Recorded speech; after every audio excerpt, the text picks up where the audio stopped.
Nefaset neydi? Nefaset güzel olandı. Kuzey Ege'nin mavi denizinde yıkanırdı. Nefaset nefis olandı. Kuzey Ege'nin serin rüzgarında salınırdı. Kıymetli olandı. Kuzey Ege'nin taşında, toprağında saklıydı. Kozoliv, nefaseti Kuzey Ege'den, nefaseti kendi ağaçlarımızdan.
Mutfakta kalıcı olmak istiyorsan zirveyi hedefleyeceksin.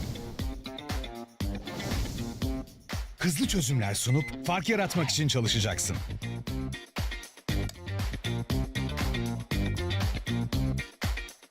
Taze fikirler peşinde koşacaksın. Sürekli kendini geliştireceksin.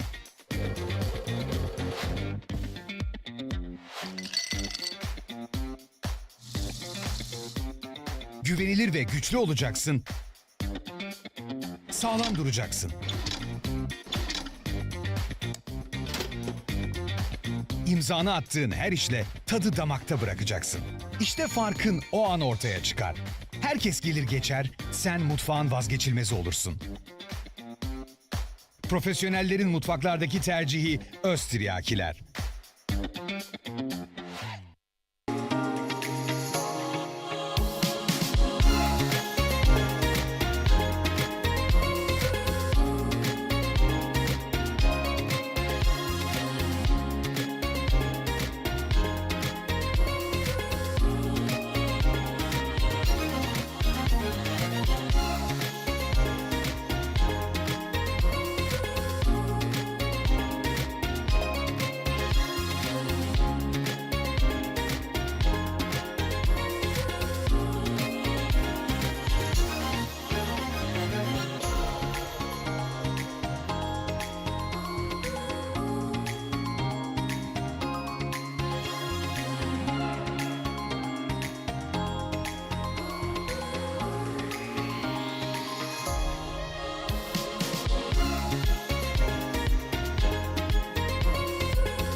Günaydın, hoş geldiniz.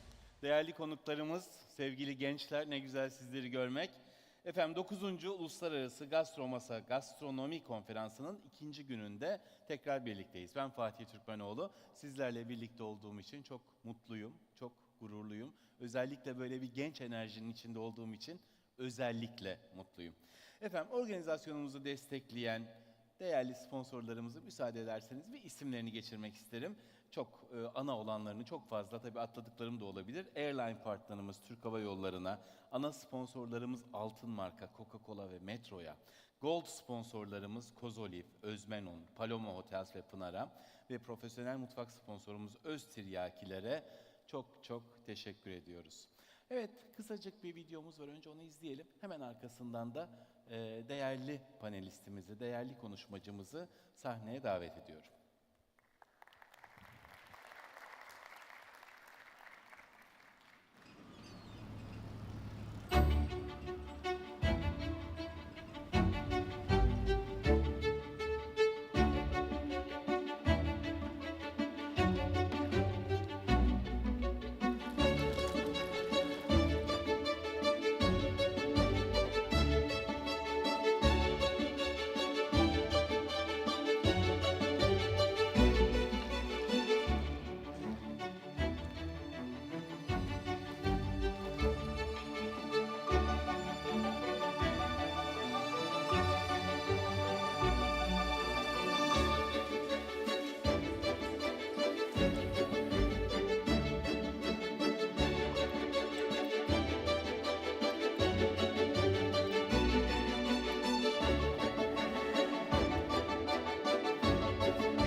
Sabah sabah yapılır mı bu? Sağlıklı beslenelim diyoruz ve neler görüyoruz. Sıradaki şefimiz 2 Michelin yıldızlı Soren Selin. Danimarka'dan geliyor. Restoran Aok'ta doğanın sunduğu ürünlerle duyusal lezzetler yaratıyor. 3 kez Danimarka'da yılın yemeği ödülünü kazandı Soren Selin ve Gastromasa ana sahnesinde bugün Tableside Cooking and Interactive Dining konusunda konuşacak. Eğer kulaklığa ihtiyacı olan varsa ve almamışsa kapıda kimliklerinizi vererek alabilirsiniz. Çünkü sanıyorum İngilizce konuşacak ve şefimizi alkışlarla karşılayalım. Çünkü o kadar saygı duyarak geldik buraya. 8'de hazırdı. Bütün eşyalarıyla.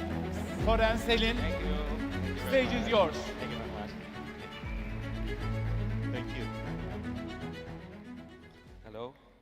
Okay. Thank you so much for the kind introduction. My name is Soren Sellen. This is Damien Quintana, and we come from restaurant AOC in Copenhagen. The food we make in AOC is it's a 20-course tasting menu. We're serving many small dishes, and we want to take the guests on a journey. We use local ingredients. We are very seasonal, and the goal of my mission is that when you come and eat in AOC, you have an experience that you will remember for some years. Um, my approach to cooking is quite simple. It's all about choosing the best ingredients, treating them with respect, and then combining the flavors with creativity. Today we are gonna zoom in on some of the dishes we do in AOC, and we're gonna focus on especially tableside servings and interactive dining. So we're actually gonna be cooking 3 dishes for you today, and so why do we want to cook these dishes that's being cooked tableside? It's because this is actually some of my favorite dishes. I love to be in front of the guest and presenting the food, the whole ingredient for the guest. Normally in the kitchen we're doing everything, and it's nice to show the whole process for the guests. I think there's something very beautiful from just showing off the product when it's whole and then kind of breaking it down inside the restaurant. Yeah, so actually I think we should start on the first dish. The first dish is it's baked onion, and we combine this baked onion with a sauce. The sauce is a beurre blanc, and the beurre blanc is made of from this one. It's called elderflower. This is very typical for Denmark. In the summertime, we have elderflower everywhere. So we use this in different ways. We make a vinegar from elderflower. We also make a wine from elderflower. It's kind of like a cider. And these things we incorporate in, and then we make kind of like a classic beurre blanc. Also for this dish, we have another ingredient. It's caviar, and we get this caviar from Bulgaria. It's sustainably farmed caviar, and it's with a pretty low salt percentage, so it kind of brings out more of the nuttiness. It's a Oshietra caviar. So, is the sauce ready? Yeah? Can you give it a little foam, one more foam? Good. So the thing is, normally in the restaurant, we're putting a trolley in front of the guests, and then we come with this beautiful onion. We cook it 200 degrees in the oven, and we actually use a thermometer to check the core temperature. It needs to reach 85 degrees. When it's 85 degrees, it's done. We also have this. It's caramelized onion puree. We put it in a siphon to make it more foamy and more light. So we start with this one in the bottom of the plate.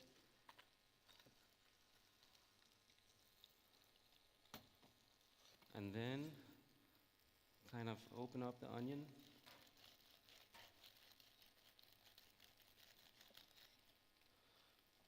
So we kind of just using the middle, so we're using the heart of the onion. So the onion is actually cooking in its own juices. Makes it very sweet. And then because we only cook it until it's 85 degrees in the middle, it's actually also still has some nice consistency, so it's a little bit almost crunchy. There's a bite to it. You could call it al dente, right? Then we open it up with these spoons.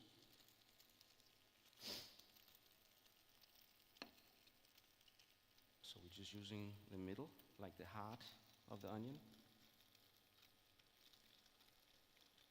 Placing it in the dish. It's quite simple dish, and that's also why I love to make tableside presentations, because you don't have to work that much with the aesthetics. I think you can focus more on just flavor. So actually, we just finish it off with the caviar right here. A nice big dollop.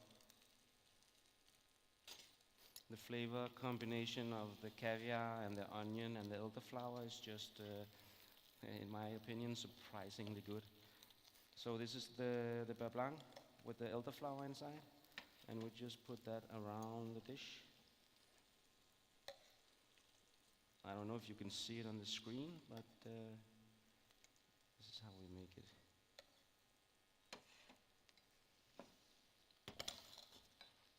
Oops. This is it. The first dish, it's baked onion, caramelized onion puree, elderflower beurre blanc, and Osietra caviar. Are we ready for the next one? Very good. All right, so the next dish, it's a dish where I would say we're using interactive dining in a way. We are cooking. Do you have the turbot one? No, like a raw one. Good. Yeah. So we make this cutlet out of turbot. So we take the whole turbot, we cut it in half, and then we divide it into these cutlet pieces. We trim it on the sides, so it's looking like a T-bone steak. It's kind of fun to present the fish in a way where it looks like a piece of meat, but also at the same time it makes a lot of sense because when you cook fish on the bone, it makes it just extra juicy and extra delicious. So it's about aesthetics, but it's also about bringing out the best flavor.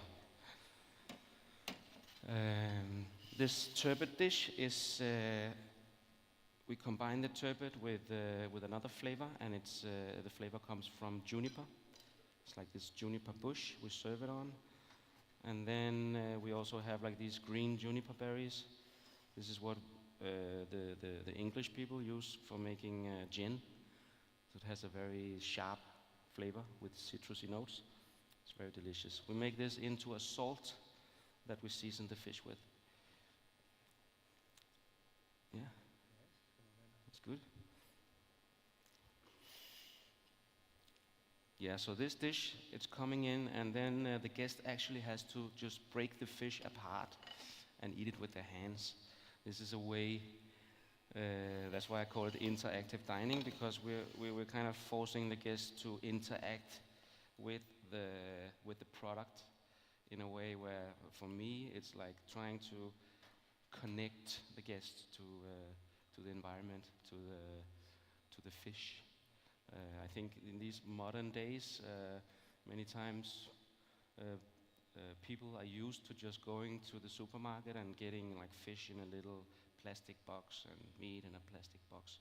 So I think it's nice when you're going out to eat that you're getting like this experience about being close to the actual products. And yeah. Some people in the restaurant get a little frightened, but you shouldn't be frightened. It's just a fish, you know. So we glaze it up. It's been cooked. After cooking, like I said, on the bone. Now it looks like this. And we cook it with the skin after we remove the skin from the sides. And this is also something that helps keeping it extra juicy and nice. Then we glaze it up with this. This is a reduced turbot stock with reduced caramelized buttermilk whey that we reduce. It gets very, very acidic, and at the same time you get like these caramelized notes. Just a little bit of seasoning here. And placing turbot like this. And yeah, this is my take on interactive dining from restaurant AOC, where the guest is interacting with the food, and also we're bringing a little bit of nature into the restaurant. Turbot with the juniper. Are we ready for the next one, monsieur? Very nice. Yeah, yeah. So we're finishing off with a dessert. The dessert is made from plums. It's these, we call them dragon blood plums because they're red all the way through, and they are very, very delicious. It's again about the seasonality. The plum season is just going on in Denmark right now. So we're using not just the flesh of the plum, we also use the inside of the plum. So if you break down the plum, do you have a knife? Maybe I can show. Yeah. I'm gonna show here if you can see it on the screen. You can see it's red all the way through. And then the thing is that inside you have a stone, and if you take that stone and you crack it open like a nut, inside that stone you're gonna find this little thing. That's like a very brilliant little thing. It has a very powerful taste of like bitter almond, marzipan-y flavor. We use this to infuse in cream, and then we whip the cream, and then tableside we put on the cream. Other than that, we have this little tart shell. It's made with malt. And then we have different purees. This is plum puree. It's made with just baked plums and umeboshi plum, the Japanese plum that's been salted and fermented. So it makes a little bit of salty umami flavor to the dish. Then we have this miso caramel. So it's like a basic caramel, and then in the end we incorporate miso. And then we make our own walnut marzipan. It's basically walnuts and then a sugar syrup, and we blend it all together until it gets this marzipan consistency. Yes. We're finishing off the dish with this oxalis, it's called. I don't know if you have it here in Turkey, but I'm pretty sure you have. It's very nice and acidic. And then I'm just going to bring the dish. Where do you have it? Very good. So this is the tartlet. So we fill it up with the different creams. On top we put the plum. And then we garnish. This is why I made it in advance, because it takes a long time to garnish. We finish it off with all these beautiful oxalis leaves.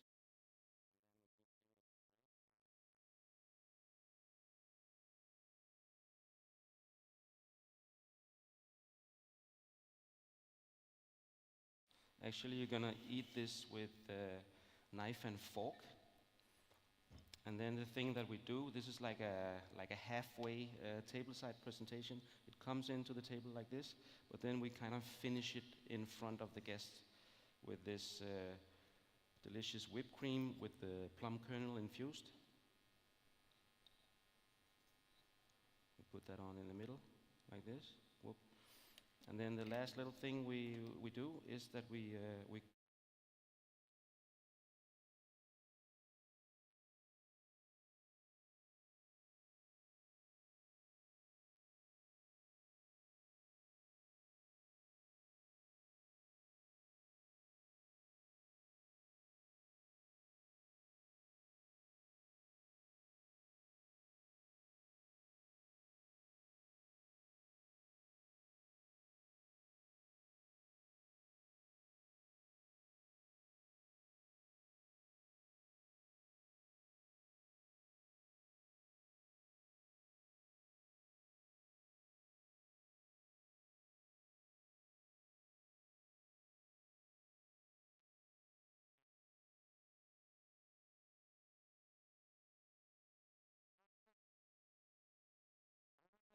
never be able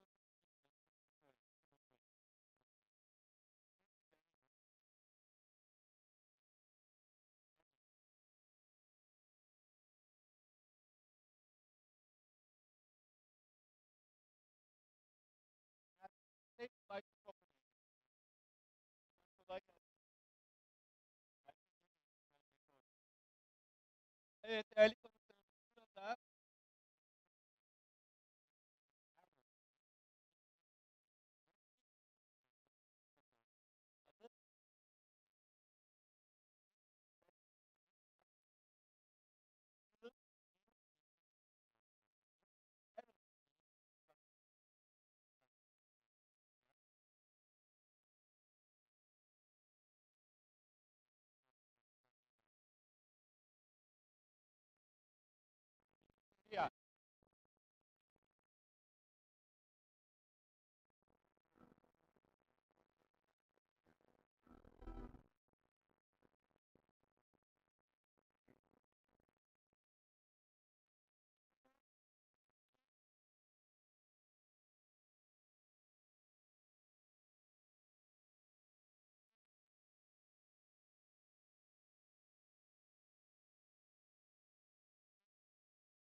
estos recuerdos, esta memoria.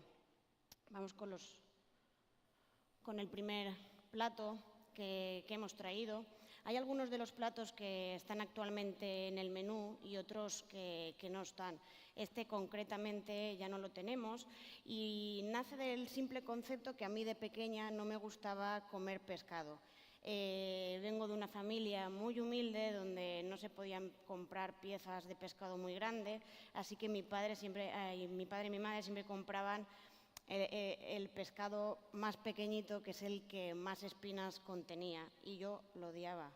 Entonces me acuerdo que mi madre siempre que encontraba una pieza de atún, que ahora estamos muy familiarizados con esto, siempre me compraba esta pieza y me hacía un atún encebollado, que era un sofrito de de cebolla, un poquito de ajito, vino y el atún y el tomate. Nosotros en este caso versionamos este plato en forma y especie de ensalada, donde encontramos un tomate confitado, un tartar de atún semipicante, cebolla a la brasa, cebolla encurtida, un gel de piparra y lo acabábamos a modo de este aliño con con un jugo de tomate y vino manzanilla. Cambiábamos este vino por otro mucho más especial que creo que aporta muchos más matices como es la manzanilla, ¿no? Este viene de otro recuerdo también familiar. Como todo el mundo sabrá, allí en Valencia hay un día concreto que comemos un plato en concreto. El otro día lo hablaba con Aitor, que es verdad que creo que solo pasa en Valencia, que todos los domingos comemos paella. Es sagrado. Pero sí que hay días que bueno, yo entiendo a mi madre que lleva 40 años haciendo la paella y a veces no le apetece, ¿no? En esos días que no se cocina paella en mi casa, normalmente hacíamos pollo al ast. Y esta es una versión de un jugo emulsionado. En este caso también le añadimos otro generoso, que es palo cortado, y con las piezas menos nobles realizamos este jugo. Con la piel, que normalmente todo el mundo desecha y no la pone ni para el caldo, lo que hacíamos es hacer este crujiente de la piel del pollo, intentando utilizar el 100% del producto, y lo acompañamos de un praliné de ajo, simulando las cabezas de ajo que se ponen cuando horneábamos este pollo al ast. Este nace por el recuerdo que tengo de los boquerones en vinagre de mi madre. Mi madre normalmente los hace muy ricos, pero se le olvidan bastante en vinagre en la nevera, o sea que tiene una textura mucho más blanda. Nosotros queríamos simular este boquerón en vinagre que hacía mi madre, pero darle un poco más de textura. Entonces cambiamos el marinado y pusimos un vinagre de arroz en este caso, donde nos aportaba mucha más textura, pero perdíamos acidez. Así que lo acompañamos con un escabeche de remolacha, unos dados de remolacha picante, unos chips de ajo y unas hebras de naranja. Y la base es una tosta de una masa de pan que no dejamos fermentar. A mí me gusta comerme los boquerones, ¿no? Siempre tengo el recuerdo de en mi casa de comer los boquerones con pan. En muchas casas pues la gente los acompaña con papas.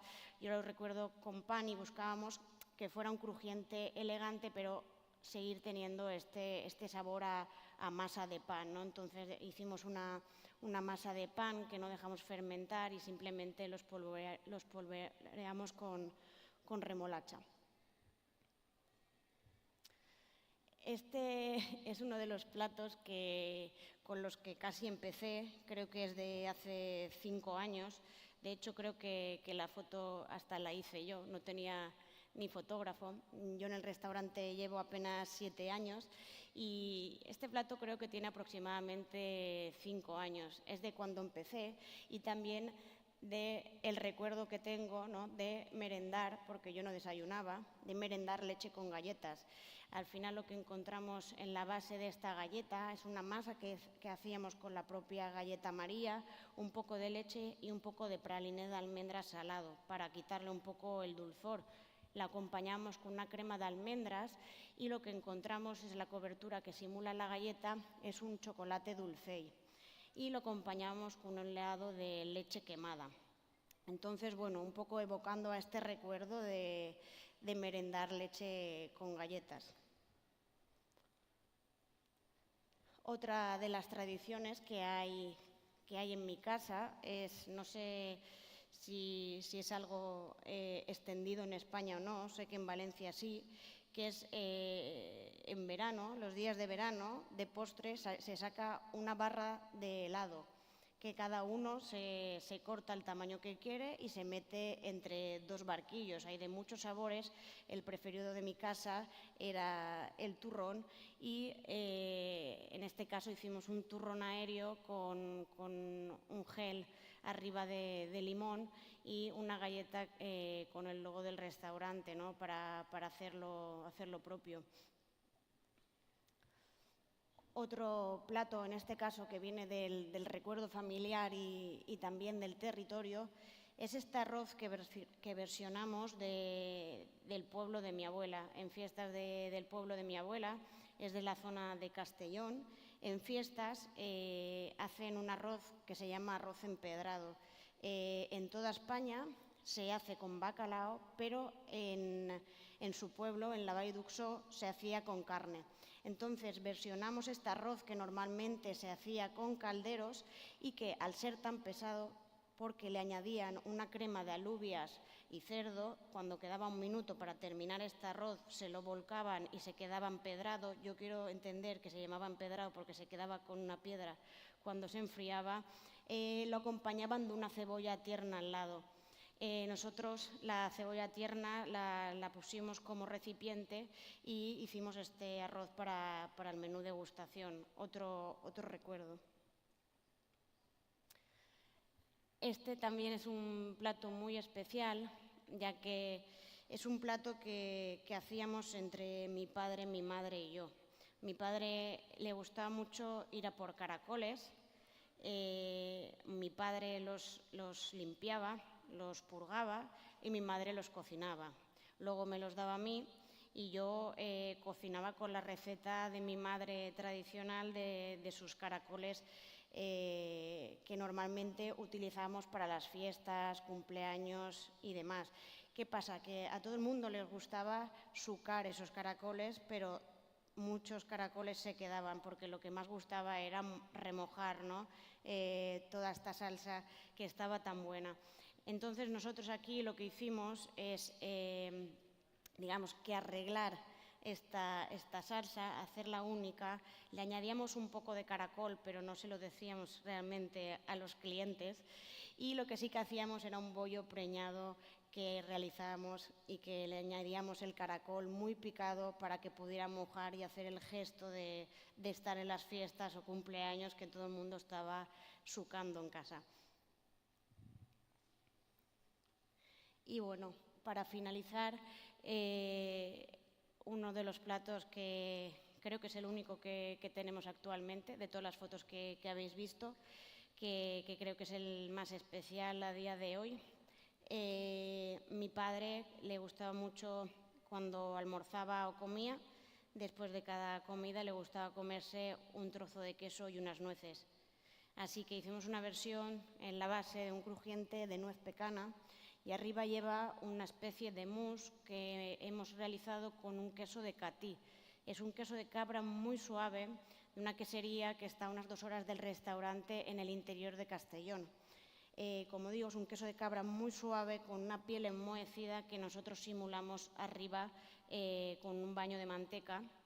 Y arriba lo que le estoy poniendo es una melaza de manzanas caramelizadas, una melaza que no le añadimos nada de miel, la hacemos añadiéndole la propia pectina a esta manzana.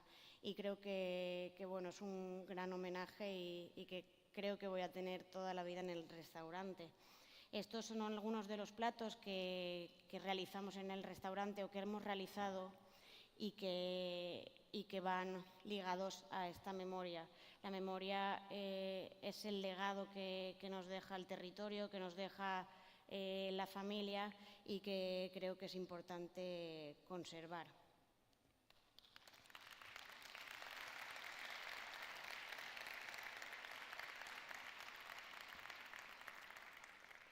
Y bueno, antes de finalizar, quería comentaros, ya comentó ayer Quique, supongo que esta tarde Begoña os dará un poco más de información, pero bueno, como sabéis, ahí en Valencia lo estamos pasando mal en muchos sentidos y simplemente recordaros, como ya dijo ayer Quique, que el día 13 de diciembre se van a hacer muchas cenas simultáneamente. Os podéis apuntar todos en la página web de Desde Valencia para Valencia. Y bueno, creo que va a ser un evento muy importante donde espero que todo el mundo pueda colaborar, pueda participar. Todo el dinero se va a donar a Valencia y creo que es una gran oportunidad para ayudar, ¿no? Decir por último que estoy orgullosa de ser valenciana y que mucha fuerza. Gracias.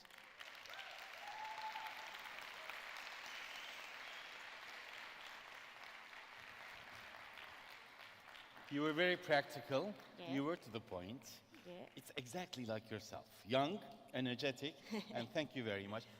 This is something very, very little. Don't expect something big. Okay. Just a souvenir from Istanbul from Thank you. today. Thank you. Thank you, Vicky. Evet, sırada yine dünya çapında bir şefimiz var. Portekiz'den geliyor kendisi. Deniz ürünlerine yenilikçi bir yaklaşımı var şefimizin. Yerel ve sürdürülebilir malzemelere bağımlılığıyla tanınıyor ki bence günümüzün en önemli konularından biri, değil mi? Yerel tüketiciyi ve üreticiyi desteklemek. Michelin yıldızlı João Oliveira, tanıyorsunuz zaten, hemen alkışlamaya başladınız. Portekiz mutfağında bir vizyoner. Oliveira, Algarve, Inspiration and Culture konusunda bize bir konuşma yapacak. Alkışlarla kendisini sahneye davet ediyorum. Bom dia. Buen día. Bom dia. Gracias.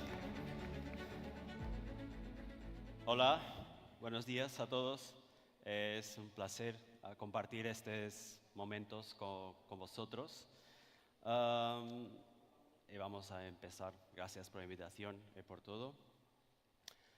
Entonces, ¿algún de vosotros ha visitado Portugal? No, pocos. Y Algarve. Si no, tienes que ir porque es un país y una región maravilloso e increíble. Tienes mismo que conocerlo. Voy a enseñar un poco de mi entorno y qué pasa junto a nosotros.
Como tudo na vida, honra o passado, viva o presente e deixa o teu legado para o futuro.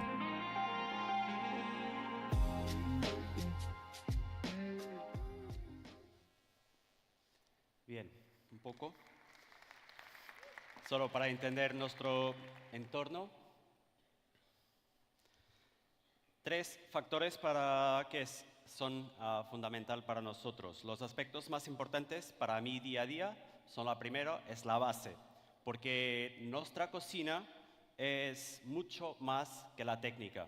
Para nosotros la consistencia que tenemos en nuestro restaurante, nuestro trabajo, la cultura, que lo ponemos en todo que hacemos, y el aprecio. El aprecio es fundamental, es respeto, es todo que tenemos por todo que está en torno de nosotros. También mi expresión culinaria es muy personal y cada uno hay que descubrir su propia voz, es esencial. Y mía es basada en la sustentabilidad, herencia cultural y el respeto por los ingredientes locales.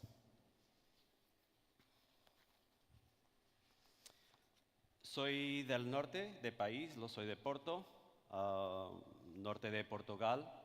Vengo trabajando en Algarve hace más de 10 años. Entonces mi mentalidad ha cambiado también junto con mi movimiento, mi viaje para Algarve.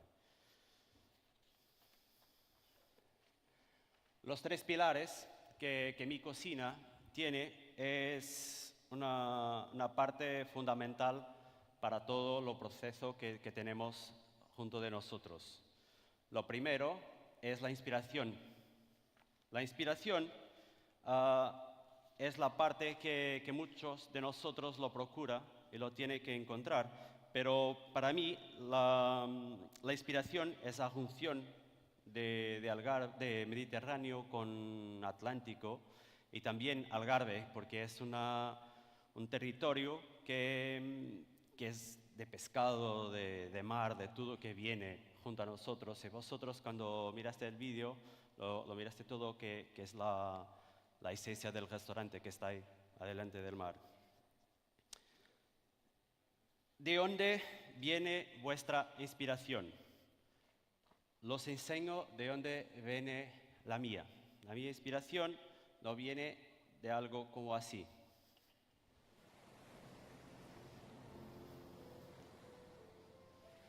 Existe lugar junto ao mar onde sussurram histórias do passado, onde a brisa e o calor carregam o legado de várias gerações.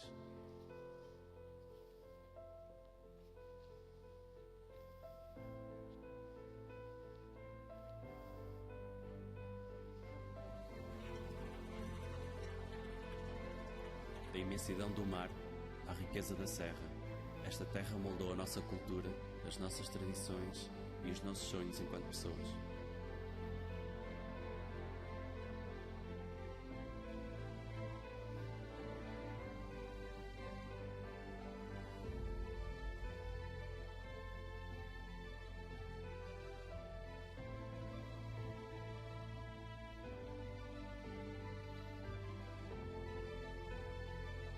Em cada onda, em cada árvore plantada, em cada gota de suor, deixamos a nossa marca. É isto que nos inspira. Sí, es esto que nos inspira porque es mar, es todo que está en nuestro entorno. Pero también para tener inspiración es muy esencial estar bien, personal y físicamente. Esto para nosotros es lo equilibrio que procuramos y también tener el entendimiento profundo de todo nuestro entorno. Solamente así lo podrás crear un espacio mental que necesitas para descubrir nuevas combinaciones, nuevos productos, nuevos productores y conocer todo. Ahora, conocimiento. ¿Qué tenemos y qué necesitamos? Respeto por la cultura del pasado y todo el respeto del producto y de toda la cultura del presente.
través de las visitas, a través de inmersiones locales, de la cultura, de la pesca, de todo que nos rodea, es como coexistir respetando toda esta cultura.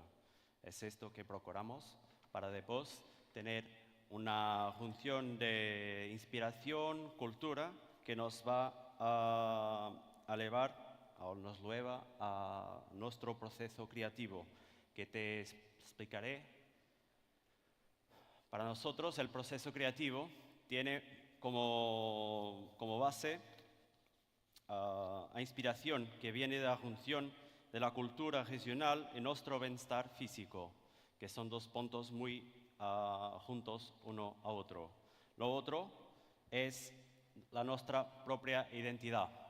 Es esto que nos define en cuanto a cocineros, es esto que lo vamos a hacer y es un punto muy importante para nosotros porque no tenemos creatividad, si no tenemos cultura, si no estamos bien física, mental, no lo conseguimos juntar todo para tener nuestra propia identidad. Y otra parte que es increíble, importante, es el equipo. Nuestro equipo es una parte importante de este proceso porque aquí debemos tener el mismo objetivo, la manera de pensar, y solo así lo podemos llegar a un resultado óptimo. Y conocimiento, porque el conocimiento nos dará el tono de cuándo, de cómo, de cuánto lo podemos poner y aplicar en nuestro menú. Esto es nuestra base de proceso creativo que tenemos, porque es muy importante que todo esté muy bien fixado junto a nosotros. ¿Cómo es la cocina que hemos desarrollado en Vista? Es una cocina que cuando asumí el cargo de chef principal en Vista, nuestra estrategia consistía en trabajar ingredientes como foie gras, trufas, setas, caviar, pero para atraer clientes y ganar visibilidad. Sin embargo, y con el tiempo se hizo evidente con el enfoque era más adecuado para nosotros. Pensamos que era lo mejor camino. El año siguiente desarrollamos un menú que llamamos de mar y sustentabilidad, con enfoque en especias menos conocidas de pescado, con todo que viene del mar, pero también solo trabajábamos con pescados de embarcaciones industriales. Este concepto lo evolucionó y lo eliminamos el gluten, la lactosa y la carne de nuestros menús, influenciados por la ubicación costera de nuestro restaurante y también por mi propia condición de salud, porque cuando empecé he trabajado 1 año y medio casi en vacaciones, de mañana hasta la noche, todos los días, entonces ha ganado un problema de estrés, una úlcera de estrés, entonces ha cambiado mi alimentación y cambiado también mi idea para el restaurante, el concepto y todo eso. Durante este periodo que hacíamos este menú, no lo teníamos a la carta, fue cuando obtuvimos una estrella Michelin. Después lo decidimos cambiar nuestro enfoque para prácticas más sostenibles, utilizando especies de pescado menos conocidas, pero siempre priorizando la calidad. Construimos después, en 2019-20, construimos nuestro propio huerto que nos proporciona 95% de los vegetales, de las hojas, de las flores, todo que tenemos en Vista Restaurante.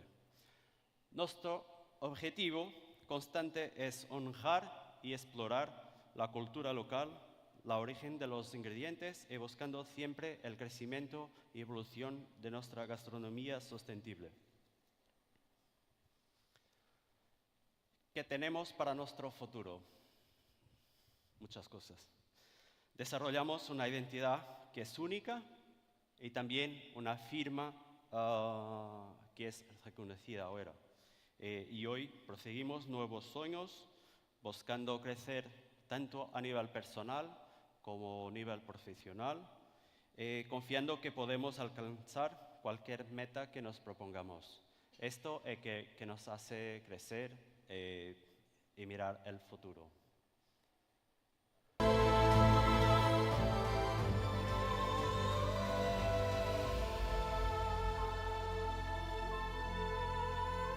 Como tudo na vida, honra o passado, viva o presente e deixa o teu legado para o futuro.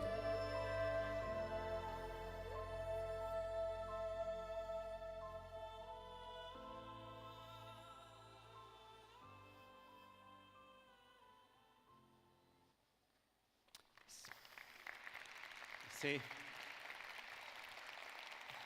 Es eso que lo queremos, es honrar el pasado, el presente, y como lo tengo pocos años de trabajo, solo 20, lo quiero llegar a echar un legado para el futuro.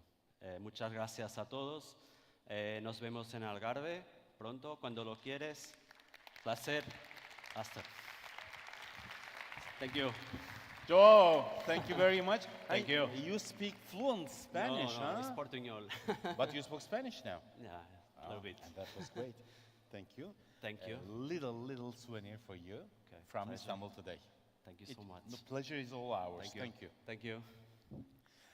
Değerli konuklarımız, evet, Ohio'yu yolcu ettikten sonra sıradaki konuşmacımızı davet etmeden evvel güzel bir küçük videomuz var, onu izleyelim. Daha sonra kendisini davet edelim.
Evet, sıradaki konuşmacımız yeni İspanyol mutfağının önde gelen ismi. 2 tane Michelin yıldızlı bir şef, Paco Roncero.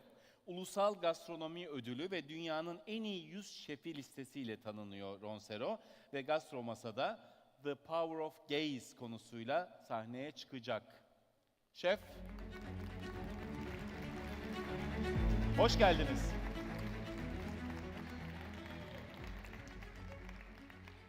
Bueno, muy buenos días a todos y muy feliz de poder estar hoy aquí nuevamente con todos vosotros. Agradeceros a todos los que estáis aquí por escucharme y poder compartir este ratito que voy a estar con todos vosotros. Y sobre todo, por supuesto, agradecer a mi grandísimo amigo Gokmen por permitirme un año más estar en Gastromasa, un congreso que se ha convertido en un referente a nivel internacional y que nos permite entender el momento en el que está viviendo nuestra profesión. Algunos de vosotros me habéis visto en este escenario en alguna ocasión. Posiblemente muchos de vosotros también ya me conocíais y quizás alguno ha tenido la oportunidad de ir a nuestro restaurante. Yo llevo más de 35 años cocinando, dedicados a la gastronomía, y puedo deciros que me siento muy afortunado de tener la profesión que tengo.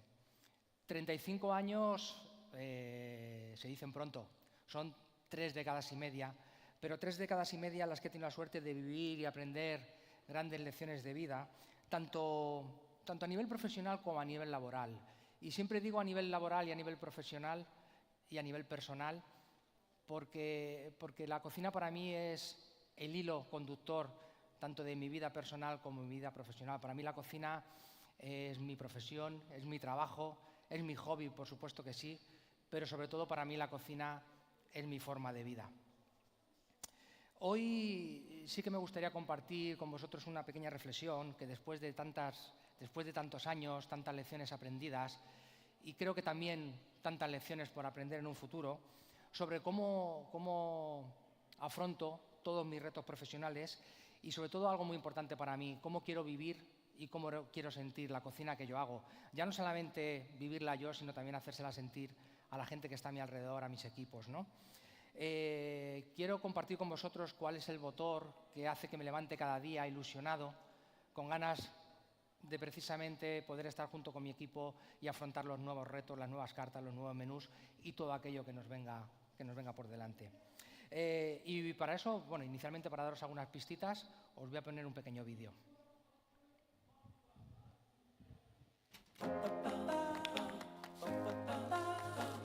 Si tuviera que presentarme en 3 pasos, podría deciros lo siguiente.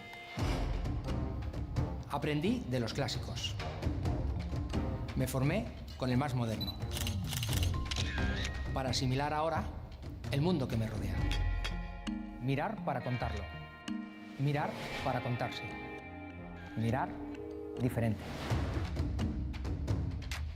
Defiendo ante todo la cocina de verdad, sin engaños, donde la ética y la estética se dan la mano.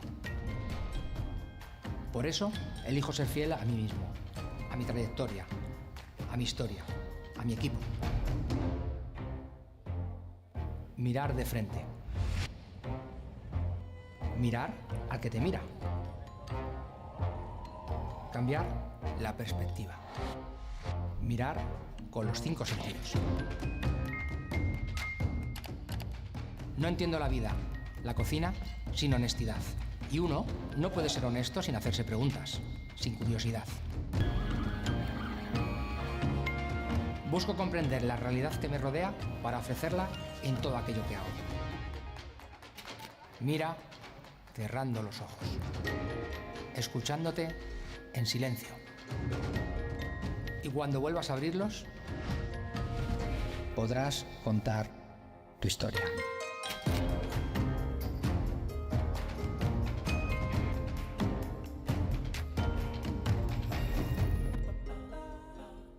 El poder de la mirada.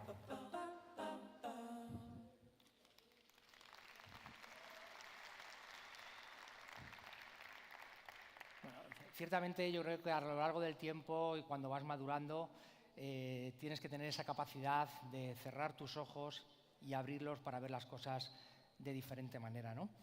Todos los que estamos aquí presentes somos muy conscientes de lo difícil que es construir un menú, de crear platos, de encontrar la inspiración año tras año, en realidad de tener algo que contar a través de nuestros platos. Algunos pues cogen la investigación como ese camino por el que quieren tirar y otros cogen su entorno natural como fuente de inspiración, tanto emocional como de producto. Ese entorno natural que puede ser el mar, que puede ser la tierra, que puede ser el campo, que puede ser el huerto. Este es el caso de Paco Roncero Restaurante. Nosotros, por raro que parezca, hemos cogido nuestro entorno natural. Y digo que raro que parezca porque en realidad nosotros estamos en el centro de una gran ciudad, como es Madrid. Nosotros, Paco Roncero Restaurante, estamos en el centro de Madrid, en el kilómetro 0 de Madrid, al ladito de la Puerta del Sol. Y mi ecosistema es el de una gran ciudad cada día más cosmopolita, pero que yo he intentado mirar con otros ojos y que he intentado abrazarlo y hacerlo directamente mío, ¿no? Madrid es donde yo he nacido, es mi ciudad, es donde me reconozco y allí he crecido indudablemente. Y es una ciudad que está en constante movimiento, vibrante, dinámica, alegre, tradicional, pero a la vez, en todo momento, marca tendencias a nivel internacional. Yo, como persona, Vamos a pasar la diapositiva. Yo, como persona, he sido siempre muy curioso. Yo soy muy curioso. Y siempre he tenido mucha avidez, muchas ganas de seguir aprendiendo, de aprender cosas nuevas. Cosas que no tienen absolutamente, en muchos casos, nada que ver con la cocina, nada que ver con la gastronomía, pero a las que después he tenido la capacidad de poder introducirlas dentro de nuestros conceptos. Siempre he intentado descubrir esas cosas, nunca me he cansado de mirar y de preguntarme, pero siempre lo he hecho desde la pasión, desde la honestidad y sobre todo del respeto. Y muchas veces, si eres capaz de dirigir bien tu mirada, vas a encontrar una cantidad de fuente de inspiración impresionante. Os voy a contar un poquito cómo empecé. Vamos a pasar diapositiva. Bueno, yo empecé en la Escuela de Hostelería de Madrid, allá por el año 89, como os he dicho, ya hace 35 años. Y tuve la oportunidad de hacer mis primeras prácticas en el Ritz. Inmediatamente empecé a trabajar en Zalacaín, el primer restaurante con 3 estrellas Michelin de España. Y ahí tuve la oportunidad de trabajar con Benjamín Urdiain. Benjamín me enseñó la disciplina, me enseñó las bases y las raíces de la cocina. Después tuve la grandísima suerte, Después tuve la grandísima suerte de poder trabajar junto con Ferran Adrià y con su equipo durante más de 10 años. Y aquí, indudablemente, aparte de tener ese privilegio de poder trabajar con ellos y de aprender mucha cocina, mucha técnica, me quedo sobre todo en que tuve el aprendizaje de mirar mucho más allá. Yo siempre alucinaba cuando estaba con ellos o cuando ibas a comer con Ferran, y yo siempre decía, es que él ve cosas, ellos ven cosas que yo no veo, ¿no? Bueno, esto todo lo vas a ir aprendiendo con el tiempo y al final te das cuenta que mirando las cosas de otra manera puedes aprender muchas cosas. Yo hoy sigo haciéndolo, la verdad es que es algo que sigo haciéndolo y que sigo intentando inculcarlo en mis equipos. Bueno, si empezamos a hablar un poquito ya de nuestro menú, vais a ver que Madrid es un referente constante en casi todos los platos que nosotros tenemos en nuestro menú. Pero es un referente constante a través de mi mirada, a través de la mirada de Paco Roncero y a través del equipo de nuestro restaurante. Nuestro objetivo, en realidad, es acercar el Madrid más actual a todas las personas, a todos los clientes que vienen a comer a nuestro restaurante. Si yo os preguntara qué os imagináis de Madrid, ¿qué es lo primero que os viene a la mente de Madrid? Y probablemente muchos me digáis que es la paella, los toros, las fiestas. Y sí, Madrid tiene paella, tiene toros, tiene fiesta, pero tiene muchísimas cosas más. Madrid es una ciudad en constante movimiento, es una ciudad cosmopolita, es una ciudad que siempre ha sabido acoger a la gente. Y en muchos casos, inicialmente acogíamos a toda la gente que venía de España y hoy en día Madrid es una ciudad que acoge a gente, culturas, absolutamente de todo el mundo. Y yo creo que esa es la ciudad que nosotros hemos ido abrazando, hemos ido haciendo nuestra directamente y es la ciudad que tenemos en nuestro menú de degustación. Y así realmente es la cocina de Paco Roncero, así es la cocina que yo quiero tener en mi restaurante.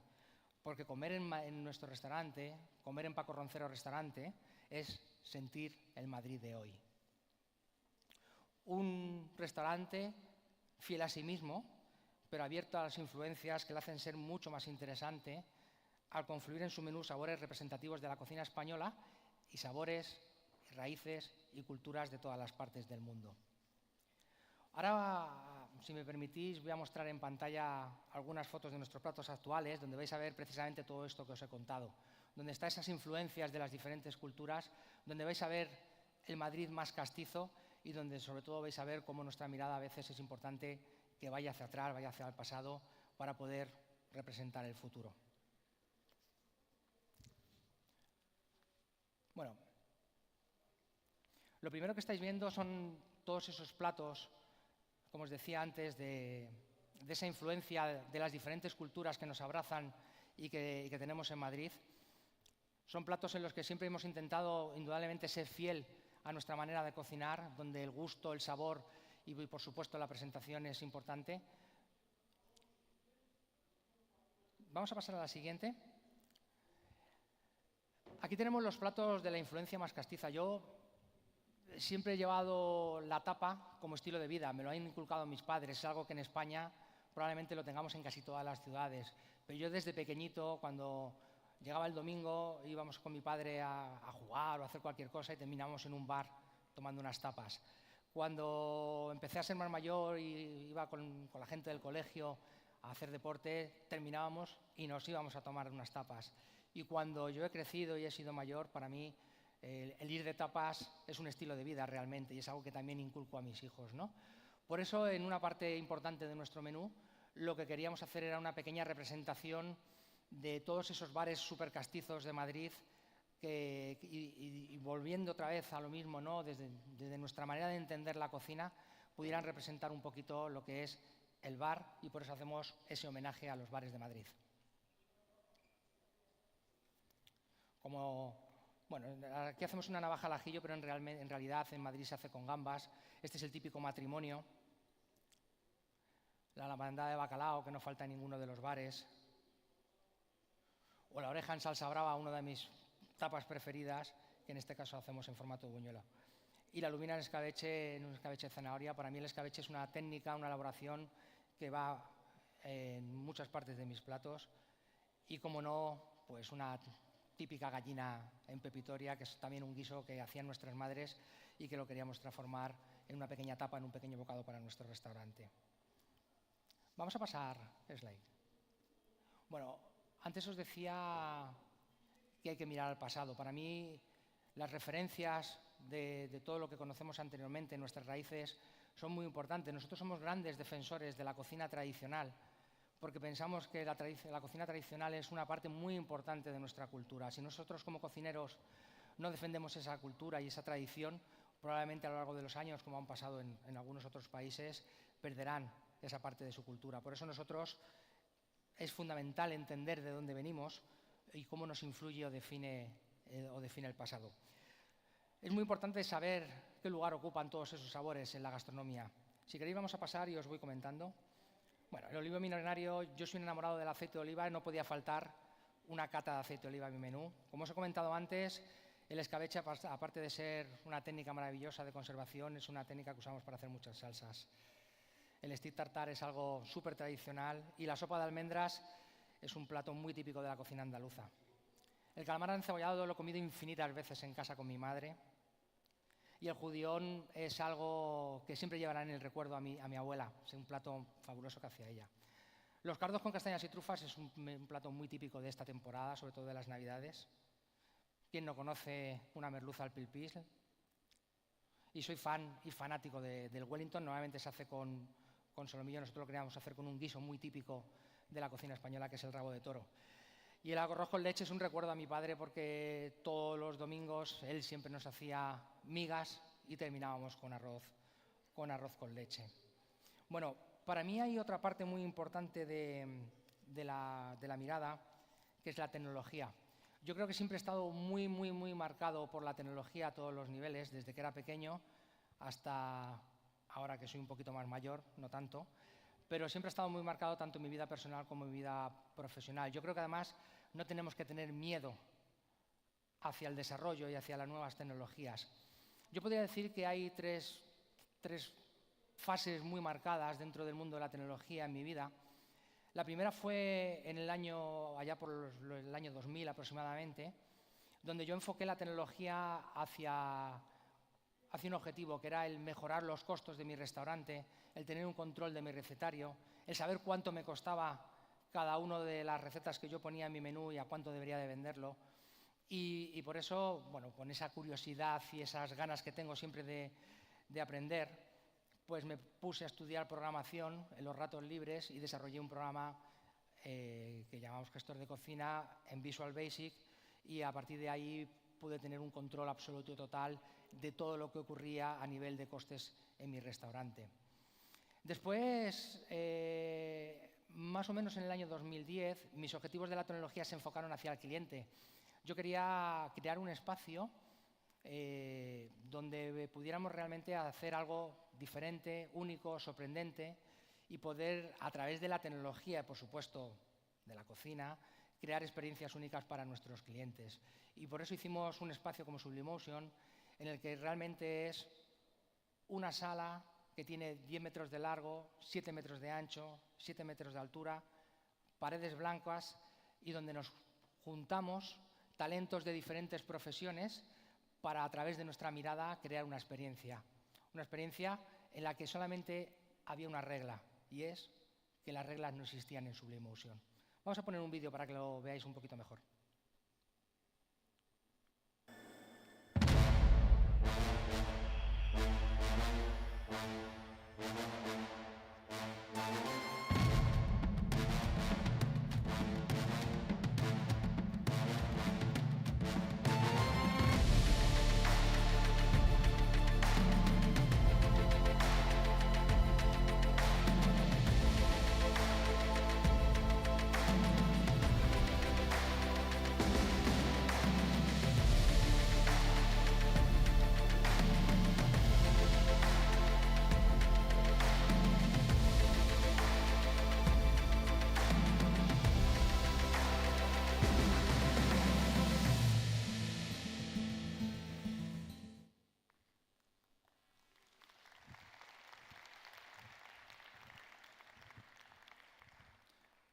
bueno, como os decía antes, 4 paredes, un lienzo en blanco, donde nosotros nos dedicamos a divertirnos, a disfrutar, que eso es súper importante, y donde juntar todo ese talento que a través de esas miradas construimos algo diferente, ¿no?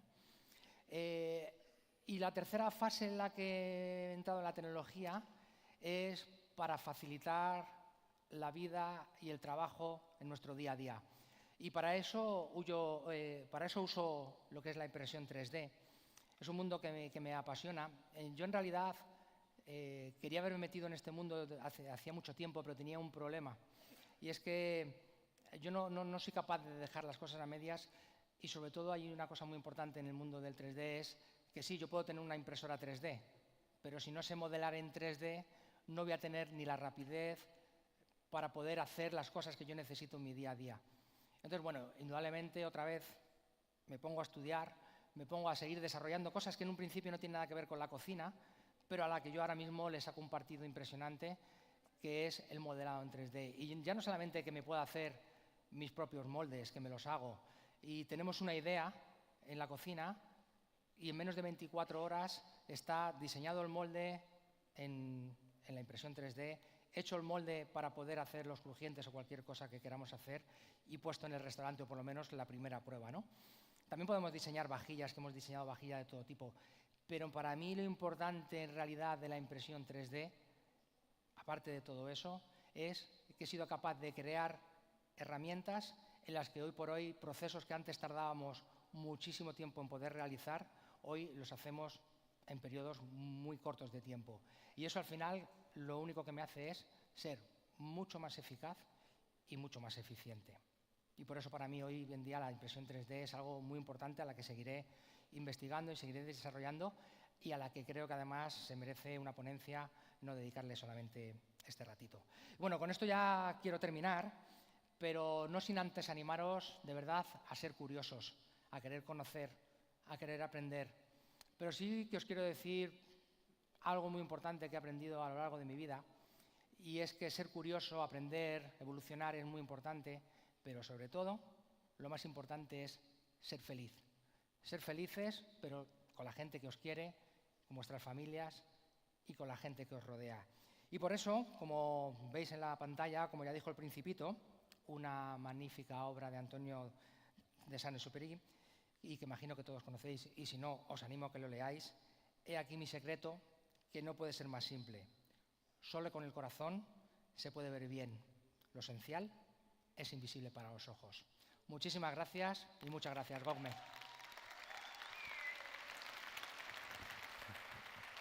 Paco, you were great. Thank you so much. No, thank you very much. A little souvenir from Istanbul from today. Thank you. Happy flight back to your country. Efendim sırada gene ufak bir videomuz var. Hep birlikte izleyelim. Daha sonra şefimizi davet edelim. İçim hep dolar böyle. Şimdi seni buldum ya. Olur da ben düşersem güvendiğim senle olunca sımsıcak bir dokunuş gibi gelir. Gel de gülümseme.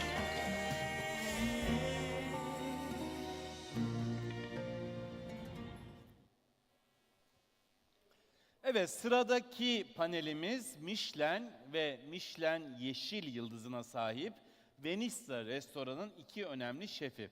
Chiara Pavan ve Francesco Brutto sahneye gelecekler. Panelin moderatörlüğünü de yemek, şarap ve seyahat yazarı Kaya Sajovic yapacak. Panelimizin konusu The Green Heart of Venice. Kendilerini alkışla sahneye davet ediyoruz. Hoş geldiniz, bienvenuti. Spero che finora tutto bene. Also, anche io molto piacere. Hello.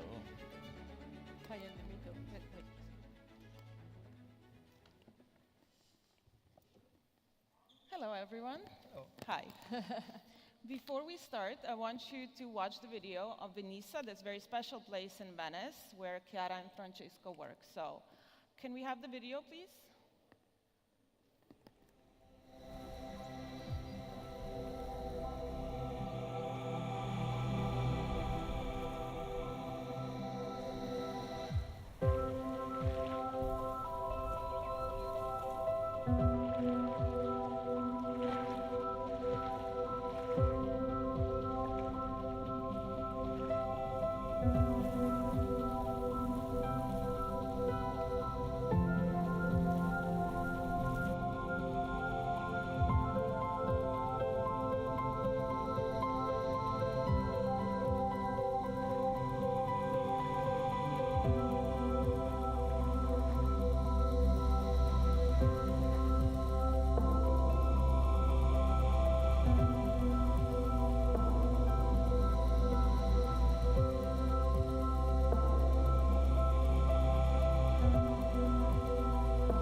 Yeah, we do. Okay, so the topic of this year's Gastromasa is legacy. Now, your restaurant is located in Venice, arguably one of the most famous, most visited cities in the world, a city where legacy plays a big part. Venice is definitely rooted in Venice, but it's also very progressive. I feel like you're trying to take Venice to the future, sustainable future for a sinking city that is also one of the most fragile cities in the world. How do you tackle this balance? Yeah, exactly. It's a very fragile place. It's considered by scientists and journalists a climate change hotspot. That means a place where the effects of climate change are more visible. And we faced 4 very big effects in the last 10 years, like the flood of 2019, like loss of biodiversity in the sea, and we had a severe drought in 2022. We lost many trees, and also, and last but not the least, the blue crab invasion. So what we are doing, we don't want to ignore with our way of cooking this kind of events. On the contrary, we want to underline this kind of events, but we want also to keep a positive attitude. So it means using the ingredients that we have in our present, so we don't look for the ingredients that we don't have anymore, like, I don't know, eels, cuttlefish, they are not present anymore in the lagoon. We are using what we have, like playing with that, like with creativity, and like telling the story of this change with a sort of positive attitude. So that's what we are trying to do. What are some of the biggest challenges working in Venice, and what are some of the biggest rewards working in a city like that? You know, we live in a small island outside Venice. It's like 30 minutes from Venice. And so every single move that we have to make is by boat, not with car. And so it's like a change of mentality. And so it's quite difficult. But at the same time, we are in a place that everybody in the world wants to come. And so we are very happy because a lot of friends come in Venice, even if it's a little bit overcrowded. But we love to get in contact with the rest of the world in our small island, and it's a good thing. You talk about a small island, and I know you both struggle living on such a small island. I mean, it is just a boat ride away from Venice, but it often feels very lonely there in Mazzorbo and Burano. There's a lot of talk about mental health when it comes to chefs. Usually it's related to, you know, long working hours and stress in the kitchen. But for you, this isolation plays a part as well, no? Yeah, it's very, very difficult to live in the island. There's literally nothing to do. There's not even a bar. But at the same time, you are in Venice. And if you like art or if you're passionate about nature as well, you can enjoy that.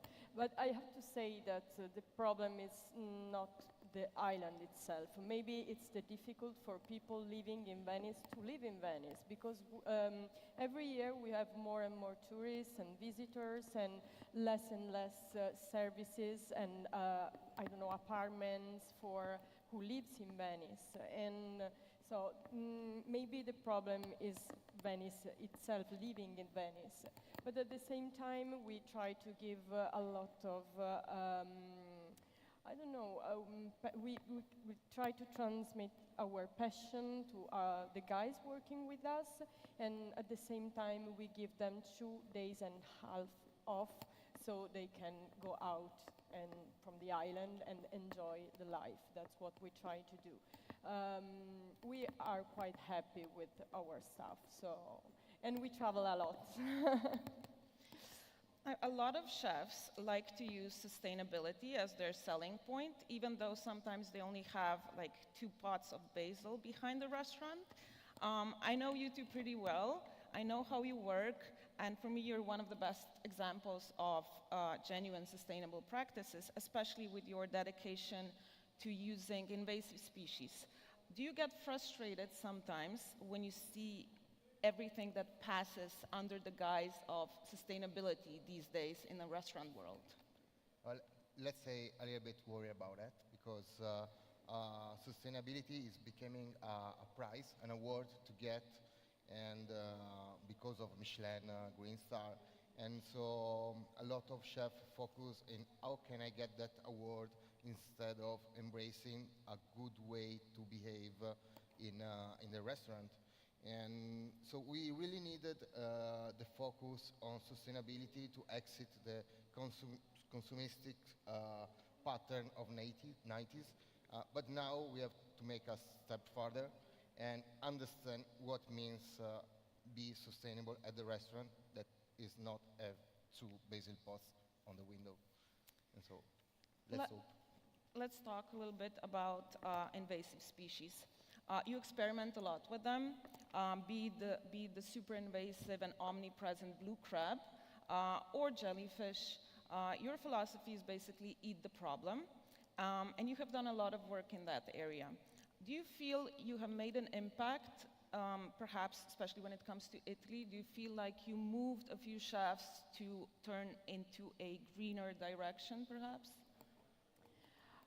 Well, I don't know. It's not it's not me who have to say that. But yeah, we've been working with blue crabs for many years before the peak of the invasion, which was last summer. And we have communicated that a lot before the last year. So when that happened, I was called, you were with us, Kaya, so you know very well, we were together. I was called to talk in television, radio, and everywhere because we were kind of the first to emphasize and use this kind of ingredient. So maybe what happened is that when the peak arrived last year, the other restaurants, other cooks in Venice were kind of ready to use this kind of ingredient. So they use that. They use it in a certain way. Let's use it. So I know, for example, this year, there's a chef, a female chef, Silvia Rosas, will participate, San Pellegrino young chef, with the blue crab itself. And she's from Venice. I mean, she's from Spain, but living in Venice. And she asked me, I really appreciate your job. I will use it. You will give me some advice, you know. So, yeah, something happened, I'm sure. Was there an invasive species you tried working with and it just really didn't work? Yeah. Yeah. It's called Menopsis lady. It's like a kind of jellyfish that is not a jellyfish. And it's called sea walnut. We try to cook. We try to freeze, we try to fry, we try to steam, and in any case it melted and became water. Yeah, impossible to use so it. it's impossible. And that it's very, very invasive and very dangerous because it's, I mean, it's kind of take off the oxygen to the sea, but nothing to do with that. One thing I really like about Venice is that it's so different, like not just to other Italian places, but in general. There's a very unique style to it. It's easily recognizable in a way, and I think this is so precious at a time when a lot of fine dining places are kind of like, you know, déjà vu, you know? So, but like any Michelin star place, I'm sure you have been told, you need to change this or that, you need to use more of that and less of that. You need to use different kinds of wines. In this world, where there's like a Michelin crowd that wants that, you have the 50 best crowd that expects that, and then you have the local clientele also perhaps wanting something completely different. How have you managed to stay so authentic and so you? It's a funny question. I mean, I don't know, we are like we are like that. We are what we are. I have to say that we are not really in search of other stars or I don't know, classifications. It's not our goal. It's just we try to do what we like, and above all, we try to do what people like, what our guests like. And yeah, our way of cooking, our way of our hospitality evolved in this last year, and we tried really to cook what they like and what we like. I don't know, and then everything is changing so fast. The classifications are changing so fast that we are not in search of accolades. We just want to do what we like, or not. Yeah. Now, Venisa is staying true to its philosophy also when it comes to wine, all coming from small producers, low intervention. Now, my personal belief is that for any restaurant that prides itself as sustainable, also the wine program should follow that philosophy. Francesco, but not all the restaurants are doing it like that. Perhaps they have a very sustainable food, program, but then when it comes to wines, you have super conventional wines. So, Francesco, how do you view this topic? Yeah, I think that wine is an agricultural product. So making wine is like grow corn or a salad. So the impact on the soil has to be as much lighter as we can. And so low interventional wine are the only wine that can behave like that in the field. And it's not just a matter of health, of taste, but it's a matter of footprint on the planet. So we have to avoid chemicals, pesticide, and everything. So chemical wine is over, and just go with natural, low interventional. And but I'm sure you got some complaints, no? No. You don't care? No.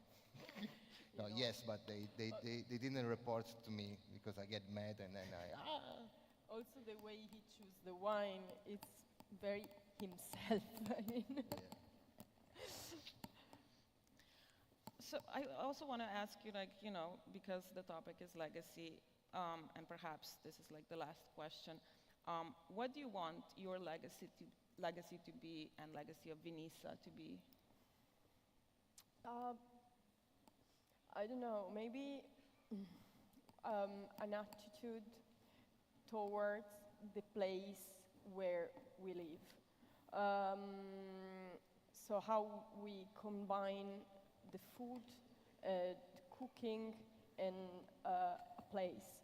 We will face in the future, in the very close future, more and more catastrophic climate events, like we saw in Valencia, because we are in the Mediterranean. The Mediterranean is very hot now, and so we will face this kind of events.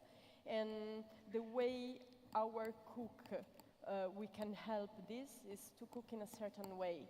So it's the concept I want to give. We can do something we don't know, but at least we try to cook in a respectful way for the environment. What do you think, Francesco, about and train the people that work with us to do the same way they will open their own restaurant, exactly. Or when they will lead a different kitchen all around the world. Is it hard to attract people to go to Venice to live there? No. Easy? No, not so much. Is it hard to attract people to go and live in Venice? For working with us? No, we have many CVs, and we are succeeding in keeping people more than few years. So we have to say we are happy about that. I think we are struggling a bit with the service, but with the service, as all yes, the world, but so. As all people, all the world is struggling. Yeah. One last question. Okay, so what are your tips for Venice? If people go to Venice and they want to have a good time in Venice, they want to avoid the crowds, they want to avoid the tourist places. Of course, they eat at your place, but then what do you want to? Where would you take them? I think the best way to visit Venice is to get lost. Just jump from a bar to the other bar, and meanwhile take a look around. And it's beautiful everywhere, so you can have a great time and see one of the most beautiful places in the world at the same time. And we have a word for that, and it's called Baccaro Tour. That means jump from a bar to the other bar, just walking enjoy the beautiful city. Of course, we have some places we love more or some experience we love more. And I mean, both natural wines, both more classic ones. And yeah, do I Yeah. have to say Let's the names? Or is it It's okay. People can ask later. Yeah. Well, thank you so much for this. Thank you. Thank you. Thank you again. Thank you very much. Francesco, Chiara, and Kaja or Kaya? Kaya. Kaya. So I was right at first. Thank you very much. Thank you. We have some souvenirs for you from Istanbul. Nothing big, nothing fancy. Thank you. Let's start with the ladies. Okay. Kaya, Thank you. Chiara, Francesco. Thank you you. very much for being with us. Thank you. Thank you. Thank you very much. Thank you. Değerli konuklarımız, sırada yine bir ufacık videomuz var, izleyelim. Daha sonra şefimizi davet edelim.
Evet, sırada Michelin yıldızlı Azurmendu restoranın sahibi ve şefi olan Eneko Aça var. Mutfağında saf lezzetlere önem veriyor şef Eneko.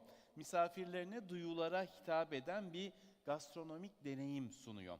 2015'te Ulusal Gastronomi Ödülü'ne layık görüldü ve Azurmendis Ecosystem konusunda konuşmak için alkışlarınızla sahneye davet ediyorum kendisini.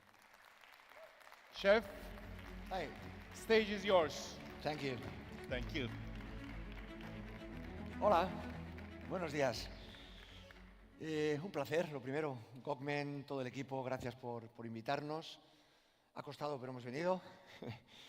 Y hoy, en estos breves casi 20 minutos, voy a intentar contaros lo que ha dado de sí nuestro proyecto, Azurmendi, casi 20 años también, y todo el ecosistema que hemos ido creando en torno al grupo Azurmendi, que ha ido creciendo a lo largo de los años también.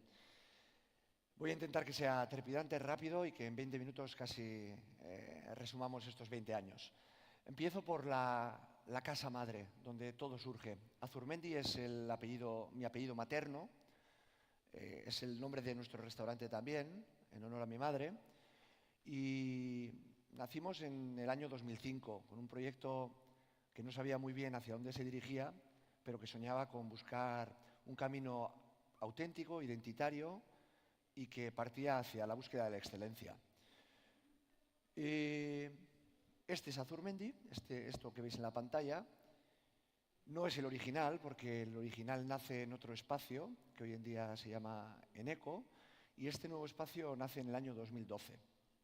En Azurmendi nosotros pretendíamos crear una experiencia identitaria, como decía antes, para transmitir mediante nuestras raíces, lo que nos envuelve, nuestro propio entorno, nuestra cultura, nuestras tradiciones, pero con una mirada diferente, lo que nosotros queremos hacer. Teníamos claro desde el principio que tenía que ser nuestra casa, una casa en la cual podamos recibir a la gente y que no fuera una casa donde la gente llegue, se sienta, coma y se marche, sino que un lugar donde pudiéramos interactuar con todos aquellos clientes que nos visiten. Entonces, cuando alguien llega a Azurmendi, lo primero que se encuentra es este espacio, y en este espacio nosotros queríamos o soñábamos con que la gente se sintiera libre.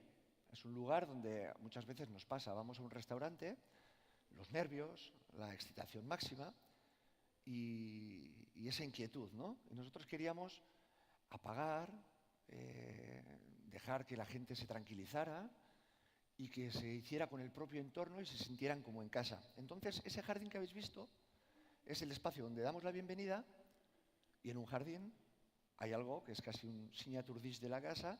Ofrecemos un pequeño basket con distintos snacks que van cambiando dependiendo de la temporada. Es nuestro picnic de bienvenida. La gente llega, se le da la bienvenida, se pregunta por las referencias que tienen, si tienen intolerancias, si tienen alergias, qué cosas no les gustan, y acto seguido les ofrecemos este picnic y desaparecemos para que disfruten del jardín y se sientan muy cómodos. Como es una casa, pretendemos que esta experiencia que vamos creando abra las puertas a nuestros clientes de todos los recovecos y todos los espacios que tiene la propia casa. Entonces la experiencia empieza con este picnic, sigue con una visita a la cocina donde vamos ofreciendo distintas cosas también. No quiero adentrarme hoy en exceso en los detalles, quiero adentrarme más en el continente que en el propio contenido. Creo que lo visual os va a ayudar a entender un poco lo que hacemos, pero quiero contaros a grandes rasgos todas las cosas que hacemos. Entonces se visita la cocina, se ve cómo funciona la cocina en tiempo real, allí se ofrecen otros snacks y después se visita otro espacio. Es decir, hemos llegado, hemos hecho el primer jardín, la cocina, y después visitamos otro pequeño córner de la casa, que es este jardín. En el jardín, distintos espacios también. Siempre hay una intencionalidad. En la cocina siempre hay algo temático para enseñarte a modo de snacks. En el picnic, ya habéis visto y os lo he explicado. En este jardín, que está conectado con la naturaleza que nos envuelve o que nos adentra en el restaurante, encontramos la naturaleza que coge su propio espacio, ¿no? Y ahí ofrecemos distintos snacks también, siempre muy conectados con el mundo de los vegetales y de los flores, hojas, etcétera, que nos acompañan dentro del restaurante también. De allí se pasa finalmente ya a lo que sería el comedor, y en el comedor, otra vez, una batería de distintos menús que van cambiando dependiendo mucho de cada estación, de los productos, y algunos de los platos icónicos de la casa también que la gente quiere conocer o repetir también se mantienen en la carta. Y a grandes rasgos, esto es Azurmendi. Os lo he explicado muy rápido, pero esto es lo que sucede en este espacio que está muy cerquita de la ciudad de Bilbao, muy conectado con el campo y con el entorno, y es la oferta que nosotros vamos haciendo en cada estación y en cada temporada. ¿Por qué voy tan rápido? Porque dentro del mundo Azurmendi, en estos 20 años, nosotros entendimos que la gastronomía es un lenguaje universal, pero con diversos dialectos. Y la alta cocina o el fine dining es uno de los espacios, pero como cocineros, a nosotros lo que nos apetece es poder tocar otros muchos aspectos también que tiene la cocina, ¿no? Si bien Azurmendi es el más formal, nosotros en aquel viejo espacio que dio cobijo al primer Azurmendi, creamos otro concepto que se llama Eneco y que conecta perfectamente con el público más local, el público más joven también, que muchas veces no tiene esa accesibilidad a un restaurante como puede ser Azurmendi, o gente que viene y no tiene el tiempo suficiente para vivir una experiencia como la que es Azurmendi. Y Eneco es, digamos que un escalón mucho más dinámico, mucho más cercano, también es más económico para todos los bolsillos, y hacemos una cocina más directa también. Aquí algunos ejemplos de platos que algunos fueron clásicos de Azurmendi y que se han ido reconvirtiendo a todo este concepto. Eneco está en Larrabetzu, es en la pequeña localidad donde está Azurmendi también, están muy cerca, están a 100 metros de distancia el uno del otro, pero es un proyecto que se extendió también hará 8 años a Tokio y a Karisawa también en Japón. La misma filosofía, cambiando los ingredientes, pero con el mismo espíritu. Otro de los dialectos, otro de los proyectos o conceptos que hemos ido abordando a lo largo de todos estos años es basque. Hay una cosa que a mí me apasiona en el País Vasco y que me gusta que la gente que nos visita de fuera y que no conoce ese concepto la viva. Son las sociedades gastronómicas o los chocos. Son lugares populares donde las vascas, los vascos, cocinamos entre amigos de una manera alegre y donde compartimos la comida, cantamos, discutimos, como si fuera un club privado, pero es un club de hermandad. No es un club de profesionales, es un club para todas las personas que aman y sienten pasión por la gastronomía. Y es un concepto que a mí me apasionaba y que me daba mucha pena el que fuera algo tan introspectivo y que no saliera hacia afuera. Entonces creamos un concepto que se parece mucho al choco, al que la mesa, la gastronomía, son un punto de encuentro para que la gente se sienta, se divierta, sin ningún tipo de trascendencia que vaya más allá, ni ningún tipo de pensamiento que vaya más allá, sino de disfrutar de la gastronomía, de la conversación y demás, y del compartir. Y eso es basque, lo que está ahora en las ciudades como Sevilla, Madrid y también en Bilbao. Otro de los proyectos que tenemos es en Cao. Os he contado antes que el concepto en eco viajó hace 8 o 9 años a Japón y allí hemos tenido la oportunidad de... Hay algo que se está quemando por aquí. Ah, hay algo aquí. Hemos tenido la oportunidad de aprender de una cocina aparentemente antagónica a lo que era la vasca. Y sin embargo, nos dimos cuenta de que hay un montón de puntos en común entre cocinas de cualquier lugar del mundo. Y en este caso, con la japonesa, por la cual sentimos una enorme debilidad, nos dimos cuenta de que donde ellos ponen nigiris, nosotros ponemos pinchos, que para los que no sepáis lo que son los pinchos, son lo que se conoce muchas veces como tapas en el País Vasco, o pequeños snacks que se sirven en bares, en barras, etc. Donde ellos trabajan los yakitori, nosotros trabajamos las brasas. Donde ellos trabajan los ramen, nosotros trabajamos los pucheros. Entonces, hay un punto de conexión muy divertido en este concepto que creamos entre la cocina vasca y la cocina japonesa también. Más cosas que hemos ido haciendo a lo largo de estos años. Un concepto que a mí me apasiona. Antes he escuchado a Vicky hablar de sus meriendas y de esos bocados de la tarde, y a mí los bocadillos es una cosa que me fascina, me gusta muchísimo. Y en Madrid, hace año y medio, le dimos forma a una idea que se llama de bocata, que acaba de abrir ahora en Tokio también, y es el mundo de los bocadillos, desde nuestra perspectiva y desde el conocimiento que hemos ido adquiriendo nosotros a lo largo de todos estos años en el mundo de la gastronomía, llevado al mundo de los bocadillos también. Vale, eso es lo que cocinamos. Hay otros proyectos también, y es donde nosotros, en los fogones, vamos dándole forma a todas estas ideas. Pero hay otra cocina que antes ha traído mi gran amigo Paco Roncero, parafraseando El Principito, que hay cosas que son invisibles, ¿no? Pues sí, hay una cocina que es invisible también, y se llama Jakin en Azurmendi. Mi lengua materna, que es el euskera, una lengua preindoeuropea, muy antigua, Jaki, sin la N, significa ingrediente para comer. Y si le sumamos la N, significa conocimiento. Y de esto va esta cocina invisible. Va de utilizar el conocimiento de la gastronomía adquirido a lo largo de todos estos años para aportar valor a la sociedad también. Cuando vienen chicos y chicas jóvenes a Azurmendi y vienen con ganas, salen de la escuela y dicen, joder, pues yo quiero trabajar en un 3 estrellas Michelin, o yo quiero trabajar no sé cómo, tal. Me gusta recordarles que todo el conocimiento que han adquirido, bien en la escuela de hostelería o en otros restaurantes, es casi un superpoder. De verdad, es casi un superpoder, que les va a ayudar no solo a conseguir sus sueños de 3 estrellas Michelin, de no sé qué, tal, sino que les va a ayudar a construir o a transformar la sociedad más cercana que tienen a su alrededor, utilizando la gastronomía como ese superpoder. Nosotros hemos tratado de utilizar aquí, en lugar de cazuelas y fogones, lápices, ideas y personas. Y hay algunos grandes rasgos que hemos ido trabajando. El mundo de la sostenibilidad.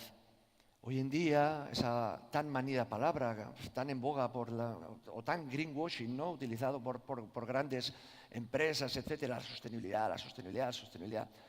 Nosotros no sabíamos lo que era la sostenibilidad, pero teníamos claro en el año 2011, cuando empezamos a crear el nuevo Azurmendi, que teníamos que ser justos con nuestro propio entorno, con todo aquello que nos rodeaba. Es verdad que veníamos de una trayectoria en la cual habíamos trabajado siempre el contenido nunca el continente. Habíamos pensado, yo había visitado ya Bra, había estado con Carlo Petrini en su universidad, me había hablado de su concepto de kilómetro cero, de la importancia de los agricultores, etcétera. Pero en nuestra cabeza decíamos, muy bien, nos estamos enfocando en el plato, que es muy importante, en el ingrediente, en quién hace ese ingrediente, pero no nos estamos enfocando en el continente, en todo lo que rodea a esa industria, vamos a llamarla entre comillas, que rodea al ingrediente y al plato. Entonces trabajamos un poco ese mundo de la sostenibilidad en el que ahondaré ahora. Otra de las grandes cosas en las que llevamos tiempo trabajando, la salud. La salud. Muy importante. Y nosotros tenemos una herramienta que es más importante y más eficaz casi. No voy a decirlo, no me malinterpretéis, ¿eh? Por supuesto que la medicina es lo más importante, pero creo que tenemos algo para precavir, para cuidarnos antes de que lleguen las medicinas. Y la alimentación es una cosa muy importante en ese aspecto. La educación es fantástica herramienta también para transformar todo lo que tenemos a nuestro alrededor. Y el compromiso social. Entonces, voy a ir muy rápido, que sé que no tengo mucho tiempo. En cuanto a sostenibilidad, cosas que hemos ido haciendo. Pensamos en ese continente, cómo crear un continente idóneo también para que esos ingredientes en los que estábamos trabajando, la sostenibilidad tuvieran cabida también. Cuando creamos Azurmendi, creamos un espacio con geotermia, con 18 perforaciones de 150 metros de profundidad para adquirir energía del subsuelo, con paneles fotovoltaicos, reciclamos el agua de la lluvia también, tanto para aseos, baños, huertos, etcétera, etcétera. Utilizamos muchísimos materiales reciclados para la construcción del propio edificio. Creamos un banco de semillas con 400 variedades de semillas autóctonas que estaban a punto de desaparecer. Le dimos un valor, tras un estudio, a toda la flora que rodea el propio restaurante. Tenemos un espacio al otro lado del restaurante para hacer un compostaje, no solo para nosotros, sino que también para todas las personas del pequeño pueblo que da acogida al restaurante Azurmendi, de unas más o menos 1000 personas, donde todo el compostaje que se va creando, tanto en los restaurantes como en el propio pueblo, se pueda llevar aquí y crear compostes. Por supuesto, ya lo he ido comentando por encima, tenemos una red de pequeños productores que son el fundamento de todo lo que nosotros hacemos. En una frase lo resumo muy rápido. Antes de que nosotros empecemos a cocinar o encendamos la luz de la cocina, ellos ya están cocinando y preelaborando lo que nosotros vamos a ofrecer ese día.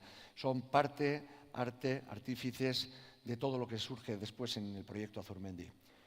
Hemos creado plataformas digitales para que la gente pueda conectar a todas esas personas que son fundamentales, ¿no? Cuando nos subimos a los escenarios de los congresos, muchas veces nos cansamos, nos llenamos la boca de hablar de los productores, de quiénes son, de los superhéroes y la importancia que pueden tener en nuestros proyectos, pero a veces tienen muy poca visibilidad.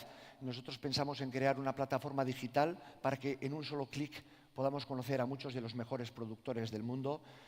Y es un proyecto que hicimos con ayuda de muchísimos chefs a lo largo de todo el mundo que nos han ido hablando de distintos productores que existen en distintas categorías también, diversificadas en vegetales, pescados, panadería, etcétera, etcétera. Pequeños gestos, pero que nosotros sabemos que somos nada, un granito de arena en esta montaña que tenemos que construir entre todos en el mundo de la sostenibilidad. Pero hay pequeños gestos que son importantes, ¿no? En el día a día y que ponemos en práctica y que muchas veces la gente recuerda rápidamente. El ejemplo de las tarjetas de visita. Las tarjetas de visita, yo recuerdo mi primera vez en Japón, un país tecnológicamente tan avanzado y la costumbre, la cultura te lleva siempre a entregarte la tarjeta. Y dijimos, joder, pues hagamos algo de uso cotidiano, hagamos algo chulo y que sirva para tener un enfoque sostenible. Entonces creamos tarjetas de visita en las cuales impregnamos todos los días semillas que están a punto de desaparecer y ofrecemos siempre esta tarjeta con el consejo de que tomen una fotografía de los datos que necesitan, la destruyan, la planten y pongan en valor tarjetas de visita semillas que están a punto de desaparecer. Lo mismo hemos puesto en marcha con unas artesanas de jabón. Cuando el cliente termina su experiencia en Azurmendi se le entrega un cubito de jabón, que parece que no tiene mucho sentido, pero adquiere sentido cuando les decimos que el aceite que hemos utilizado para cocinar su menú se ha convertido después en este jabón artesanal que da cobertura a toda esta comunidad de mujeres artesanas que están detrás de este proyecto. En cuanto a sostenibilidad, llevamos desde hace prácticamente 2 años en un trabajo homologado por la NASA, trabajando conjuntamente con ellos, trabajando sobre un producto sostenible en dos direcciones. El micelio. Utilizamos el micelio para crear productos de nueva generación sostenibles y además crear mobiliario como tenedores, cuchillos, mesas, sillas, etcétera, desde el micelio 100% sostenible. Lo que decíamos de la salud, cocineras, cocineros, ¿a cuántos nos pasa? Nos dedicamos a esto del dar de comer y del de buscar el placer para terceros que vienen a nuestro restaurante y qué mal nos alimentamos nosotros muchísimas veces, qué mal comemos, de pies, rápido, corriendo, de manera absolutamente desordenada. Entonces pensamos en hacer un plan de choque con nutricionistas, con expertos también, que nos ayudaran a nosotros internamente a alimentarnos de una manera más apropiada también. Decidimos sacar esta historia de estamos comiendo bien, enseñemos también a la gente de fuera a comer de una manera también más ordenada, con expertos. La primera parte, a los clientes que llegan a casa, hay un porcentaje elevadísimo, creo que se acerca al 80% de las mesas que llegan al restaurante que tienen intolerancias, alergias o productos que no les sientan bien.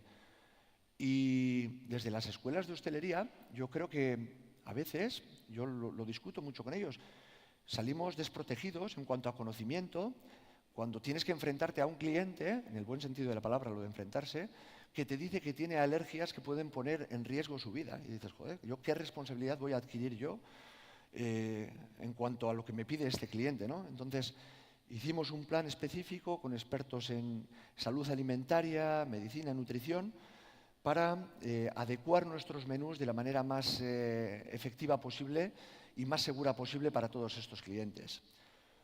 Y parece que pego un salto ahora cuando estamos hablando de salud y hablo de la inteligencia artificial.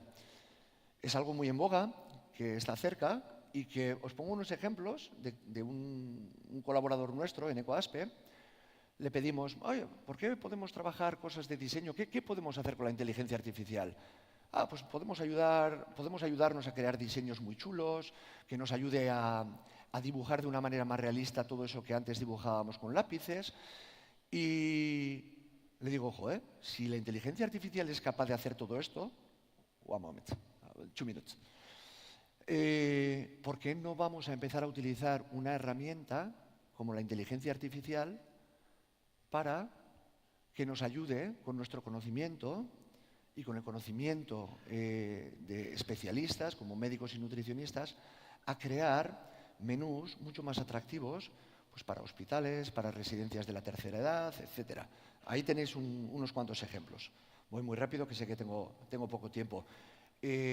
Para llegar a esta imagen, una de las cosas que le decíamos, por ejemplo, era no solo nos des el contenido bonito, me voy otra vez al continente, le decíamos, haznos bandejas más atractivas también, que es una de las peores cosas que te ofrecen cuando vas a un centro hospitalario. Bueno, la educación, y voy terminando, voy muy rápido. Creemos que esta es una de las herramientas transversales que tienen que estar en las academias y en las escuelas, pero no en las escuelas de hostelería, sino que en las escuelas regulares. Yo tengo 2 hijas y a lo que me gustaría transferirle rápidamente a mis hijas es ¿qué son los ingredientes? De una manera global, no hablo de especificidades. ¿Qué son los ingredientes?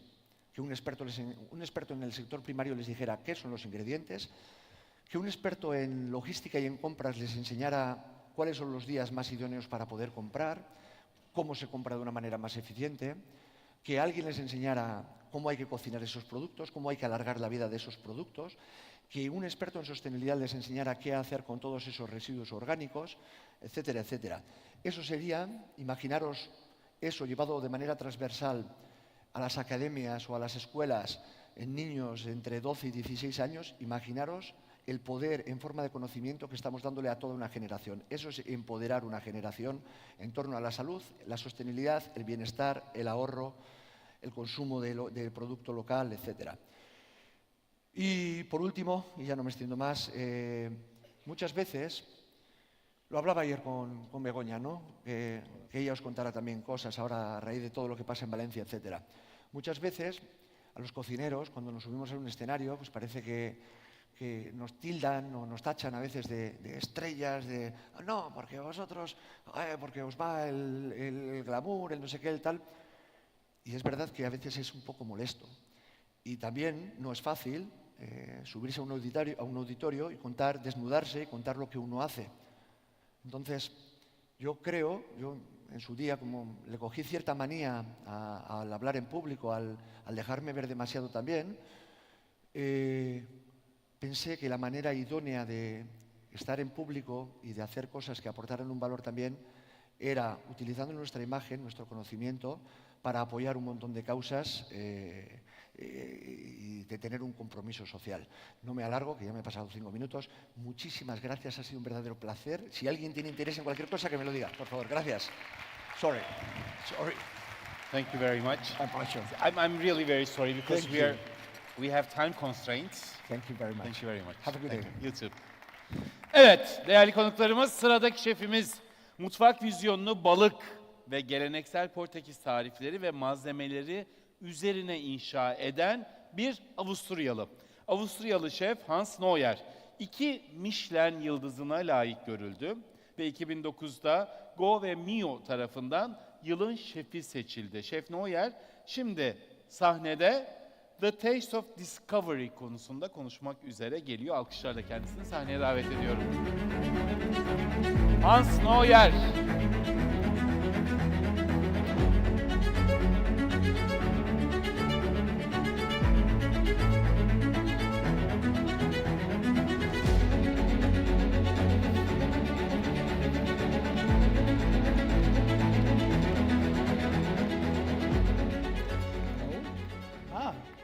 Hello, everybody. First, I want to say thank you to Istanbul and Mr. Gökmen to invite us here to be in this crazy, beautiful city. My name is Hans Neuner. I am having a restaurant in Portugal in the beautiful Algarve since around 20 years. And first, let me tell you how it ended up that we do this traveling and to create new dishes for us. So when when COVID hit all of us, we had to close down our restaurant. We didn't know what to do. So I decided to buy a tent and a sleeping bag, and I went on my Harley and I went around Portugal and visited a dear producer I worked with for many years, but I never had the time to visit them. So we went around for a month, and after that we reopened with a menu called The Discovery of Portugal. And then the success was quite great, so we decided to keep on doing it. So the next year we went to quite some islands who belong to Portugal, like we went to Madeira, Cape Verde, São Tomé, the Azores Islands. And then we went back and created the menu out of those flavors we learned. And we saw what they use. And then we kept on doing it, and it went always better and better. So the year after we went to Mozambique and to Goa, and we always been looking for what the Portuguese left there or what they brought back to their country, and how is the kitchen in Portugal developing because of the influence they had with all the countries they've been connected over the years. So, and then the last year we been to Asia. We tried to go to, we've been to Macau, to Tokyo, to Bangkok, Korea, and Hong Kong. And out of that, I'm going to show you now 3 little snacks we are, at the moment, are running in my restaurant. So first, Max, one of my boys, is preparing now. We call it wasabi ice cream sandwich. So it's different layers. As made out here, we have, for example, you need it now, no? Then take it. So we have an ice cream sandwich. In the middle is a wasabi ice cream with a very bit miso we produced last year and let it age. So in the middle, then second layer is a very small chip made out of fermented black garlic. And on the top, we finish it off then with a small beetroot. So in the end of the day, it's wasabi, beetroot, and fermented garlic. Oh, gib her, Max.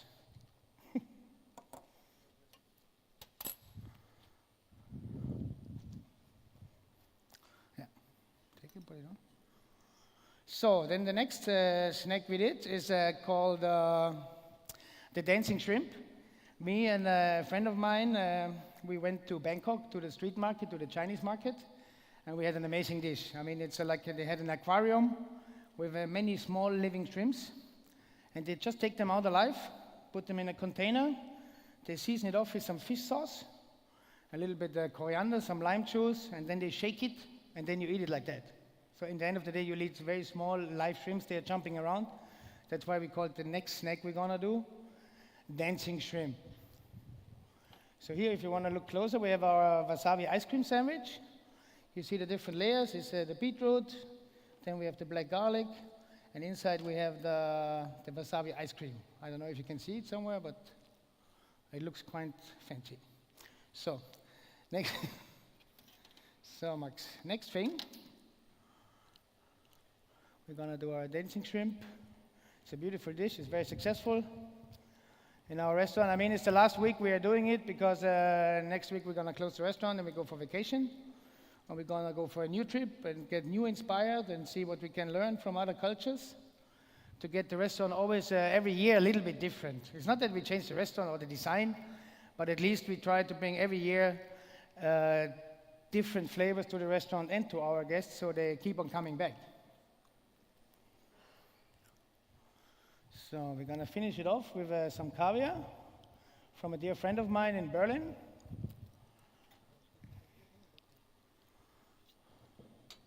Just have to put some the last herbs on it.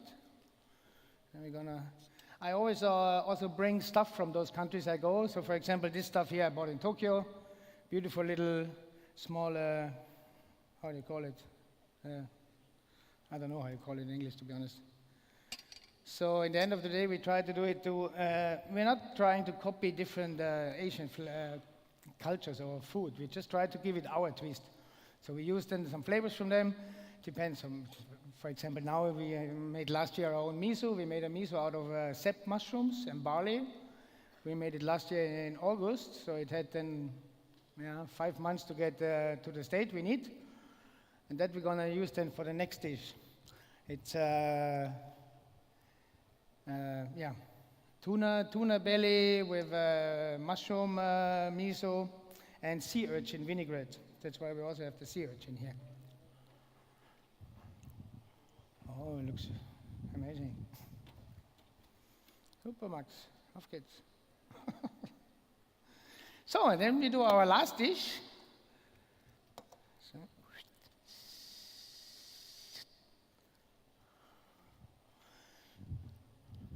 Need some help. Put it on top. So that's, for example, that at the moment is our first snacks we serve at the restaurant. Ah, you missed one. Give me one herb. Doesn't matter, good. So in the end of the day, that's at the moment. Keep on doing it. One of our, this is how the menu starts. So people get an idea what we're doing. So.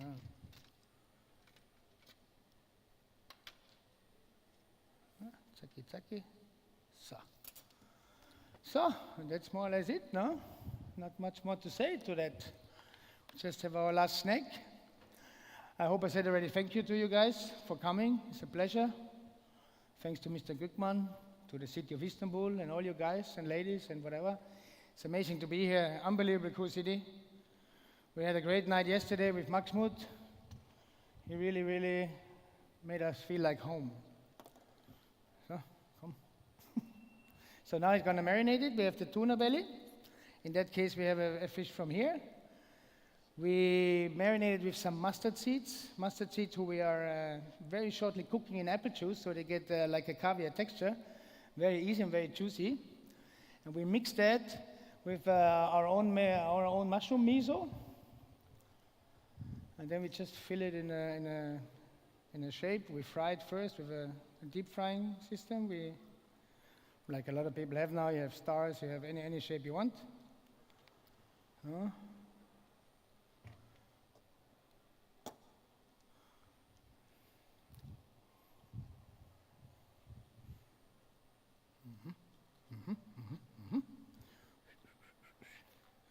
And at the end, we just dust the top of it with a little mushroom powder, so it gets this fancy look. Very clean and very simple on the top.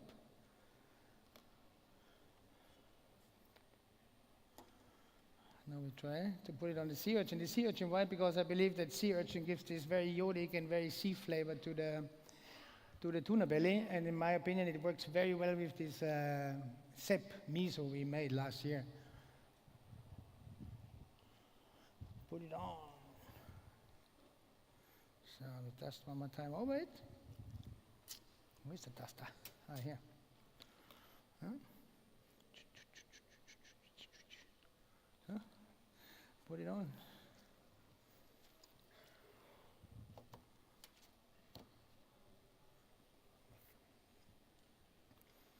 So pretty. So beautiful. That's the free snacks to start up at the moment in my restaurant. I hope you enjoyed it. We're going to show you now some videos of the trips we did. I think we have some from Macau, we have some from Bangkok.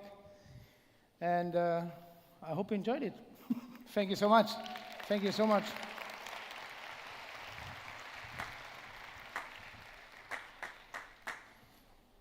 After the incredible passage through the Amazonia, we arrived in Bahia. We entered in Salvador, the first city to serve as a link between Brazil and the European people, where the Portuguese entered and began the construction of the modern Brazilian cities. The people and Brazilian ancestral culture are here marked as in no other place in this beautiful country that is Brazil.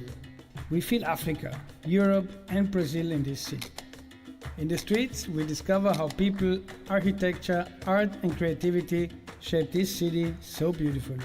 Now, the food. We started right in Mariquita, advised by a friend, considered the restaurant the best and most faithfully reproduces the typical Bahian food.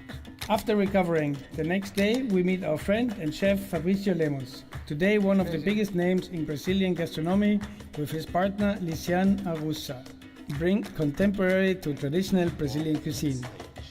We had the privilege of trying several of their dishes in the 3 restaurants they run in Salvador. Then Fabrício takes us to a visit to various typical markets of Salvador, where we can smell, touch and taste an immense variety of local products. And of course, our other great odyssey, visit all the craft shops and craftsmen to bring the ocean the utensils that will help us to taste our new menu, inspired by these beautiful people and places we visited. The spirit of Bahia has entered us, and as we don't want him to disappear, we end up with a dive into Salvador's warm waters so that the memories will never go away.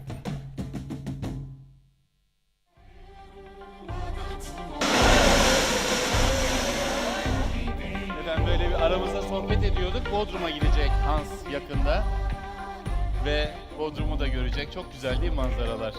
Portekiz, olağanüstü pazarlar.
If you see a suspicious person, please report it to the nearest security guard or the station.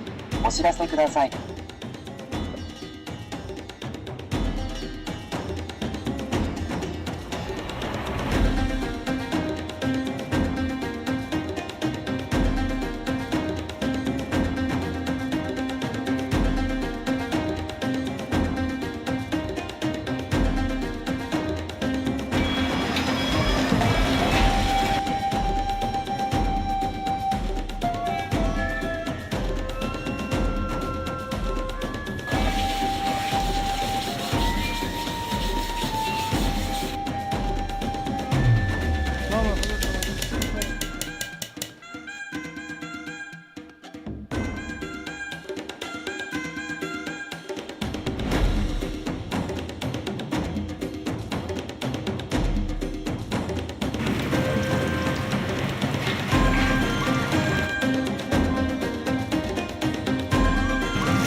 So, one more time, thank you so much. I hope you enjoyed it, what we're doing. We really love it, and please never forget the fun in cooking. It's all we got, and connect with other cultures. So I believe that's one of the best parts we have in our job. So thank you so much, and see you hopefully one day in Portugal on the Algarve. Thank you very, very much. Thank you. Sie sind wunderbar. You're great. Thank you so much. And you traveled half of the world, by the way. Yeah. Thank you. Oh, that's so Thank lovely. you very much. Thank you very, very, very much. It's a little souvenir from today. Huh? Thank you so much. Obrigado. Happy Ciao. flight back. Love Istanbul. Ciao, ciao. Bye-bye. Obrigado. Ciao, ciao. Evet, değerli konuklarımız, değerli misafirlerimiz, sevgili gençler. Sırada yine kısacık bir videomuz var. Hemen arkasından şeflerimizi davet edeceğim. This is me. I am Octave Gallabald, grand-grandson in a brewery family in the heart of Belgium. My siblings always thought of me as the silent one, the dreamer. The one who wanted to explore new grounds, who came up with new ideas. No one believed in it first. In 1911, I created my first chocolate, the original 811.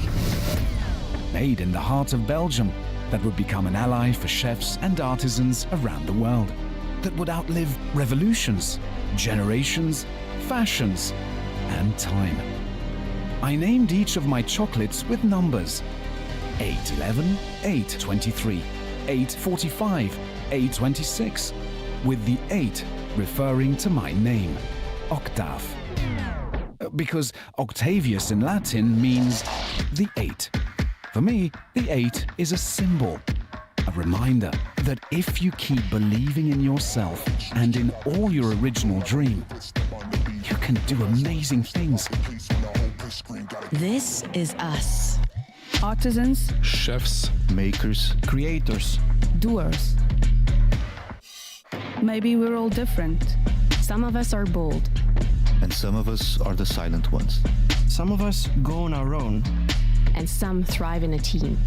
Some of us hold big ambitions, while others have humble dreams. And this is us, farmers, roasters, blenders, conchers, makers of the 811, the 823, and many others. Maybe we're all different too. Maybe some of us were born to dream, while some work on our dream in silence. Some of us explore new ways, while some go all the way. Some of us want to get things done. Some of us want to get things right. All of that marks all of us. Maybe we're all different. But we're all born original. We're here to craft with original taste. To please. To delight. To surprise. Or to wow. Gallowbout, craft at your best with the original taste of Belgium.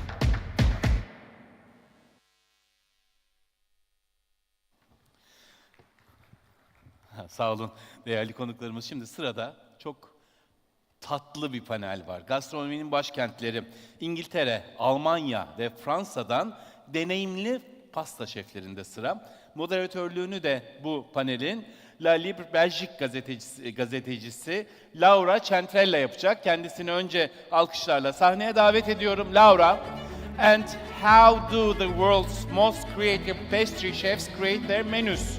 Başlığımız. The title is wonderful. Ve konuklarımız Fransa'nın en prestijli okulundan mezun olan, edindiği tecrübelerle kendi yolunu çizen The Connaught Patisserie by Nicolas Rousseau'nun yöneticisi ve pasta şefi Nicolas Rousseau. Si. Michelin'li pek çok restoranda deneyimler kazanan Claridge's'in pasta şefi Thibaut Hochard, oui. 2 Michelin yıldızlı Koda'nın kurucu şefi ve 2022 yılında dünyanın en iyi pasta şefi ünvanını alan René Franck ve 3 Michelin yıldızlı, yıldızlar uçuyor gördüğünüz gibi, 3 Michelin yıldızlı ünlü şef Paul Bocuse torunu Bernachon Chocolat'ın yetenekli çikolatacısı Philippe Bernachon. And stage is all yours and we have the timer up there. 30 dakikamız var ve süre sizin. Buyurun efendim. Thank you. I'm very happy to be with you today. Thanks Gastromasa for welcoming me, welcoming us. I think we are going to play the video first. So please play the video.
Those cool kids stuck in the past, parliaments of cigarette ash. Wait outside until it begins.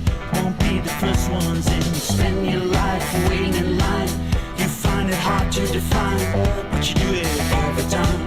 And you do it again. Looking for signs of life.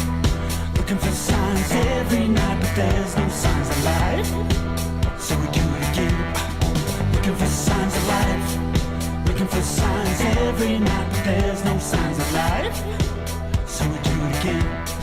First kiss tastes like cigarettes. Dead men walking, take your best. Once again, you lost your friends. Around and around.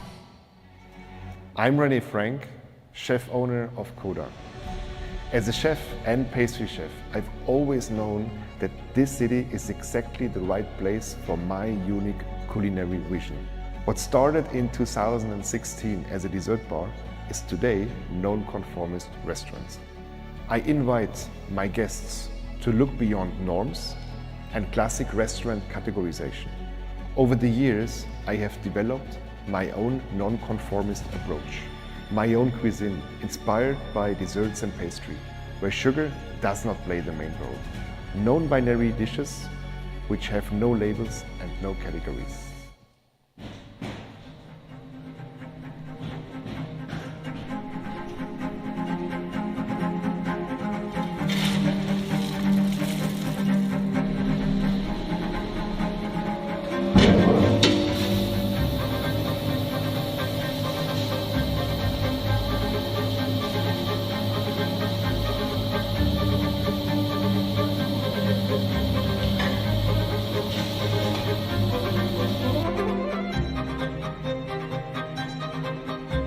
Cette entreprise, pour moi, elle est spéciale parce que c'est une entreprise historique à Lyon, puis même en France, hein, on peut dire.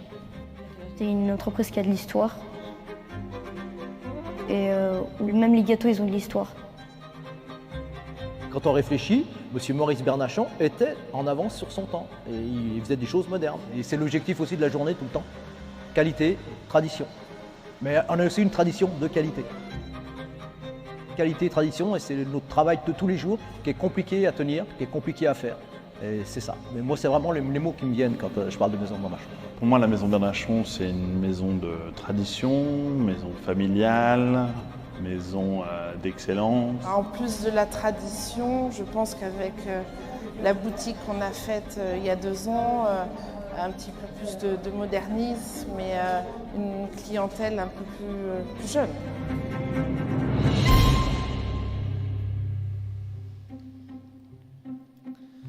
Que tu me prennes 2 moules de tablettes, que tu demandes à Anne-Valérie s'il lui reste... Ça fait 44 ans que je travaille dans l'entreprise. J'ai commencé, j'avais à peine 16 ans, et j'ai débuté avec Monsieur Maurice Bernachon. Mon grand-père, Maurice Bernachon, achète une pâtisserie ici même au 42 cours Franck-Larousvel. Au départ, c'est une pâtisserie de quartier, et mon grand-père, adorant le chocolat, se rapproche un peu plus de ce produit. Okay. So I'm very happy to be with 4 of the best pastry chefs in the world today. Let's start with Thibaut Auchard, who is the executive pastry chef of the Claridge Hotel in London, in Mayfair, and very, very beautiful hotel. So we were talking about the fact that, you did recently a collaboration with a pastry chef from New York, and you had this idea to do a new version of a tea time. So can you tell us how collaboration with other pastry chefs influence your menu? Yes, so back to June. So last June, I've been invited to New York at Lycée, one pastry shop from Le Angeli. So she invited me to make a collaboration for 2 days. Part of the collaboration, it was one afternoon tea. So we changed a bit the way how to approach the afternoon tea, because in London, in UK in general, it's very how do you work with her to modernize the... Yeah, that's why. So in England, it's very like sandwich, scones, and then pastry cakes. So then for New York, we try to change a bit, to make a small twist as well, because it's not the same clientele. So we just change a bit with Savory to start, but it was not sandwiches, it was more kind of New York style things. It was special things from Angie there. Then we jump with something more fruity, very fresh to follow. Then the scones, because for the afternoon tea we need to have the scones. And then few plated dessert as well. So it was just to make a small twist with some ice cream, hot sauce, just to change the way or to do the afternoon tea. It's very important as well to collaborate with other chefs. So what it brings to you to collaborate with other pastry chefs? This is like you open a bit more your mind. You see new techniques, new way to work, and way to think. I've been there for 5 days with all the team there, so I've been part of the team for 5 days, which was very important and interesting for me, as I saw a lot of new things. Okay, thank you. So then we have also Nicolas Rousseau here. He's the executive pastry chef of the Connaught, also in Mayfair in London, so they are neighbors. And so Nicolas, can you just tell us how do you create your menu? What are your inspirations? But first, thank you for inviting me here in Istanbul. Really appreciate it. To answer your question, so to create a menu, first for me would be the season. So respect the season, the fruit that you have in a season. You might have short periods, like you can get the figs for only 1 month, or even the mirabelle, the plums, the yellow plum, the small one, which will be only 3 weeks. So we are pushed by the season, really. And as well, I have amazing team, London. People are coming from all around the world in my team. And, they learn all their gastronomy in their country is different than I'm French, and it's quite different. So they might approach different products in different way. So sometimes we do some trial and things that for me will not match. In the end, they make me like it. So we work around, we do a few trials, and in the end is on the menu. So it can be on the menu of the afternoon tea that we have at the Connaught, or on the Connaught Pastry, our luxury pastry shop. And recently as well, we done something new in the Connaught. We've done a collaboration with an British artist called Liz Waste. I've been introduced to her and to speak with her.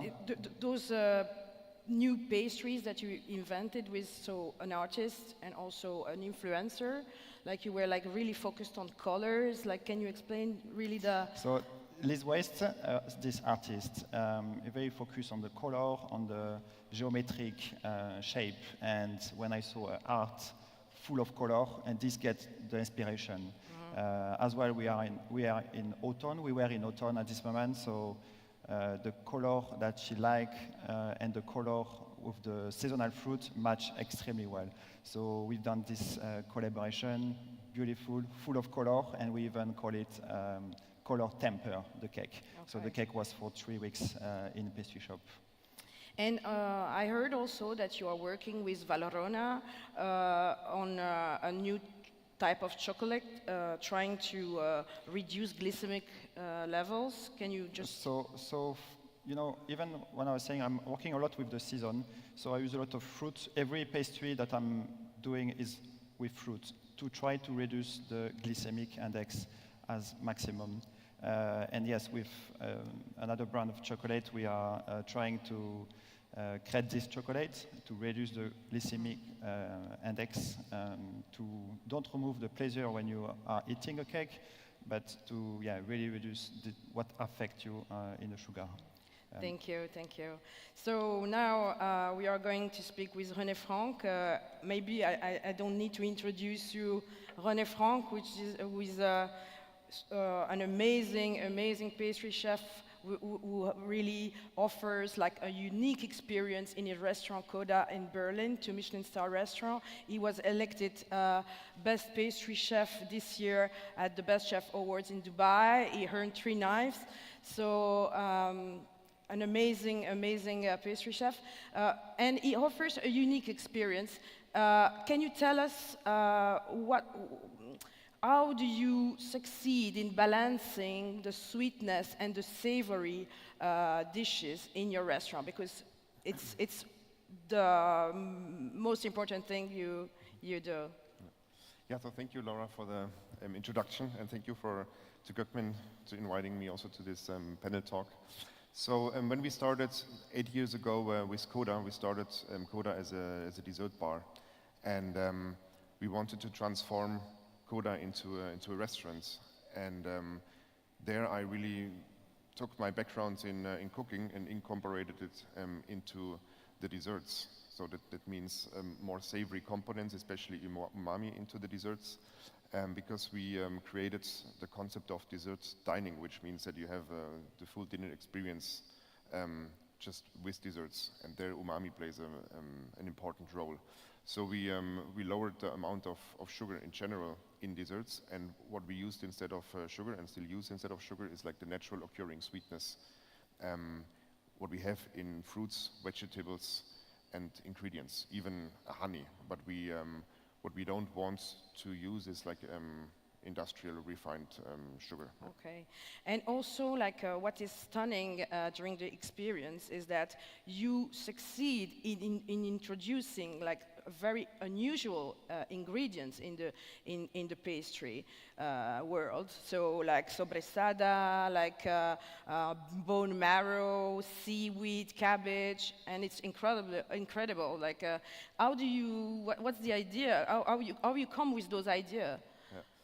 So I'm a lover of balance. This is also what I learned in France in cooking about balance in food. And I think sometimes in pastry, especially if you think about a whole dinner menu with desserts, it's pretty unbalanced because it has a lot of milk products, a lot of butter, a lot of cream, a lot of milk, a lot of eggs are always like used in pastry. A lot of white sugar, a lot of white flour. So I wanted to have a balance. So I thought, okay, I want to use different milk products, also like nut milks, almond milks, things like this, what we make everything by scratch. Also the excessive use of eggs. That's why we thought, okay, maybe we want to use some different kind of eggs. So even like fish eggs. So we introduced caviar into the menu. And with like other ingredients, if you look around in the whole world, even here in Turkey, which is like one of my favorite desserts, maybe I don't pronounce it right, it's like tabu köksu. So it's a dessert made with chicken breast. So these things are a big inspiration for me because otherwise in Europe we mostly know the classic ingredients, which are mostly fruits in desserts. But I think if you look around in different cultures and different countries, a lot of different ingredients are used. And sometimes also just think, for example, you have a cream. We use excessively cream in desserts and pastry. So there I got the idea to replace cream with the fat of the cream with bone marrow, reduce the amount of sweetness, and have like bone marrow as additional flavor.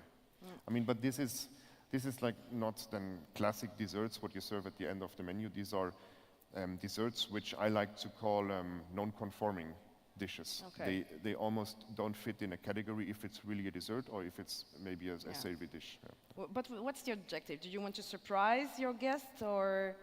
Yes, I want to show that that dessert can be much more than the final part of a menu or a cake. That dessert and pastry is something, also are techniques where you can build a holistic experience, a holistic dinner experience, also by incorporating other ingredients. And also like bone marrow is at the end, it's the same fat what you have in cream. It's just from a different part of the animal. Thank you, thank you. Now we are going to talk with Philippe Bernachon. Philippe Bernachon is the third generation of chocolate makers. But I'm going to switch in French now because Philippe speaks mostly French. Philippe, donc vous êtes de la troisième génération de la maison Bernachon, vous travaillez avec vos sœurs.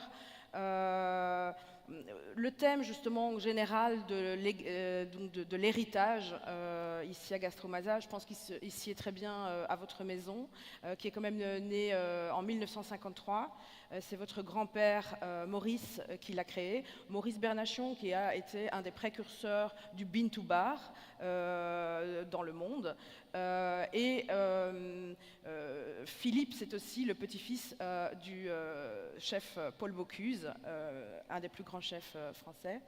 Et il y a une très belle histoire, hein, je pense, Philippe, à propos d'héritage. C'est cette création du gâteau, le président, qui a été créé en 1975. Donc, est-ce que vous pouvez m'en parler un peu?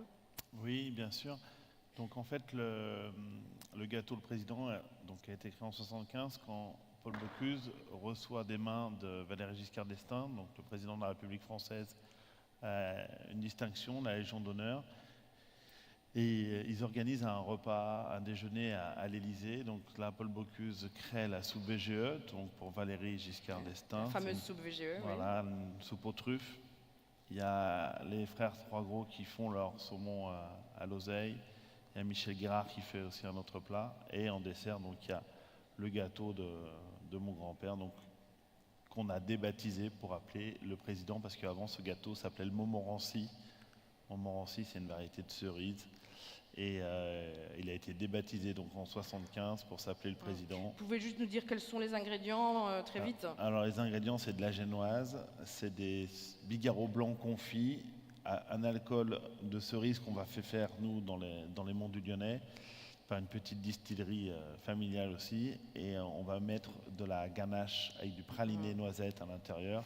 Et il a cette coiffe qu'on a vu, on a aperçu à la vidéo, un peu comme une sorte de tête de moine qui l'habille pour le finir. Et ce gâteau, est-ce que c'est toujours, enfin vous le vendez toujours en boutique ou dans votre salon de thé restaurant? Exactement. Donc, et c'est un gâteau qui a évolué un peu avec son temps, parce qu'à l'époque de mon grand-père, c'était très alcoolisé. Du fait de la conservation, ils n'avaient pas d'autre moyen que de mettre de l'alcool pour alcooliser le gâteau. Et au fil des générations, ce gâteau a été beaucoup réduit en alcool et en sucre aussi pour être un peu plus dans l'air du temps. Très bien, très bien. Et donc vous avez ouvert aussi une boutique à Paris, donc vous avez forcément votre boutique originale à Lyon. Comment évoluent en fait vos créations aujourd'hui? Quelles sont vos sources d'inspiration pour renouveler en fait la pâtisserie, la chocolaterie de la maison? En fait, moi j'aime bien reprendre une parole, c'est la tradition en mouvement. Ça veut bien dire ce que ça veut dire, c'est une vieille maison, mais c'est une maison qui bouge, qui vit avec son temps.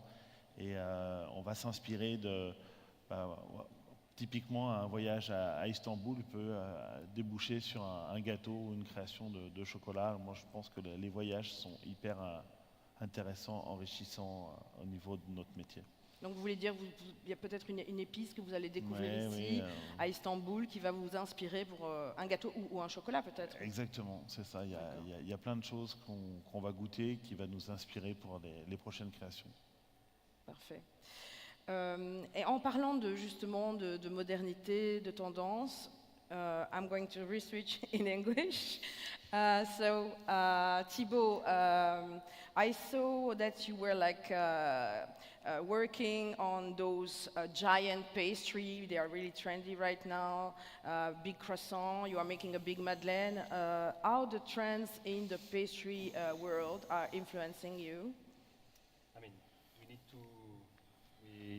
we really need to follow a bit what's happening in the world as well, for sure. So that's why I'm always a bit on the social media to have a look on what's happening all around the world. Then we opened the shop 2 years ago now, so my goal was just to have something a bit funny. Like we all know the Madeleine, it's quite everyone know from everywhere, all around the world. So I try to make it as a giant Madeleine. So we make the giant Madeleine with some praline and caramel inside as well.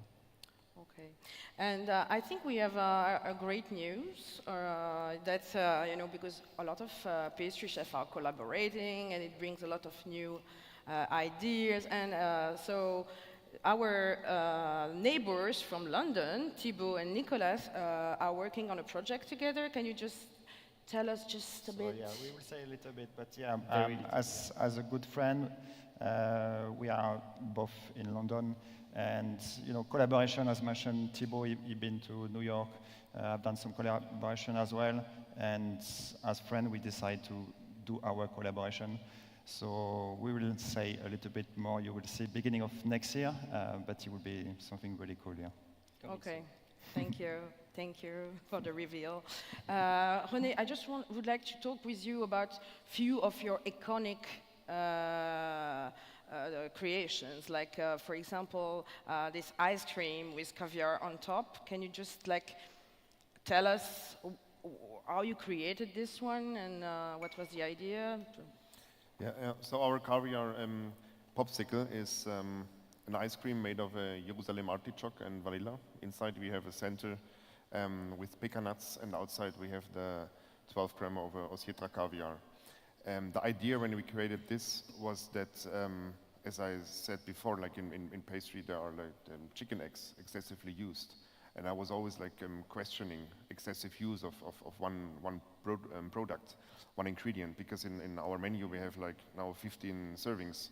So if you have everywhere like, let's say chicken, eggs, cream, butter and milk, it's always like the same basic ingredients. So I wanted to use, to replace almost chicken eggs with caviar. Of course it's chicken eggs are especially there to give volume and also as a stabilizer. The caviar we use more for its umami and the flavor. But this was the idea, and I didn't want to have just an ice cream and caviar on top, so I created kind of something what is connected to your childhood, a popsicle. So we have the caviar really incorporated in the whole creation. Okay. And the idea is from a popsicle what I used to have as a kid, which was like a kind of a vanilla ice cream with nuts around. So I wanted to have this optic from the nuts and have the caviar, so that you have this structure around the ice cream. And then when you eat it, you have the umami and sweetness in the ice cream. And maybe a question for both of you. Like, are childhood memories a big source of inspiration for you? Maybe starting with Philippe. Est-ce que les souvenirs d'enfance sont une source d'inspiration pour vous dans vos créations? Après, c'est sûr que moi, depuis tout petit, je me balade dans la maison, donc à chaque fois qu'on passe un endroit, il y a soit du caramel qui est en train de cuire, soit un praliné qui est en train d'être fait, des fèves qui sont torréfiées au torréfacteur. Donc du coup, on a depuis tout petit ça dans les veines et dans le... Et ça, forcément, quand on va goûter quelque chose ou quand on réfléchit à quelque chose, on va se souvenir de ce qu'on avait goûté étant petit, etc. Et je trouve que c'est... Après, c'est souvent un éternel recommencement, mais on va se servir de plusieurs étapes pour faire une nouvelle étape. Très bien. Est-ce que d'autres... est-ce que toi, Thibaut, tu as créé une pâtisserie qui rappelle ton enfance? So I didn't create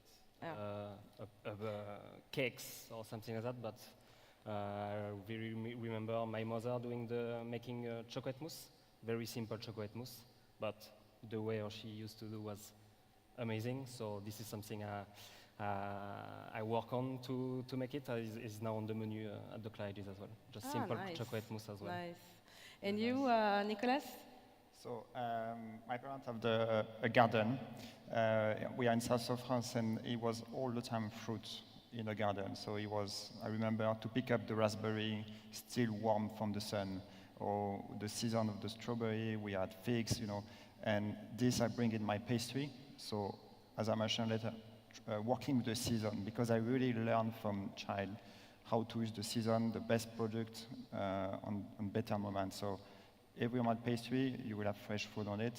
And one of my remember of childhood is strawberry tart. I love strawberry tart, just because we were picked up in a garden, put it straight away on the tart. Yeah. Why today you didn't bring anything? So, and you, René, so you were talking about this ice cream with caviar. I know when I ate at your place that I had like those gummy bears. So are those gummy bears like also something from your childhood, or do you have other things from your childhood in your menu? Still, the gummy bears are still present in my life. I have kind of a hate love to gummy bears. Yeah. So on the one side, I don't want to eat gummy bears, and I don't eat them because they're industrial processed products. But on the other side, I loved gummy bears as a kid, and I still sometimes eat in once a whole packet of gummy bears, which is a secret. And I just like to use like those things for me. So almost in every dish, I have something which is like really connected to me, and I try to bring those thoughts through the food to the guests. It's not very important that everybody understands it, but this is kind of my inspiration and my way how I'm creative. That I always have some flavor or a feeling. And for me, dessert, if you talk about the whole menu in a restaurant, like the dessert is for me the most emotional part of the menu.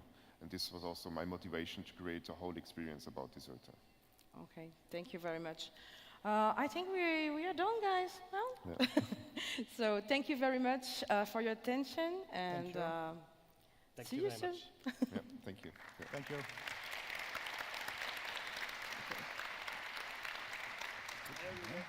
Attends, Laura, on va faire une photo tous ensemble. Ah. C'est la première femme qui elle est au contact. Je suis plus petit, je me mets au milieu. Au milieu.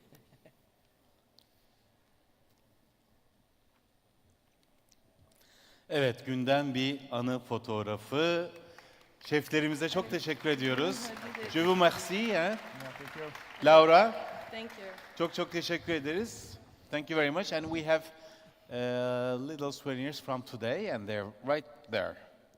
Efendim şimdi sırada moderatörlüğünü bir İtalyan gazeteci yapacak. Bir panelimiz var ama onun öncesinde yine kısacık bir videomuz var. İzleyelim. Daha sonra panelimizi sahneye alalım.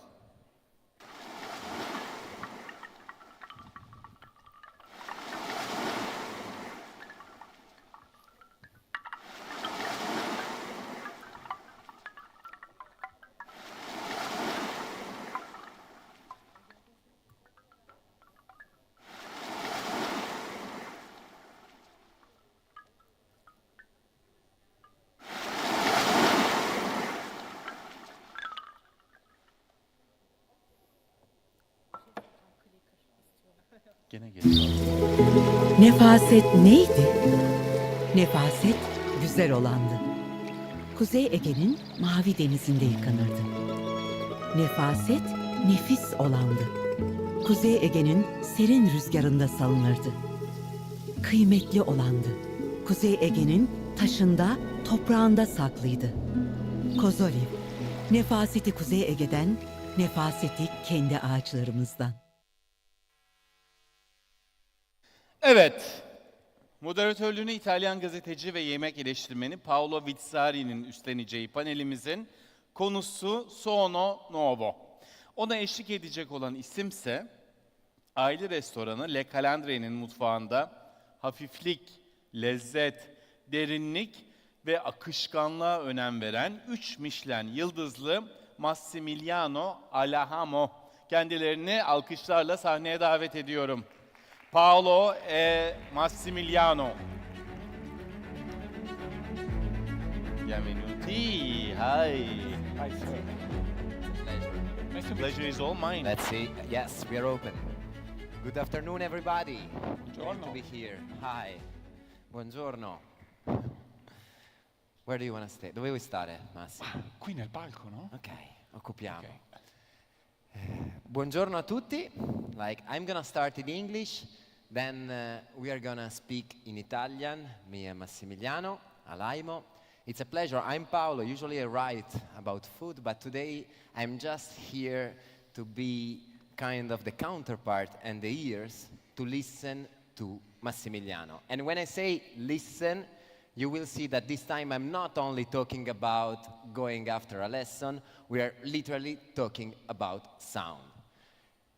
It's a huge honor to have Massimiliano here. He's one of the best cooks we ever had in Italy, and benvenuto Massimiliano. Grazie, Intanto. grazie a tutti. Oggi parleremo di cucina, però dandogli uno sguardo un po' diverso, cercando di dare ascolto un po' ai nostri sensi, perché per noi i 5 sensi servono ad arrivare al sesto senso. Il sesto senso che è quella parte magica che l'istinto, che ci prende, che ci affascina. E inizieremo con un piccolo video che cercherà di raccontarvi una ricerca che abbiamo fatto nata per gioco, perché sfogliando ricettari antichi fino ai giorni nostri, quando sentivamo parlare di utilizzo di uovo in una preparazione, si dava per scontato l'uso dell'uovo intero, ma senza il guscio. E noi invece abbiamo pensato di disubbidire e di poter utilizzare questo uovo all'interno, per esempio, di una pasta. Che cosa potesse accadere? Ecco, quello che poi è accaduto è che, come sempre, ed è un po' il nostro modus operandi, quello di ascoltare la materia, siamo rimasti affascinati e abbiamo cercato di seguire dove ci voleva portare. Per cui inizierei con il video. E io ti invito nel nostro salottino intanto, no, mi a piace guardare il stare video. in piedi. Preferisci in piedi? Prego. Allora, se possiamo dalla regia far partire. L'uovo nella sua interezza mostra una forza rigenerativa sorprendente.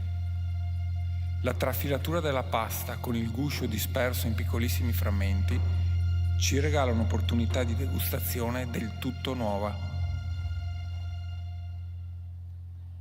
Un'opportunità che definiamo suono nuovo.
Sono sempre più convinto che apprendimento, conoscenza e memoria siano fortemente legate all'esperienza della masticazione e che gran parte della stimolazione di piacere generata dal croccante sia condizionata dal messaggio di conquista e di emancipazione che il bimbo intimamente ha esperito nella fase dello svezzamento. Il cibo, infatti, come veicolo di scoperta, accompagna la crescita dell'uomo in una forma del tutto privilegiata, passando al suo interno e lasciando tracce silenziose cariche di significato. Un viaggio nel viaggio per la scoperta di noi stessi. Ascoltare la materia significa divenirne parte, per comprendere, anche per un brevissimo istante, che parla di noi.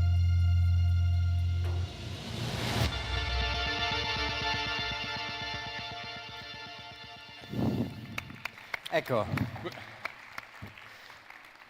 Abbiamo visto, no Massi, suono nuovo e merita anche una piccola specificazione per chi ci ascolta in traduzione, no? Perché in inglese ovviamente rende bene il concetto di new sound, ma per noi italiani suono nuovo è anche un gioco di parole proprio sull'uovo.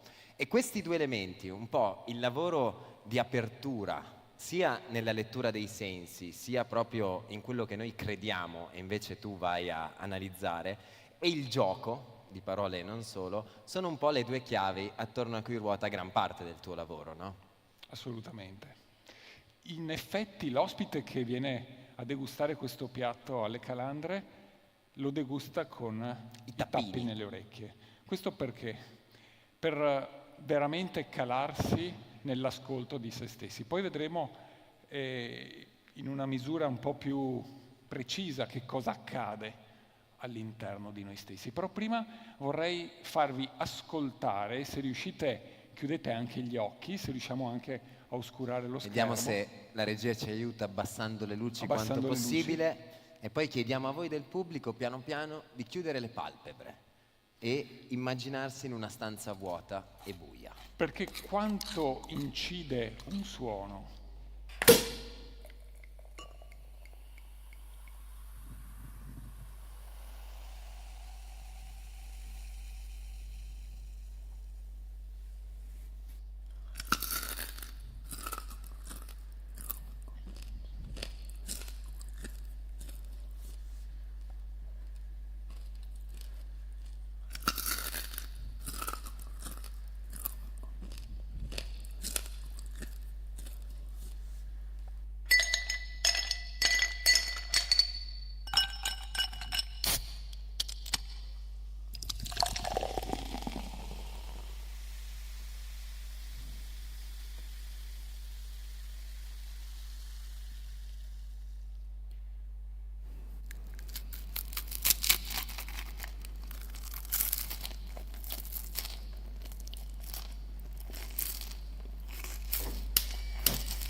Questo per noi italiani è un suono religioso, come la mamma che ci chiama a tavola, no? La caffettiera. Quasi sentite il profumo. E non abbiamo degustato ancora nulla.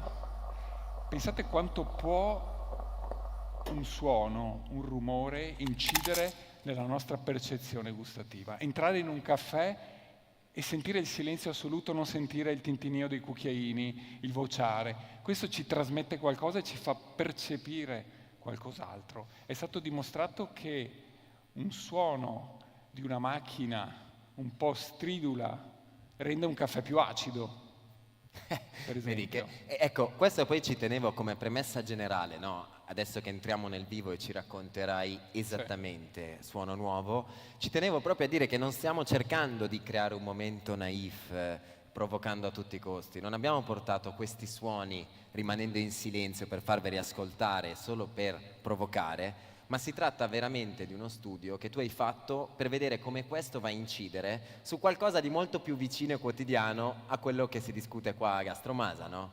Il cibo. Il suono e il cibo, due sfere che normalmente noi teniamo separate.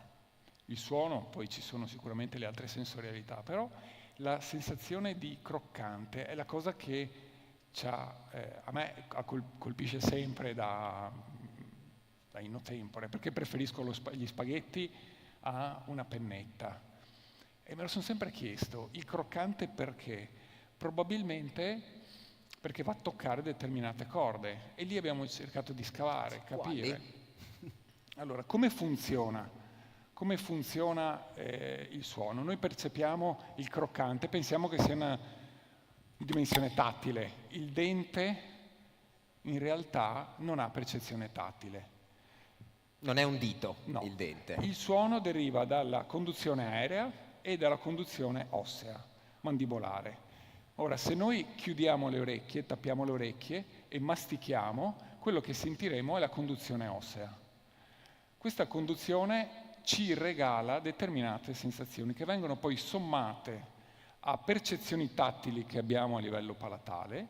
Questa somma che viene in qualche maniera poi accompagnata all'olfatto, al gusto, a tutta l'altra sensorialità, istintivamente viene percepita come qualcosa che accade in bocca. In realtà accade nel cervello. E tutto questo poi si riconduce a un concetto di complementarietà, no? Quindi noi non usiamo quasi mai solo un senso, li usiamo sommati e poi spesso diamo tutta la responsabilità solo al principale di quell'azione.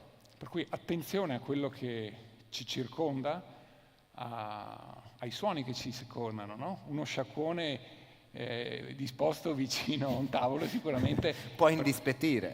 Può indispettire. Una bottiglia di spumante aperta al tavolo ha un gusto sicuramente più efficace rispetto a una bottiglia aperta nelle retrovie delle cucine. E c'è una zona in particolare della nostra vita di uomini, no? In cui tutto questo si accentua e diventa ancora più importante, no? Ci sono dei momenti nelle nostre vite che segnano dei passaggi. Sicuramente. Noi nasciamo come... Il bimbo nasce senza masticazione. La masticazione è una conquista, è un qualcosa che arriva con lo svezzamento. Le nostre ricerche ci portano lì e dicono che probabilmente la sensazione di croccante, oltre a favorire alcune dinamiche che riguardano la sopravvivenza, per cui il riconoscimento della freschezza di una pietanza, di una foglia di lattuga, la parte energetica legata alle reazioni di Maillard, per cui il piacere, gli acidi grassi contenuti nei grassi, dove abbiamo dei percettori, dei ricettori nella gola che catalizzano, per cui una patatina intrisa di grasso ci stimola, quel croccante lì ci fa salivare, ci inizia la digestione. Ma tutto questo il bambino appena nato non ce l'ha.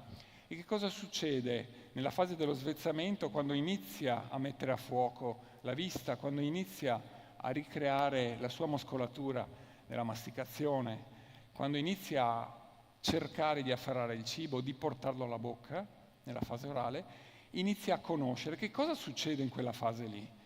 Inizia a legare il cibo alle sensazioni che percepisce, alla carezza di una madre, allo strillo del fratello, e lì probabilmente nasce un mondo. Ci sono degli esperimenti che dimostrano su delle cavie da laboratorio è stato dato del cibo polveroso o liquido per alcuni mesi. Hanno dimostrato che c'è una riduzione delle sinapsi, per cui di tutta la fase dell'apprendimento, per cui la masticazione molto probabilmente è fortemente legata alla conoscenza. Se io sono arrabbiato, teso, ansioso, non mangio una zuppa, no? Ho bisogno di qualcosa che mi dia invece quel senso di sostanza, di generosità anche. E non voglio nemmeno una posata, a ferro con le mani. Per cui c'è una parte istintiva che emerge, che è legata alla conoscenza, all'apprendimento. Per cui la masticazione è un'elaborazione del meccanismo anche della muscolatura della testa. E in questo c'è un concetto. La prima volta che mi hai raccontato del progetto hai usato un'immagine per me di una bellezza e di una poesia infinita, perché in effetti noi non pensiamo che il bambino non sente il suono di quello che mangia per tutta l'epoca del trattamento, poi arriva lo svezzamento, Max dà il primo morso a qualcosa di solido, e tu come l'hai chiamato quel momento? È il secondo gusto. Il primo gusto è l'elemento lattico-tattile, che è uno dei nostri ambiti di ricerca molto forti, per cui cercare la madre ovunque, le sensazioni lattico-tattili nel mondo vegetale, che non è altro che una sedimentazione, una dispersione di grasso e acqua in un'emulsione, per cui crea quello stato lappante del bambino. E ci tengo a sottolineare che tu tutto questo lo tratti proprio in un'ottica di ospitalità. Non abbiamo smesso di parlare delle calandre come di un ristorante 3 stelle Michelin e di quel tipo di accoglienza, ma tu questi meccanismi del cervello li usi proprio in un'ottica di poter regalare quelle sensazioni, no? A chi si siede da te. Conoscere questi ambiti, che poi magari potrebbero essere smentiti, ma fa parte della ricerca, è uno degli atteggiamenti per riuscire a traslare un pensiero, a traslare un'emozione, a regalare un sorriso, che è quello che è un po' il nostro obiettivo. Però conoscere noi stessi è anche affascinante, perché ci fa capire quanto in realtà non ci ascoltiamo, e questo in genere nella vita. Però c'è stato un esperimento estremamente interessante sulle patatine fatto nel 2008 da Charles Spencer e Zampini, che dimostra che l'amplificazione di un suono, dello scrocchiare di una patatina... Quindi ecco, immaginiamo, io assaggio una patatina, ma ho delle cuffie che mi fanno sentire quella croccantezza amplificata. Aumenta del 15% la percezione del croccante. Altri esperimenti dimostrano che il suono delle patatine stesse, se osservate, hanno sempre le confezioni molto rumorose. Non è un caso. Questo stimola alla masticazione, è un invito a mangiare, aumenta il croccante in degustazione. C'è un altro esperimento che dimostra quanto il croccante, se io ho un grissino poco croccante, aggiungo degli elementi di disturbo sonori, alzo il volume. Alziamo la musica a palla. Il mio cervello ripropone il suono che ha in memoria e me lo ripropone, anche se so che sto facendo un trucco, per cui quel grissino che non è così croccante torna a essere croccante. Questo è un elemento con cui tu giochi, no? Il concetto è proprio di quello che noi registriamo nella memoria, nella corteccia cerebrale, e lascia una traccia che di solito rimane dimenticata lì. Tu vieni e ce l'afferri.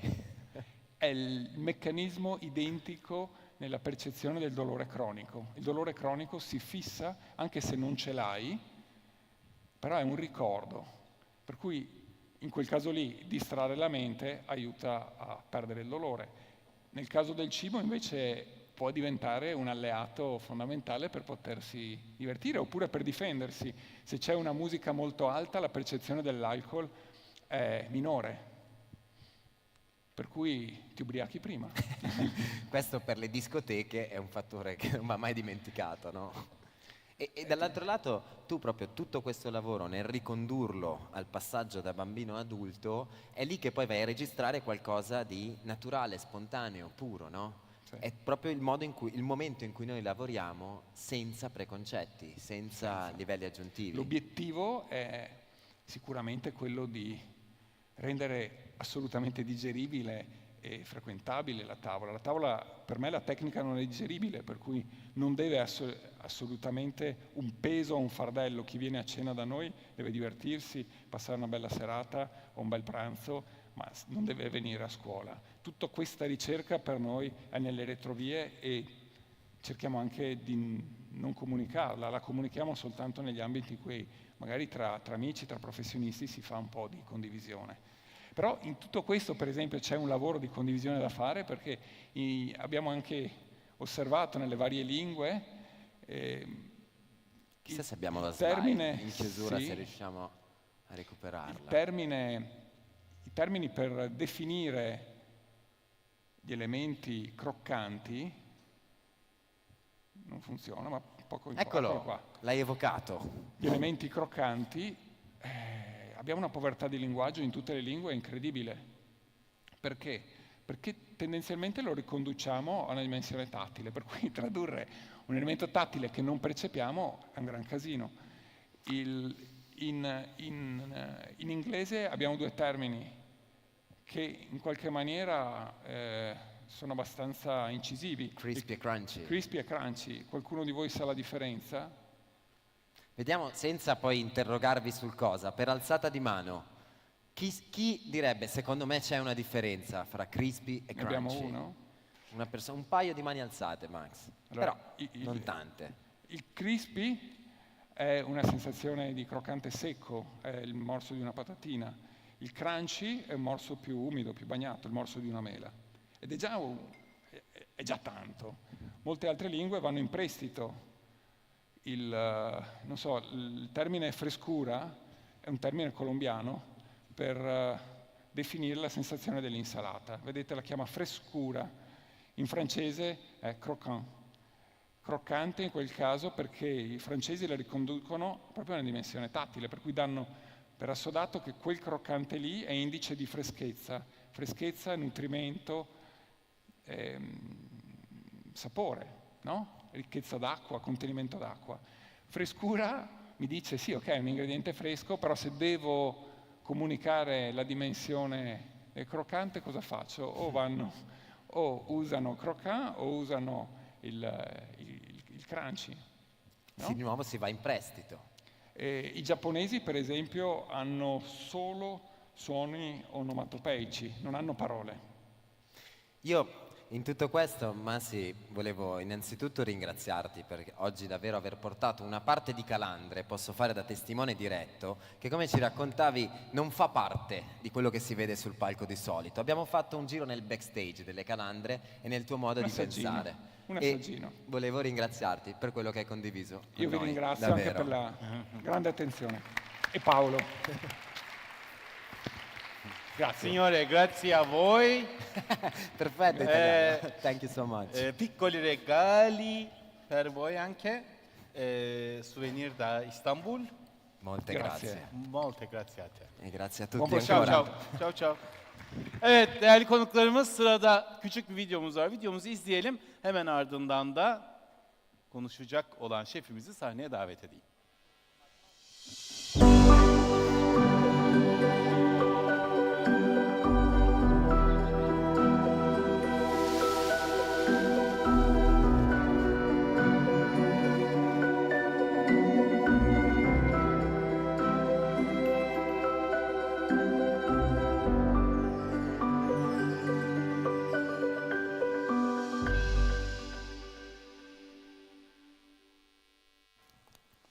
Evet, yeni Valon mutfağının önde gelen ismi 2 Michelin yıldızlı ve yeşil Michelin yıldızlı şef Sankun de Jambre.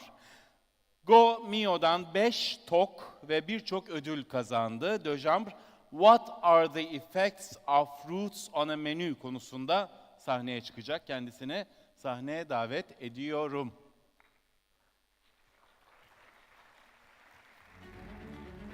I was looking for you. I thought I've already lost you. Thank you. Happy to have you here.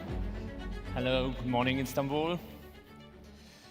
So, just before to start, just a short video to introduce me, please.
So, thank you. I want to introduce you, Florian is my sous chef, and I want to thank all my team still in Belgium to take care of the restaurant. I will do this presentation in French for some details. I think it must be really precise sometimes. We can start with a PPT, please. I will speak about roots. I think everybody can understand about roots. Je suis Sangoun de Gimbre, mon nom est coréen, mon nom de famille est belge. Donc je suis coréen, belge et citoyen du monde. Donc je voulais être pharmacien. Je suis devenu boucher, sommelier et cuisinier par la force des choses. J'ai ouvert mon restaurant il y a 27 ans et j'ai cuisiné pour la première fois le jour de l'ouverture, sans jamais aucune expérience auparavant, si ce n'est d'avoir vu et observé mes différents patrons officiers autour du fourneau. Je suis issu d'une famille de 10 enfants, donc j'ai été adopté à l'âge de 5 ans par une famille belge. 10 enfants, il faut pouvoir se faire sa place. Et j'ai grandi dans une ferme. Si je vous parle de tout ça, je pense que pour définir qui nous sommes aujourd'hui, on a besoin de savoir qui nous étions et d'où nous venons. Donc essayer de trouver sa place dans une petite communauté de 10 personnes, c'est pas toujours évident. C'est vraiment grâce à la cuisine et au parcours que je suis parvenu à avoir ma place.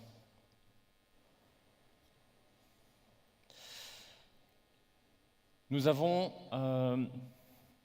commencé dans une petite maison, donc ça fait depuis 27 ans, on a commencé dans une petite maison avec ma femme, mes 2 enfants. C'était une petite maison au bord de la route avec une vingtaine de couverts. J'ai fait les constructions moi-même, j'ai monté les toilettes, j'ai mis les carrelages, j'ai fait les sanitaires, j'ai fait tout ce qu'il faut faire dans une maison. Et parallèlement à cela, je travaillais les soirs pour gagner un peu d'argent. Nous avons, après 15 ans, en 15 ans, nous avons eu 1 étoile, 2 étoiles, 2 enfants, côtoyé énormément de personnes. J'ai commencé à voyager, à connaître un tout petit peu plus le monde.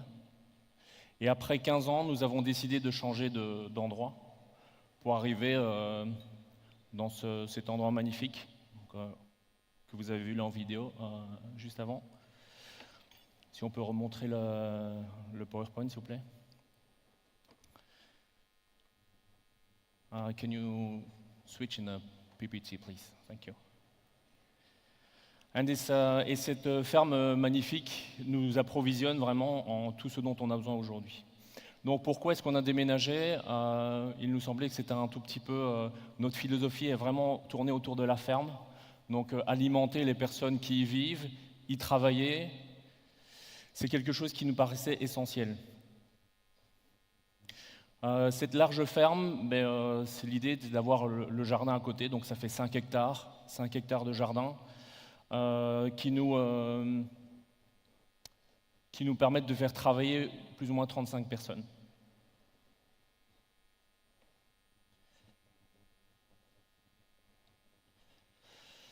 Notre endroit est vraiment orienté vers la nature. PPT, please. Thank you.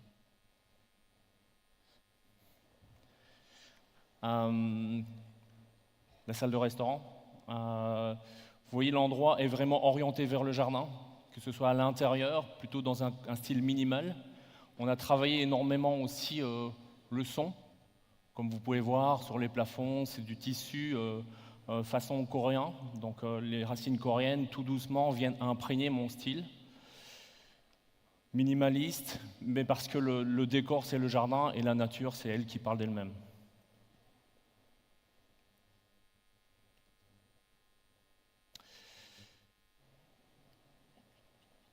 Je suis donc coréen de naissance, mais j'ai jamais voulu entendre parler de la Corée. Donc je refusais le contact avec la Corée, parce que j'estimais que depuis que j'étais petit, j'avais été abandonné par la Corée. Donc je ne voyais pas l'intérêt de m'intéresser à cela. J'ai été invité pour la première fois en Corée en 2008, où j'ai été invité par le gouvernement juste après avoir obtenu mes 2 étoiles. Ils voulaient avoir une idée de ce qu'était la cuisine coréenne dans une vue occidentale et s'il était globalisable ou mondialisable. J'ai découvert un monde de nuances où la scène gastronomique était hyper riche, du fine dining en passant par le casual, le street food. On avait vraiment un éventail très très large de la modernité. C'était à l'époque où la cuisine scandinave avait émergé un tout petit peu plus en mettant en avant plutôt les produits. Et c'est là qu'on découvrait 2 goûts un peu oubliés de la cuisine française, l'amertume et l'acidité. Et quand je suis allé en Corée la première fois, j'ai découvert tout ça, amertume, acidité, sucre, salé. Tout ça a été composé d'une palette beaucoup plus large qu'on pouvait imaginer. Et depuis, je suis tombé amoureux de la Corée. Et chaque fois que j'ai l'occasion d'y aller, j'y retourne, rencontrer des chefs. Là, dernièrement en Corée, sous l'invitation de Junyoon, nous avons eu l'occasion de découvrir encore un tout petit peu plus ce qu'était la Corée et découvrir aussi la communauté coréenne qui était d'une richesse incroyable, avec une puissance qui est un potentiel incroyable.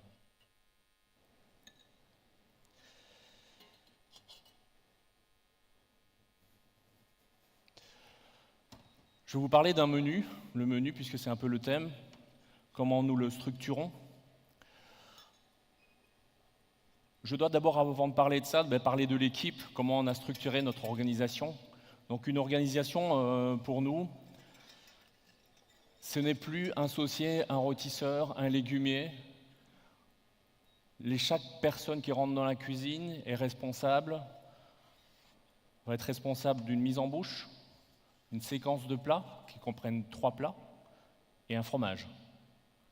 Pourquoi le fromage? Je vous le montre ici. C'est une spécialité chez nous. On utilise le fromage de saison et on va le décliner pour avoir un travail de cuisinier. Et pourquoi avoir mis les 2 ensemble? Parce que souvent, quand on travaille un fromage, les gens nous disent on dénature le produit. Et je voulais mettre ces parallèles pour se rendre compte qu'on est là pour améliorer le produit.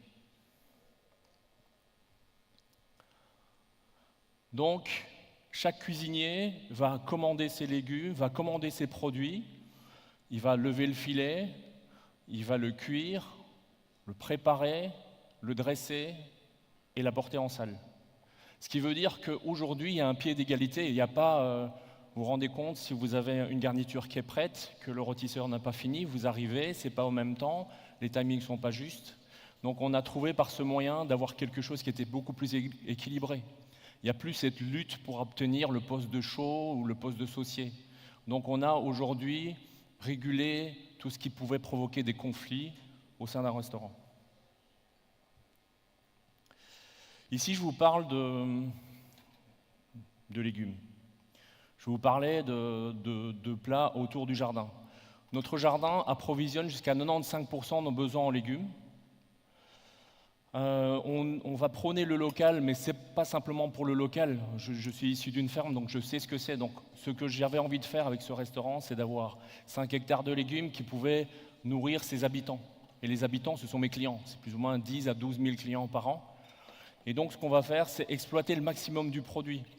Donc, par mes racines, d'avoir été éduqué dans une ferme, j'ai la conscience du produit et du locavorisme. Par mes racines coréennes, j'ai la conscience de conserver et de préserver les choses. Donc les légumes frais, en pleine saison. Ici, j'ai rapporté des produits qui viennent un peu du jardin pour pouvoir vous montrer aussi la saison. Donc on a ici pas mal de plantes, mais il faut savoir que les plantes, pour moi, c'est un peu mon regard sur le monde. Vous avez ici une tagette wakatai qui vient du Pérou. Vous avez papalo, Mexique, pipicha, Mexique, origan italien, sésame, périlla coréen, soja nana, pineapple sage, sunflowers, this is the rail season. Pour vous donner aussi un petit exemple, on a utilisé le chou chinois qu'on connaît chez nous.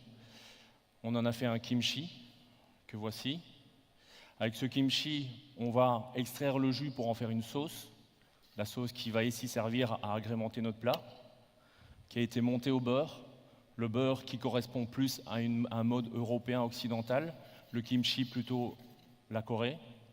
J'utilise aussi les différentes sauces aussi, que ce soit un samjang, un doenjang, un gochujang, une pâte de piment fermentée, et ceux qu'on fait nous-mêmes aussi, avec toutes les herbes du jardin.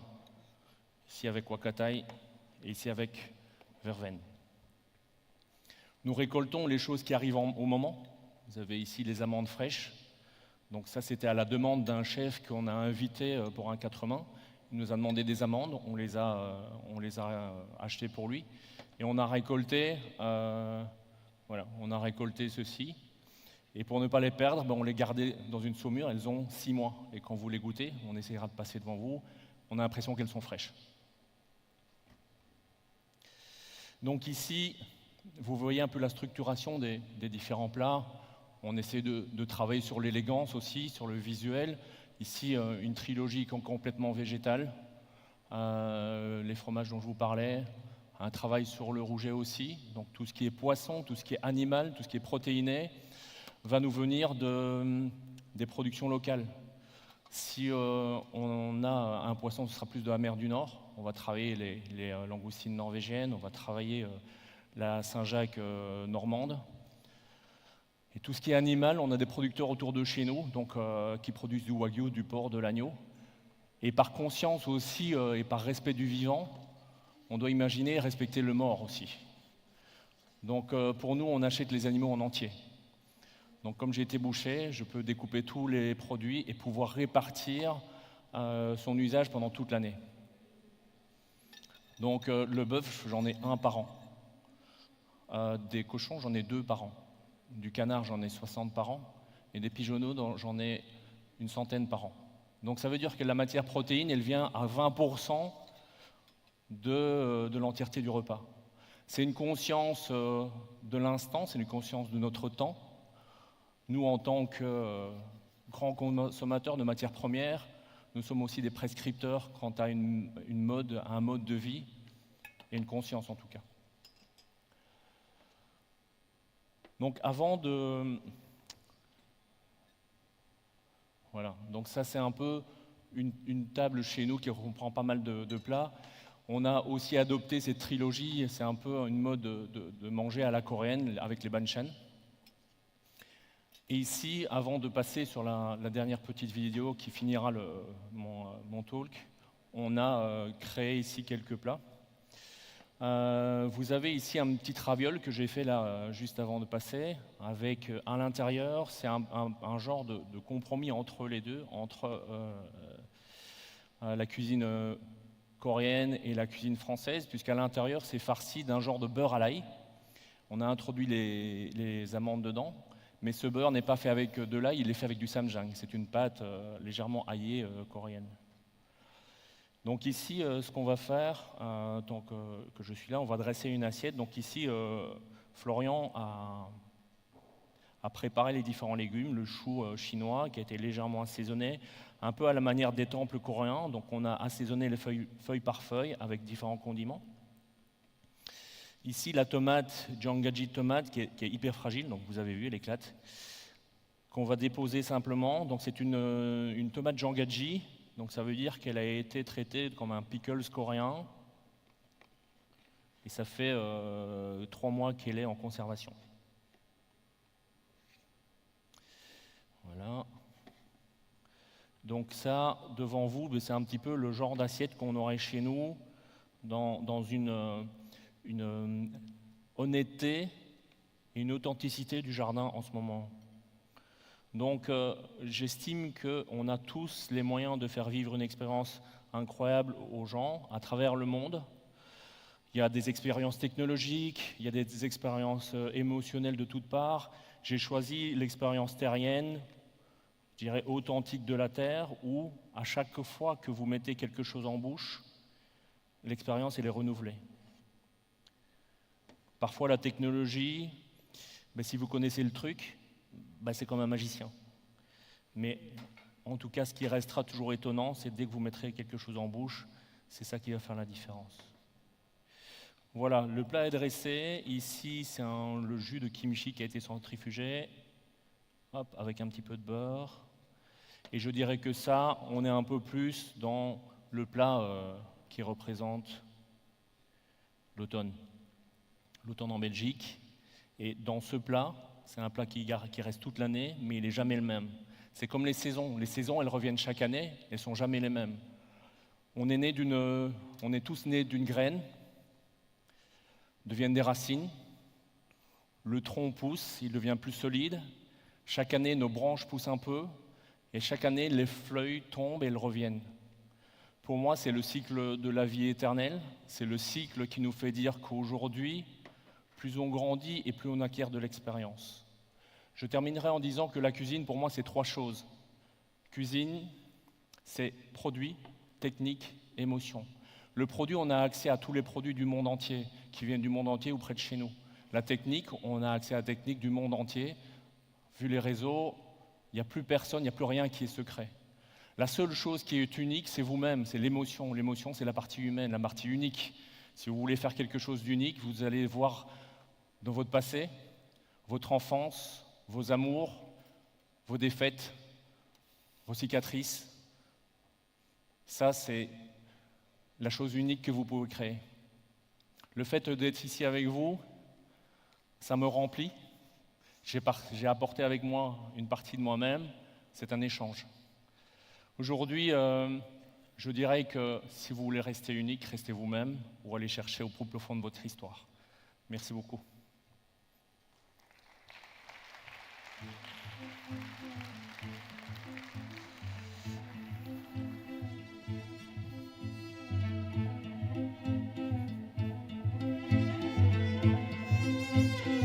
C'était très intéressant. Hein? Merci beaucoup.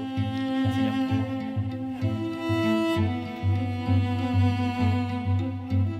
Il y a 2 petits cadeaux d'Istanbul. Merci, monsieur.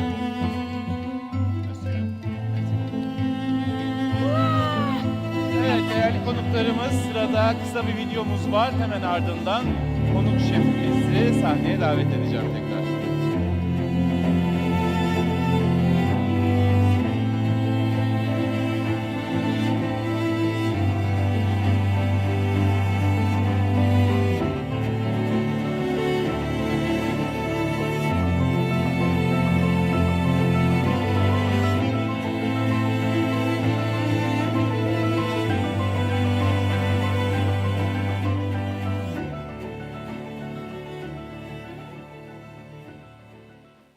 Mutfakta kalıcı olmak istiyorsan zirveyi hedefleyeceksin.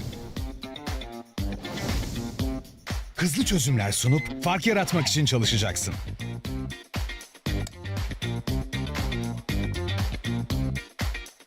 Taze fikirler peşinde koşacaksın. Sürekli kendini geliştireceksin.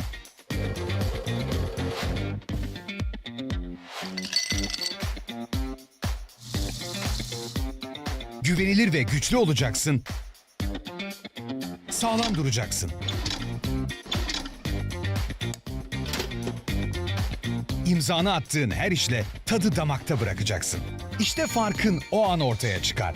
Herkes gelir geçer, sen mutfağın vazgeçilmezi olursun. Profesyonellerin mutfaklardaki tercihi Öztiryakiler.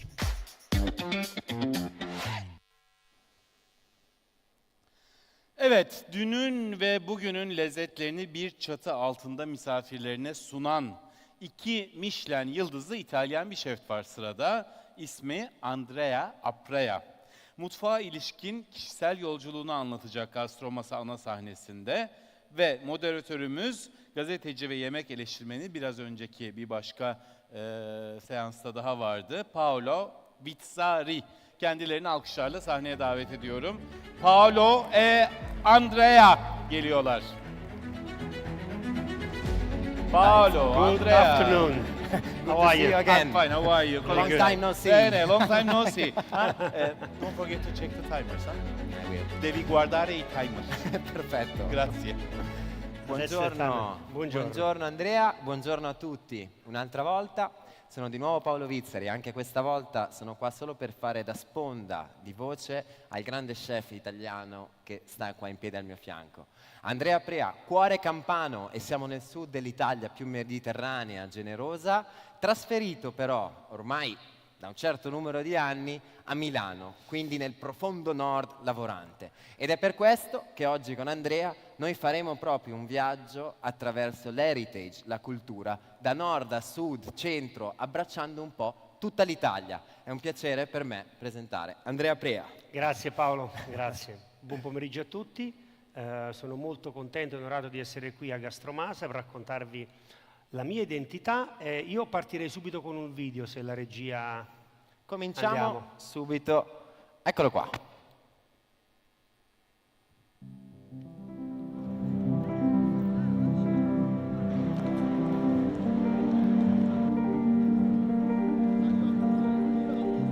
Milan, the cradle of design, art, and the heart of progress. Here, gastronomy transcends itself, interwoven with ideas, philosophy, and passion.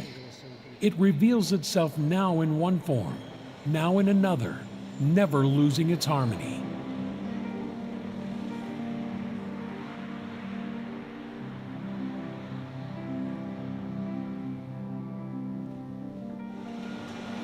Buongiorno a tutti.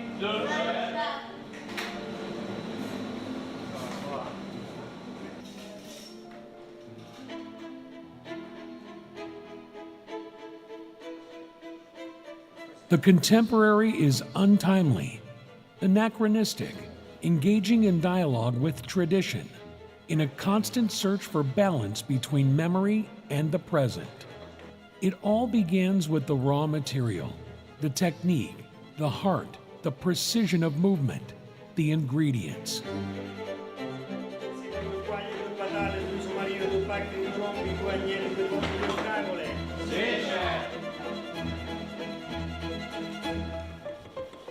The challenge is to redefine the standards of the conventional, celebrating the intricate strength of simplicity. The relentless pursuit of perfection in raw ingredients allows us to bring not only flavors, but also places to each dish.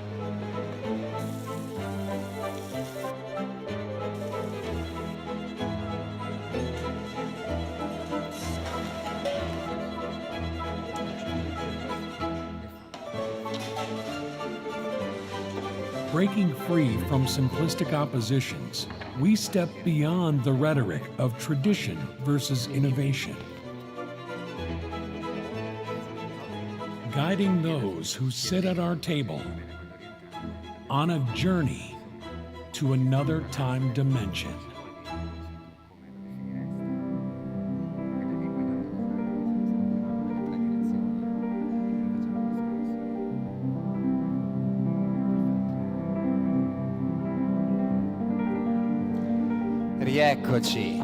Rieccoci in sala.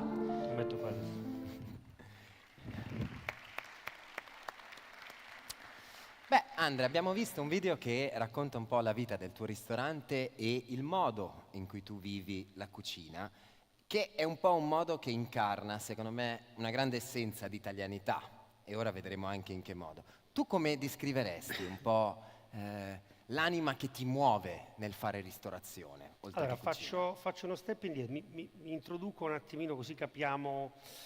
Io sono 14 anni che mi sono trasferito a Milano, come tu dicevi, da Napoli. Ho aperto il mio primo ristorante a Milano nel 2011.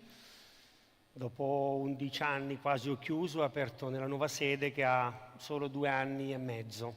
Okay? Di cui sei papà, però, no? Dove sì, sono un po' il papà, insomma, certo.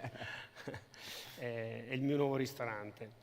Noi facciamo una cucina italiana contemporanea, okay? Ci piace approcciare, mi è sempre piaciuto approcciare il termine cucina italiana contemporanea perché mi sento un cuoco italiano. Ho origini, sono nato e cresciuto a Napoli e si legge molto nella mia identità questo, tu ci sei stato diverse volte da me. E quindi la chiave, la matrice è quella. Però L'anima di casa viaggia sempre con te. ma noi cuciniamo quelli che siamo. Io dico sempre questo, che noi riusciamo a dare, io riesco a dare me stesso partendo dal mio io, no? Quando ti racconti davvero. Esattamente, quando ti racconti davvero, quando parli delle tue origini, quando parli di come sei cresciuto, ma questo lo dico da 15 anni, non è oggi, perché ho sempre creduto che abbiamo una forte cultura gastronomica radicata anche dei nostri avi, e quindi ci sono cose che si debbano tramandare. Questo è un po' il concetto. E questo è un po' qualche pro e qualche contro, no? Che ci vuoi raccontare anche. Certo, perché ci sono alcuni aspetti legati alla tradizione, ma alcuni aspetti legati alla contemporaneità. La visione culinaria è un tema, perché senza una meta, senza un percorso disegnato c'è poco da fare. La memoria e l'evoluzione, no? Di voler portare sul tavolo un concetto di cucina legato a memorie, ma di impatto visivo e di concetto contemporaneo.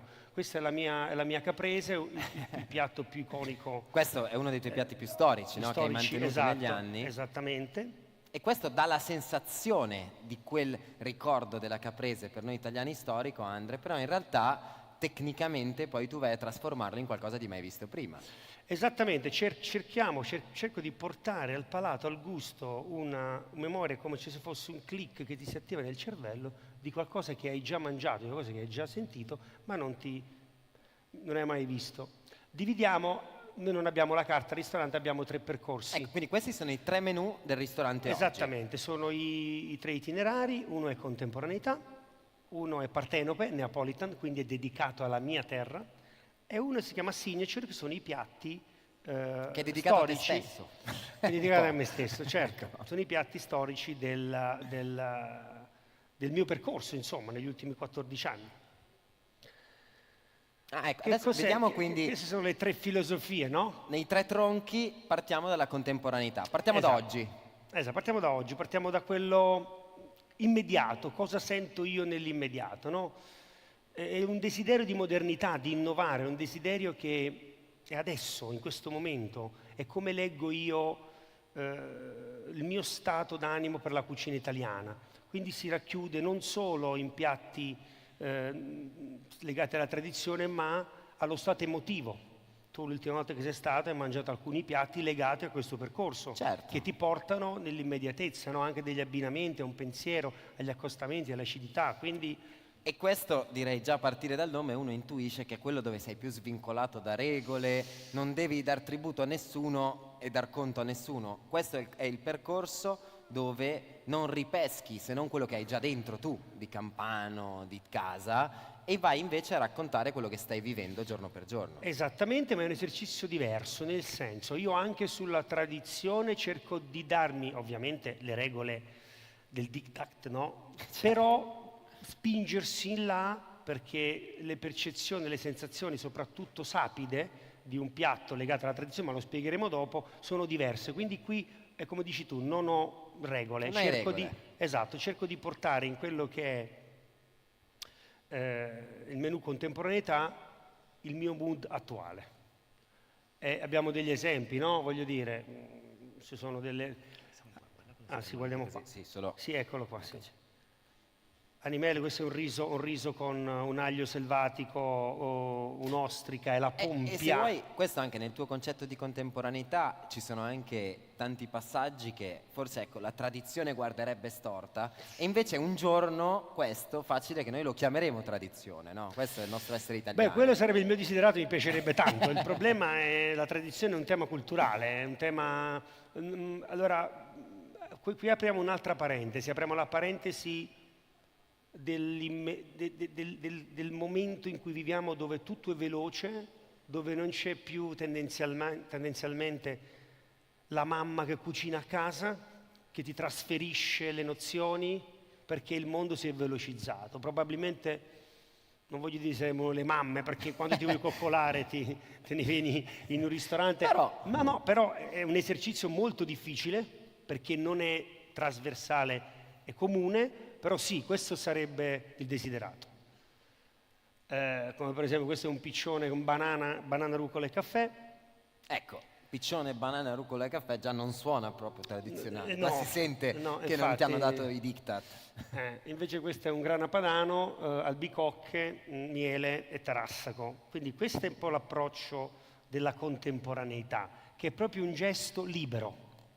E qua mi verrebbe da dire, appunto, che è interessante vederlo. In realtà c'è molta matrice italiana, però agli occhi di chi ci sta ascoltando, magari, la somma di questi ingredienti può suonare di tante parti del mondo. Questo è il grana padano che ci aiuta. Certo. Però qua il legame è più proprio nel tuo cuore, sì, no? sì. Che nel piatto, con la terra. Qua c'è tanto di tutta la tua vita, la tua Esattamente, di quello che ho vissuto, imparato, viaggiato, è reso e tradotto in parole povere, creare la tua identità.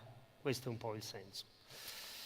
Qui andiamo invece... Torniamo a casa. Ti siedi un attimino, come devo dire, non voglio usare una parola sbagliata, comfort zone, ma No, perché comunque c'è un'applicazione molto rigida e severa anche nel trarre da quello che è un concetto. Sai, lì entriamo nel gioco della memoria. E questa cosa qui a volte la trovo di difficile trasmissione, soprattutto... Io lo vedo subito, se ho un italiano a tavola, ti dice, alza gli occhi e dice, mi è arrivato... Mi ha riportato a qualcuno qualcosa, esatto. un ricordo. Per quello noi cerchiamo a tutti i nostri ospiti che arrivano da tutto il mondo di spiegare questo concetto e di far immergerli in un momento di creativa tradizione, si può usare? Sì, sì, mi Questo piace. è un po'... E tra l'altro partecipata, cioè loro devono giocare insieme a te in questo caso, no? Devono prestarsi... No, ma poi sono tutti i piatti che sono dell'infanzia. Questo è un peperone imbutonato. Imbutonato viene farcito, no? L'uovo al purgatorio è un uovo al pomodoro, dove anche qui abbiamo l'applicazione del recupero di tutto quello che è il piatto. Quella cialda che vedi su è un recupero di un pane raffermo, no? Quindi anche proprio oltre ai sapori anche i concetti di casa e della tua memoria. Esattamente, perché parte da tutto quello, quando nasce un piatto così io voglio studiare il processo, certo. Cioè non è solo fare un uovo al pomodoro. Questa è un po' una sfida, perché questo è un riso di pasta che... Risone con gli scampi. Sì, perché noi il risone fatto con la pasta era... Sì, perché si mangiava... il riso in Campania... No, era un po' difficile. Meglio di no. Questo è un cannellone di genovese. Spigola all'acqua pazza. Voilà. E andiamo sempre. E anche qua si riconosce, per noi italiani, come dicevi certo, tu, la qualcosa matrice, di immediato, poi matrice. Vedi il velo di tecnica che lo porta Però dall'altra parte. sai Paolo, la precisione, il gesto, la trasmissione culturale, e comunque glielo devi spiegare, ci deve arrivare. Devi trasmetterlo. Esatto.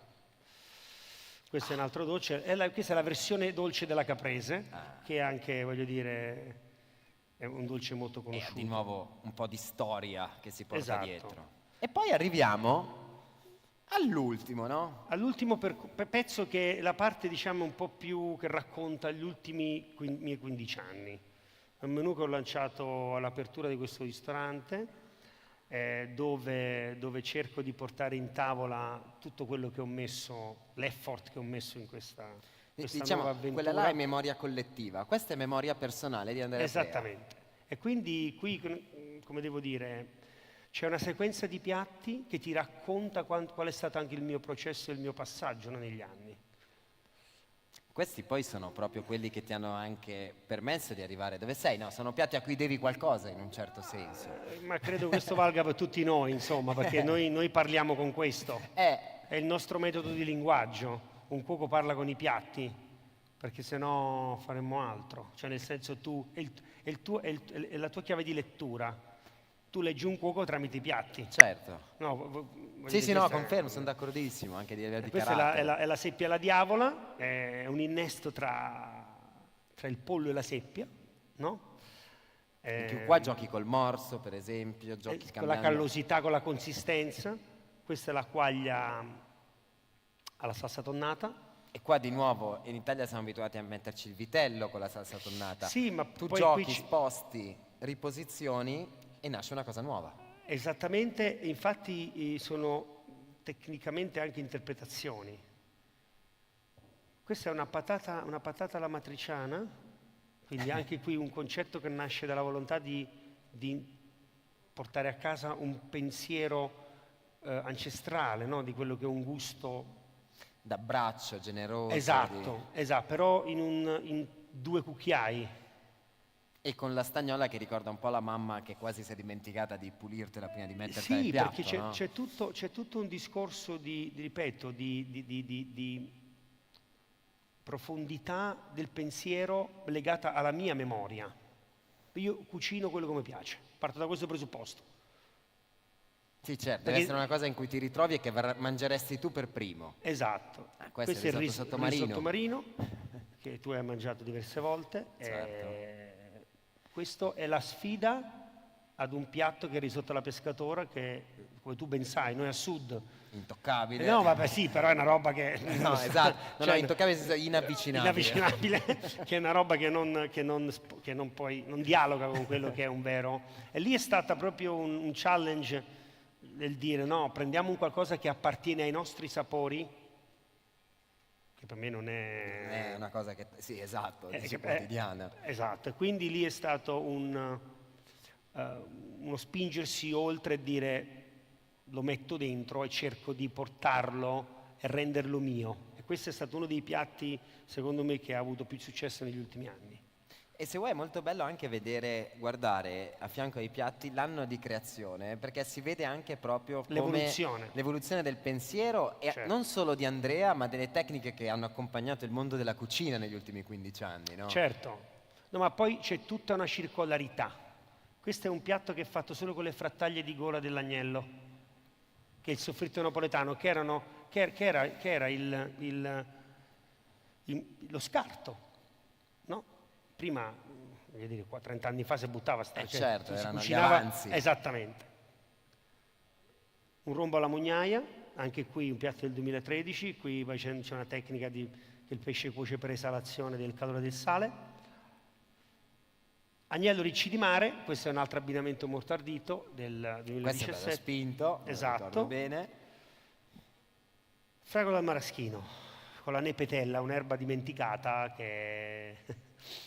Ma Andrea, visto che siamo quasi in chiusura, hai voglia di tirarci una somma proprio di questi 3 tronchi e di come per te rappresentano tutte una parte fondamentale, no? Non si tratta di un figlio di serie A, B o C.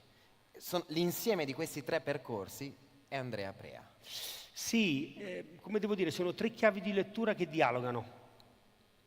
Infatti tante persone tornano 2 o 3 volte per provare tutti e 3 i percorsi, perché vogliono capire cosa c'è dietro uno e cosa c'è dietro l'altro.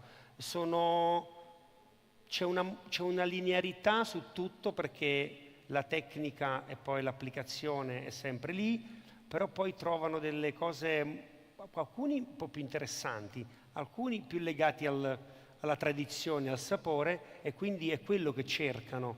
Sai Paolo, io dico sempre che un ristorante, io parlo per il mio ristorante, io godo quando vedo l'ospite ritornare. Vuol dire che hai fatto qualcosa che piace. Ecco, questo è il mio... E direi che allora in chiusura possiamo invitare tutti a venirti a trovare a Milano. No, tutti insieme. E io vorrei ringraziarti a nome Paolo. anche proprio delle tradizioni Grazie. italiane, vorrei un applauso per Andrea Prea. Grazie. Grazie Andrea. Grazie. Voi siete molto divertenti. Grazie. Vorrebbe essere un'amica per voi. Parlo benissimo italiano. Non benissimo. Vorrei parlare anch'io turco. Mamma, sì, ancora sì. Vorrei. Facciamo uno scambio culturale. Sì. Grazie mille. No, grazie a te, grazie a te. Grazie. E buon proseguimento Arrivederci, a tutti. grazie. Buon divertimento. Efendim sırada kısacık bir videomuz var. Videomuzdan sonra hemen şeflerimizi davet edeceğim.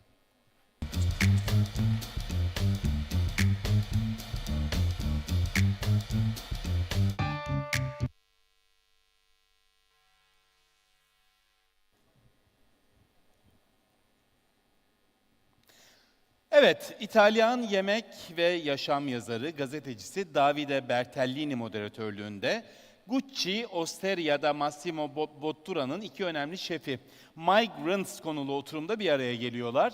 2018'den beri Gucci Osteria'da Massimo Bottura'nın eş yönetici şefi olarak Karime Lopez, modern tekniklerle yerel İtalyan ürünlerini kullanarak benzersiz İtalyan yemekleri yaratıyor. Gucci Osteria'ya Michelin yıldızı kazandıran ilk Meksikalı şef kendisi. Lopez'le sahneye gelecek olan bir diğer isimse Gucci Osteria Florence'ın eş yöneticisi, şefi Takahiko Taka diyorlar.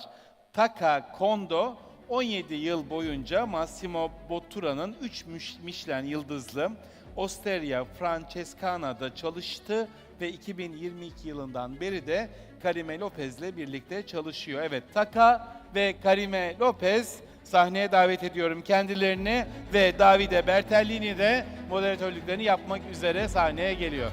Hello. Thanks. Hello, thanks to you. Hello, Grazie. everybody. Thank you. Hi. Happy to have you here. Hello, everybody. Thank you. I'm Davide. I'm an Italian journalist, food writer. My first time in Gastromasa. Thank you so much for being here. Karime and Taka, welcome. Is it your first time? Is it? Can I hear? Yeah. Okay. Can you hear me? Yeah. Yeah, it's my first time here Okay. in Istanbul. Also, I think. Yeah. Welcome. And before going in the kitchen, let's talk a bit about Gucci Osteria by Massimo Bottura, this amazing project, amazing restaurant in the heart of Florence. And let's talk a bit about it. And then we move to our main topics, that is migrants, and we talk about it a little bit. Perfect. Please. Thank you, Davide.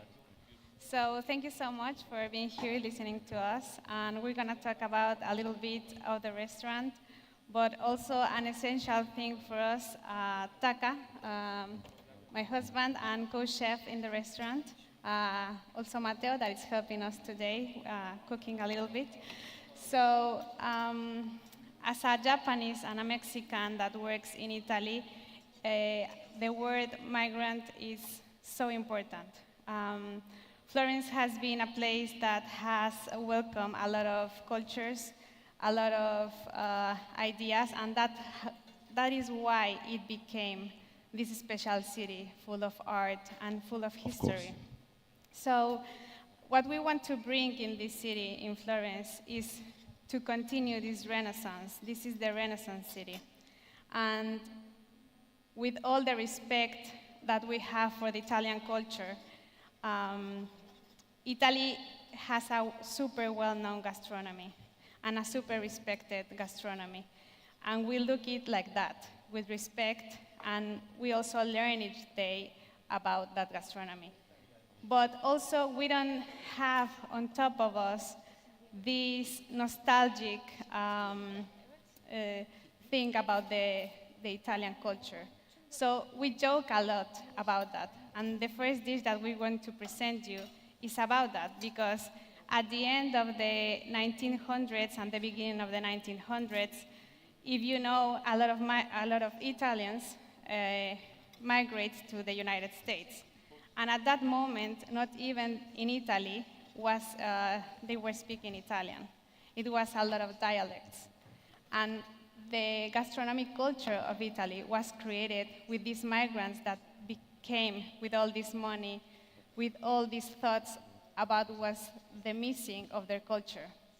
So if you can imagine that in the 1851-61, Italy was created as a nation, we can tell that it's a very new culture and nation. So we joke a lot about that, a lot about the pasta, because also in that period, the pasta was not even a statement for Italy. It was just in Sicily and in Napoli that the dried pasta was well known. And the fresh pasta was done like in the rest of the country, but just for special things. Not nowadays that, I mean, you eat pasta every day, and we know Italians about that.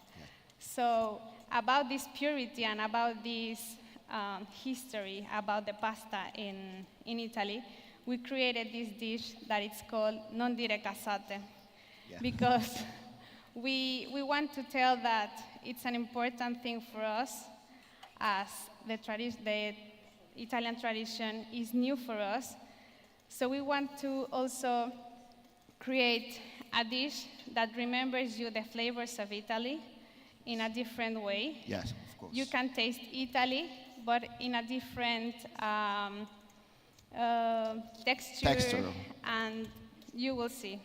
Yeah. So the base of the cooking of the pasta also it's different. Yeah. You know, we use dried pasta. Okay. And we cook it, we soak it for 30 minutes in a dashi that is done with the crust of the Parmigiano and a little bit of kombu. Because also our essence as Mexicans, as a Mexican and a Japanese, we will always take like the techniques. We have different dishes that I know you know, Davide, in the restaurant, that we can call it that they are Florentine because we use the Florentine products or the Italian products. But at the end, what migrates here is the idea and the technique. Of course.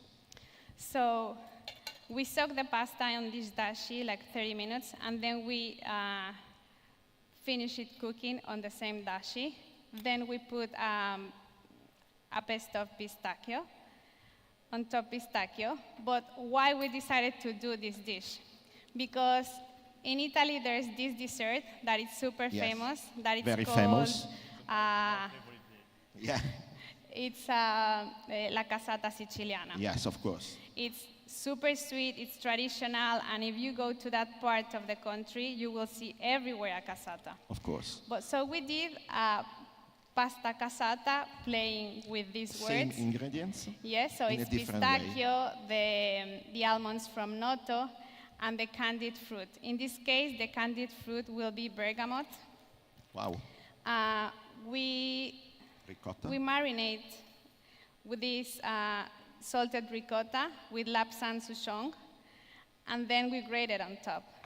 And if you can see, the cassata and the dish look similar, are the same ingredients. So it's just the nostalgic thing that we don't have because it's new for us. Yeah. But you can taste in a savory way a cassata. So Amazing. this is the first dish that we present here. Yes, of course.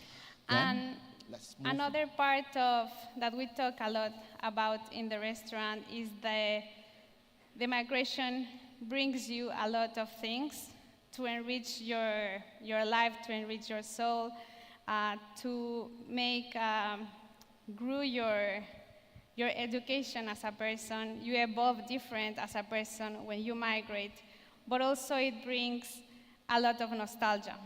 Yeah, of course. So, I mean, I remember always Mexico, and I want to eat tacos everywhere, but I can't. And also that happens to Taka. Yeah.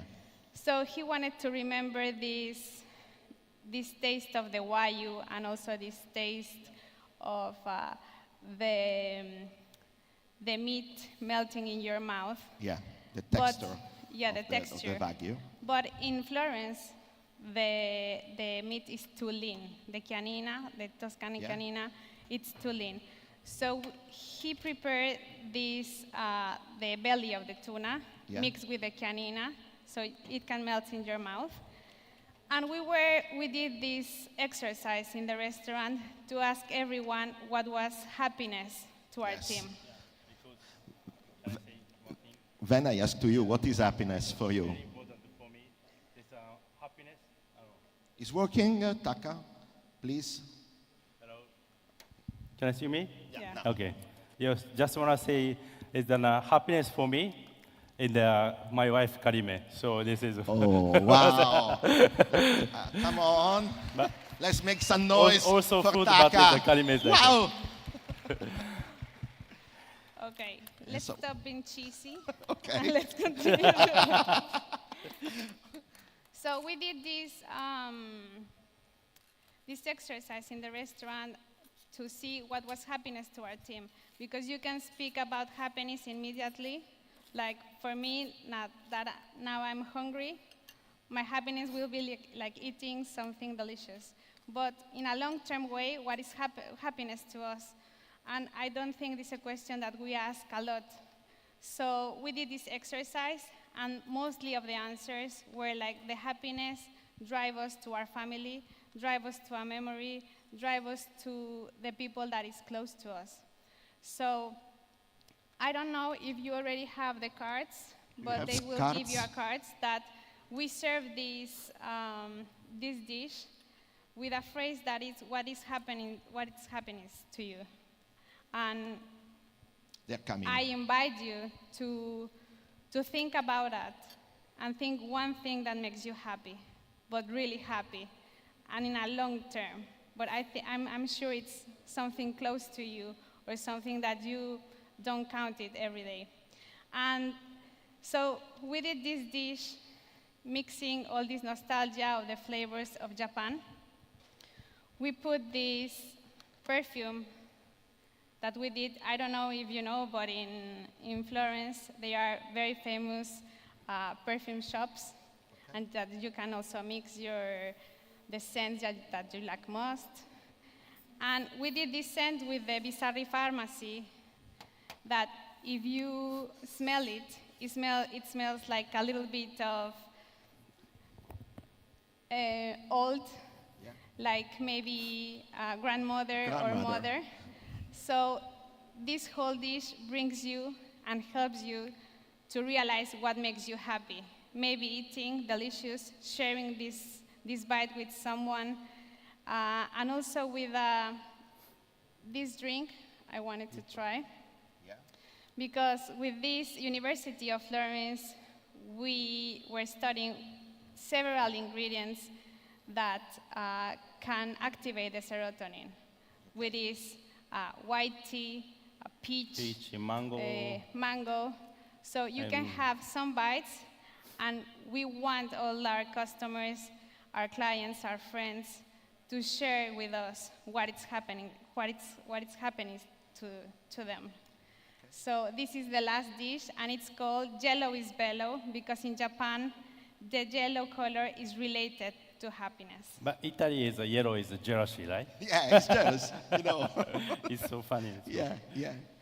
And so here we have the smell, the color, the taste, and how you feel it. Because in Japan and in Mexico, we love to eat with the hands. And I think it's a very important thing to be connected on the table, to share differently the food, and to share differently how you feel that food or that thing that you're sharing, even a glass of wine.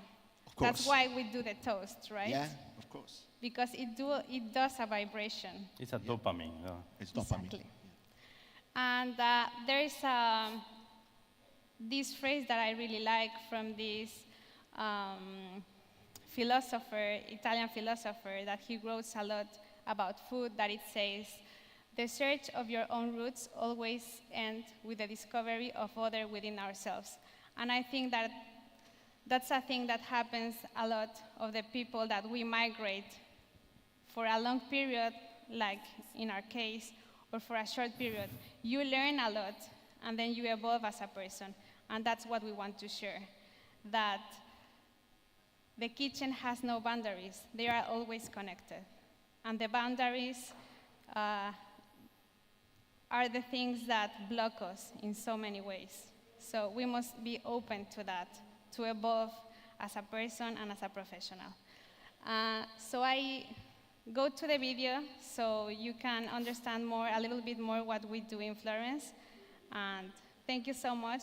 We hope you can go to see us in Florence. Thank you, Davide. Thank you, Davide. Matteo. Thank you, Matteo. Thank you, everybody. Thank you very much for everything.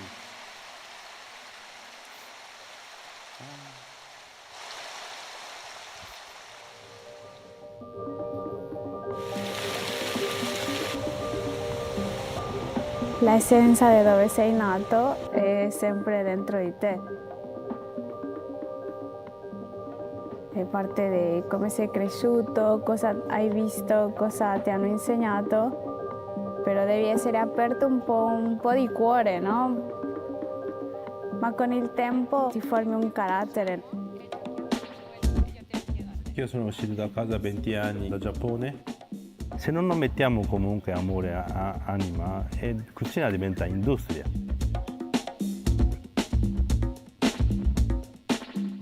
Comincia a viaggiare tutto il mondo e conoscere un po' cucina del mondo. Viaggiando arricchiamo il nostro palato, la nostra cultura. Abbiamo preso di ogni posto che siamo vissuti.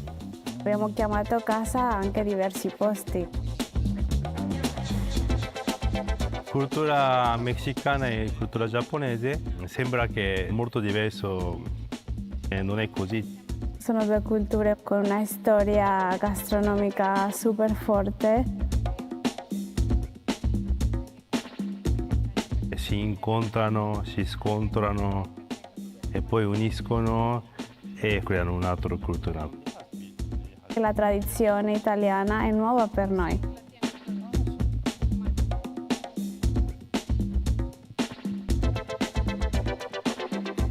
Firenze è una città che sempre ha accolto diverse culture, no?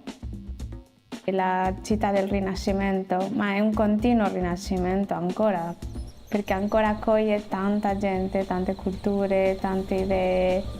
Pero yo pensé que tenían congeladas, ¿no? Para las pruebas. No, ya probé, pero no estaba rico de viejito. Ah, ok. Puede ser como tú quieras. Decides tú. Como la tostada, que se puede comer así, nadie la come así, pero si eres mexicano la comes así. Si no, como el canolo, que lo puedes comer como tú quieras. Io prendo ispirazione un po' di tutto quello che vedo in città, anche fuori, dei nostri viaggi, delle nostre memorie anche di infanzia.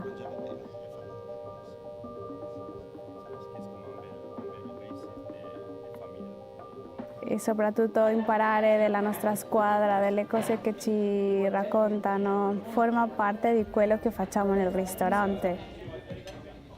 Noi facciamo tutto insieme, come una famiglia. Mangiamo insieme, viaggiamo insieme, quindi riesci a conoscere la tua squadra molto bene.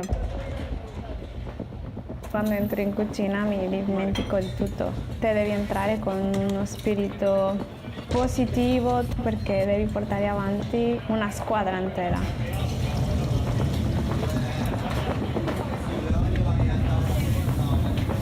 Una chianina, un canolo matto.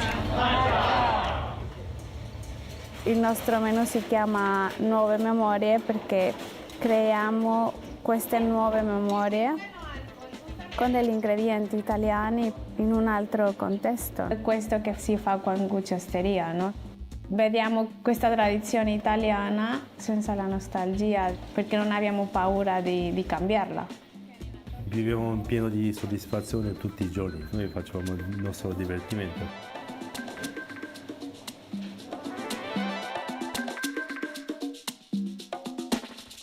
Okay, and so Karime, what is happiness to you?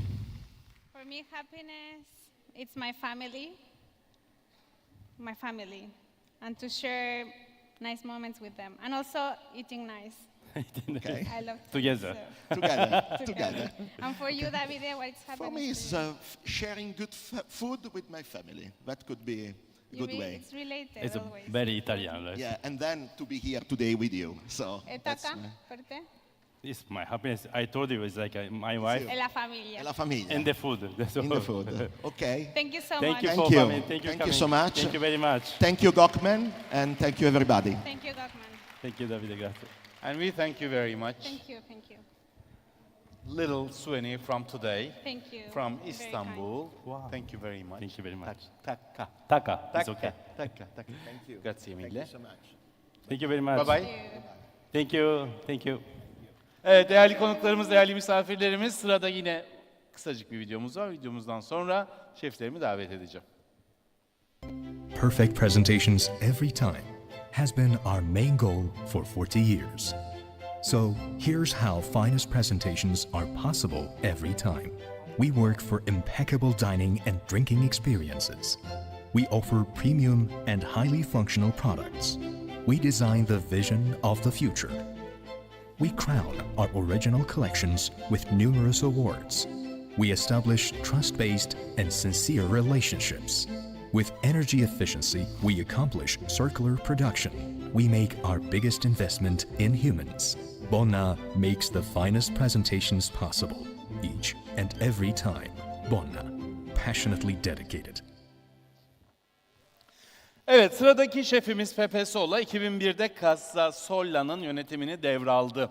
1980 yılından beri de Michelin yıldızını koruyor. 3 Repsol güneşi kazanan ilk Galicia restoranını yönetiyor. Saf, basit ve otantik tariflerle mutfağını tanımlayan Sola, The Mess You Leave Behind konusunda konuşma yapacak. Kendisini alkışlarla sahneye davet ediyorum.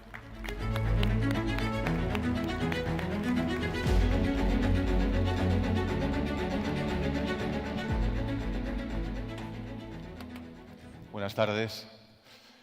Bueno, primero que nada, dar las gracias. Gottman es el anfitrión por excelencia. ¿No? Y gracias por acogerme aquí en tu casa, en Gastromasa, también a todo el staff de Gastromasa que nos cuidan, ¿vale? A mis chicas de New Gestion, que sé que también algo tienen que ver para que yo hoy esté aquí.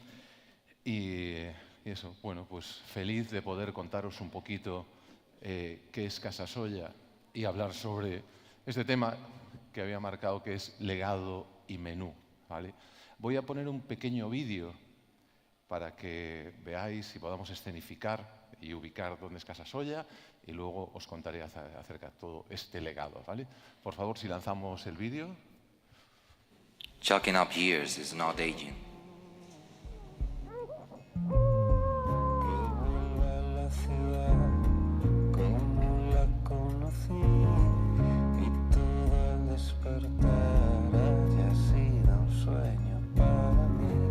Memory is built by time. What keeps us here? Y si un glaciar se desprende así, no quiero pensar qué será de mí. Y si un golpe mortal me derriba al fin, me querrías igual, tumbado en el ring, me verías igual.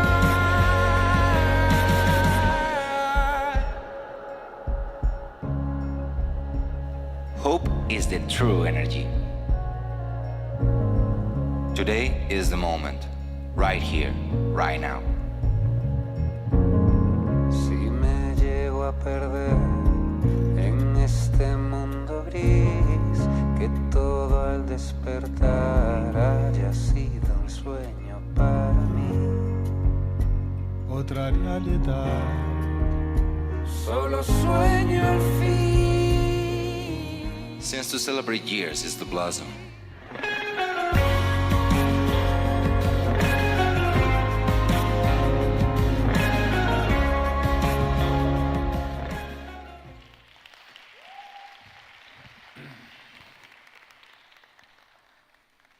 Casa Solla es el proyecto vital que mis padres empezaron en el 1961. Es decir, curiosamente, y la verdad que no me había dado cuenta hasta hace un rato, el próximo sábado, el sábado 16, el restaurante Solla cumplirá 63 años de historia, que es una historia muy larga, ¿eh?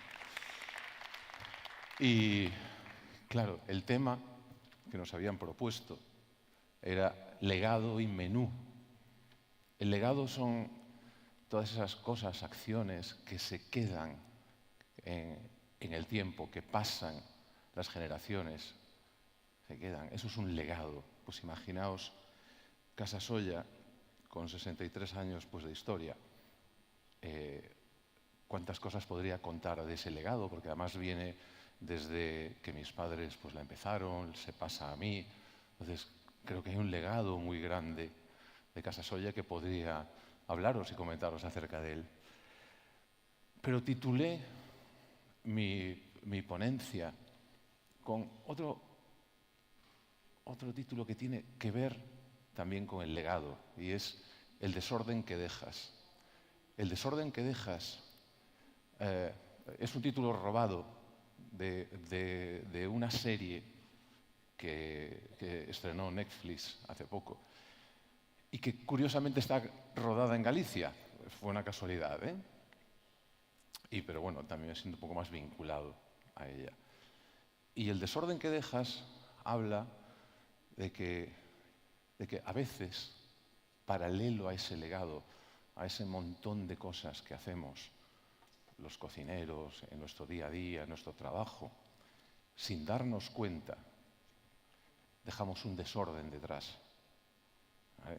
Esta película hablaba sobre una profesora de un instituto pequeñito, de un pueblo de Galicia, que de pronto, por unas causas, se muere.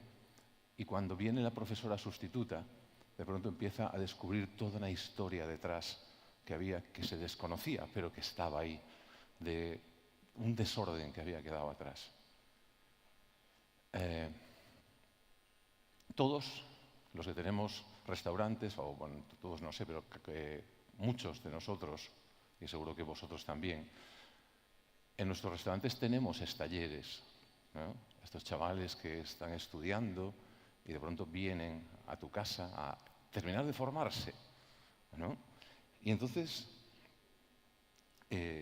un día me estaba fijando, ¿no? y empezaba a pensar, ¿no?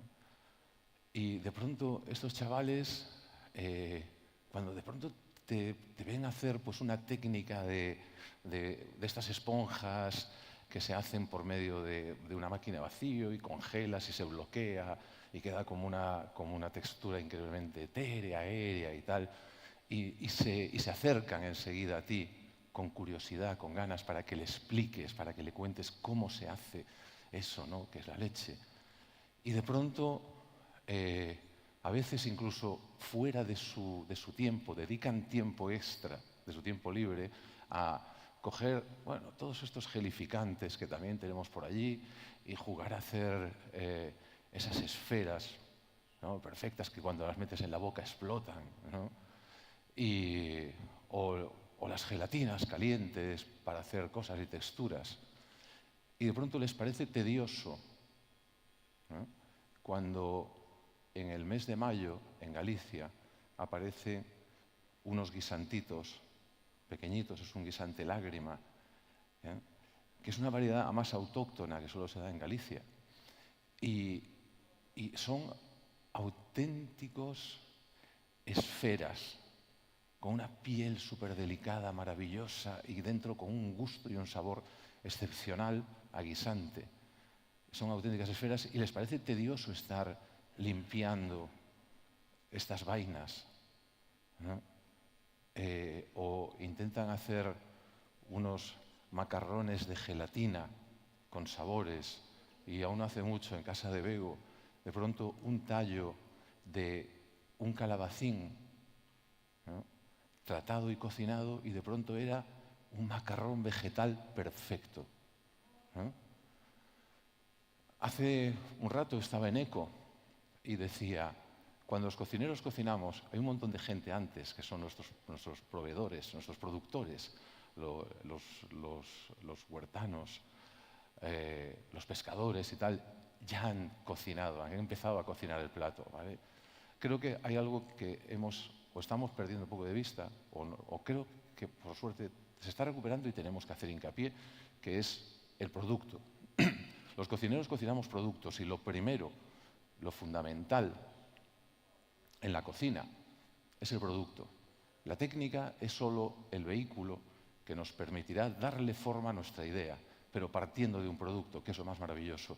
Y nunca, y esto lo pongo como un reto, ningún chaval será capaz de hacerme una esfera más perfecta que ese guisantito maravilloso que sale en mayo y llega hasta mediados de julio.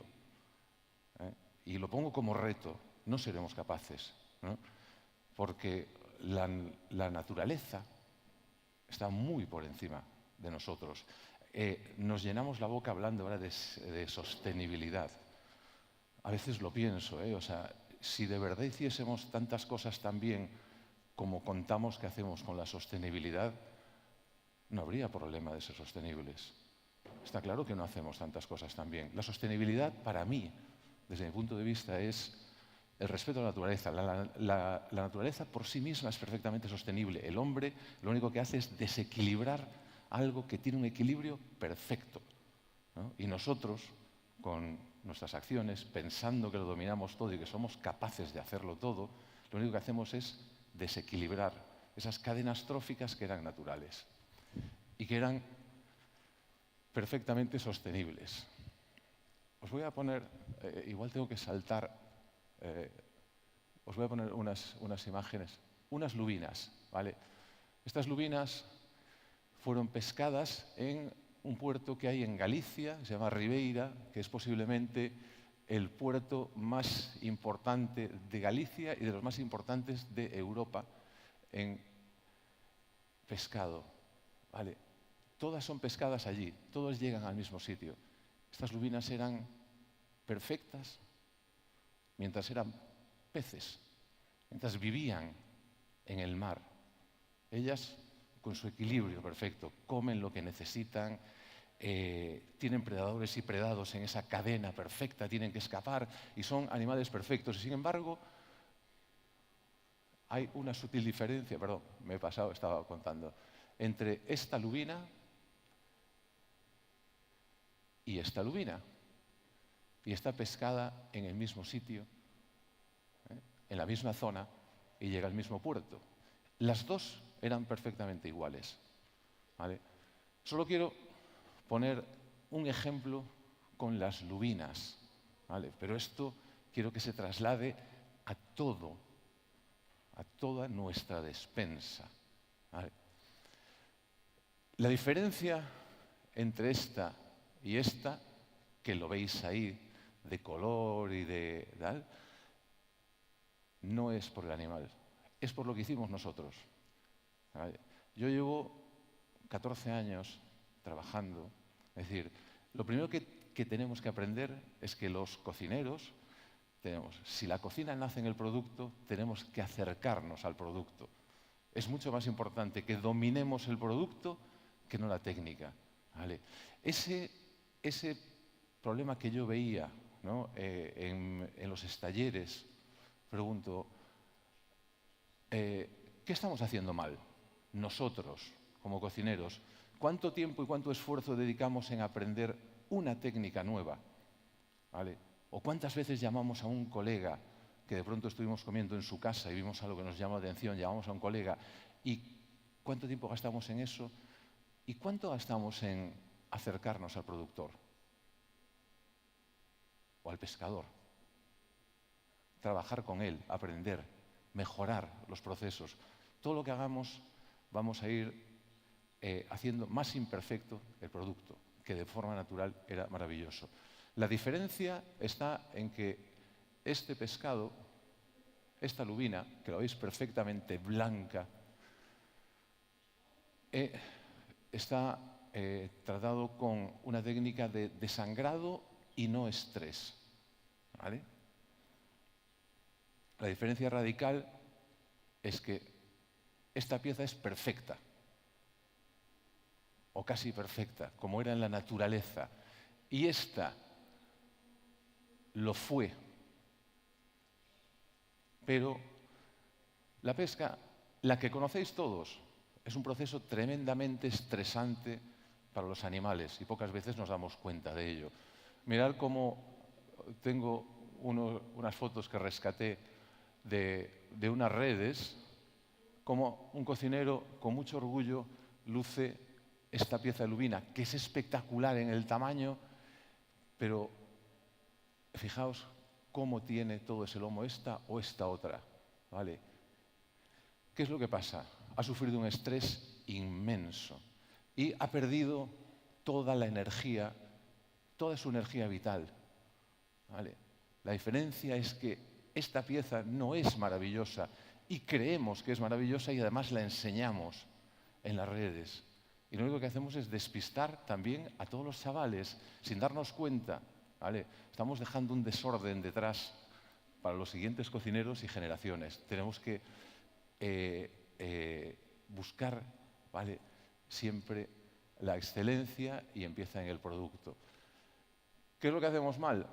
Pues cuando pescamos, al final estamos atrapando a un pez que vivía libre y él empieza a generar un estrés tremendo y su sangre empieza a circular por todo ese músculo porque necesita escapar y por eso acaban con todas esas rojeces. Aparte de eso, ese animal estuvo generando ATP, perdón, estuvo consumiendo ATP y consumiendo energía. El animal que llega, que es el normal, el otro, o sea, esto hemos conseguido convencer entre Roberto, que es de Artesanos de la Pesca, que hoy no pudo estar aquí, y yo hemos conseguido convencer a los pescadores para que cuando pesquemos las piezas no le generemos estrés, ¿vale?, y se desangren también. Es fundamental eliminar la sangre en los animales. La sangre lleva vida en vida, pero lleva muerte en muerte, y se degenera a una velocidad increíble, más rápido que las vísceras. Y lo único que hacemos en los pescados es eviscerar, ¿vale? Tenemos que aprender que eso es solo una parte, y la sangre, mientras siga dentro, se va a seguir degenerando y va a hacer que ese pescado sea de muchísima peor calidad, ¿vale? Hay que ir convenciendo a los pescadores de que tenemos que cambiar, insisto. O sea, los dos peces eran iguales antes de ser pescados y, sin embargo, son radicalmente distintos después de que el hombre los pescó y cómo llegan a nuestras cocinas, ¿vale? Obviamente, esto es un proceso que yo estoy escenificando esto es un proceso que todos tenemos que hacer con todos los productos, intentar acercarnos. Cuando hablamos de sostenibilidad, cuando hablamos de productos, se nos llena la boca, pero muy pocas veces ponemos esfuerzo nosotros en trabajar directamente con ellos para conseguir mejores resultados, hasta el punto de que, eso sí, venidos aquí, por favor, tengo aquí una, ¿vale? En casa, cuando servimos el pescado principal, lo servimos como estáis viendo ahí, es decir, un trocito de pescado sobre un plato, nada más, nada más. Solo acompañamos al lado.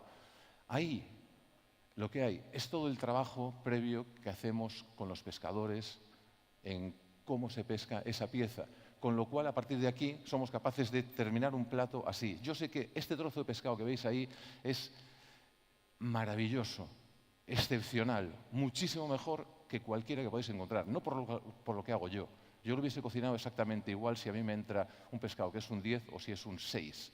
Sino por el trabajo que han hecho previamente los pescadores cuando han cogido. Y los presentamos así. Luego, por supuesto que hay técnica. Primero los osmotizamos para conseguir coger ese punto de sal necesario. Después hacemos una técnica de cocción a baja temperatura para controlar, ¿sabes?, que la cadena de proteínas que no se rompa cuando le aplicamos calor y por lo tanto quede súper jugoso.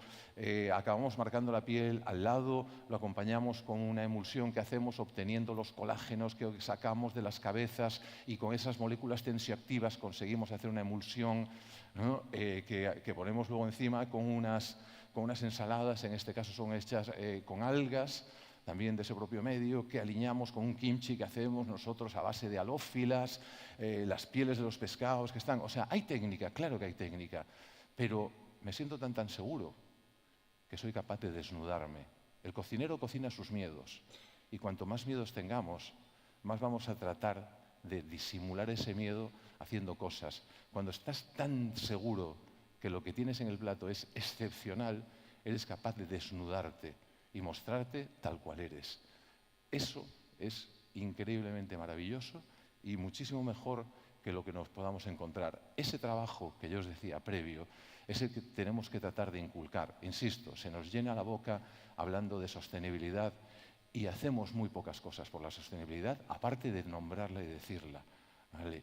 Se nos llena la boca hablando de producto y seguimos gastando más tiempo, más energía, más esfuerzos en las técnicas que en el producto. Y esto se lo enseñamos a los chavales que trabajan con nosotros y vamos generando un desorden que dejamos detrás después. Por esto era el título de la razón, bueno, pues la razón de mi ponencia de el desorden que dejamos detrás. Tenemos que volver atrás, recapacitar, y yo no quiero dejar un legado que se me conozca a mí por un trabajo, porque eso sería un legado de egoísmo, egocentrismo y orgullo. Yo lo que quiero es que la gente que venga después tenga un producto mejor para que sean mucho mejores de lo que fuimos nosotros. Y para esto tenemos que trabajar nosotros y dejar el mínimo desorden posible detrás. ¿Vale? Termino porque ya me estoy pasando de tiempo. Solo una cosa más. Hablando de desórdenes, no soy valenciano, ¿vale? Yo soy gallego, estoy en el otro lado. Pero sabéis que hay un tema de sensibilidad. Se ha provocado un desorden muy grande en la comunidad valenciana. Bego después hablará un poquillo más de esto. Y desde aquí os reclamamos a todos que nos ayudéis. Nosotros desde Galicia vamos a ayudar también, y creo que es una labor que todos podemos ayudar a recomponer los desórdenes que vamos dejando detrás, aunque sean otras personas, ¿vale? Y que provocan todas estas cosas. Así que, nada, con esto termino, dejo paso a sí, ya me hago cargo, y muchas gracias, de verdad, por este rato. Wow. Thank you so much. No, we Great. thank you very much. You were great. Just a little remembrance, a souvenir for So glad. you from Istanbul. Thank So you very proud, much. so proud to be here. Thank you so much. Evet, konuklarımız, değerli misafirlerimiz. Sırada yine kısa bir videomuz var. İzleyelim. Daha sonra sizlerle birlikte olacağım.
Evet, sırada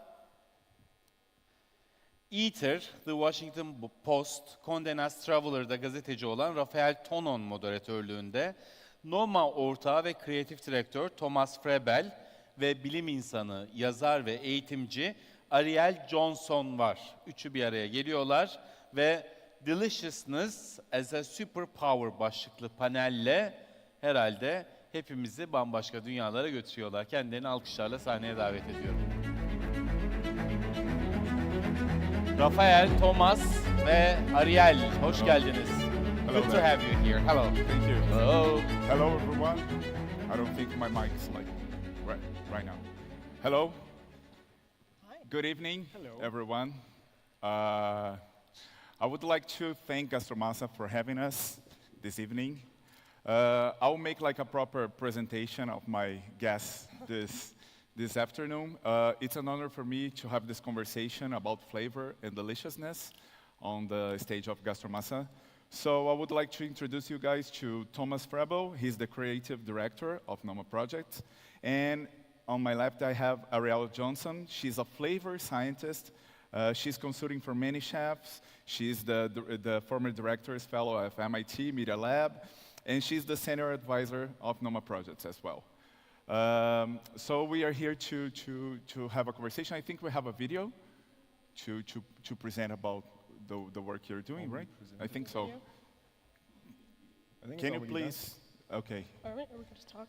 Okay, so we can show the video after. So you guys have been working together you worked together at Noma's kitchen more than 10 years ago, right? Yeah, 2000. I talked my way into the Nordic Food Lab in 2012, and I think that's when you came back from your sabbatical. Yeah. Yeah. I think my first memory I have with Ariel was when she came over to what used to be the test kitchen at Noma with like a bucket, a white bucket, and there was like a white plate, which at the time used to be our stuff food plate, and on that plate there was like a heavy rock, which we used to serve our langoustine serving at the time, and then there was like this caramelized molasses swimming somehow in there, and it turned out that what I know now as well is that it was tamari, which is created when you do ferment miso. Which is a very Nordic product. Which isn't a very Nordic product, but you guys figured out that, okay, we can probably do something quite similar, just applying ingredients which are local to the Nordics, and it was with barley and yellow split peas. Yeah. So that's my first memory to Ariel. It's connected to a piso. But back in that time, actually, it was quite uncommon to have like a scientist in-house or a lab or doing something like that. What the approach you had from that time that shaped your vision to cooking, to approach to cooking? Yeah, well, I got into working with Noma and restaurants like that because I was studying flavor chemistry in grad school, but I got into science because I loved food and wanted to understand it better. So, at the time, before Twitter became like a total dumpster fire, people would actually post interesting and useful things on there. And so the world of people experimenting in food and cuisine and science was pretty small. So, I heard about what Noma was doing with the Nordic Food Lab and the MAD Symposium and the test kitchen. I was like, well, clearly that is what I need to be doing. And I could actually not have predicted how much of an influence it was going to be on me. Just the pure investigation and understanding the rules to discard the rules that you guys were doing was hugely influential on me. I mean, looking back, it was, compared to where we are now, what used to be the Nordic Food Lab, which then became the fermentation bunker, which then became the lab at Noma 2.0, and which then elaborated to Noma projects. Now, back in the day, what I would consider was the Wild West at Noma in terms of fermentation. And I mean, Ariel can talk about this much more, but we used to build our own koji fermentation chambers, made out of a small shelf, which then had a blanket over it, and then in that shelf there was like a humidifier from like an electronics store next door, and a heating blanket, and we didn't really know what we were doing at the time, and certainly didn't very often know even why it is happening. And that's where I think someone like you really came to kind of, made the Wild West a little bit more civilized and safe for everyone. Or more wild, maybe, depending on how I like to enable chaos when I can. And you end up here like directing the creativity of Noma projects. And how do you think the approach of the days back in the kitchen of Noma has helped you to be in the creating flavors and creating new projects? I think, and of course for myself, and I think also we as chefs, we are very fortunate because traveling, I think, as a chef, exploring the world, flavors, textures, techniques, tradition, and culture is maybe almost the easiest way to go to any place, any region, any religion, any place on earth, because there's always a common thing, where people want to share. So with that said, I think also being able to almost kind of, let's just say we go to Japan and we want to learn more about soy sauces or misos. We almost can sometimes take ourselves, put ourselves in a time machine and going to like a place which has been making soy sauce the same way, in the same barrels for 400 years. which is like, it's mind-blowing. I mean, some countries don't even exist for 400 years, you know what I mean? And then all of a sudden there's like, my grandfather used to bury this clay so I can use it now to shape this vessel to make, it's incredible. And for us as chefs, not just at Noma or Noma projects, but for everyone, to be able like to take those stories and those traditions and flavors and share it with our guests, share it with a much greater audience, and now also then have other people to, you know, appreciate those kind of things. It's an incredible gift, I think. And I think, you know, speaking of an experience like going to Japan and, you know, having the privilege of visiting a, you know, 400, 800, whatever year-old miso kura, is that I feel like we put, not we, but sort of society generally, applies this sort of false dichotomy between like science and innovation and, you know, molecules and things like that, and tradition and flavor and culture. But, you know, I've had the experience of, you know, going to visit a miso maker, going with an interpreter because I don't speak Japanese, but then when I mention a word like protease, which is the enzyme in koji that makes miso umami, like their ears perk up and they get excited about talking about that. So in a way, science, or, you know, the right knowledge about science enables like sort of a deeper conversation about these traditional handcrafts. Yeah. We are having this conversation this morning about how when we think about science, we always think about the future, right? And as a scientist looking for flavors and studying flavors, how do you think, try to get the science approach to the flavors can help preserve some traditions? We are talking about heritage in this event, so. I mean, I think when people hear, you know, flavor science or flavor chemistry, they think of like Doritos, which fair, that is something they use it for. But, you know, my thinking is that there's more science in terms of natural phenomena and mechanisms going on in, you know, a grandmother's stew or a bucket of tersu pickles than in anything produced by, you know, Nestle or Kraft. So I think, you know, I use a lot of the same tools that any kind of chemist or scientist would use to study foods, but I'm just kind of looking more towards, okay, in nature and in traditional things that we know are delicious, like where are these flavors coming from? And, you know, flavors are real things. Flavors come from molecules.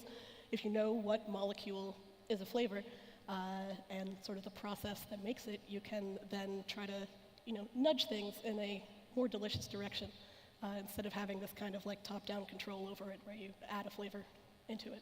Yeah, and how do you think in these terms, like how do you're trying to bring different techniques to sell products and trying to preserve some of these techniques? You were talking about, if you could talk about a little bit of the products that you have that rely on this kind of ancient techniques to exemplify a little bit. Well, and I think, can I? Yes, yeah, please. Yeah. I think, you know, the thing I think about all the time, and I guess since none of you can read my mind, I should say it out loud, is that, you know, behind, you know, all the mythology and the Nordic elves and things like that, what has driven the Noma approach and what, you know, continues to drive Noma at the restaurant and through projects is actually a significant limitation, and that's the like creative choice to only use, or almost only, use ingredients from the Nordic region. So if you've been classically trained, that means like no lemons, no white wine vinegar, no white wine.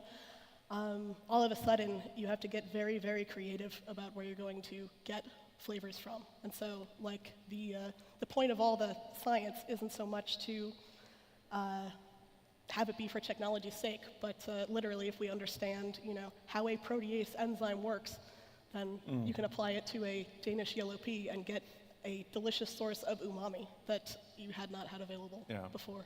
Yeah. I mean, also just talking about preserving ancient techniques. When we had a transition from the Nordic Food Lab, which was kind of the first scientific-driven entity of Noma, to the fermentation lab, the bunker at the time behind Noma. One of the main tasks, actually, why we decided to go ahead with this project is to try to ferment our way out of food waste. And if there's one thing in Denmark what we have in abundance, it's bread. And you remember we had like really boxes and boxes of bread coming in, and like, what should we do? Can we grow koji on bread? Can we make an ice cream?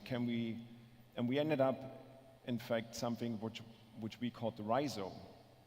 And it's rye bread, and rye bread in Denmark is, I would say, the staple food. Yep. Danes have it 3 times a day, breakfast, lunch, and dinner. So sometimes in New York, I'll be on the subway and I see a Danish tourist pull out a little Ziploc bag of rye bread and cheese. And with the help of Ariel, we made rhizo, rye bread miso, which ever since became a staple of our pantry, and also now has become, a staple of one of the bakeries we're working with. And in fact, there's like a cycle now where whatever rye bread they're not able to sell, we take it, we ferment it, we give it back to them, and it almost becomes a rye bread starter, which they incorporate into their next batch. But you guys were doing garum at the time as well, trying to use like a very ancient technique, but bringing like plant-based garum, which is something was super new at the time, right? Right. Well, and like, having just a little bit of science knowledge, it really helps you be able to like shift your focus like that. So it's easy to look at food waste as just a problem to deal with. Like, okay, it's waste, technically sort of garbage. But if you're at an amazing restaurant using amazing ingredients, then your leftover rye bread or your squid scraps are the best squid scraps in the world. So, if you can take that focus and then figure out, like, all right, knowing kind of the matrix of options of how we could ferment this or dry this or extract it or infuse it, what is the best way to bring out the most from this ingredient? Yeah. But at Noma Projects, we are trying to do this kind of merging ancient techniques and to bring a new, innovative approach to them. Or try to. I think it's Noma Projects some is novelty also or Noma Projects is there's many assets to it, or facets to it. It's of course one is to share Noma's innovation of the past 20 years and make it more accessible to the rest of the world and give a taste.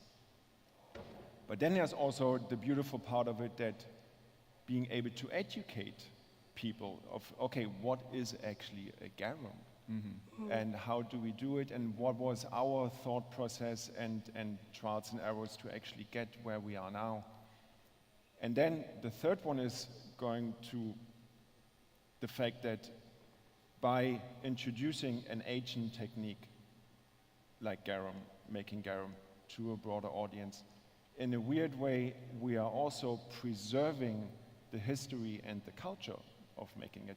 That made the traditional culture of making garum doesn't belong to me or to you or to the Nordics.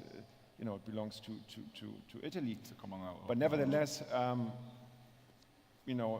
it's something we have taken, and with help of people like Ariel and deep research, almost we're able to make it our own and not make it fish-based, for example, like it is. We make a vegetarian version, so therefore it's also good for all the vegans and vegetarians like myself. Yep. And then if you know where to look, you can narrow down the search of all of the possible vegetables to make vegetable garum out of to like the ones with the highest protein content. Since we don't have plenty of time, I would like to jump to the main theme of this conversation, that we are saying that flavor is a superpower. Yeah. I would like you guys, if you could both, try to develop a little bit this idea. Why do you think flavor is a superpower? Why do you think your work as a scientist is to try to bring flavor? Well, it's funny because I think that's what we've been talking about the whole time, actually. Yeah, I mean, I think it goes both ways. I think, you know, having flavor be your goal is a superpower for concentrating your efforts and, you know, being focused when there's an infinite number of options to go for. But if you're, you know, optimizing for like, okay, we care about flavor, then that is very clarifying and really helps guide innovation. But then on the other side, you know, science has been used on food to optimize for like yield and uniformity and, you know, tomatoes that are all the same shade of red. But if you know a bit about how flavor is formed, then you can focus all that effort on that and actually make something very delicious that has never been tasted before. But you need to bring this culinary mindset to it to be able to do it. Yeah. And how do you feel this approach to the NOMA projects? I mean, I think I already answered that a little bit throughout the conversation, but it's almost like this magical time machine, you know, being curious about flavors and where those flavors are coming from and how they are created. Almost naturally, you can't not go to the past and cannot look at what other people have been doing for generations and centuries. And then taking that and try to take those moments when you experience those flavors or see those techniques, make it relevant in the present. And of course, with that said,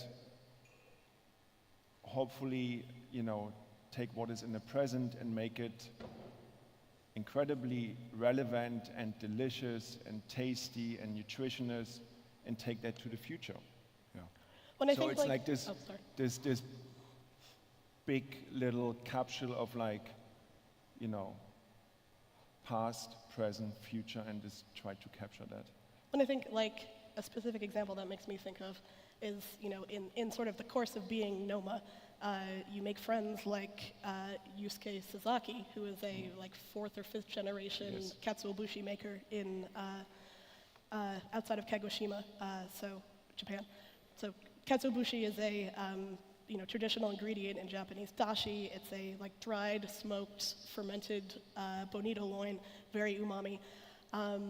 So, you know, at first you're in Japan, because we do NOMA Tokyo, and you go and visit him and get to know each other, and then you're talking over the years, and you're all both thinking about flavor in different ways. And so then, you know, the question of like, well, you know, I understand how this katsuobushi process works. Have you ever tried it with like a plant before? And of course, he's interested because he's interested in his craft, and he hasn't thought of that. And so by kind of going back and forth and experimenting on different things and, you know, tweaking the protocol slightly, you end up with something like the smoked pumpkin bushi that is in a lot of NOMA products now. Unfortunately, we've run out of time. We are just a little bit ahead of our time. I think we could keep talking for all the evening, but there are many people to come up to the stage. Yeah, I would like to thank Ariel, Thomas, for the conversation, the brief conversation. Thank you for being here, and thank you guys. Thank you, Gastromasa, for having us. Yeah, thank you. The trio was fantastic. A chef, a scientist, a journalist, a travel writer. Oh my goodness. Little souvenirs for you from Istanbul. No, thank you. Thank you very much. Thank you very much. Thank you so much. Thank you for being with us. Thank you Wonderful. Thank you very much. Thank you. Grazie mille. Thank you. Evet değerli konuklarımız. Yine bir videomuzu izleyelim. Hemen ardından konuklarımızı davet edeceğim.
Okay. Evet, sıradaki şeflerimiz Zilte restoranı ile 3 Michelin yıldızına sahip Vicky Jones, Go Mio rehberinde yılın en genç şefi ve yılın en iyi şefi unvanlarını kazandı. 2023'te Relais Chateau'ya katılan Jones, 2024'te Le Grand Table du Monde'a dahil oldu. Jones, The Art of Culinary Legacy, Perspective on Storytelling, Hospitality and the Future of Gastronomy konusunda sahnede olacak ve kendisine eşi Gite Jones eşlik edecek. Kendilerini alkışlarla sahneye davet ediyorum. Vicky ve Gitte. It's the right pronunciation, right? Vicky and Gitte. But Yes. Gitte, you're not Belgian, are you? Yes, You're also Belgian. Yes, absolutely. But the name sounds very different, though. Yeah, Huh? I know. It's from Scandinavia, but I'm It's from from Belgium. Scandinavia. Okay, I love the names. Stage is you. all yours. Thank you very much. So before we start the real chit-chat, let's start first the movie to present ourselves. So please.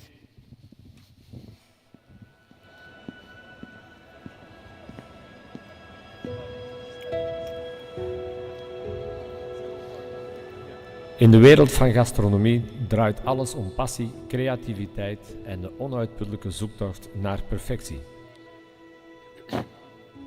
Kernwaarden die bij Zilte centraal staan. Als autodidact heb ik mijn levenswerk gewijd aan het creëren van een gastronomische totaalbelevenis. En vanaf onze bescheiden start in 1996 hebben we de lat steeds hoger gelegd. Vandaag behoren we tot de culinaire wereldtop als toonaangevend 3-sterrenrestaurant. Bij Zilte zetten wij ons in voor een betere wereld door middel van keuken en gastvrijheid. Verder geloven wij sterk in het belang van waarde, teamwerk en samenhorigheid. Het vormt de kern van onze identiteit en leidt onze reis in de culinaire wereld. Het streven naar perfectie stopt nooit. En ons team is enorm toegewijd aan het bieden van een unieke gastronomische totaalervaring. Samen zorgen we ervoor dat elke maaltijd een ode is aan excellentie, een reis van smaak, temperaturen en textuurcontrasten die een onvergetelijke indruk achterlaten. Ons streven gaat verder dan de smaken op het bord. Het draait om het creëren van een diepgaande verbinding met de omgeving. Onze passie ligt in het delen van al het goede en het mooie in deze wereld door middel van vakmanschap. Wijn is een unieke alchemie. Elk glas vertelt een verhaal dat perfect harmonieert met wat er op het bord gepresenteerd wordt. Als het sommelier bij Zilte is mijn passie voor wijn natuurlijk eindeloos. Met meer dan 800 namen op de kaart streven we naar het perfecte glas voor elk gerecht, om zo tot ook een hoogstaand culinair geheel te kunnen komen. Van het moment van ontvangst tot het moment dat de gasten ons restaurant verlaten, zetten we alles op alles. We willen dat elke gast zich speciaal voelt. Dat de smaken op een bord worden aangevuld door de attentheid van ons team en de ambiance in onze zaal. Het is een kunst om deze totaalbeleving te creëren. En ik als front of house sta graag in de zaal om dat mede te waarborgen. Gastronomisch genieten zit in ons DNA. Het is een voorrecht om samen met ons team te werken. We serveren meer dan een maaltijd. We bieden een reis door smaken, emoties en een oprechte liefde voor culinaire kunst. Graag verwelkomen wij u in Zilte, waar gastvrijheid een kunst is.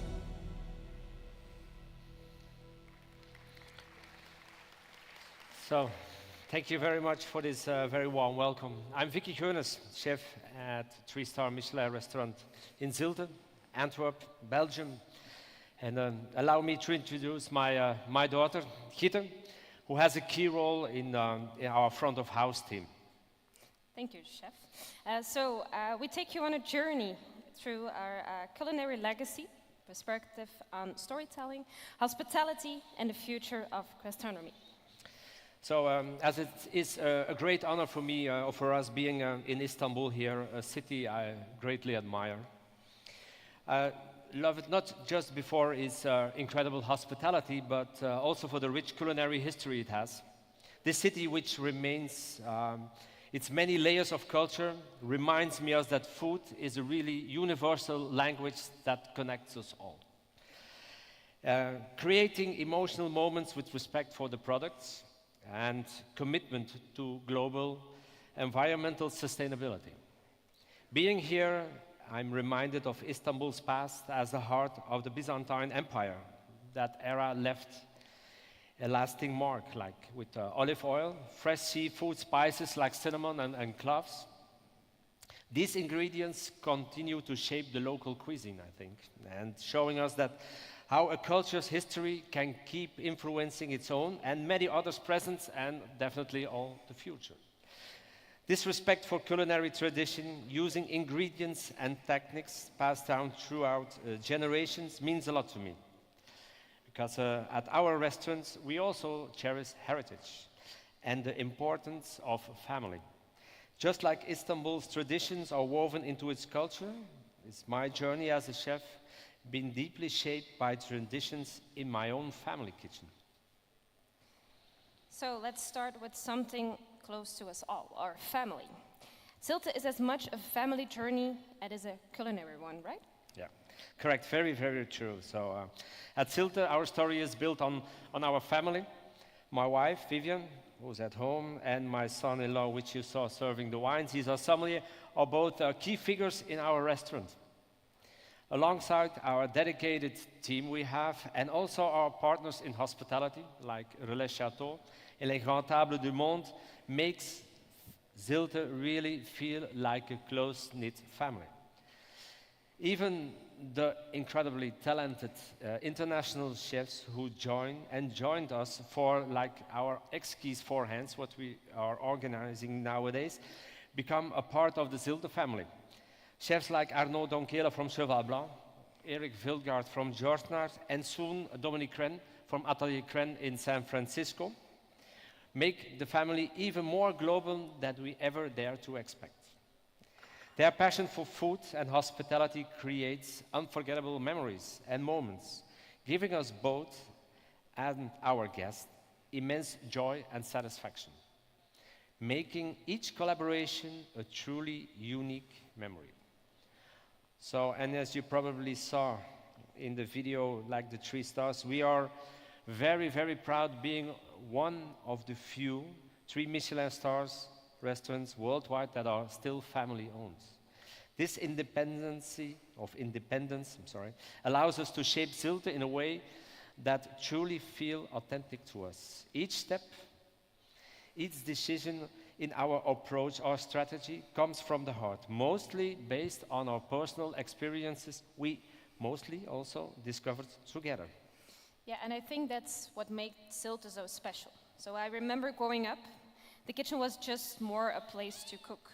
It was always, as you said, a place where memory was made, where food was served with love. Correct. So knowing this came the biggest part from your grandmother, because I was growing up and I spent these days countless hours next to my mother's in her kitchen. She organized the kitchen with really like a military discipline, but she served the food with true love. And there were no shortcuts, because every ingredient was fresh, broths are made fresh, everything was homemade. So even her soups, for example, she made the day in advance, because insisting, and she was very aware of that they even tasted better the day after a good overnight rest, and she was absolutely right. So, and she also, to her organization and military discipline, she also had the time, because she really wanted to spend the time at the table with us, enjoying the moments she created and the company of her family. And looking back, those were the foundations and the core experience that we have become the guiding principles of how we work at Zilte today. Yeah, correct. Because food is not just about flavor. It's about creating moments, beloved memories that stay in your heart. And at Zilte, this philosophy guides us every day. Our goal isn't just to create dishes that taste good. We strive to create memories that you can feel on a deeper level, evoking emotion and sense of togetherness. Using unique products, whether it's seafood, succulent meat, or vegetable and fruit, harvested at their peak ripeness, each ingredient is handled by the utmost respect for fisherman, grower, or producer who brought these products, these stars, to come alive in our creations. And I feel like being a family and working so close together is an important factor to make this all work. Yes, because time let us grow as a team, and working so closely together as a family is a big plus. We constantly can challenge and will challenge each other, learn, and build on our vision. Together, we push creativity forward, always working to create lasting moments for our guests. And we've been told we are not very expressive like some chefs or restaurants. Yeah, correct. I think it's so important to stay true to what we are.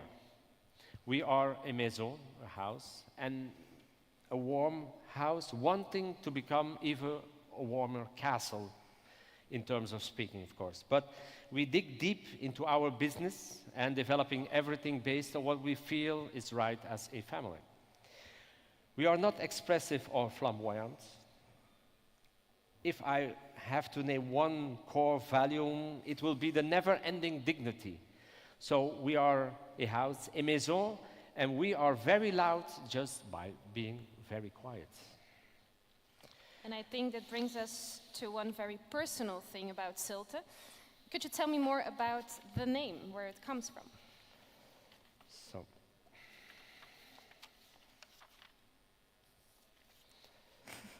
I'm missing one page, I'm sorry. Absolutely, Zilte is rooted in the flavors of the sea. Saline, literally translated, it means salty, briny, and full of depth. This inspiration came through my honeymoon. So we saw a beautiful postcard, it was in South Africa, by the way, with a man eating an oyster called the Lover of Oyster, and remarked to each other that this would be the logo when we opened our restaurants. The oyster is part of our branding and still a key ingredient in our menu. It captures everything what Zilte stands for: purity, connection to nature, and story of our own beginning. Each dish is carefully crafted to balance these flavors and reflect the elements of the sea. For us, Zilte isn't just a name, it's a reminder of our connection to the sea and our commitment to showcasing its flavors with respect and authenticity.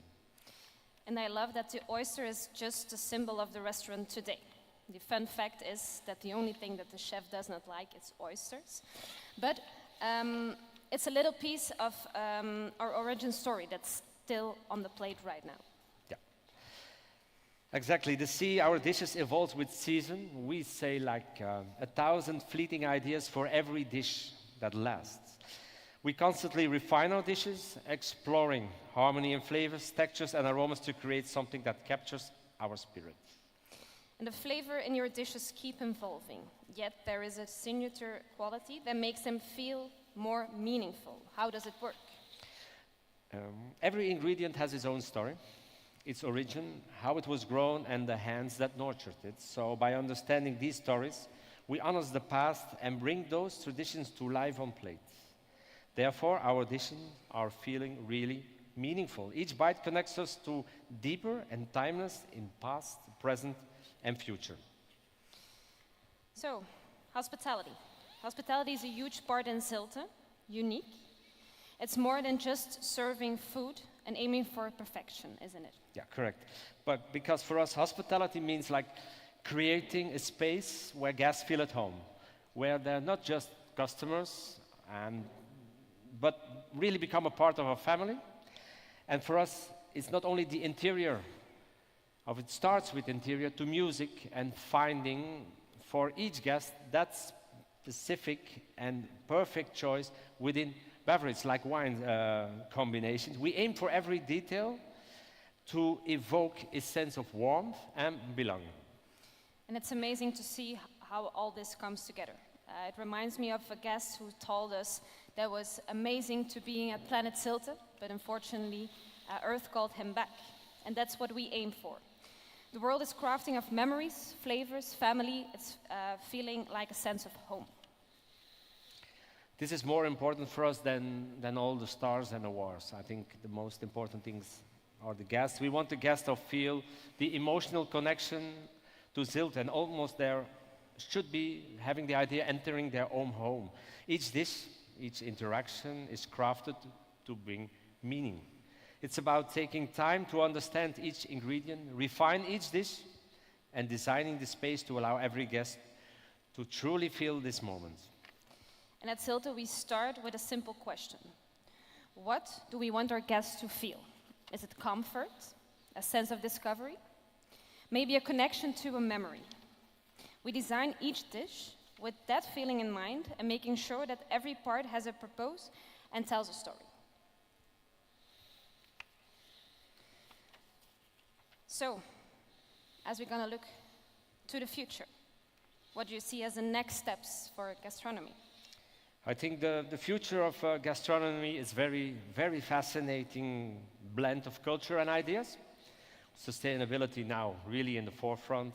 But beyond trends, the heart of what do remains the same, creating meaningful connections through the food. Our future lies in the ability to tell authentic stories, to honor our heritage, embodies our value, and also highlight our shared community.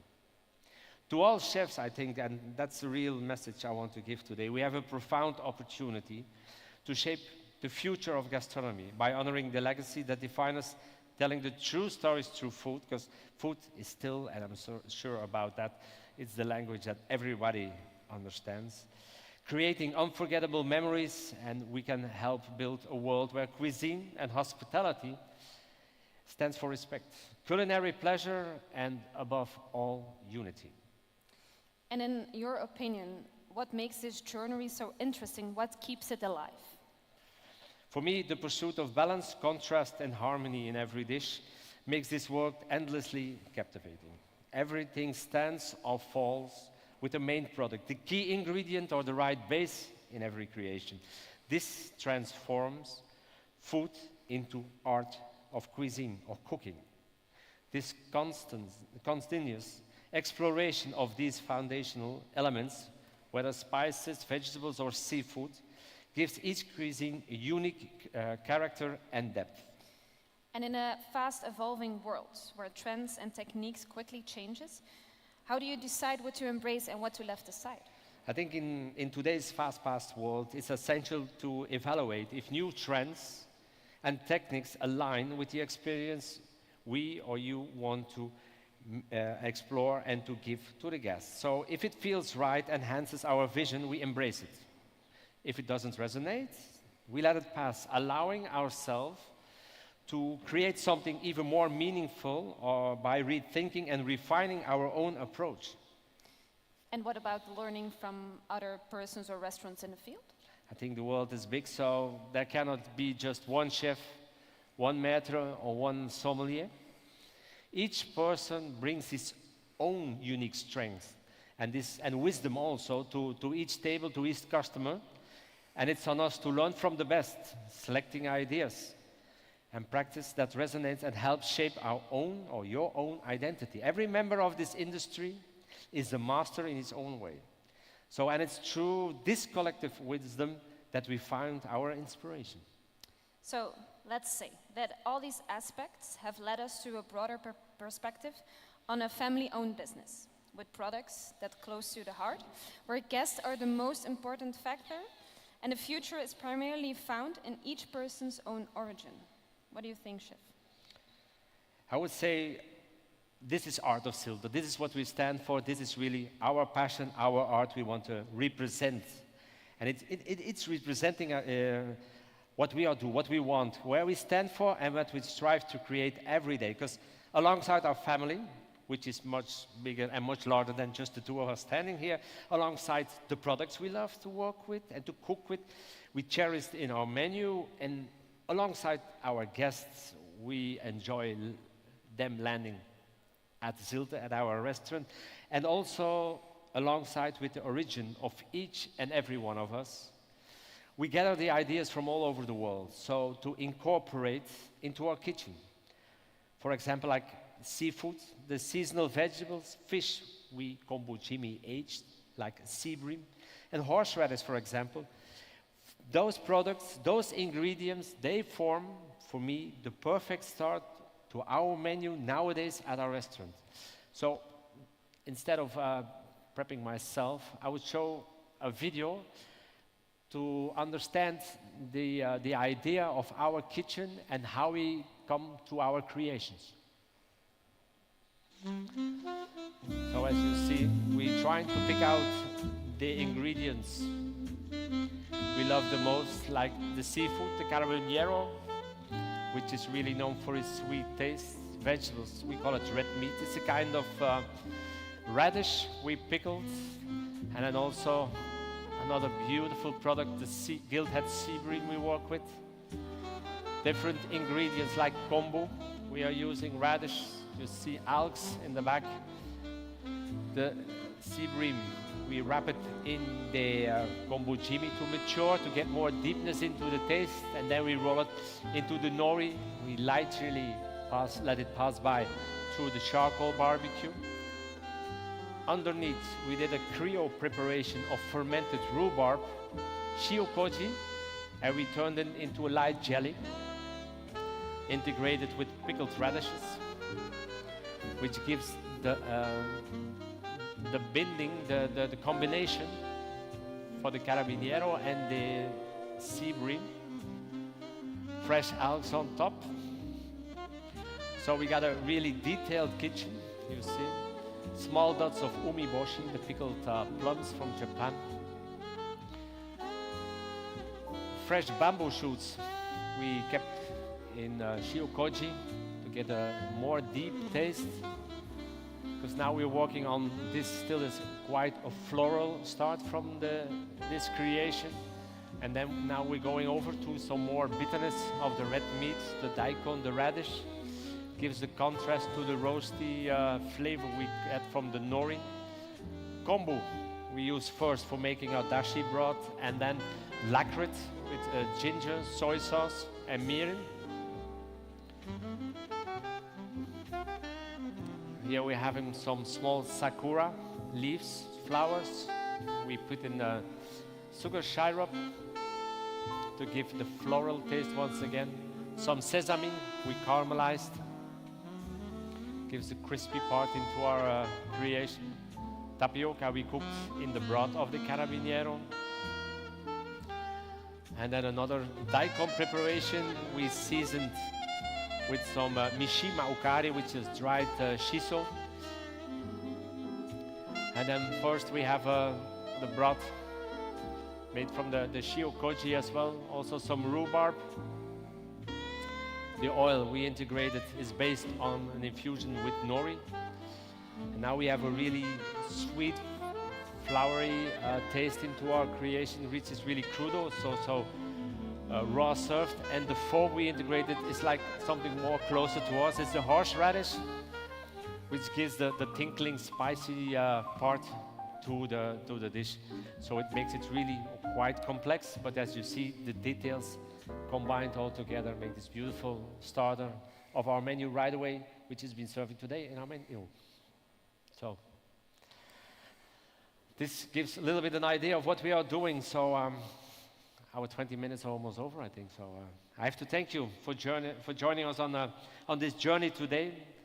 And I hope it inspired you a little bit to tell your own stories through food, to create an unforgettable environment and to bring the sense of a family and connection to your own kitchen and to your own tables, even if it's at home.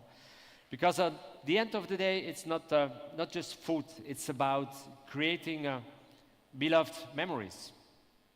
So I thank you so much. Thank you. And we thank you for the memories you have created for us. That was real art. That was wonderful. Thank you so much. Thank you. And 2 more memories for you from today. Wow.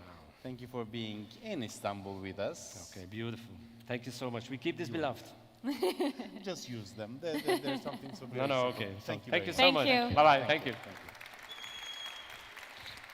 Evet, değerli konuklarımız, Michelin yıldızlı Kol'ün şefi. Meksikalı ama dünyanın birçok yerinde çalıştı. Şu anda Kol Londra'da, İngiltere'de. Dünyanın en iyi 100 şefi arasında sayılıyor. Santiago Lastra, kendisi sahneye gelecek sizin alkışlarınızla. Menu Design, Fashion and Music in Food konusuyla sahnede bizlerle beraber olacak. Santiago. Çok enerjik, çok neşeli. Stage is yours. Thank you. Hey, hello. Good afternoon, everyone. So we are talking today. Just gonna put my presentation. All right. So I think the question is, what do we think about when we design a menu? Because you need to make quite a lot of decisions. Before we open, well, when we opened Col in 4 years ago, the dishes that we choose, we chose them because they were just the less bad ones, basically. We did a research of maybe like 150 dishes. It was inspired. All the food was inspired in Mexico using local ingredients from the UK. But to be honest, even though I did a research of 2.5 years, I didn't really scratch the surface. So the design of the menu was maybe more about the size. So you will have first course. It will be maybe like a smaller dish, and then a bigger dish, and then you will have a main course to share. And that was kind of like the interpretation. Well, like the reason why we have the menu at the beginning. But now, after 4 years, we are in an exciting era of Col and the restaurant.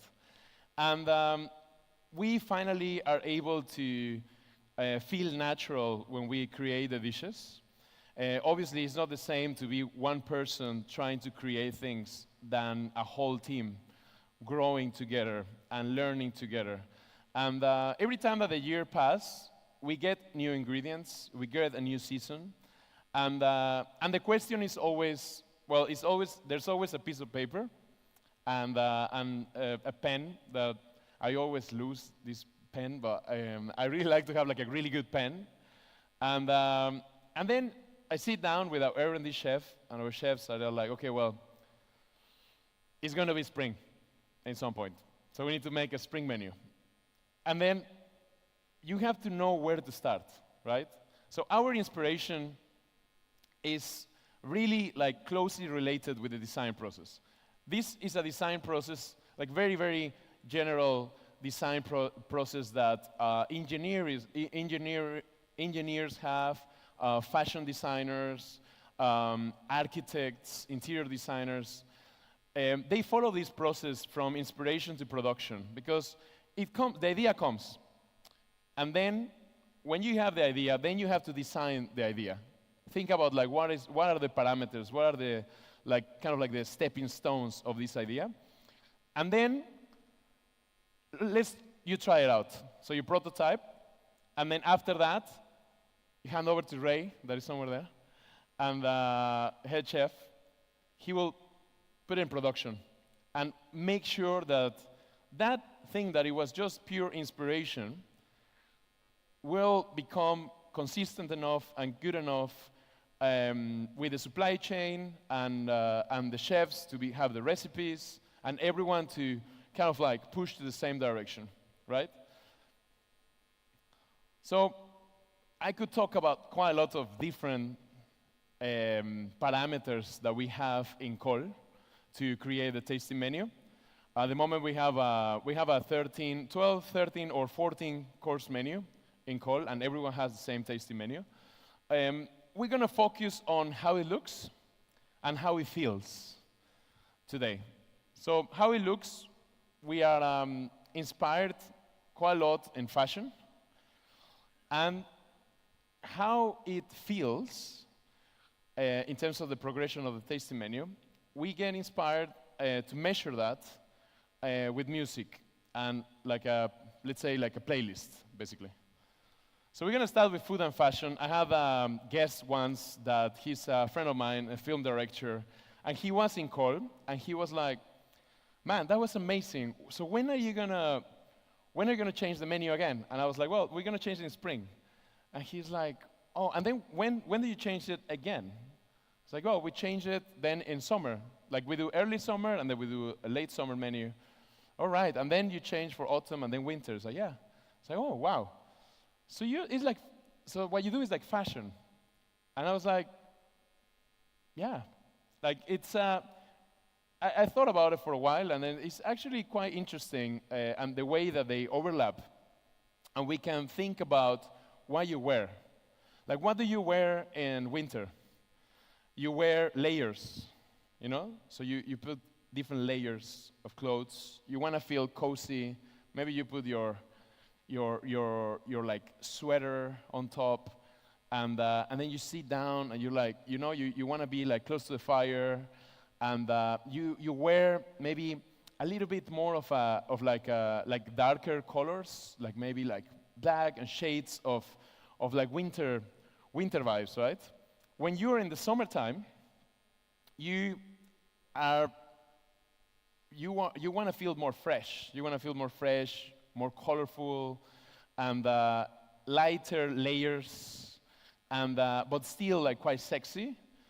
And when you're in spring, it's a bit more melancholic. So then it depends on where are you in the season, what do you wear, and therefore, but it's directly related with your needs, you know, in the moment. And it's the same with food. Like in the winter, you want to have more of a nourishing food, and we create dishes that have more layers. Where in the summertime, you make a lighter menu with lots of vegetables, lots of colors. And then, actually, in the spring, it's a quite of melancholic tones of colors with the radishes and like sprouts and very like leaves, tender leaves. And so it's a very interesting way to put both together. So we work being focused, or we focus our work and our inspiration in different fashion designers to kind of match the inspiration of the dishes and the presentation. So for example, I'm just gonna give you a few examples. For example, this one, it's Rick Owens. That is a fashion designer from the States, from LA. And he used a lot of texture and brightness and geometry, you know? So then you probably have something that is monochromatic, but the brightness of the material will give shine. And the texture, it will give a little bit of shape and volume to the pieces. So in this dish, it's a tamal, so it's a custard that we made with pork and masa, and then on top for us to like that is kind of like the texture. So it's like a textural dish, and we also put caviar on top of this dish. And then for the brightness, we use a glaze. So we make this pig trotter glaze. So if you want to make something shine, you need gelatin, or you need like something like a caramel. Like you need something that puts the like kind of bounce the light. So then when the dish comes to the table, it looks like it's shiny, you know? And then for geometry, what we do is we cut the radishes, different types of radishes, with like a cutter of a teardrop cutter, and we put them all together. So then this idea came from a dream. That's another story. But at the same time, we have inspiration and correlation with this brand. Then for this other dish, we have a brand called Issey Miyake from Japan, and he, like the designer, well, he passed away, but the designer basically they focus on layers, patterns, and alignment. So everything organized, you know, and it's like layers of things that are organized, and that it looks like almost like an instrument, you know, that you stretch and open and close. And that is what I wanted to do with the squid. So this is a piece of squid, and we cut it with a Japanese technique, really, really thin. That I think Thomas is somewhere here in the audience. Well, he teach me to do that. Thank you, Thomas. And you cut it really, really thinly, and then you flip it, and then you cut it again really thinly. So it becomes, you get these layers. So then I wanted to then put the garnish in layers as well, and work with the pattern to create these like hints of chili and herb that will align all the dish together. So this will be another like kind of another way that we could represent the presentation. And then this one, is Valentino, and they work a lot with movement.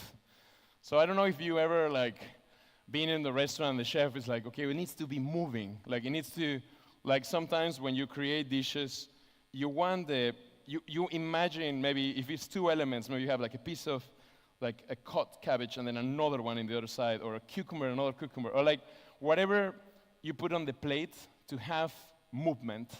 So color, movement, and weight is something that they are inspired. And then what we do is to make this scallop dish with flowers that are going around. There are pickled rose flowers. And then we add sea blight to do it, to give a little bit more movement and the volume as well. This one, it's Hermes, that they work with shape, decoration, and contrast.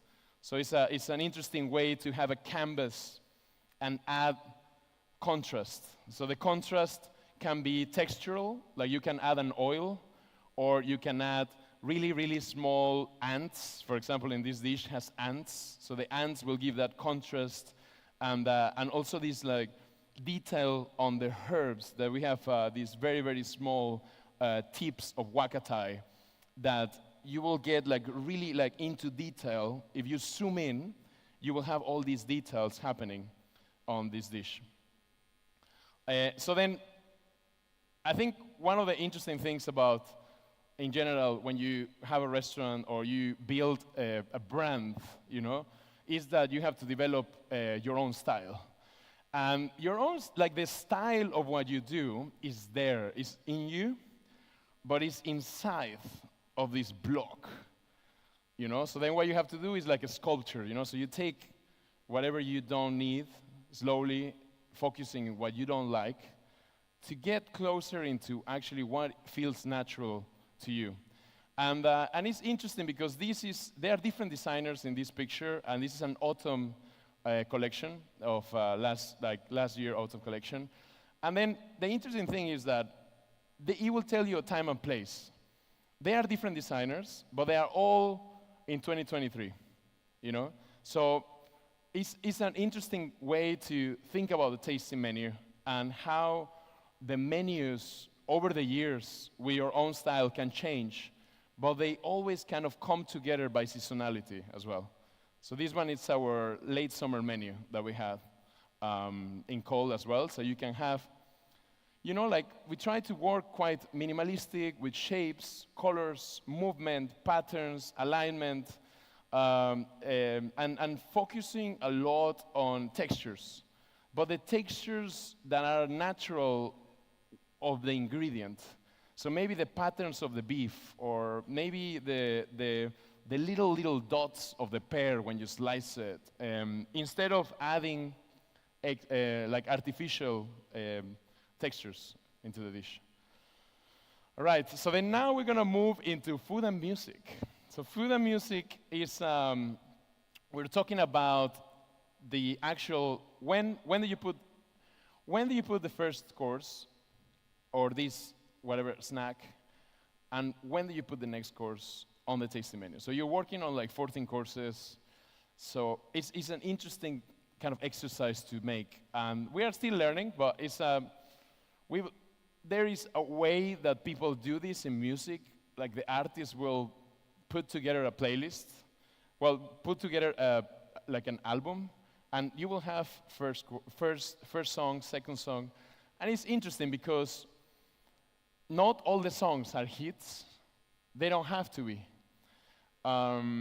Like some hits are people pleasers. You know, some artists hate their hits, and it's an interesting thing because the people want to listen to the hits, and then sometimes, and I think I share that with other chefs, that they probably don't want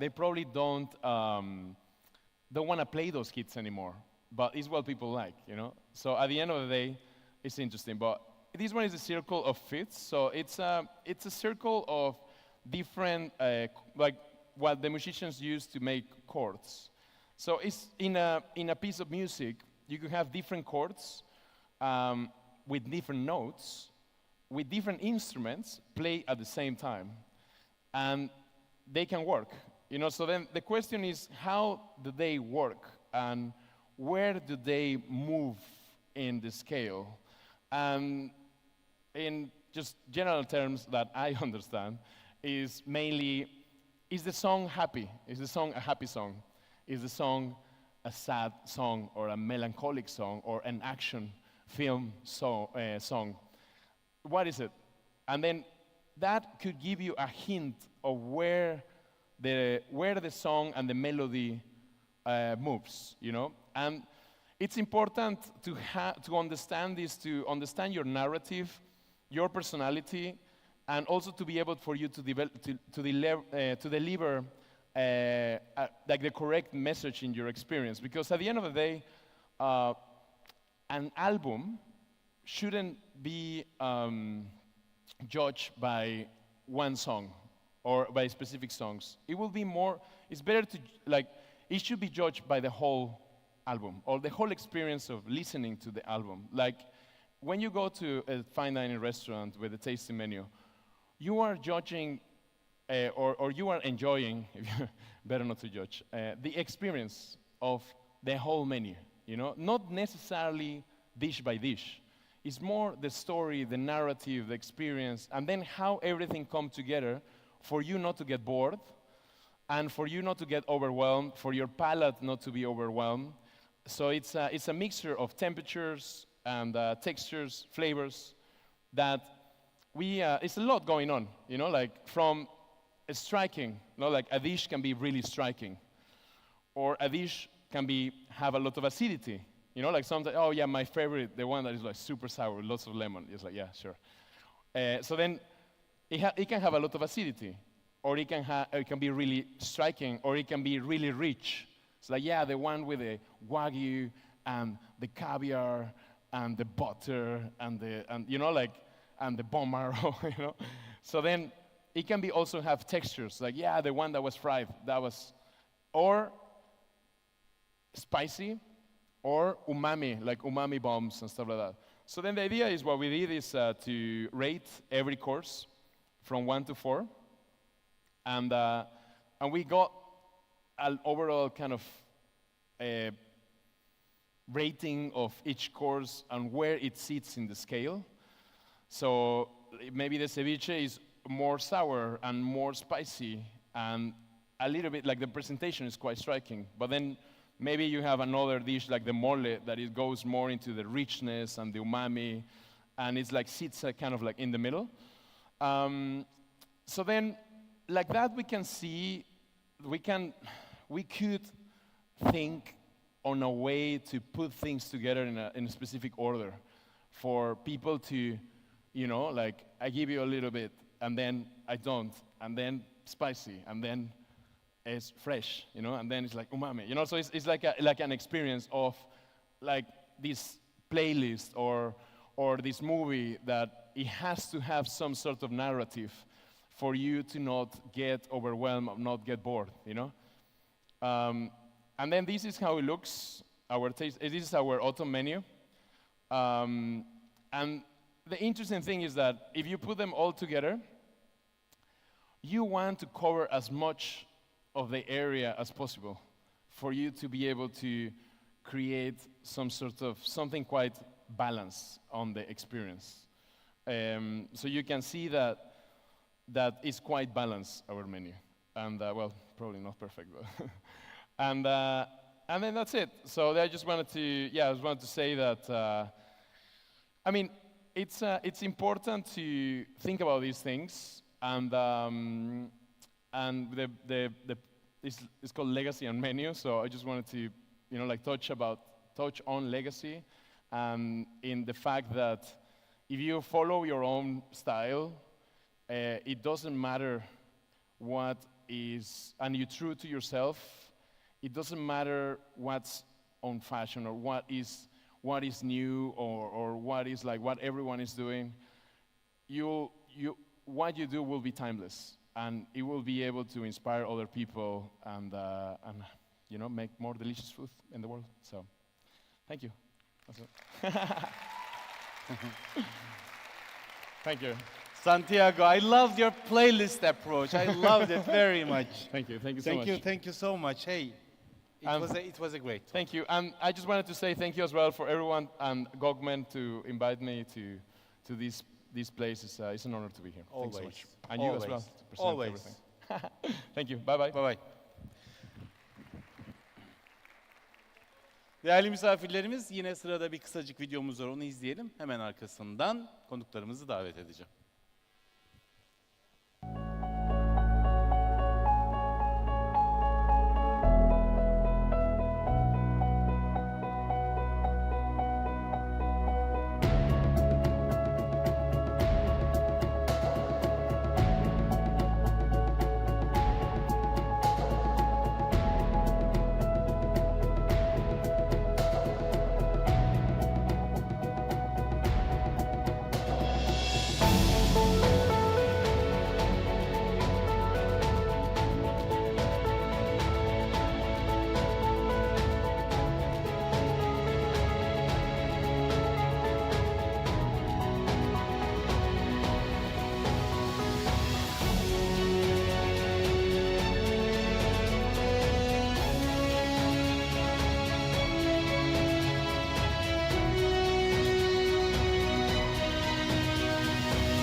Evet, yemek ve seyahat yazarı, aslında Polonya'da yaşayan Polonyalı Małgorzata Minta'nın moderatörlüğünde "The old is new, the new is old" başlığı konuşulacak. Minta ile sahnemizde yer alacak isimse Meksika'dan, Meksika mutfağını dünyaya tanıtma konusunda çok önemli bir rol oynayan çok başarılı bir şef. İsmi Enrique Olvera. Kendisini ve gazetecimiz Małgorzata'yı alkışlarla sahneye davet ediyorum.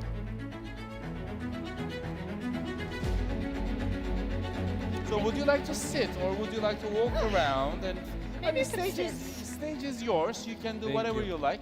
Happy to have you here. Thank you. Good afternoon, everyone.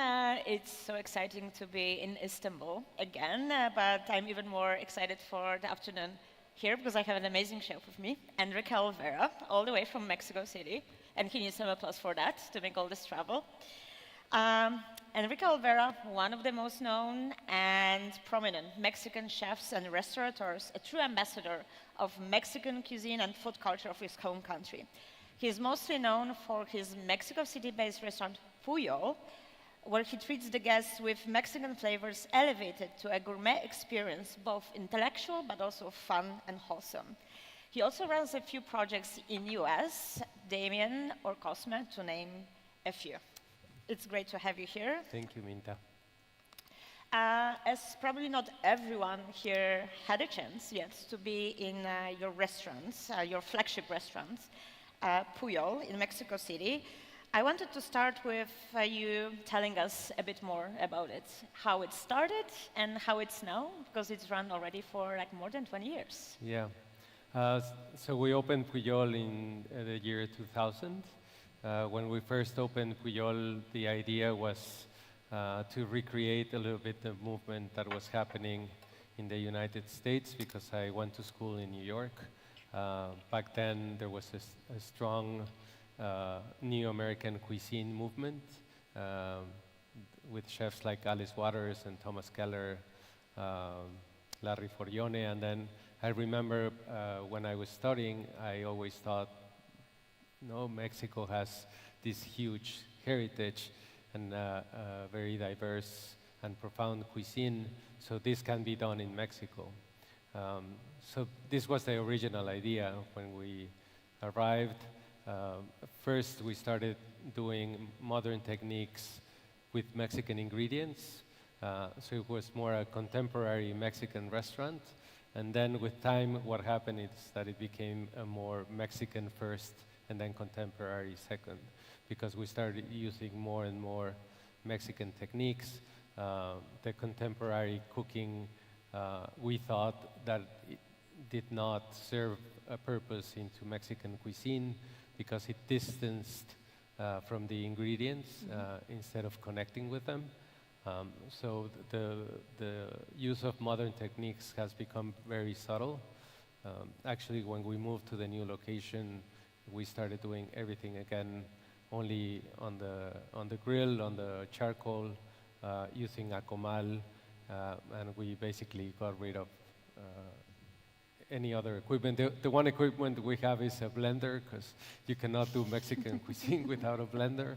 Or strong muscles, I guess. Unless you do it at home, no, because you cannot do molcajete for 250 people. That's the number of covers we do every night.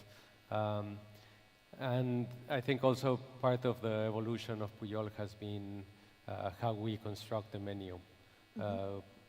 I think something that is very important to us is to make sure that our guests are not only enjoying the meal, but actually have a good sensation and a good feeling when they leave the restaurant.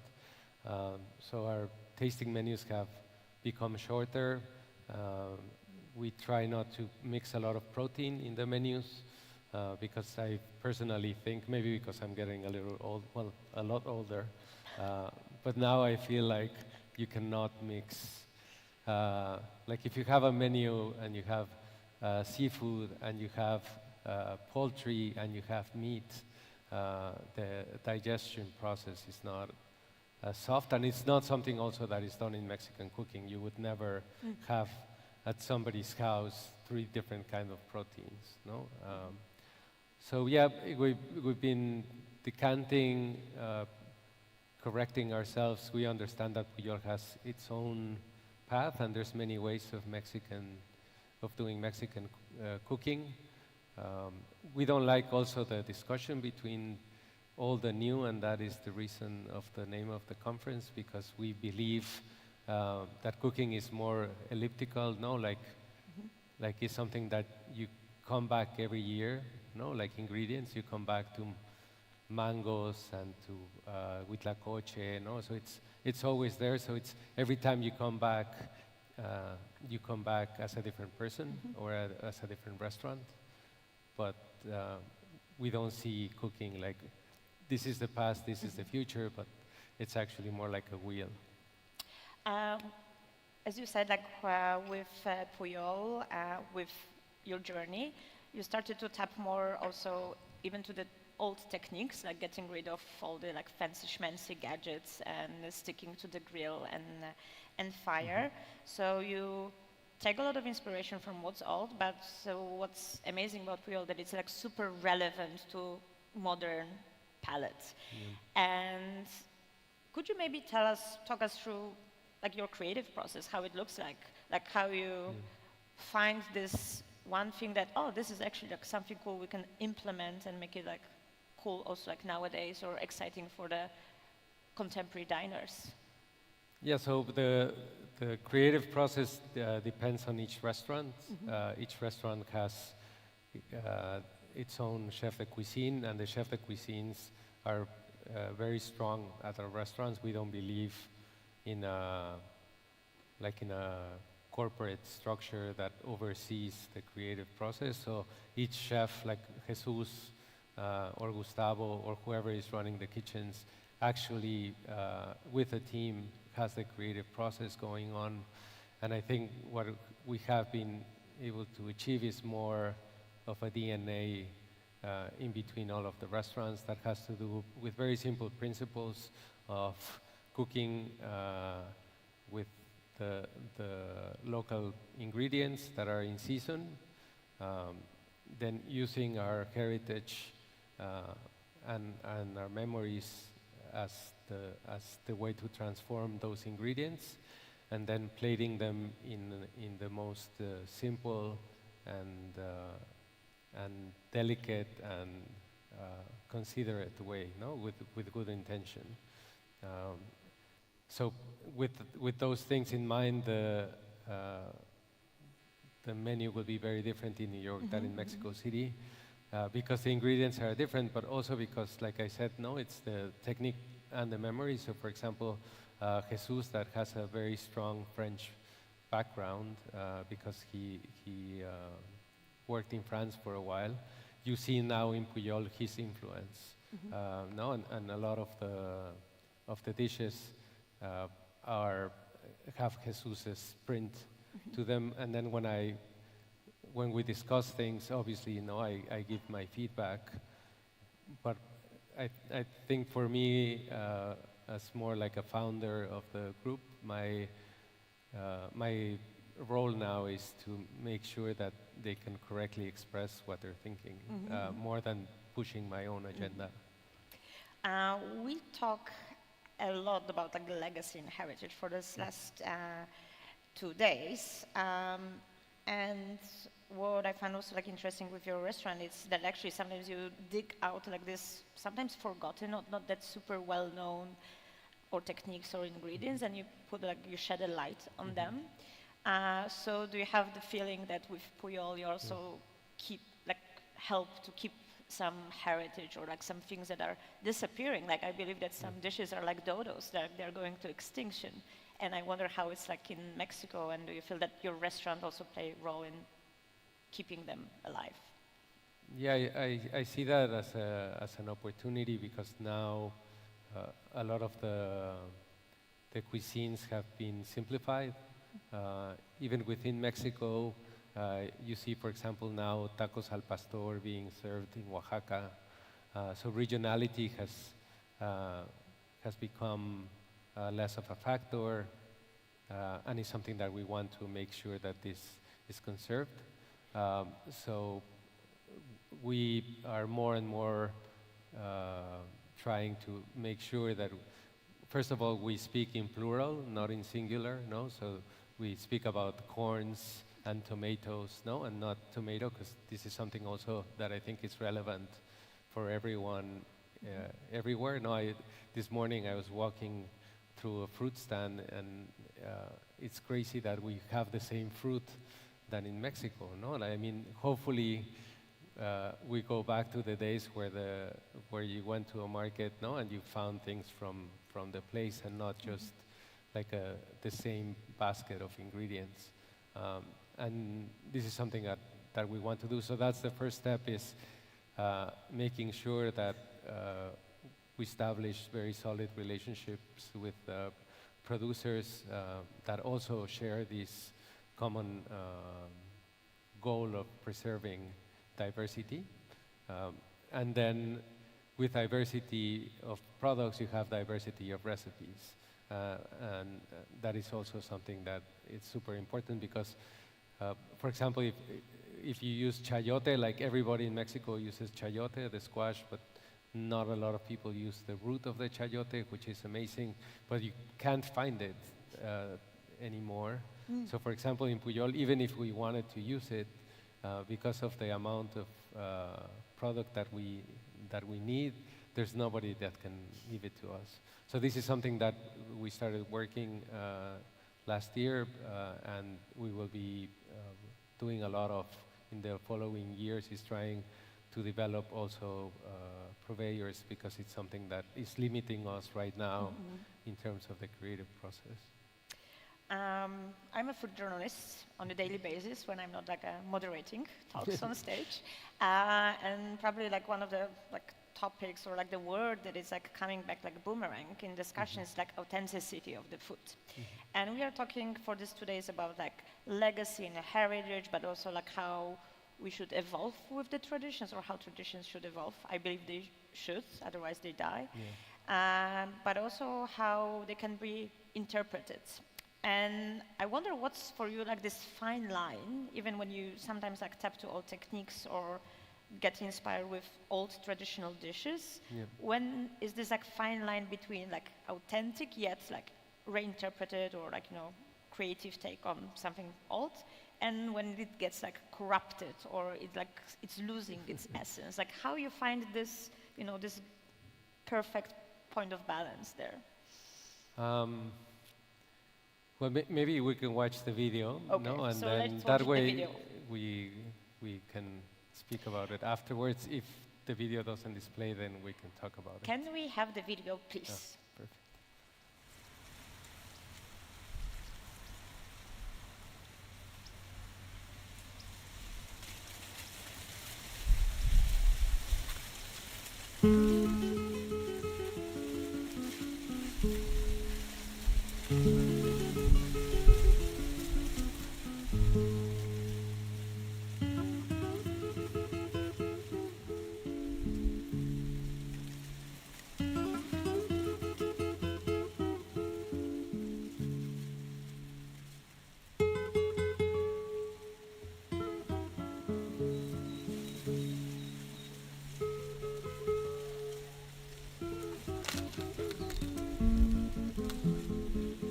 Cuando te metes a una milpa te pierdes.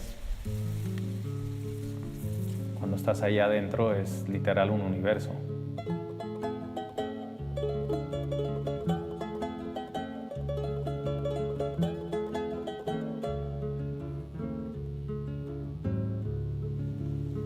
Pues este todavía pasa como el otro.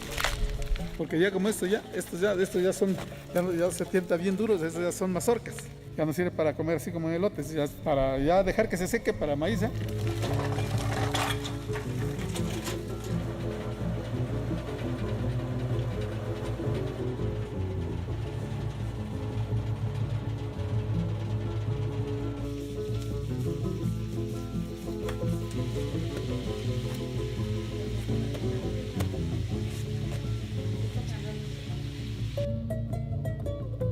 El macho es el polen que sale de la espiga de la milpa.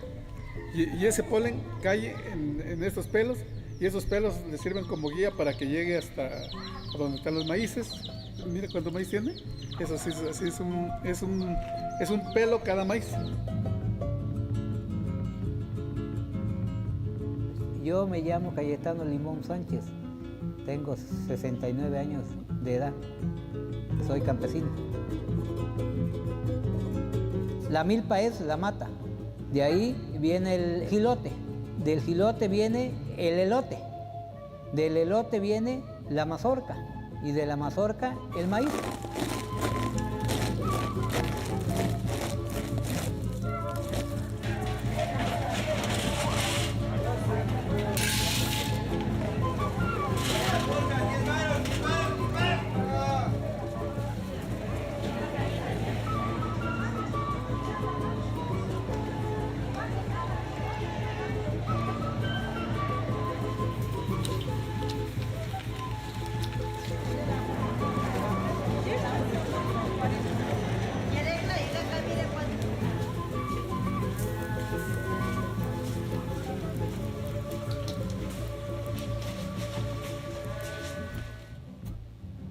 Se nixtamaliza, que es básicamente esta cocción de agua con cal. Se deja reposar toda la noche, se enjuaga, se mete al molino.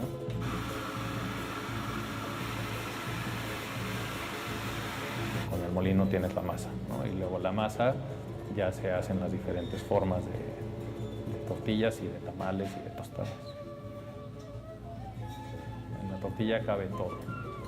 La tortilla hace que se vaya a lo mexicano, te puedes hacer un taco de lo que quieras.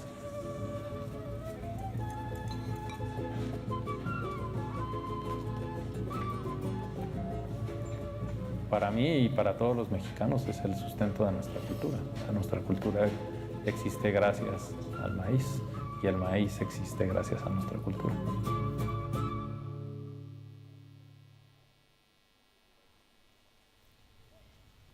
So, just to answer the question to us, I think authenticity means that the product has a deep connection to the culture. Also that there's a traditional use to that product, and then how do you maintain that authenticity is by respecting those two things. No, it doesn't matter if you're a little bit creative in the plating, or in our case, because we still do a tasting menu in Pujol, we have to adapt portion size, no, and sometimes make it like a little bit cleaner, so you're able to do multiple courses. But in general, I think, yeah, if you're respectful, you're authentic, and if you're true to yourself, no? I think we are already like done with time. Oh. But I think it was a great thought to keep from this conversation. Thank you so much. Thank you. For being with us, and thank you And again for being I with us. apologize for the inconvenience for yesterday. No, it's okay. I mean, better late than never, right? Yes. We were going to do it yesterday, we did it today, and we were able to know you. It was such a Thank you. pleasure for us. Thank you. A little souvenir from Istanbul, something very small, but Thank you something so to much.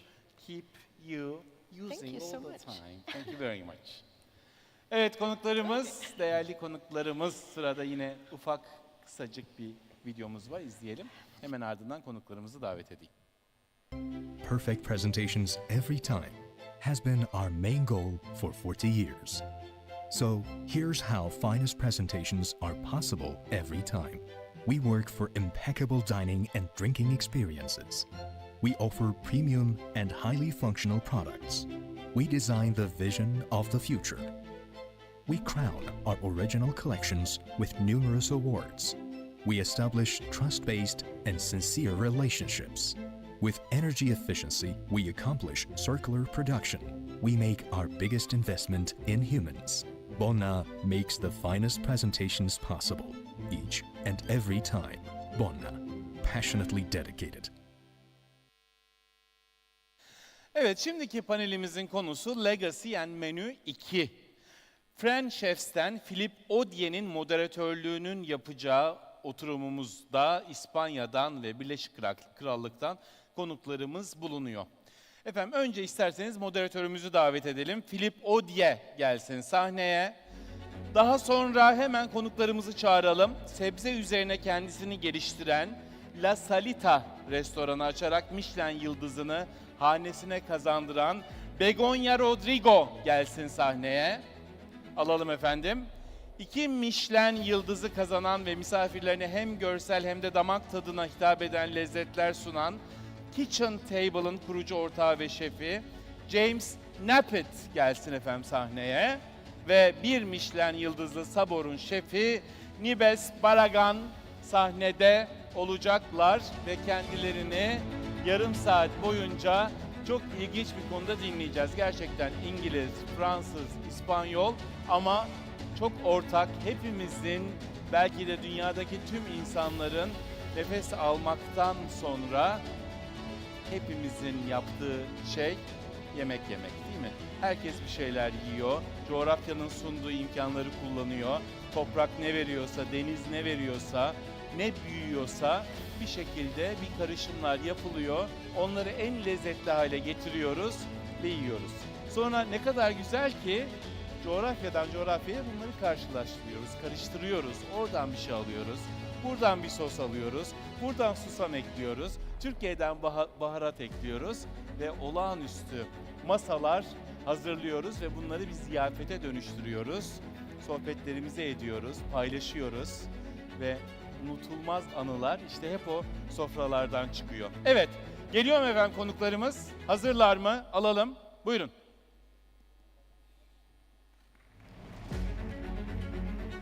Thank you. Ladies. Hello everyone. So I think just before starting, we're gonna start with the videos first.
Yes. So I think we always say that gastronomy is a universal language, and I think we have a proof here, having Chef Bego from Spain in Valencia, and I think we all know Valencia is living a hard time now, so we're gonna speak about it. We have Chef Nieves, Spanish, but working and based in London, and I think you are a bit the bridge from Bego to the last chef. And so you are based in London, being the only British chef in the room. Yeah. So Chef James.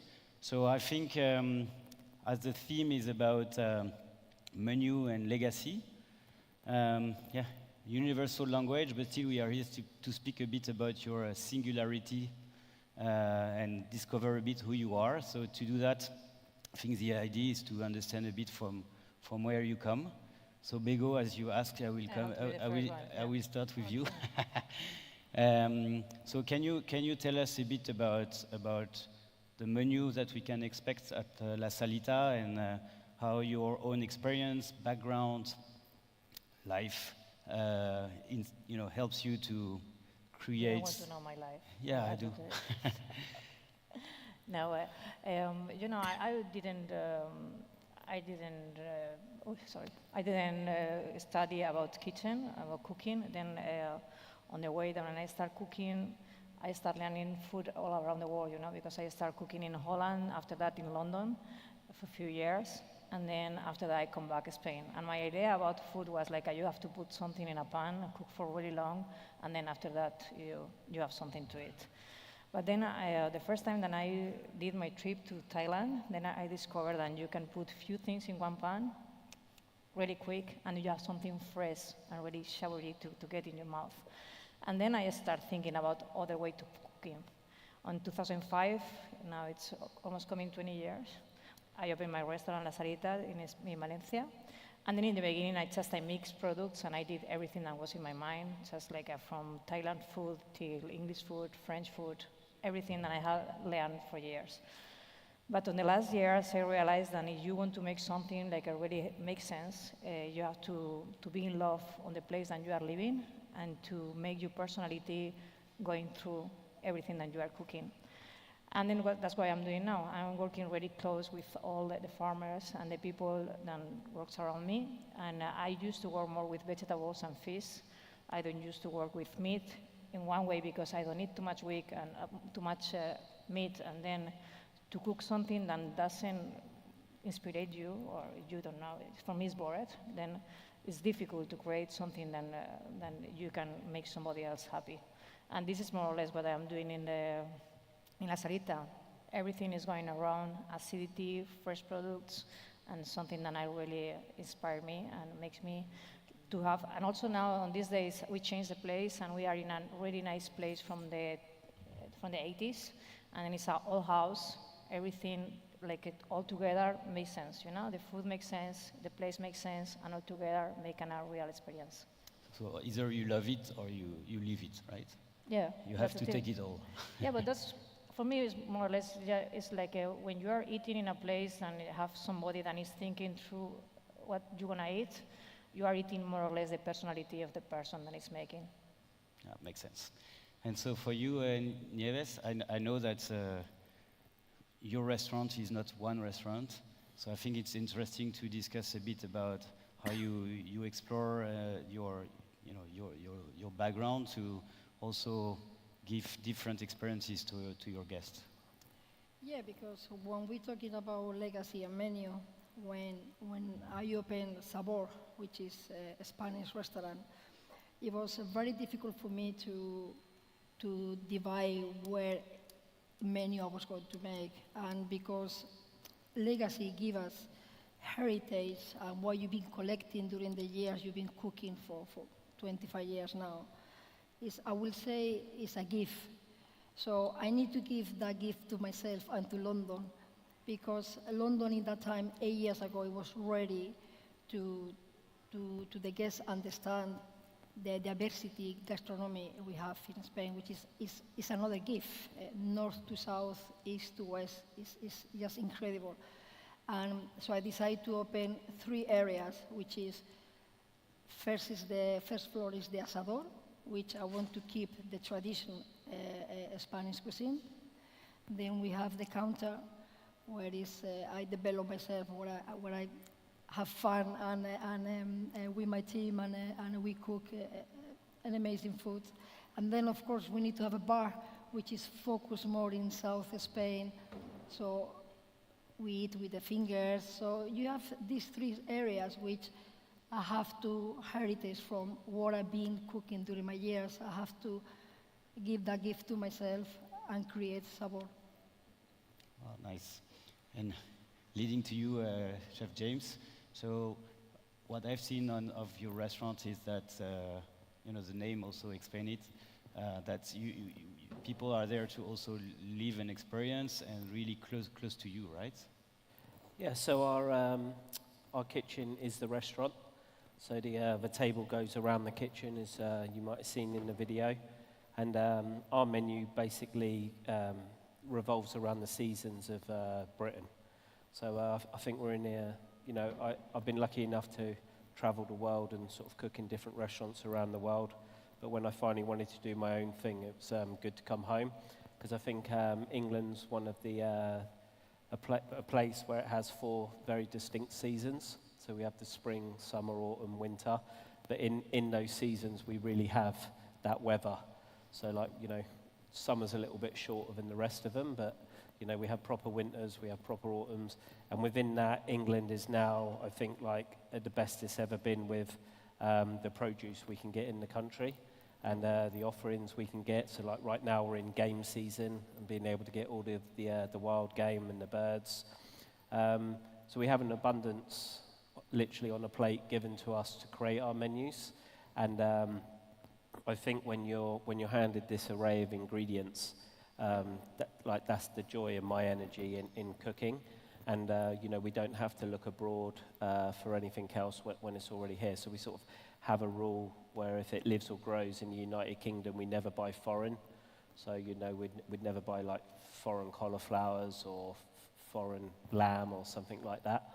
And we do our best to make sure that we, half of the energy in our menu is finding these ingredients. So, once upon a time, you'd make 4 or 5 phone calls. One was for meat, one was for dairy, one was for vegetables, and that was sort of it. And that, we can phone up. We've got one guy for beef, one person for lamb, one person for sea bass, one person for squid. So we have all different fishermen. So it's not like one fish phone call now. And that's the same in vegetables now, from incredible rhubarb to peas, all different farmers all over. And that's the core of the menu at Kitchen Table for sure. So you use constraints as a way of forcing you to. Yeah, we're not on this challenge of saying we only use 100% British. We do use, so 95% of the menu will be ingredients from England at a given time, but we use olive oil, we use citrus fruits, we use vanilla, we use caviar that's not from the UK. So we have a few what I call luxury ingredients that the UK's not really doing yet. So, I hope it's a long time before we produce great vanilla and stuff. So. But and those add small touches of luxury to the menu, but the majority of it is British for sure. Okay, so I think the idea was to know a bit your background to better understand from where you come to today, and then it leads me a bit to your state of mind of today and how you feel that legacy is a gift. So from what you learn, the people that you work with. Or sometimes it gives boundaries that you want to go away from. So what is your state of mind of today about, from what you've learned all those years and the people you work with, how do you use that today? Is it an opportunity, a gift, or more sometimes you feel like a bit, you would like to go away from it? Yeah, well, when you start cooking, I have my boss, and then he teach me quite a lot. My first boss, he teach me quite a lot. But after that, I I teach myself, you know. It's on the way that on these days, and people doesn't touch the books and this kind of stuff. I was the one that was reading books all the time and just learning all the theory from everything. But after that, I learned cooking. It just was the only way to do it. But also people show me what was my best points of cooking. And then, but after that, I realized the best way to cook is when you fix yourself and what is going around yourself. And then working on my point of view, you are talking now about luxury products and all this kind of stuff. My big work on these days is to show the people to eat vegetables without to put caviar on top, you know? Mm-hmm. Because it's like, yeah, sorry to say that, but it's, on one point it's like we are working with this kind of ingredients. Before we were talking about sustainability and all this kind of stuff. If I pay quite some money, I pay the money that costs the vegetables that I am using, and I want people respect this. I cannot put a spoon of caviar just to make sense, or that people think it's worth to pay for this than they are eating.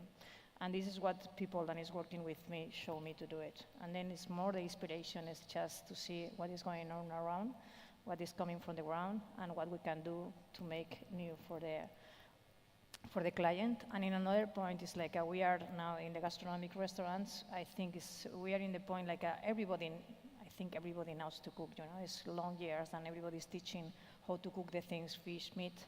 And I think in the gastronomics we have now the challenge to show the people something else, not just how they can eat good, you know. It's like before they were talking about the good quality of the fish how to be, or now we have to show the people another way to cook, you know. For example, we are doing vinegars, then I use 4 years of my life to get one good vinegar, and then it's what I can show to my clients. Just something like make an extra to come all the restaurants.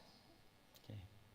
And for you, Niebes, I remember we talked before, and you said also when you opened your restaurant 8 years ago, you said that it was also a question of people, you know, you were feeling that people were ready to kind of receive the food offer that you were ready to do.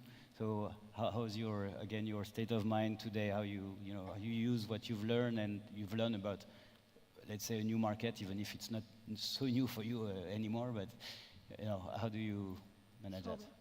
Savory is now 8 years. So I didn't want to open, you know, it was a lot of opportunities because it was very successful restaurant. It was coming a lot of opportunities. Nieves, let's open another restaurant here, let's open another restaurant there. I was not feeling because my team is not ready. So if my team is not ready, how I'm gonna heritage that next step, which is super important. So after 8 years now, it took me to next year we're gonna open another project. And I think now you can see that my team, you know, it gave you identity because it's been next to you for so many years. We've been working together for such a long time that we understand. And at the end of the day, I think people, what they get from you is the identity. So now is when I feel that we are ready to open another restaurant because you can see my team is following you. So I guess like we heritage or we do some legacy in there, right? Sure. And for you, James, I know you traveled a lot before, so what would you say, like you've brought all that knowledge to create something new, or you, on the opposite, try to go back to your roots? How did you come with the menus and the food that you offer today? Yeah, I've been very lucky to work with some of the best chefs in the world. You know, in my own country, training with like Gordon Ramsay at Royal Hospital Road, when it was only, I say only, when it had 2 Michelin stars, and he was on that journey to get free to see probably the most ambitious man that I've ever met in my life at that point, to sort of want something, and then going on to working with like Thomas Keller in New York, and I did my time at Noma with Renee, and Rick Stein as well in the UK, like another so all 4 completely different chefs. And you know, when you come back from these restaurants, I don't know if sometimes people expect that you're gonna, you know, cook the way Noma cooks, cook the way Thomas cooks. And if you do, you appear to be like copying, especially in like London. But then if you don't, it's like, why did you go there? And I don't think any chef that works for somebody else shouldn't absorb their chefs like sponges. But then it's how do you morph all of the different things into what you are. So the food we do at kitchen table with my team is 100% our food. But am I using techniques I learned at Noma? 100%. Do I have recipes I use from per se? 100%. Same at, in London. And if I didn't do that, then it's like, a waste of like all of my training. What was the point? But it's about how you make it personal to you. And from sort of like respecting ingredients, how to run a kitchen, respecting your team members, how to run a team. Like every chef has a different way, and some things you might agree with and some things you don't, but you learn from all of them, and again you mold that into running a business as well. How do you run a successful business? You can't just be like, you can't just cook when you have your own restaurant. You have to be able to run the place, and like Kitchen Table's 12 years old now, so I started that. I run the whole business with my wife, who I met at per se as well. So like I'm quite lucky that, I've been lucky that I have been able to concentrate on the food and the team. And she's always done the wine and the front of the house and everything like that. But we've been a good partnership, but it's with her learning from her journey to us opening back in like 2012 now that sort of got us to where we are today. And that sort of like leads into legacy, I guess, right? Yeah, for sure. So I think what we've discussed is a bit, the legacy of the past, and we've seen a bit where you are now and how you play with it. And I think maybe we have some sous chefs in the room or kitchen teams, and what I would like to discuss with you is how it can be your turn to create kind of legacy for your teams, for the new generation. Mm-hmm. How do you see, if you compare the way you receive the legacy? So I always remember some stories from chefs that, they have been learning the hard way. and today, hopefully, the time has changed. So how also you manage to, renew a bit the way you share things and you give, legacy to your teams? It's really difficult now.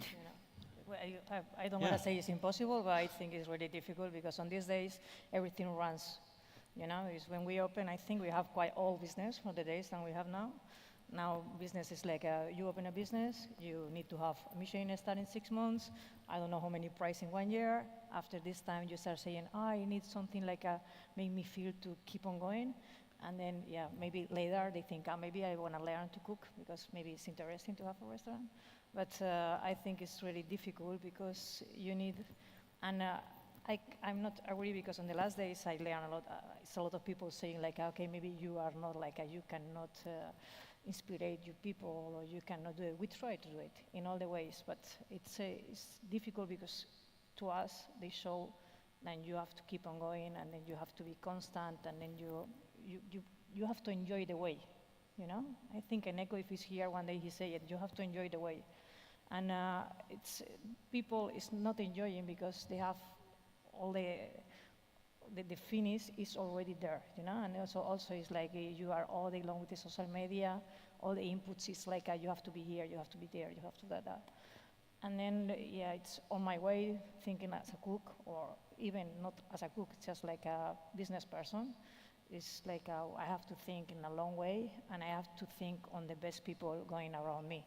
If I have to say somebody, if I have to give somebody my legacy, I will expect that they can think like, okay, Begoña was really with good people around and made her to get better and better by the days.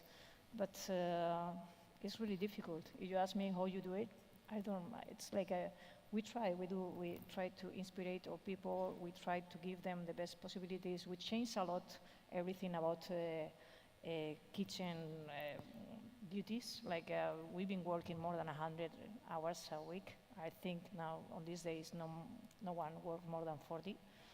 Everything doing like a more and more professional. But I hope one day they say, okay, it was good, all my heritage that I get from you, but I don't expect that.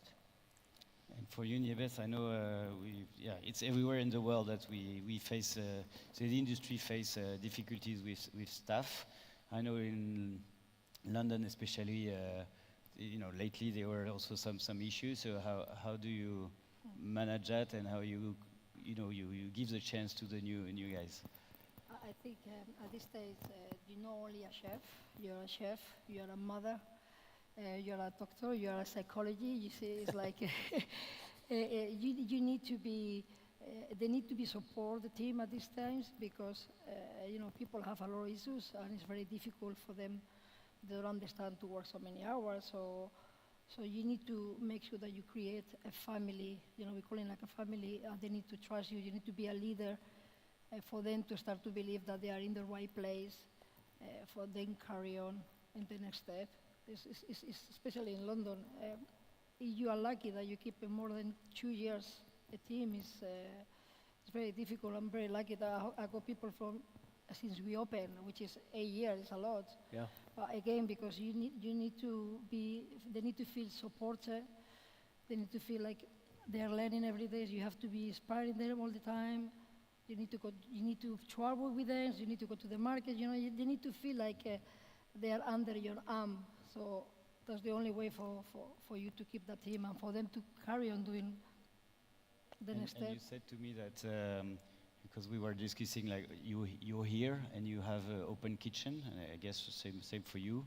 So how do you manage to, you said to me like kind of, I need to push them because they are the future. Yeah, because it's an open kitchen and a customer sitting in front of you. And it's always you who are always dealing with the guests. But I'm always encourage them, like, feel free. That's why I want to open a restaurant. Everything is open. It's nothing to hide. It's for you to enjoy. It's for the guests to enjoy. So carry on doing what I'm doing. I want them to enjoy as much as I do. So I left them to talk to them. I left them even putting wine if it's necessarily. The idea is that they understand what I'm doing. For the new restaurant, they can carry on. And I think that's the only way. And for you, James? Yeah, I had to change a little bit. When everyone got the phones, I had to calm down. So at the beginning, when you first have your restaurant, there's a lot of emotion, and you have a way of thinking, and you've always worked in sort of closed kitchens, and chefs talk to each other in certain ways, and we have a thing. And I come from some strong chefs. But now I think it's a good thing as well. And now, you have to. There is more, a bit like she said. There's more nurturing, more under the arm. But I do think the flip side of that is that I've met some really cool people on this trip, and a lot of the people that are taking us to the hotels and making sure we're here on time and all that. These guys are from studying at Le Cordon Bleu here. And, I was talking with a couple of them last night, and they're like, we hope one day to be like all of these chefs. And I was like, only you're in charge of that. It doesn't have to be a hope. You can make it happen.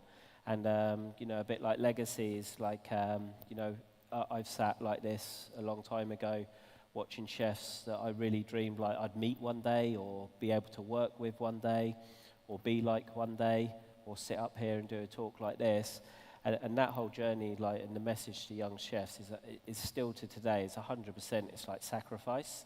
And there's no successful chef that I know of that hasn't worked the hours, sacrificed everything, missed their children's birthdays, missed important events, had to do things. And, even chefs I've had now, they're like, oh, you're so lucky, you're going to Turkey and that, and, you're lucky to get this opportunity. And I'm like, well, if you work like me and the chefs I've worked for have worked, the opportunities will come, right? But that's like legacy, one day I dreamed that I'd work for Thomas Keller as a really young chef, when the French Laundry cookbook came out, and I put myself on that journey to making that happen. And then, one day you have your own restaurant and he comes and eats at your restaurant. So that's mind-blowing. And now I have chefs that have left me, that have gone to work at Per Se, or even have their own restaurants across London now. And but all of those chefs have sacrificed and worked hard to get there. So it's, yes, it's about nurturing, but I do think it has to stay within, can't get too soft. Yeah. So I hope our legacy of today will have been some inspiration to you and some advice for the new generation. But just before finishing, do you want to say a few words about Valencia? I want to say everybody have to come to Valencia now more than ever. That's the moment, and we are okay. It's just like everything is a mess, but the city have to go on, you know. And we want to help everyone that have a business, a small business, or everyone that have any damage. That's why we create this. Desde Valencia para Valencia. You can see in the web. And everybody that want to join this initiative is on the 13th of December. We will make lunch, dinners, whatever you want to make, a party all around the world. And then all the money that we get will go to these people. Okay, then you feel free to make and to think about anything that you want, and you can help us. Okay, thank you very much. Thank you.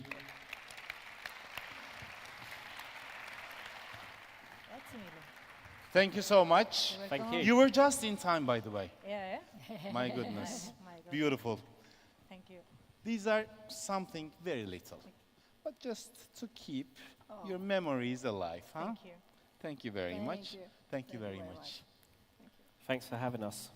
Thank you for coming Yeah. here. Thank you Merci very beaucoup. much. Thank you. Vous étiez très Thank gentil. you. Merci. Thank you. Efendim videomuz var mı acaba? Evet. Videomuzu görebilir miyiz acaba? Reji masası değerli genel yayın yönetmenim. Buyurun.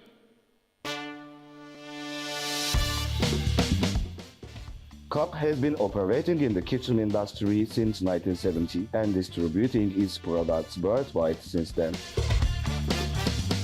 We continue to develop and produce for all our customers' needs in our factory in Turkey. As Coq, we are and always will be the right hand of the chef by maintaining our high quality with both stainless steel and plastic product groups. We have guaranteed the same high quality standard for our services and products all over the world since the day we started. We have moved forward, outperformed and set the standard, producing products that solve the problems you encounter most. Our story is about making it better. We dedicate ourselves to pushing boundaries and exceeding expectations. Our aim is always be your best helper in your experiences in the kitchen with creative and innovative solutions. Artık ne kadar güzel renkler kullanılıyor mutfak gereçlerinde. Efendim sıradaki şefimiz Katalan mutfağının en ilham verici şeflerinden biri. 11 yıl boyunca El Bulli'de yardımcı şeflik yaptı. Şimdi Dos Palilos'un şefi Albert Rauric, La Cocina del Agua, İngilizcesiyle The Water Cuisine, Türkçesiyle Deniz Mutfağı'yla karşımızda. Albert, I'm very happy to have you here. Albert Barcelona'dan geliyor. Yarım saattir arkada sohbet ediyorduk. Kendisi bir beyefendi. Size teslim ediyorum. Stage is all yours. Thank you.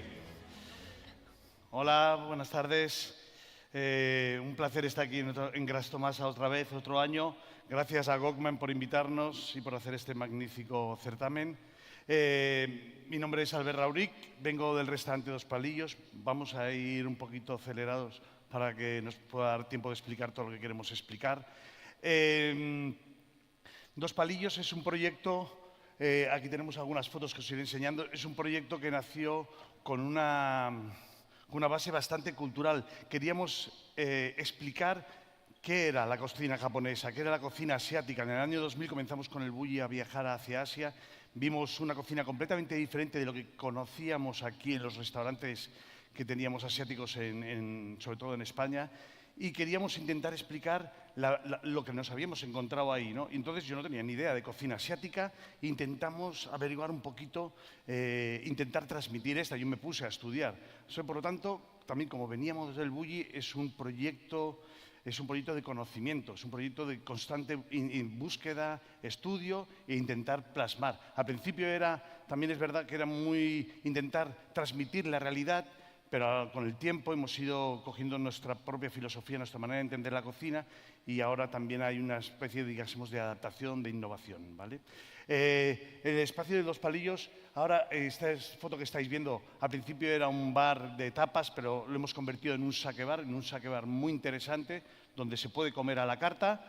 Tenemos la barra, digásemos, alrededor de la cocina, que es donde ofrecemos nuestro menú de degustación y donde podemos transmitir este conocimiento directamente con el cliente, donde podemos estar este tête-à-tête, este contacto constante con ellos, nos brinda la oportunidad de poder cocinar al momento, de servir al momento, de ver el feedback de la clara de los clientes. La verdad es que es un gran concepto que ahora, este año es el 17º año que estamos abiertos, pues que aún creo que sigue muy vigente y en eso. Tenemos la única mesa que tenemos en el Dos Palillos, es este pequeño saloncito para 6 u 8 personas, es lo único que tenemos de mesa, todo lo demás es barra. Vale, yo ahora, como os he dicho, es un proyecto de conocimiento y desde hace medio año Ferran contactó conmigo para iniciar un proyecto en la Wikipedia sobre la cocina, sobre la gastronomía japonesa. ¿Qué es la Wikipedia? La Wikipedia es la forma de ordenar y clasificar el conocimiento. Es decir, nos dedicamos a buscar un conocimiento y a saber cómo organizarlo y dónde encasillarlo, ¿vale? Es como un armario de ropa, que está el cajón de los calzoncillos, está la zona de los pantalones más largos, la zona de las camisas, pues lo mismo con el conocimiento, dónde lo vamos guardando y clasificando, ¿no? Ferran lleva con esto desde que cerró el Bulli, desde el 2011, lleva trabajando en la Wikipedia, han estado trabajando sobre la cocina de Occidente, sobre el mundo de la enología, y ahora queremos trabajar sobre la gastronomía japonesa, que junto con la mediterránea creemos que son dos de las gastronomías más interesantes. Obviamente hay muchas gastronomías en el mundo, la francesa, la nórdica, muchas muy interesantes, pero la que nos toca a nosotros son estas. ¿Y a través de qué? A través de una herramienta que se llama Sapiens. ¿Y qué es el Sapiens? Pues si la Wikipedia es la manera de ordenar, de buscar y ordenar este conocimiento, el Sapiens es una metodología para conectar todo este conocimiento. Es una metodología que utiliza básicamente 4 familias, que es el léxico, cómo se nombran las cosas, cómo las vamos a denominar para que las podamos entender e identificar. El sistémico, cómo funcionan las cosas. El comparativo, poder comparar con otros, por ejemplo, la gastronomía, ahora que estamos con la gastronomía japonesa, poder comparar según qué elaboraciones con elaboraciones chinas, con elaboraciones coreanas, con elaboraciones también con el mundo occidental, pero no solo elaboraciones, conceptos, todo lo que puede rodear la gastronomía. Y después el método histórico, que es todo lo que ha ido pasando a lo largo de los años, ¿vale? Es la metodología para conectar el conocimiento. Vale. Como os he dicho, este es el taller, esto es un vídeo, que podemos ir poniendo el vídeo, por favor. Este es un vídeo, el taller donde trabajamos en Dos Palillos, son las oficinas, que no funciona el vídeo. Ahora. Son las oficinas que están justamente delante del Dos Palillos. Aquí esto es una cocina, en teoría una cocina, pero veis, la cocina está llena de libros, de documentos. Podréis ver, ahora tenemos todos los libros donde vamos a sacar el conocimiento, todos los libros que yo he ido utilizando durante todos estos años sobre la cocina japonesa, los hemos ido clasificando, los hemos ido decodificando. La historia es hacer 2 libros, en este Sapiens, la cocina japonesa, hacer 2 libros. El primero sería para entender Japón, entender cómo piensan, cómo están organizados políticamente, económicamente, entender su gastronomía tradicional, su cultura, y después de entender esto y tener esta base, ya nos iríamos con un segundo libro, que es donde iremos a profundizar sobre la alta gastronomía. Obviamente no queremos hacer un trabajo que seguramente Japón ya ha hecho. queremos hacer un trabajo para que Occidente lo pueda entender, para que nosotros lo podamos entender, ¿vale? Y no nos vamos a inventar nada, por supuesto. Pues esto es un poquito lo que estamos haciendo con el Sapiens de la gastronomía japonesa. Entender cómo ha podido la gastronomía japonesa, cómo ha influenciado la gastronomía de Occidente, cómo la gastronomía de Occidente influenció en la gastronomía japonesa, porque sabemos que a lo largo de los años ha habido muchas conexiones, igual que la gastronomía japonesa tuvo muchas conexiones en su origen con la gastronomía china, por ejemplo, ¿no? Pues todo esto es conocimiento, y todo este conocimiento es lo que un poquito queremos entender. Y queremos que también al final acabaremos con una plataforma audiovisual, digital, donde este conocimiento se vaya renovando constantemente, porque al final cuando haces un libro, el libro está hecho y de ahí ya no lo puedes tocar, ¿no? Pero en cambio, con una plataforma digital sí que podemos seguir actualizándola. Bueno, al final, ¿esto qué es?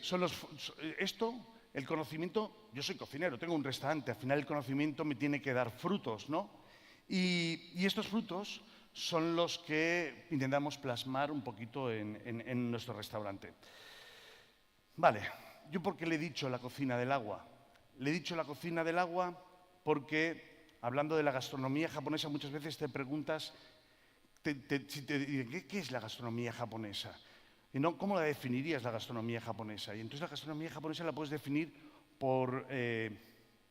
básicamente porque es bella, porque buscan el minimalismo, la perfección, la belleza dentro de la imperfección, todos estos conceptos filosóficos del wabi-sabi, del movimiento zen, del concepto shun, de respetar todo lo que son las estaciones, de representarlos, no solo de respetar, sino de intentar representarlo con la vajilla, con la vestimenta, con la decoración, todo lo que comporta lo que es la filosofía japonesa, ¿no? También podríamos decir, claro, buscar muchas cosas de la cocina japonesa, pero hay una que es muy importante y que es básica, que es la ausencia del aceite, ¿no? En la cocina japonesa no existe el aceite, excepción de la tempura, que fue traída por los europeos. Fue traído por los europeos y tardó más de 400 años en instaurarse.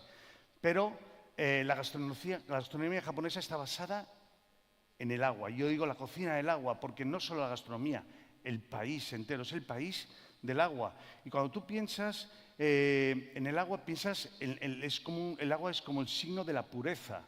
Desde los onsens, donde se bañan los japoneses, desde en la entrada de los templos, todo mojado siempre, el agua que te daba las manos, como he dicho, para limpiar.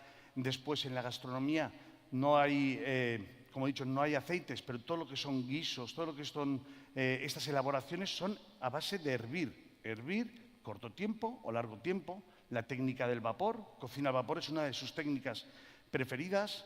Por ejemplo, los caldos no son caldos que se hacen muchas horas, están hechos a través de la infusión, infusiones delicadas, sutiles, desde bonito seco, vieiras secas, shiitakes secos, pescaditos secos, pero muy lentamente.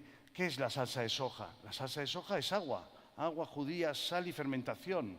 Para hacer un buen whisky, el mejor whisky es japonés. ¿Qué necesitas? Agua pura. Todo siempre lo acabas un poquito relacionando con el agua, ¿no? Y entonces esta sensación de la cocina japonesa, de esta fragilidad, de esta sensibilidad, la relacionas con el agua y encuentras ese hilo conductor que te va dando argumentos. Hasta mi suegra, que vive en Japón, en Tokio, en medio de Tokio, vive delante de un río de agua pura. Dices, ¿cómo es posible una ciudad con 20 y pico millones de habitantes que tengan ríos de agua pura? Pues así es. La verdura intrínseca de Japón, que no existe en otro lado, el wasabi, ¿dónde nace? En riachuelos, agua. ¿Dónde dicen que está la nieve más pura para los esquiadores y todo? En Japón. Todas estas relaciones con el agua que yo voy viendo en todos mis viajes y al final lo voy sintetizando y por eso entiendo como la cocina del agua como un hilo conductor que me sirve. Bueno, dicho esto, uno de los frutos, uno de los primeros frutos que me dio lo que es la búsqueda del conocimiento de la cocina, de la gastronomía japonesa, es el nare sushi. ¿Qué es el nare sushi? Yo te diré, si os pregunto, ¿conocéis qué es el sushi? Casi todos me diréis que sí. Pero cuando yo os diga qué es el sushi, diréis, ah, pues no pensaba que era esto. Esto es sushi ancestral, antiguo. ¿Qué era? Una técnica de conservación. Cogían pescados, los salaban, los introducían en arroz y lo dejaban fermentar 2 años. Al cabo de 2 años lo sacaban, obtenían más o menos esto es nare sushi, es un sushi antiguo, una técnica de conservación. Con el paso del tiempo aparecieron las neveras y se dejó de fermentar. Se dejó de fermentar y el pescado fresco en las neveras, pero los japoneses se habían acostumbrado a comerse esta pasta de arroz que hay por encima, un poquito ácida, de la fermentación se acostumbraron a comer. Y hoy en día, ¿qué es el sushi? Arroz aliñado con vinagre de arroz para recordar la acidez que les aportaba la fermentación, ¿vale?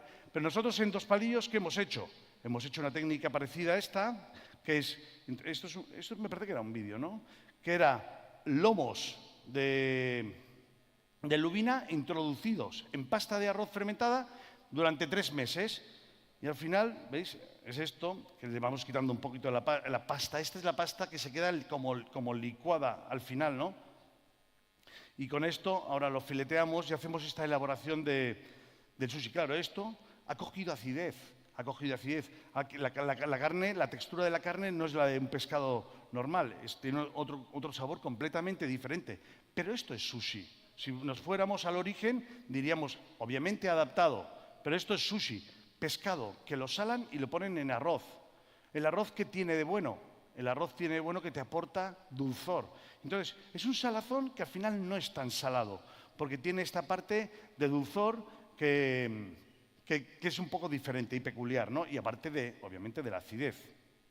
¿Vale? Esto es, por ejemplo, uno de los nare sushis. Pero ¿esto qué nos da pie? Esto nos da pie a que... ahora me voy a hacer un saltar, después empalmaré con esto, diciendo, ¿qué elaboración similar tenemos nosotros en España? Tenemos la anchoa en salazón. Pescado salado, conservado durante 1 año, para obtener un producto. Bueno, pues parecido al nare sushi. Básicamente, son 2 técnicas de conservación. Esto es una anchoa. He traído fotos para que entendamos qué es el producto. Vale. Y estos son anchoas que hago yo. Bueno, las otras también, ¿eh? Tenemos otro restaurante, el Dos Pebrots, y las damos en el Dos Pebrots. Y estos son potes de anchoa que hacía mi abuela. Mi abuela es de un país pequeñito, pueblecito del norte de Cataluña, Cadaqués, y ella nos enseñó a hacer anchoas y nos daba anchoas. Y una vez un pote de anchoas se me quedó perdido ahí durante muchos años. Y este pote de anchoas, cuando lo encontramos, estaba tan confitado, que la anchoa estaba deshecha. Había estado 5 o 6 años. Como un buen jamón, cuando te estás 5 o 6 años, al final acaba siendo dulce. ¿Y qué es lo que aprovechamos? Este líquido. Este líquido que obtuvimos era nuestro garum, o en Japón se llama shotsuru. En Vietnam, nuoc man. En Tailandia, nam pla. Es el fish sauce. El fish sauce. En países tan lejanos, todos tenemos una elaboración similar, que era esta. Y con este plato, con esta salsa, ¿qué hacíamos? Que al final es, ya digo, el agua de anchoas pasada por un filtro. Cogíamos una sardina, la curábamos con un poquito de sal y la navábamos ligeramente con esta agua de anchoas. Y así hacíamos la sardina, porque estos son filetes, la sardina que quería ser anchoa. Es un juego, una broma. ¿Y esto por qué viene? Esto viene, ¿vale? La almacenábamos un poquito con el agua de anchoas. ¿Y esto por qué viene? Porque nosotros hemos ido evolucionando, ¿veis? Aquí la mojamos con esto y simplemente al ponerlo con sal se queda un poco prieta y tiene todo el sabor de la anchoa. Esto es un plato, me parece que es del 2010, si no me equivoco. Bueno, ¿por qué sigo? Y ahora sí que enlazo un poco con lo que os he dicho antes del nare sushi. Y vale, teníamos 2 elaboraciones muy parecidas, 2 técnicas de conservación, y nosotros decimos, ¿cómo haría un japonés una anchoa? ¿Y qué hemos hecho? Pues hemos hecho cómo haría un japonés una anchoa. Hemos cogido boquerones frescos, los hemos puesto con sal durante 2 días, después de sal los hemos cubierto con arroz cocido y koji. Estas llevan 4 o 5 meses. 4 o 5 meses dentro de esta pasta, ¿veis el arroz? De esta pasta de arroz con koji, Aspergillus oryzae. ¿Qué ha pasado? Primero, que se ha acelerado el tiempo de confitar la anchoa. Nos ha quedado una anchoa, en 3 meses ya estaban hechas. Nos hemos quedado de piedra. Digo, ¿cómo que ya están hechas? Pues mi abuela me decía, la anchoa no se toca hasta que hayan pasado un mínimo de 6 meses, porque no está confitada, no está hecha, está cruda aún. Y esta la hemos hecho en 6 meses y, aparte, el koji tiene una particularidad, aporta dulzor. Y nos aporta el dulzor del arroz, el dulzor del koji, y hemos conseguido hacer una anchoa como haría un japonés. Y tú te la comes y te recuerda al miso, te recuerda un poco a esta de la salsa de soja también, un poquito a esta parte de la fermentación. ¿Qué nos ha dado otro fruto que nos ha dado? El haiboshi. ¿Qué es el haiboshi? Haiboshi es una técnica de conservación también, de deshidratación japonesa. Aquí la veis. Cogen pescados, los tapan, eso que parece un plástico es papel de celofán. El papel de celofán está hecho de celulosa, por lo tanto no es plástico, es biodegradable y deja pasar la humedad. Y lo cubren con cenizas, ¿Qué hacen? ¿Qué pasa al cubrirlo con cenizas? Se deshidrata. La ceniza absorbe el agua del desto, pero no hay contacto con el oxígeno, por lo tanto no hay oxidación. Entonces tenemos un pescado que se ha ido deshidratando sin contacto con el oxígeno, súper interesante. ¿Nosotros qué hacemos? Cogemos, quemamos virutas de olivo, estas virutas de olivo las mezclamos, las ponemos en un pote, las cerramos y las mezclamos con ceniza de nuestra parrilla, las filtramos, las cenamos, y con aceite de pino. Hacemos un aceite de pino para darle a toda esta elaboración, porque hemos probado solo con ceniza, y sí, se deshidrata, pero gustativamente una cosa plana. Y interesante. Cuando se lo das a un cliente, para los cocineros sí, porque nos hacemos pajas mentales, pero cuando se lo das a un cliente no entenderá. Entonces, si le pongo la resina, le pongo un poquito de humo, le hago todo esto, ¿qué pasa? Le estoy dando una complejidad. Y este pescado, cuando lo cogemos, no solamente se ha deshidratado, sino que también tiene unas connotaciones de resina, de humo, muy interesantes. Lo envolvemos. Por ejemplo, aquí tenemos un salmonete, estamos haciendo pruebas, porque esto ya es un plato igual que la anchoa. ¿Cómo haría la anchoa un japonés? Y esto lo estamos presentando aquí, pero es un plato que es de cara al 2025, ¿vale? Y esto lo ponemos y lo tenemos 2 o 3 días, ¿vale? Con esto ahora hemos hecho un plato, que ahora saldrá una foto. Hemos hecho un plato, claro, como estamos en pruebas, ahora no podríamos decir que hemos acabado un plato definitivamente, pero en este caso, es un poco lento este vídeo, en este caso hemos hecho un rape, que aquí nos sale, y con este rape lo hemos acabado asando a la parrilla, sutilmente lo hemos cortado. Sabéis que el rape tiene una cantidad de agua increíble. Pues claro, sin agua, un rape sin agua. Cuando después de asar lo pones y no suelta ni una gota de agua, ni tiene agua, y una textura increíble. Y con este rape lo hemos acompañado de una infusión de un té verde genmaicha y del genmaicha propiamente dicho, esto. Y el genmaicha en medio, para el rape con el genmaicha y la infusión. Vale, y 2 minutos y acabo. Ya sé que estoy un poco fuera, pero es lo que hay. Shiokara. ¿Qué es el shiokara? Con esto acabamos. Este es el shiokara.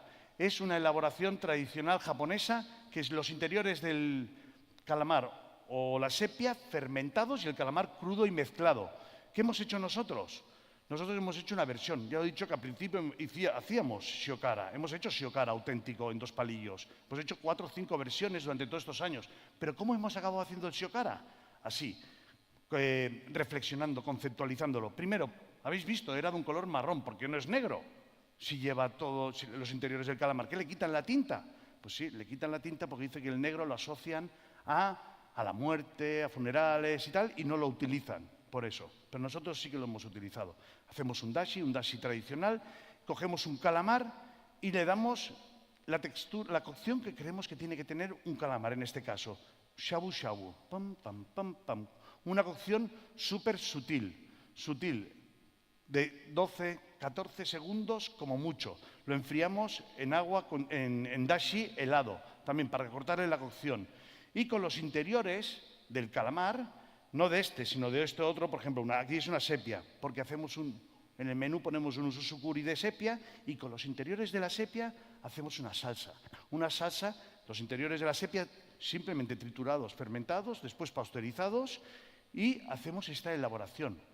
Un calamar en shabu shabu, claro, esto es un shiokara. Nosotros le hemos llamado shiokara negro, black shiokara, porque es un shiokara que está hecho con los interiores del calamar o de la sepia fermentados, pero después con la tinta. Y el calamar, en vez de estar crudo, está sutilmente cocido.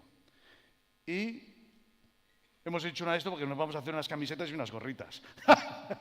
Bueno, pues con esto he acabado. Muchas gracias. I've never seen something like that before. Gracias. Thank you very much. You're Gracias. welcome. Gracias. Efendim sırada çok ilginç bir şefimiz var. Önce profesyonel futbolcuydu. Daha sonra kariyerine bambaşka bir açı kattı. Mutfağa yöneldi. Aitor Arregui sahneye geliyor. Bir Michelin yıldızlı ve 3 Repsol güneşine sahip Elcano'nun kurucu şefi. Legacy and Menu, Latitude 43 derece 2 dakika konusuyla sahnede. Eğim 43 derece 2 dakika. Eylem, özür dilerim, eğim değil, eylem. Stage is yours. Cargasco.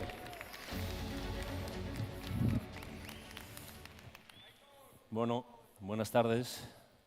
Antes de nada, agradecer otra vez a Government y a Gastromasa que nos ha invitado para poder estar otra vez en Turquía, que es la tercera vez y nos estamos aprendiendo hasta las calles.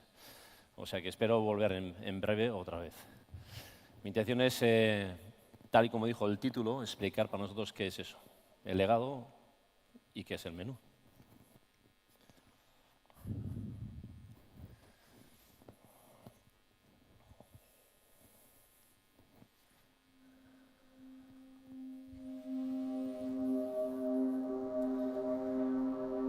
Amanece en Estambul, amanece en Quetaria. Es el mismo sol, aunque las latitudes son muy distintas. Y todo con lo que eso conlleva. Soy Aitor Arregui, hijo de Pedro y María José, un eslabón más en la cadena de la transmisión de un legado. Elcano, nuestra casa madre, está en latitud 43,2. Es al fin y al cabo el punto más al sur de todo el punto del Golfo de Vizcaya. En esta latitud y con el legado de mis padres, junto con otros elementos y variables, voy a detallar a continuación,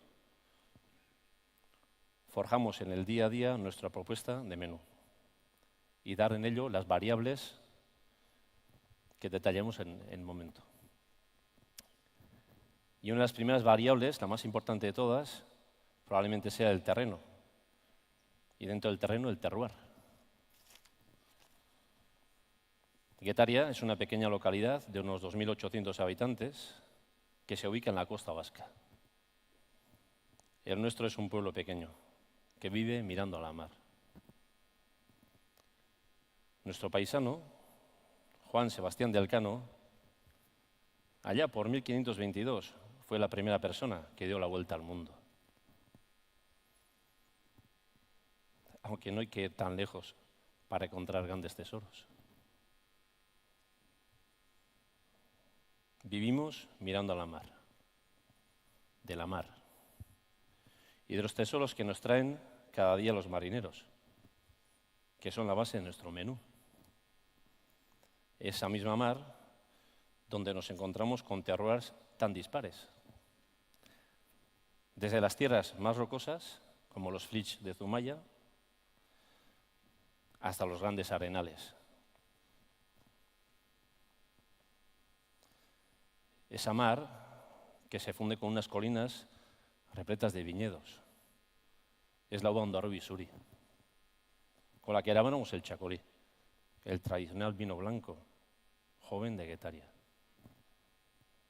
Cohabitamos con las viñas, contamos con una huerta rica, Productos como los tomates o el guisante lágrima, que son los más valorados del territorio. Su ubicación junto a nuestro mar Cantábrico hace que estos tomates, guisantes o aquello que esté al lado de ellos y que cohabite tenga esa gran personalidad salina y atlántica. Tenemos la mar, con sus terroirs, tenemos nuestras colinas y tenemos todo aquello que nos ofrece los territorios dentro de sus terroirs. Pero en nuestro menú también juega un papel fundamental la temporalidad, ese variable. Una de las cosas que hemos aprendido de nuestros padres y todos aquellos que nos precedieron es que la naturaleza tiene sus ciclos. De hecho, hay un amplio refranero local que nos da las claves de cuándo es el momento idóneo para disfrutarlas. Lapas de enero, mejor que cordero. Por San Antón, bixiu al montón. San Blas, besou atrás. Acacias en flor, anchoa. O anchoa republicana. Pasa y contrapasa, dorada.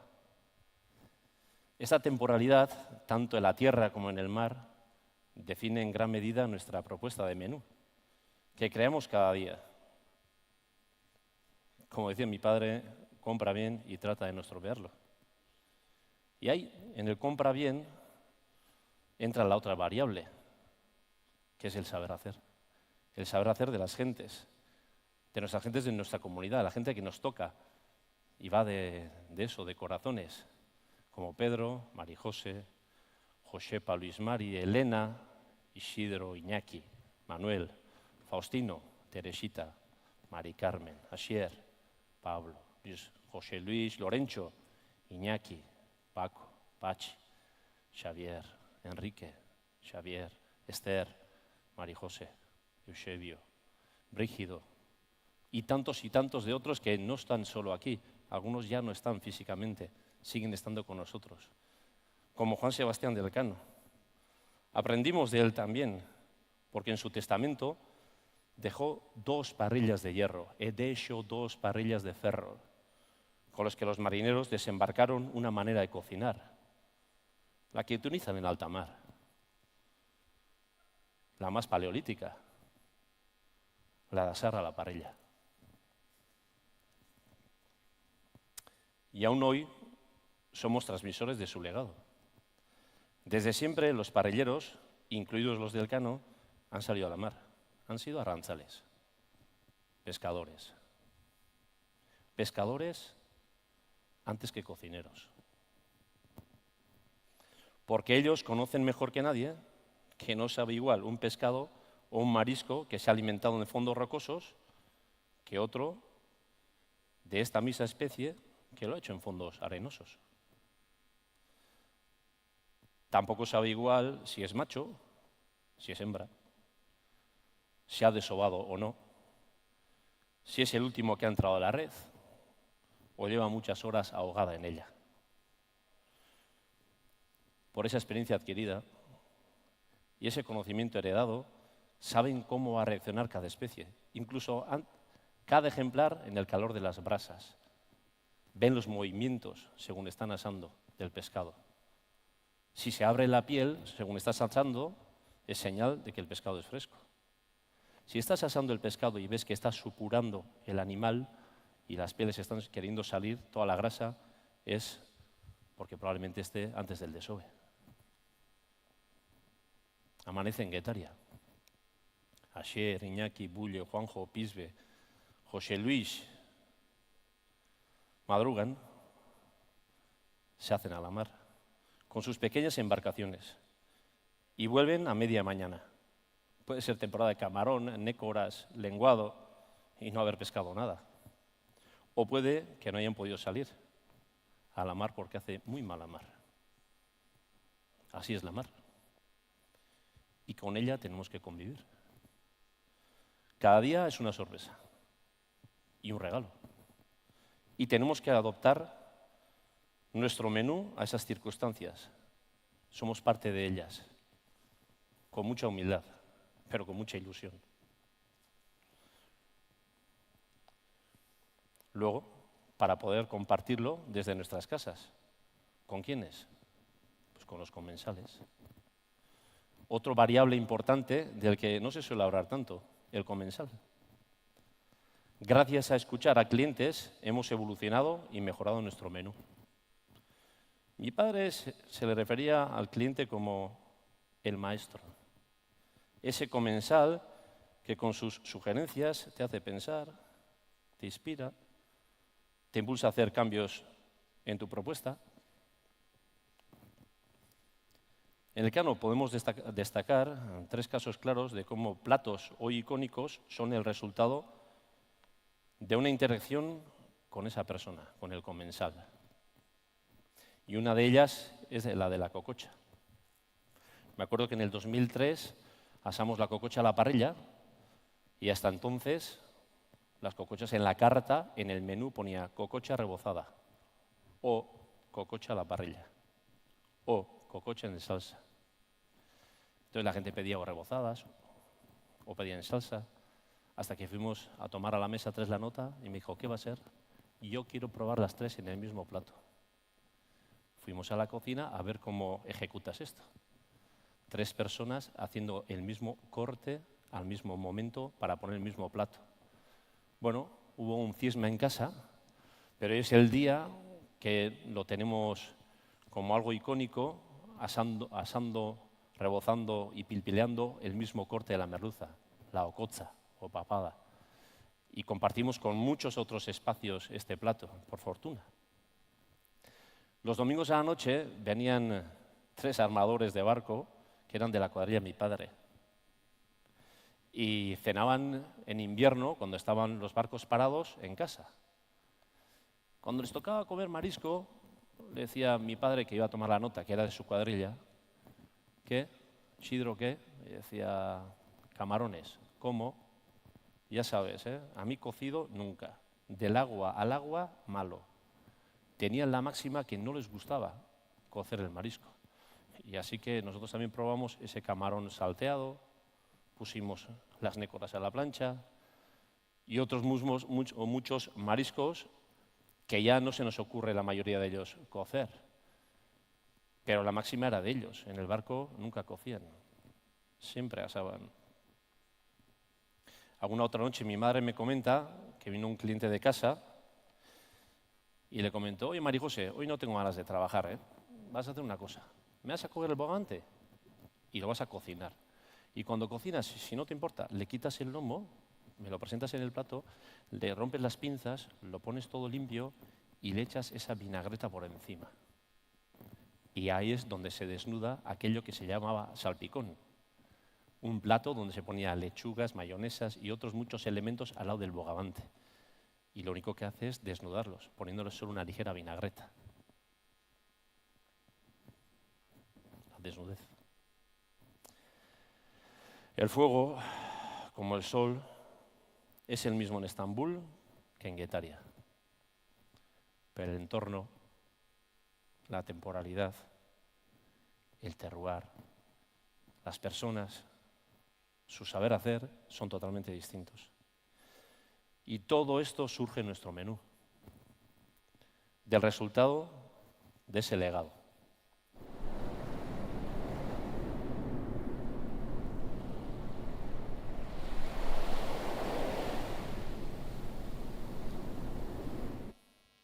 Y así es que el menú cambia todos los días.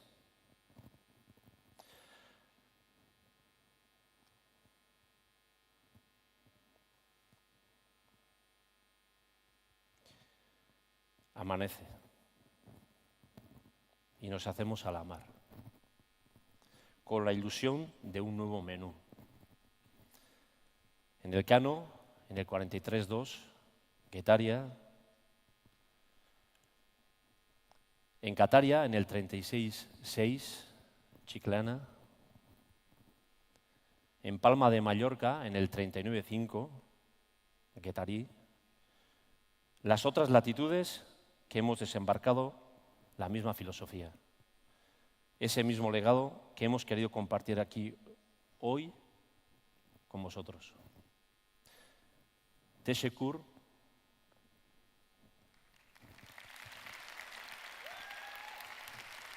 Teşekkür ederim. Y avante toda. Mila esker.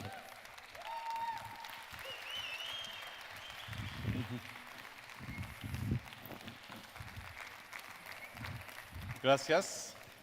Thank you. Thank you very much. A little souvenir for you from Istanbul today. Thank you very much. Ben teşekkür ederim. Efendim herhalde video izliyoruz şu anda.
Şimdi bakış açımızı bizim topraklara, belki de yemek kültürünün doğduğu ve şekillendiği o çok özel coğrafyaya, Anadolu'ya çeviriyoruz. Anadolu'da Anadolu yemeğinin geçmişi ve geleceği.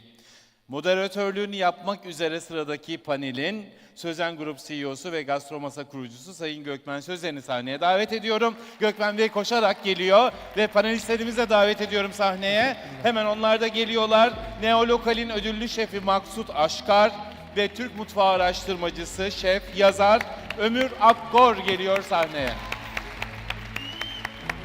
Merhabalar. Merhaba. Merhaba. Merhaba. Sen böyle gel. Herkese merhabalar. Herkese merhabalar. Merhabalar. Etkinliğimizin de son saatlerine yaklaşıyoruz. Hatta bizden sonra bir panel var. Sonra bitiyor biliyorum. Evet, sonra gene biz Öncelikle varız. herkese çok teşekkürler. Gastromasa'ya verdiğiniz destekle hem sponsorlarımıza hem STK'lara hem de izleyicilere. Hem de Gökmen'e bence çok teşekkür ediyoruz. Gastromasa'yı bizle 9. kez buluşturduğu için ama 10. yıl için çok şey bekliyoruz. Evet, yani çalışacağız. 2 gün değil sadece de bir haftaya yayalım ya. Evet, inşallah. Bütün yıla yayalım. Maksut'la da beraber gidiyoruz. Peru'ya gideceğiz. Farklı ülkelerde Gastromasa'nın 10. press yılını meetinglerini yapacağız. Evet. Müthiş. Bugün belki de ana auditoriumdaki tek bir panel daha var ama tek O panelde Türkiye'den, yine tabii Ömür Ömür Bey zaten. her yerde var. Kesin Türkiye Ömür. üzerine panelimiz var. En önemli konu da zaten mirası işliyoruz. Geçmiş ve gelecek. Ömür'ün restorantına gittiğimizde Türkiye'nin geçmiş ve Anadolu mutfağını rahatlıkla görebiliyoruz. Maksut'un mutfağına gittiğimizde Anadolu'nun izlerini Maksut'un yorumuyla kreatif olarak dünya restoranları gibi zaten 50 Best'te bizim onur kaynağımız hem de Michelin'de kreatif bir yaratıcılığıyla onun yemeklerini tadabiliyoruz. Sevgili Ömür'le başlamak istiyorum. Anadolu mutfağı algısı sence geçmişten günümüze nasıl değişiyor? Bir kere artık daha çok gündemde. Yani bunu sadece esnaf lokantaları ya da casual dining lokantaların haricinde maksut gibi dünya seviyesine taşıyan yıldızlarımız var. Bu bizim için çok önemli bir şey. Çünkü biz genelde evde yaptığımız bir yemeğin övülüp bir restoranda yapılmasını çok doğru görmüyoruz kültür olarak. Yani atıyorum kuru fasulyeyi evde yapıyorsun, lokantada niye satasın, pilavı evde yapıyorsun. Ama bunların bir şekilde tanıtılması gerekiyor. Çünkü biz dünyanın her tarafında geleneksel lokantalara gidiyoruz. Bir de tabii gene çok eski gitmek istemiyorum yani. Biz 12 bin yıldır kültürel devamlılığın tam da 12 bin yılın başında oturuyoruz. Yani biz ekmek yapma, yemek pişirme, yemeği odada pişirme, mutfakta pişirme, kapkacak yapma, bütün bu ritüellerin tamamen başında duruyoruz ve bütün aslında biz bu deneyime aşağı yukarı 5-6 bin yıl sahipken dünyanın diğer taraflarında benzer aktivitelerin yeni başladığını görüyoruz. Buğdayın ana vatanı, zeytinin ana vatanı, bahçe bitkilerinde dünyanın bir numarası, bahçe tarımında böyle şeylere baktığınız zaman da kültürel etki olarak dünyanın en iyi 3 mutfağı arasında görmemiz gerektiğini umuyoruz. Ama orada bence bir kopukluk var. Orada bir kopartıyoruz işi ve şu an kültürel etkide 31 numaraya geledik bu sene.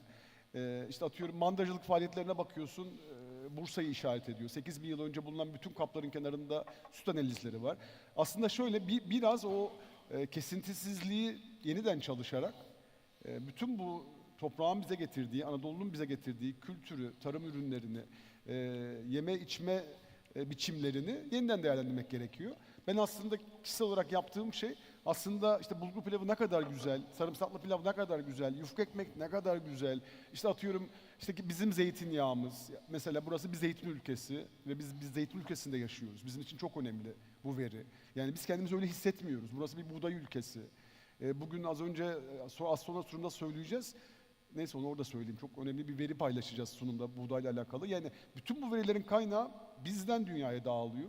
Nitekim de kültür olarak da buna çok fazla sahibiz. O yüzden aslında ben geleneksel kısımda kalıp bütün bu veriler üzerine çalışıyorum.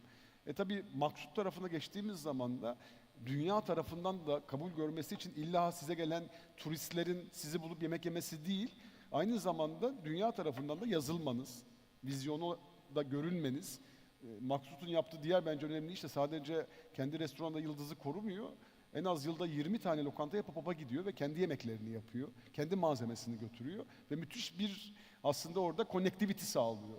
Bütün bunu da doğru planladığınız zaman da siz aslında hiç fark etmeden mutfağı biraz daha yukarı çıkartıyorsunuz. Aslında herkes iyi oyuncu. Buradaki dönerciler de, iyi pide yapanlar da, ekmek fırında çalışanlar da, iyi tarımcılar da, iyi peynirciler de. Ama bu argümanları üst üste yerleştirdiğimiz zaman biz kültürel etkiyi yükseltiyoruz. Maksut için çok söylenecek bir şey yok ama ben tabaklar için şunu söyleyebilirim yani. Benim ne yazık ki kafamın gerisinde öyle bir yaratıcılık ağı olmadığı için onun tabaklarını gördüğüm zaman keşke ben de yapabilsem diyorum. Çünkü çok naif ve çok güzel tabaklar hazırlıyor. O statüde de Anadolu mutfağının temsili olması daha da bizim için kıymetli. O yüzden aslında bütün bir şey, o yüzden biz hiçbirimiz birbirimizden bağımsız parçalar değiliz. Kaldı ki aslında kora da seni yerleştirebilirim burada. Senin de, ben mesela şunu düşünüyorum, senin buraya gelen bütün arkadaşlarına mesela Antonio Başar'la yakın arkadaşım. Yani bütün bu isimleri saydığımız zaman artık onları bize 10 yıldır buluşturuyorsun ve bana şey diyor, ya yeni dükkan havuç nasıl gidiyor diyor.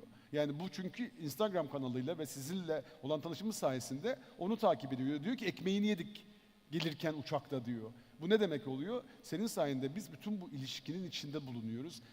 Maksut tabii giderek de çok yakın arkadaş oluyor ama bizim için ben hani hep kazı evlerinde ve dükkanında çalıştığım için çok fazla böyle bir seyahat edemiyorum ama onlarla olan bağlantımızı geliştiriyorsun. Bu da zaten o kültürel aslında efekte... burada hepimiz o ekosistemin içindeyiz. Buraya geldikten sonra da o hikaye devam ediyor. Sizlerle ya da üreticilerle, pazarcılarla, tarımcılarla biz buralara götürmek zorundayız ki... Tabii. Yani aslında şöyle hani bu equalizer'da bir şey olur ya, çok değişken olur ya, sen herkesi aynı anda yükseltiyorsun ve herkes eşit oranda öne çıktığı zaman da bence müthiş bir senkronize var ve Anadolu mutfağını insanlar tanıdıkça bence hayran kalıyorlar yani. Bunun da birçok versiyonunu sergiliyoruz. O yüzden hem konferansta konuşmacı olmaktan hem ne bileyim Maksut'la çıkmak da benim için büyük bir şeref. Keyif. Seninle beraber evet öyle Aynı yani. şekilde. O yüzden de şey yani hani çok güzel bir meç oldu yani eski yeni. O zaman Maksut'a dönüyoruz. Hemen. Maksut, geçmişten aldığın mirası taşımaya çalışıyorsun ve belki de 7 kıtaya gittin, Türkiye'ye. Hem oradaki yemek severlerle hem de şeflerle çok güzel pop-up'lar. Bunun yanında da kongrelerde, konferanslarda konuştun, festivallerde. Geçmişten nasıl bir miras alıyorsun? Geçmişten nasıl bir miras alıyorum? Şimdi az önce sen bir şey söyledin Ömür. Güzel tabaklar yapıyorsun, keşke yapabilsem dedin. Açıkçası ben de senin gibi araştırabilen bir kişi değilim. Bu yüzden gıpta ile ve saygıyla ve mutlulukla senin araştırdıklarını takip ediyorum. Birbirimizi tamamlıyoruz aslına bakarsan. Yani ben o gözle bakıyorum, sen bu gözle bakıyorsun. Şimdi hepimizin çıktığı yol endişelerimiz üzerine kurulu. Endişelerimiz ortak. Bizim endişelerimiz ne? Anadolu mutfağının gelecekte dünya tarafından daha çok kabul görülmesini arzu ile bir endişe içindeyiz. Ve endişelerimiz dünyanın dönüştüğü hallerine baktığımız zaman acaba bizim binlerce yıldır günümüze kadar gelen tüm bu kültür, gelenek, alışkanlıklar, tohumlar, yöntemler kaybolacak mı endişesi içindeyiz. Bu yüzden bunların kaybolmaması için neler yapabiliriz diye uğraşıyoruz. Benim o noktada beslendiğim şey, çok zor bir iş yaptığımız şey çünkü uçsuz bucaksız bir okyanustan bahsediyoruz. Binlerce yıl, 70'ten fazla medeniyet, 12 bin yıla kadar gidebildik. Belki daha fazlasını da bulacağız yakında. Ve bu 70'ten fazla medeniyetten günümüze kadar gelen onca tarif, sizin yaptığınız ekmek, başka nice tarifler. Şimdi bu tarifleri biz ne kadar koruyabiliyoruz? Ama bir yandan da şöyle bir şey var. Benim yapmaya çalıştığım şey bir yandan, şimdi geçmişte var olan şeyi günümüzde olduğu haliyle tanımlamak bizi ne kadar tatmin edecek? Hep şu örneği veririm. Hala evinde siyah beyaz televizyonu olan kimse var mı salonda? Hayır, yok. Teknoloji inanılmaz değişiyor. Yöntemler, sistemler inanılmaz değişiyor. Gastronomide de teknikler inanılmaz değişiyor. Biz geçmişteki o tüm geleneklerimizi doğru bir biçimde korumanın ve bu teknolojiyle, bu dönüşümle, bu yenilikle adapte olabilecek bir yöntemi bulmanın peşinde koşuyoruz ki gelecekte tüm bu geleneklerimiz kabul görebilsin. Müthiş bir örnek verdin ya. O siyah beyaz televizyonun Aynen öyle. hala olmaması. Çok basit aslında. Müthiş. Bu yüzden ben bir yemek yediğim zaman o yemeğin lezzeti beni bundan 40, 50, 100, 200, 1000 yıla, 12 bin yıla götürüyorsa ben bunu başarmışım demektir. İlla görünüşü eski usul olmak zorunda değil. Değil. Yeter ki o özünü koruyabilelim ve bunu sağlayabilelim. Evet. Kısa kısa gideceğim Tamam. çünkü dakikalar da hızlı ilerliyor. Hala Türkiye genelinde karış karış geziyorsun. Evet. Hangi geleneksel tarifleri havuçta uyguluyorsun? Çünkü çok farklı, bir de menü hızlı gelişiyor. Evet, yani havuç özelinde konuşursak şunu yapmak istedim. Havuçu aslında bir Anadolu lokantası olarak konumlamadım. Tamamen bir kilis bölgesi, yani Doğu Akdeniz mutfağı gibi konumlamak istedim. Çünkü şunu yapmak istiyorum, yani bu mümkün mü göreceğiz ilerleyen zaman. Ya ben bir Tokat lokantamda olsun istiyorum.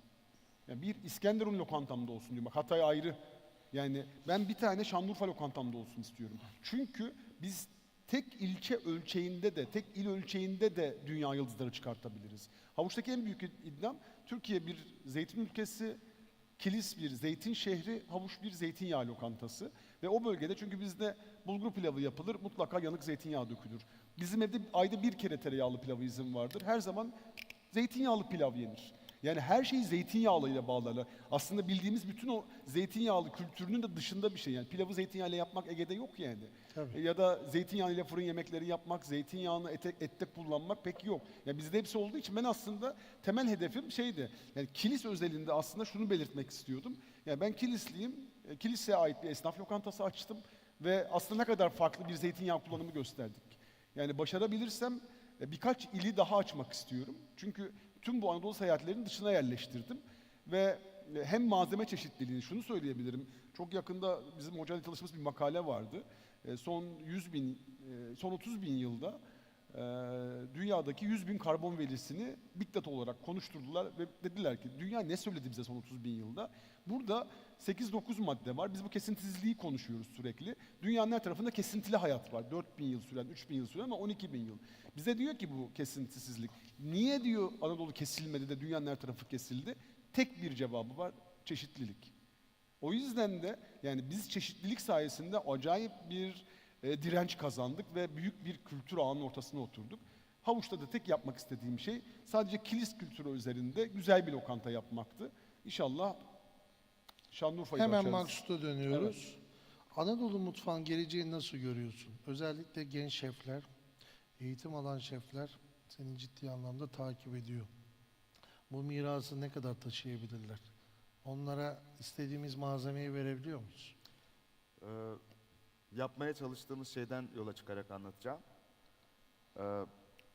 Ben değişimin kendisi olamam tek başıma.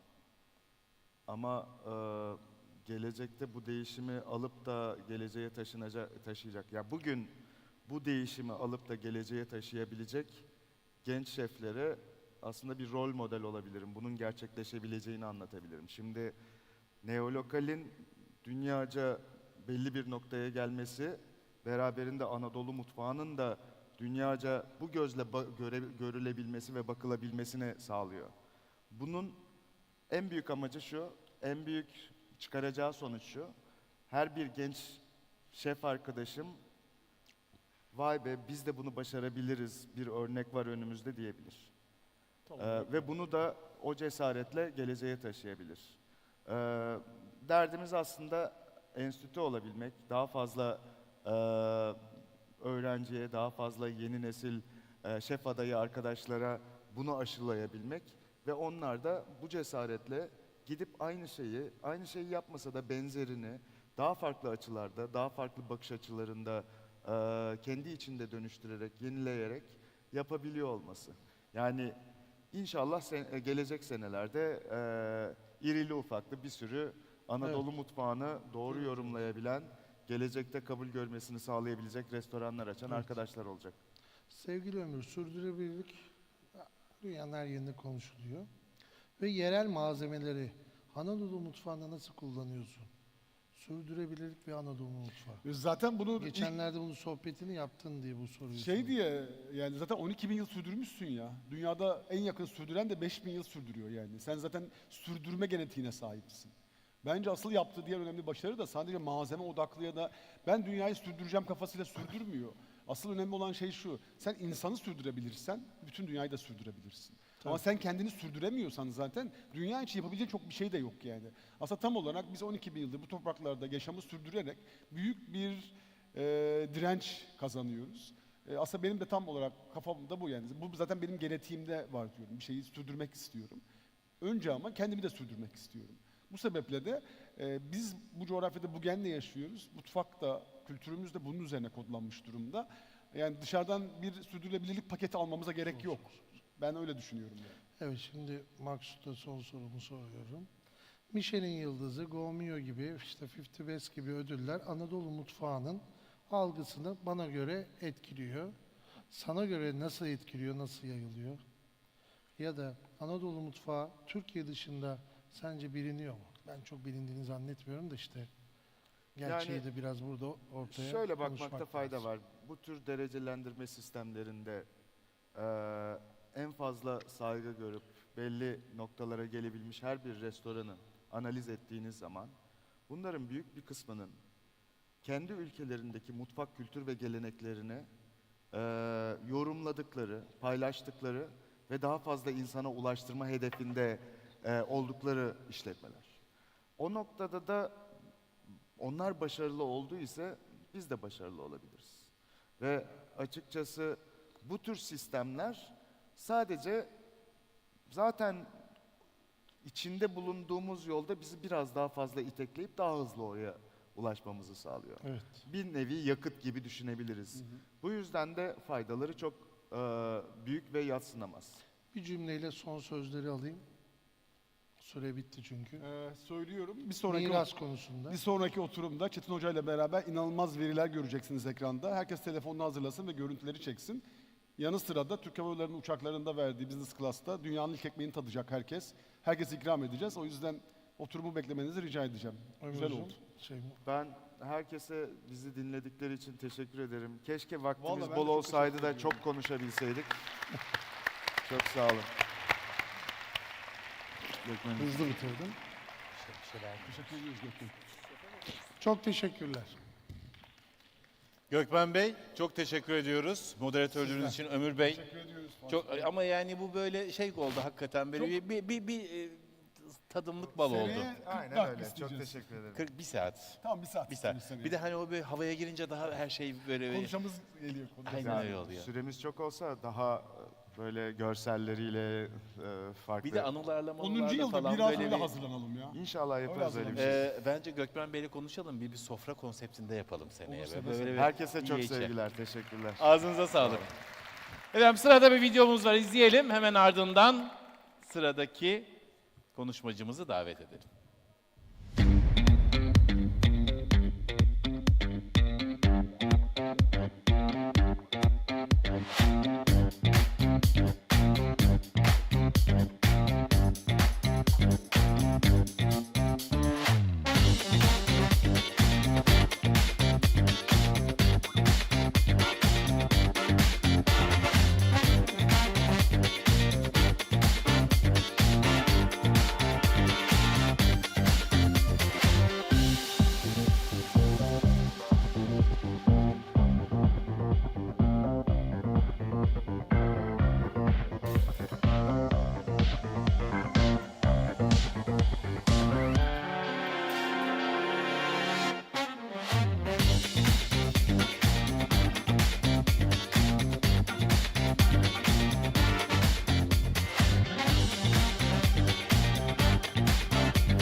Evet, tatlı yiyelim, tatlı konuşalım efendim. Sıradaki isim çikolata ve tatlı tutkusuyla tanınıyor. 2013-2014'te Asya'nın en iyi pasta şefi seçildi.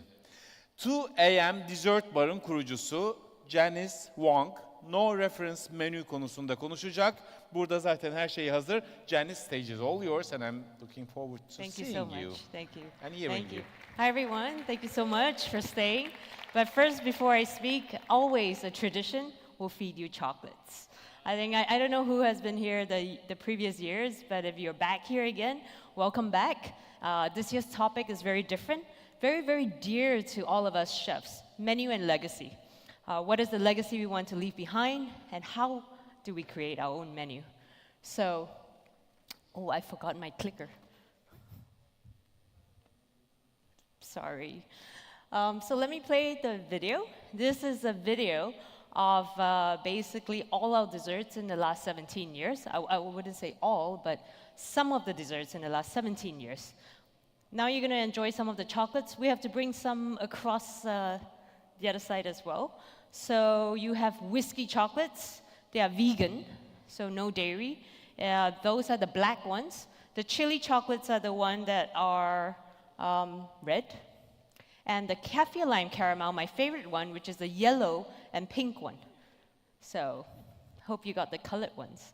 So, I guess that's a little taste of Singapore. Oh, I need the PowerPoint clicker. Oh, we need to ask them. So sorry about that. So, I think we can play the first video. Yep.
Cool. So imagine 20 years of cooking, 20 years of making sweets and pastries, and you can imagine how our approach is. For me, I always ask this question, and I get asked this a lot. Where does our inspiration come from? It can come from any form, any pot, but what is really our approach? Our approach, basically, we always take it from things around us. Culture, speaking to people, friendship. Art is a very big topic for me as well, very dear to my heart. This is a photo taken in Istanbul, right here. And you can see the reflection of desserts that come out of it. It's really everywhere, colors, forms. One of the things that is very dear to me as well, the art and the architecture of things. This is our newest restaurant. It's up in the top in Singapore. So we just opened this this year, and basically we had to take all these inspirations. And what we did was we took the sculptures. This is our newest product, and that's chocolate. So I took all that sculptures and inspiration of Singapore and thought to myself, how can I create that experience for you guys when you see a piece of chocolate? It's no longer just a square that you just ate or a wax mold that we created 10 years ago. How can we give you that impeccable experience when you open the box and you unveil it? And I have the box right here. This one here is for a very special friend. This is for Goldman. Let's see if we can have this here. So, it's okay? Yeah, I'll pass this around later. But we'll get that on the screen. But again, you can see these are the sculptures, and you can feel and touch and taste. And when you feel and taste the sculptures, they're all different. Nature. That's the other thing that's very, very close to my heart and dear to me. I think if we can't do it, we can pass it around. Yeah, let's do that. I'm going to pass this box, but please pass it back to me. So these are our newest chocolates, 5 flavors of Singapore. So nature, so dear to our hearts as well. I took that photo in San Sebastian when I was working there. I thought to myself 20 years back, wanted to keep creating these beautiful sculptures and desserts and textures. Yeah, we can pass it around. It's a very, very close audience, so I think it's an intimate audience. So these are some of the incredible textures that we've done. A lot of my inspiration also come from a lot of chefs, from Mendoni, from Mugaritz, done incredible work as well. And what they've done is creating these unique textures with no reference. And this is so important for gastronomy. I'm very proud to say that I hope we've been a part of this change and this inspiration around the world, where we really just take ingredients, and I'm going to do a demo today on that. So this is part of the inspiration that we've done as well, taking just fresh cocoa, like you've seen. This is a literal inspiration where we take art, forms, architecture. This one here is a fresh cacao pot.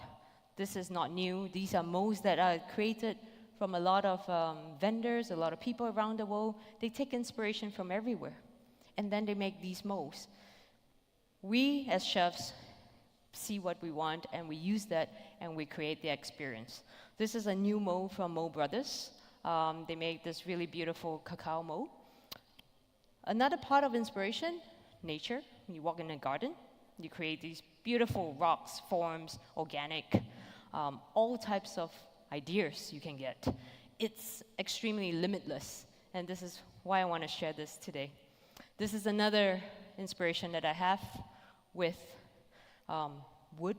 You go around and you see that, and just imagine you drop hot oil, hot vinegar. This is the vinegar chocolate dessert that we've done in the past, and we just basically took that inspiration. Ingredients, fresh ingredients. You go to the market all the time, you see it, you put it on a plate. Very literal. Now I ask you a question. What if you have never seen any of that before? Never seen a choux puff, a croissant? If you never tasted curry before, how would you make your curry? This spicy broth of delicious soup. How would you do that? So I used that approach ever since I started 2 a.m. Dessert Bar. This is one of the honeycomb textures that we've done before. This is a dessert that's inspired by Chinese technique. And you can see it's a very beautiful texture. Now I want to show you something really special. So last year I brought you Singapore chocolate, fresh. This year I brought it in a different approach. I'm going to pass this around as well. So, okay, let me see if you can see this. Okay, right here, showing the camera first, 2 types of cocoa. All right, thank you so much. Smell it. This is fresh chocolate fermented 2 ways. I don't know anyone else that has done fermentation this way, but chocolate, when you ferment cocoa, you take all this fresh cocoa and you ferment them for 5 days, 6 days in nature. Have you ever experienced or experimented changing the heat of it, changing the way you basically ferment cocoa? So we tried many, many ways. Salt crusting the fresh cocoa, cooking it, boiling it. We do what we know. But what if you try your very best to lose every memory, every knowledge of what you have? And that's where creativity really, really starts. You can imagine, if you never had reference, you would push yourself to really do a lot more. So I challenged myself with this. Please don't eat it. I don't know. Oh my God. I haven't ate it yet, but it's fermented. So cocoa needs to be processed. So basically, it's fermented in sake. The white one is fermented in sake, and it's been fermenting for about a month. Okay, I have fermented it for 4 months. It disintegrated. It's beautiful, and then I turn it into sake chocolate, direct. I roasted it, 120 degrees, 20 minutes. But it's also very, very important to know what others have done in the past. The tradition is you basically ferment them 5 days. Then after that, you dry it, 2 to 3 days, you dry them. After drying them for 2 to 3 days, you roast it. You roast it, you take off the shell, and it becomes dark chocolate. In this process, we skip a couple of things. We use time, we use creativity, we experiment, and we come up with a very beautiful product. It's still chocolate. So, this is photo of what we've been doing. Just before we arrive here, I took 2 types of cocoa. One is I took the fresh pot. The other one, I fermented the other one with a heat box for 1 day, and I fermented it and turned them, and you can smell it. The fermentation has already started. The sugars have turned to alcohol. Then I mixed it with whiskey, and there you go, you see it, it's beautiful. After this stage, I will dry it, and I will then make it into chocolate. Now today I'm gonna show you a very, very cool demo. So this is konjac. This is a konjac plant, and I have it right here. So one of the students here, she's going to just create, which is the beauty of no reference. I take this quite smelly product. It's quite smelly, but it's a natural ingredient. It's beautiful. People eat this in Japan. I like to call myself a chef that really focuses a lot on Asian ingredients because it's very close to where we are, and just really making new recipes. So for students out there, those in the culinary world, you're gonna get a lot of recipes today. Thanks for staying. So I'm gonna pass this around as well. Oh, thank you so much.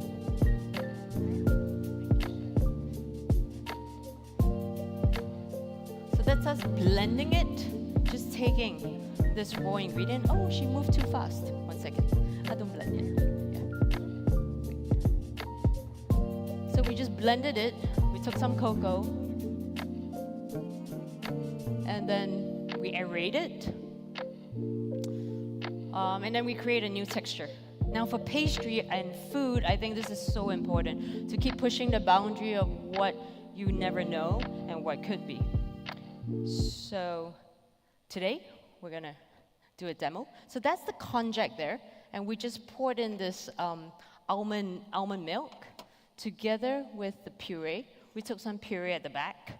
We literally just see what is available. We threw in some pistachio nuts. You can throw in a bit more. But there's a science behind it. We don't just kind of throw things in and not weigh it. Okay. So now she's gonna blend it. Now the nuts give it the texture, the body. The puree gives it the flavor, and it masks with this konjac. Once you put flavor into the konjac, I tell you, trust me, it's just beautiful when you taste the texture of it.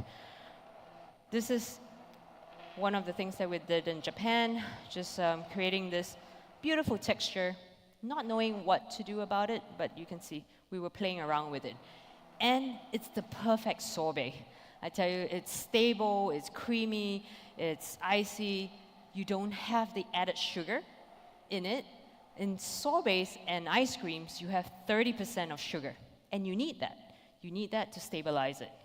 So when I go to all these ice cream schools, Gelato University, for example, they will always tell you a certain percentage that you need. Flavor, and your sugars, and then your stabilizers. So in this case, we made this really beautiful mixture, and after that, what we do is we just then aerate it and set it. We don't need to put it in an ice cream machine. Even if we did and we tried it in an ice cream machine, pakojet, it comes out this beautiful texture. So this is what I want to share today about a no-reference menu, which I hope, if you haven't tried it before, this is the time now to really push yourself and see what you can do. Another thing we've done, is really to create recipes with reference of a look and feel of what I want to do, but then a no reference of how the recipe is like. So for example, if I want to create this mousse-like texture, and I tell myself I want it no sugar, I basically, maybe less sugar, I need it stable, I need it to be outside for like 30 minutes, and I need it to basically give the guests a cold and hot experience, for example. So I would create that in my mind first, and then after that, I will make the recipes. So this is one of the recipes that we have with a liquid. It could be cassis, and then we use white chocolate to basically stabilize it. Gelatin, xantana. Another one is the chocolate water, and we're gonna bring out the chocolate water rock. So I made this just at the back here. very quick. It's just chocolate, no egg white powder, just egg whites, and then the water. So the third version of this, I told myself, what if I'm vegan? What if I don't want to have eggs, but I want to have that smooth texture of mousse? So we did it. This is the recipe. We just made chocolate, milk, bananas. Bananas are a great stabilizer as well. Honey and salt. So we keep trying. I mean, there's thousands of recipes in our archives, but this is our approach to menu, legacy, and food. So this is how we made it. I have it here. That's it. We made this rock here. And for those who want to try it, please try it later. It's actual food. And I end with this, right on time. I challenged myself, if I had no reference, how would I actually have built that dessert? It's so hard, to be honest, to lose my reference because I love nature so much and I'm influenced so much by it that it's so hard to lose it. But I told myself, if I never had seen a rock, walk in a forest, go out in a garden, what would my desserts look like? They probably look like this, or this. And this is actually one of the desserts we made 2 months ago. But I thank you very much for having me here. Thank you. Well, you were fast, you were to the point, and you were just very punctual. Thank you very much. Thank you. And here we have a little gift for you from Istanbul today. Thank you so much. It's like a little memory. Thank you very much for being with us. Thank you.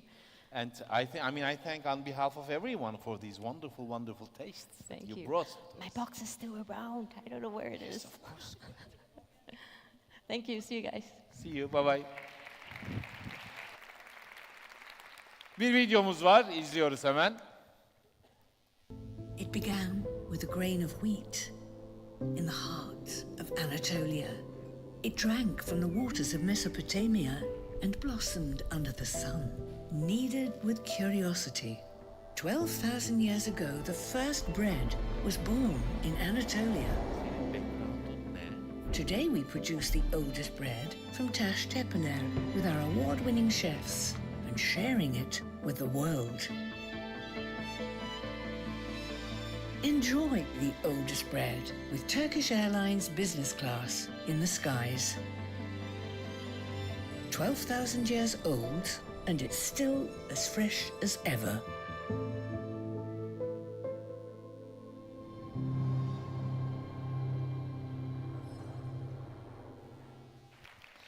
Efendim, the story of Turkish Airlines first bread project. İlk ekmeğin yol haritası diyelim. Panelimizin konusu bu. Türkiye'yi karış karış gezip unutulmaya yüz tutmuş yemekleri araştırarak yeniden hayata geçiren şef Ömür Akkor bizlerle birlikte olacak. Ömür Akkor'u hepiniz çok iyi tanıyorsunuz kitaplarından, televizyon programlarından. Ama kendisi aynı zamanda neredeyse artık akademisyenliğe kadar ilerleyen bir çizginin içinde, değil mi Ömür Akkor? Yani ekonomi okumuş, üzerine coğrafya master'ı, tarih master'ı, arkeoloji master'ı, sonra doktora, böyle bu yolda gidiyor. Ömür'ün yanında Süleyman Demirel Üniversitesi Anadolu Kuvaterner Uygulama ve Araştırma Merkezi doçent Çetin Şenkul bizlerle beraber olacak. Kuvaterner ne demek? Bu haftanın profesörü. Bu haftanın Profesörlüğünü de gerçekten alkışlayalım, mi? evet. Aa, tebrik ederim. Rica Ya ederim, ne çok kadar sağ ol. meşakkatli bir yol olduğunu biliyorum. Çok teşekkürler. tebrik ederim. Yani Çok kim bilir teşekkür ederiz. ne kadar uğraştınız. Birazcık. Aa, deli misiniz? O kadar zor ki ben çok iyi biliyorum. Efendim, kuvaterner ne demek? Merak edenler için söyleyeyim. Jeolojideki 4. zaman, değil mi hocam?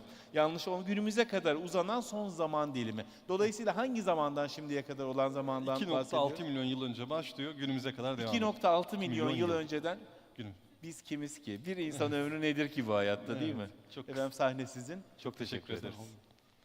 Buyurun hocam. İzniniz olursa biz ayakta devam etsek uygun olur mu? Evet, böyle ben de zaten direkt buraya gelelim Betim. Tamam. Ya bir kere burada olmak çok heyecan verici Gastromasa'da. Aşağı yukarı birkaç yıldır sürekli konuşuyorum ama bu sene daha çok heyecanlıyım. Çünkü Ömür Akkor'u neyle yan yana getireyim deseniz Türk Hava Yolları'nı ilk sıraya yazardım. Bu sene o hayalim gerçekleşti ve Türk Hava Yolları'yla beraber artık Anadolu'yu sahiplenme projesinde beraber çalışıyoruz. Büyük bir destek bizim için. İkincisi de Hocamla yaklaşık 5 yıldır çalışıyorum. Hocamla da aynı sahnede olmak benim için büyük gurur verici. Çünkü son 5 yıldaki bütün bu büyük değişimimin arkasındaki bilim verilerinin tamamı hocam sayesinde oldu. 2,5 milyon canlı veriyle çalışıyor. Dünya üzerinde çalıştığı birçok üniversiteyle meç aynı zamanda. O yüzden de beraber olmaktan da hocam size her zaman memnunum. Ve bugün Türkiye'yle beraber yaptığımız The Oldest Spread anlatacağız. Ben sözü size bırakayım, arada şey yapacağım. Estağfurullah, çok naziksiniz. Merhabalar, iyi akşamlar. Bu saate kadar beklediğiniz için çok teşekkür ederiz. Esasında Ömür Bey çok nazikçe bahsetti konudan ama bir ekip çalışması ve biz Türk Hava Yolları ekibiyle çalışmaktan gerçekten çok onur duyduk. Çok değerli bir ekibi var. Başından sonuna kadar çok heyecan verici. Bugün de bu heyecan verici projenin esasında küçük bir sunumunu yapmaya çalışacağız. 12.000 yılı 20 dakikaya sığdırmaya çalışıyoruz, 15 dakikaya.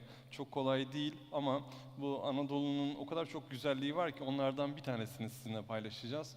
12.000 yıllık, şimdi Türk Hava Yolları dünyada en fazla destinasyona, farklı mekana uçan havayolu firmamız. Ama biz bugün mekanlar arası değil, zamanlar arası bir uçuş yapmak istiyoruz sizinle. Zamanları harmanlamak istiyoruz. Yaklaşık 400 kuşak önce dünyada ilk defa yerleşik yaşam başlamıştı. Ve bu 400 kuşak önce başlayan kuşak halen daha biz şu anda sonuncu kuşağız. Ve bu noktada ortak bir paydamız var. O da The Oldest Spread oldu bizim için. Çok da güzel bir proje oldu değil mi? Biz çok heyecanlandık bu projeyle birlikte. Sunumda yazılar İngilizce, ben size Türkçe anlatmaya çalışacağım. Misafirlerimiz de yabancı dil olarak İngilizce daha hakim oldukları için o yüzden İngilizce yazılar ama 12.000 yıl önce dünya üzerinde yaklaşık 3 milyon yıl önce başlayan ve kademe kademe değişen yaşam tarzı 12.000 yıl önce bugüne kadar gelen çok büyük bir değişim yaşadı. Bu değişim bizim avcı toplayıcılığı kısmen bırakıp yerleşik yaşama geçmemiz, yerleşik yaşam sürmeye başlamamız ve bununla beraber tarım ve hayvancılığa başlamamız olmuştu. Ki bu bizim için bambaşka kapıları açtı. Belki burada kaç cümle... Tabii aslında burada şunu söylemek gerekiyor. Aslında bu bir dilim ekmek bizim için şu an çok son derece normal ama o güne kadar hocam bahsettiği gibi 3 milyon yıllık bir geçmişimiz var. Ama 12.000 yıl önce bu bir dilim ekmeği şöyle düşünün. Siz insanoğlu olarak doğadan bir tane ottan bir parça topluyorsunuz. Daha sonra bunu dövmeye karar veriyorsunuz. Daha sonra bunu sulandırıyorsunuz. Bu bir çamur oluyor. Sonra bir hamur oluyor. Sonra bu biraz mayalanıyor. Sonra bunu pişirmeye karar veriyorsunuz. Yani bu yaptığı inovasyon bugüne kadar son 12.000 yılda, son 3 milyon içinde yapılmış en büyük inovasyon ve hala kesintisiz devam eden bir inovasyon. Biz onun sayesinde şu an dünyanın her tarafında Türk Hava Yolları uçabiliyoruz. İşte telefonlarımızı kullanıyoruz. Aslında bir dilim ekmek bütün dünyanın gelişimini 12.000 yılda inanılmaz hızlandırıyor. O yüzden çok önemli bizim için bu 12.000 yıl önceki başlangıç. Çevre toplumu konuşuyoruz, yapay zekayı konuşuyoruz, teknolojiyi konuşuyoruz. Esasında çok büyük bir teknolojik dönüşüme karşılık görüyor. Daha önceden yontarak çalıştığımız taşları sürtmeyle artık yeni bir döneme geçti. İşte bu sürtme esnasında da buğdayı alıp una dönüştürüp oradan da ekmek inovasyonu yaptık. Bu o kadar büyük bir inovasyon ki 12.000 yıldır kesintisiz devam eden belki insanoğlunun başardığı en büyük inovasyon ve bu inovasyona biz Neolitik devrim dedik ve bunun coğrafyası da Taştepeler, Güneydoğu Anadolu bölgemiz ve bu Güneydoğu Anadolu bölgesinde ortaya çıkan bu inovasyon bugün insanlık nüfusunu değiştiren bambaşka bir hikayeye sahip. Biraz böyle slaytlar geçtikçe Karahantepe ve Göbektepe bizim Ömür Bey ile uzun yıllardan beri kazı ekibi olarak çalıştığımız, ben paleoekolojistliğim, Ömür Bey gastronomisinde Necmi Hoca'la birlikte çalışıyoruz.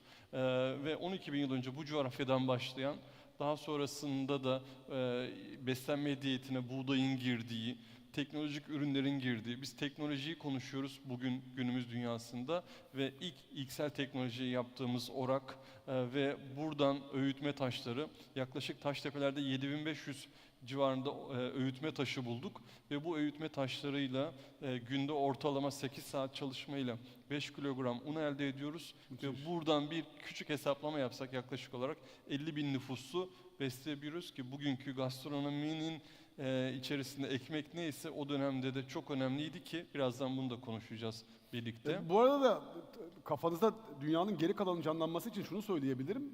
Bu arada dünya 4 kilometre buzulla kaplı. Yani henüz orada biz bu yaşam örüntüsü aldık, ekmeği yaptık, ilerlettik, tarıma başladık, hayvancılık ilerledi. Yani evi çit çektik, hayvan yetiştiriyoruz. İkinci Dünya Devrimi'ne başladık ama dünya bu arada 4 kilometre aşağı yukarı buzul çağının zirvesine geçecek. Ama biz bu dönemde dünya bunu yaşarken baklagiller ve tahıllar bizim beslenme diyetimize girdi ve artık geri dönüşü olmayan başka bir yaşam tarzını dünyaya Anadolu'dan tanıtmış olduk. Tabii ki bu sadece Taştepe'lerde kalmadı. İç Anadolu'ya taşındı bu kültür. Difüzyon olarak yayılıyor. İşte fotoğrafta gördüğünüz Çatalhöyük'te bulunan mayalı ekmek, onun fotoğrafı 8500 yaşında ve onun bilgisayar ortamındaki Laboratuvar. mayalanmayı gösteren, hava boşluklarını gösteren fotoğrafımız. Bu veriye kadar da ekşi mayalı ekmek 3000 Mısır'dı. 8500'e çekildi bu veriyle. İnanılmaz bir veri bence. Evet, her yıl bu senenin verisi bu arada. Evet, bu sürpriz senenin veri. verisi. Karahantepe'de de yakında benzer açıklamalarımız olacak. Evet. Biraz önce Ömür Bey'in bahsettiği esasında işte biz günümüzden 10.000 yıl önce bu kültürü yaşarken bu kültürü mesela İngiltere yaklaşık 5.000 yıl önce yaşadı. 7.000 yıllık bir kültürel boşluk var İngiltere'de kıyaslamamız açısından ama burada şöyle bir şey var. Bu konuda bir rekabet yok. Biz bu konuda esasında sınırların kalkan hepimizin insanlık kültürü ve mirasından bahsetmeye çalışıyoruz. Ve bu mirasta hangi aşamaları geçirdik? Şimdi biraz daha günümüze yaklaştığımızda ne kadar yaklaşıyoruz? Günümüze 4000 yıl öncesinde. 4000 yıl öncesinde Kültepe'de, Kayseri'de de birlikte çalışıyoruz. 26.500 çivi yazılı tabletimiz var ve çok sofistike, çok uzmanlaşmış, bugünkü liberal ekonominin kurallarının yazıldığı bir dönemdeyiz. Günümüzden 4000 yıl önce Anadolu'nun ilk yazılı belgelerinde ki bir sonraki yılda orada Ömür Akkor Vakfı ile birlikte gastronomi, uluslararası gastronomi toplantımız olacak.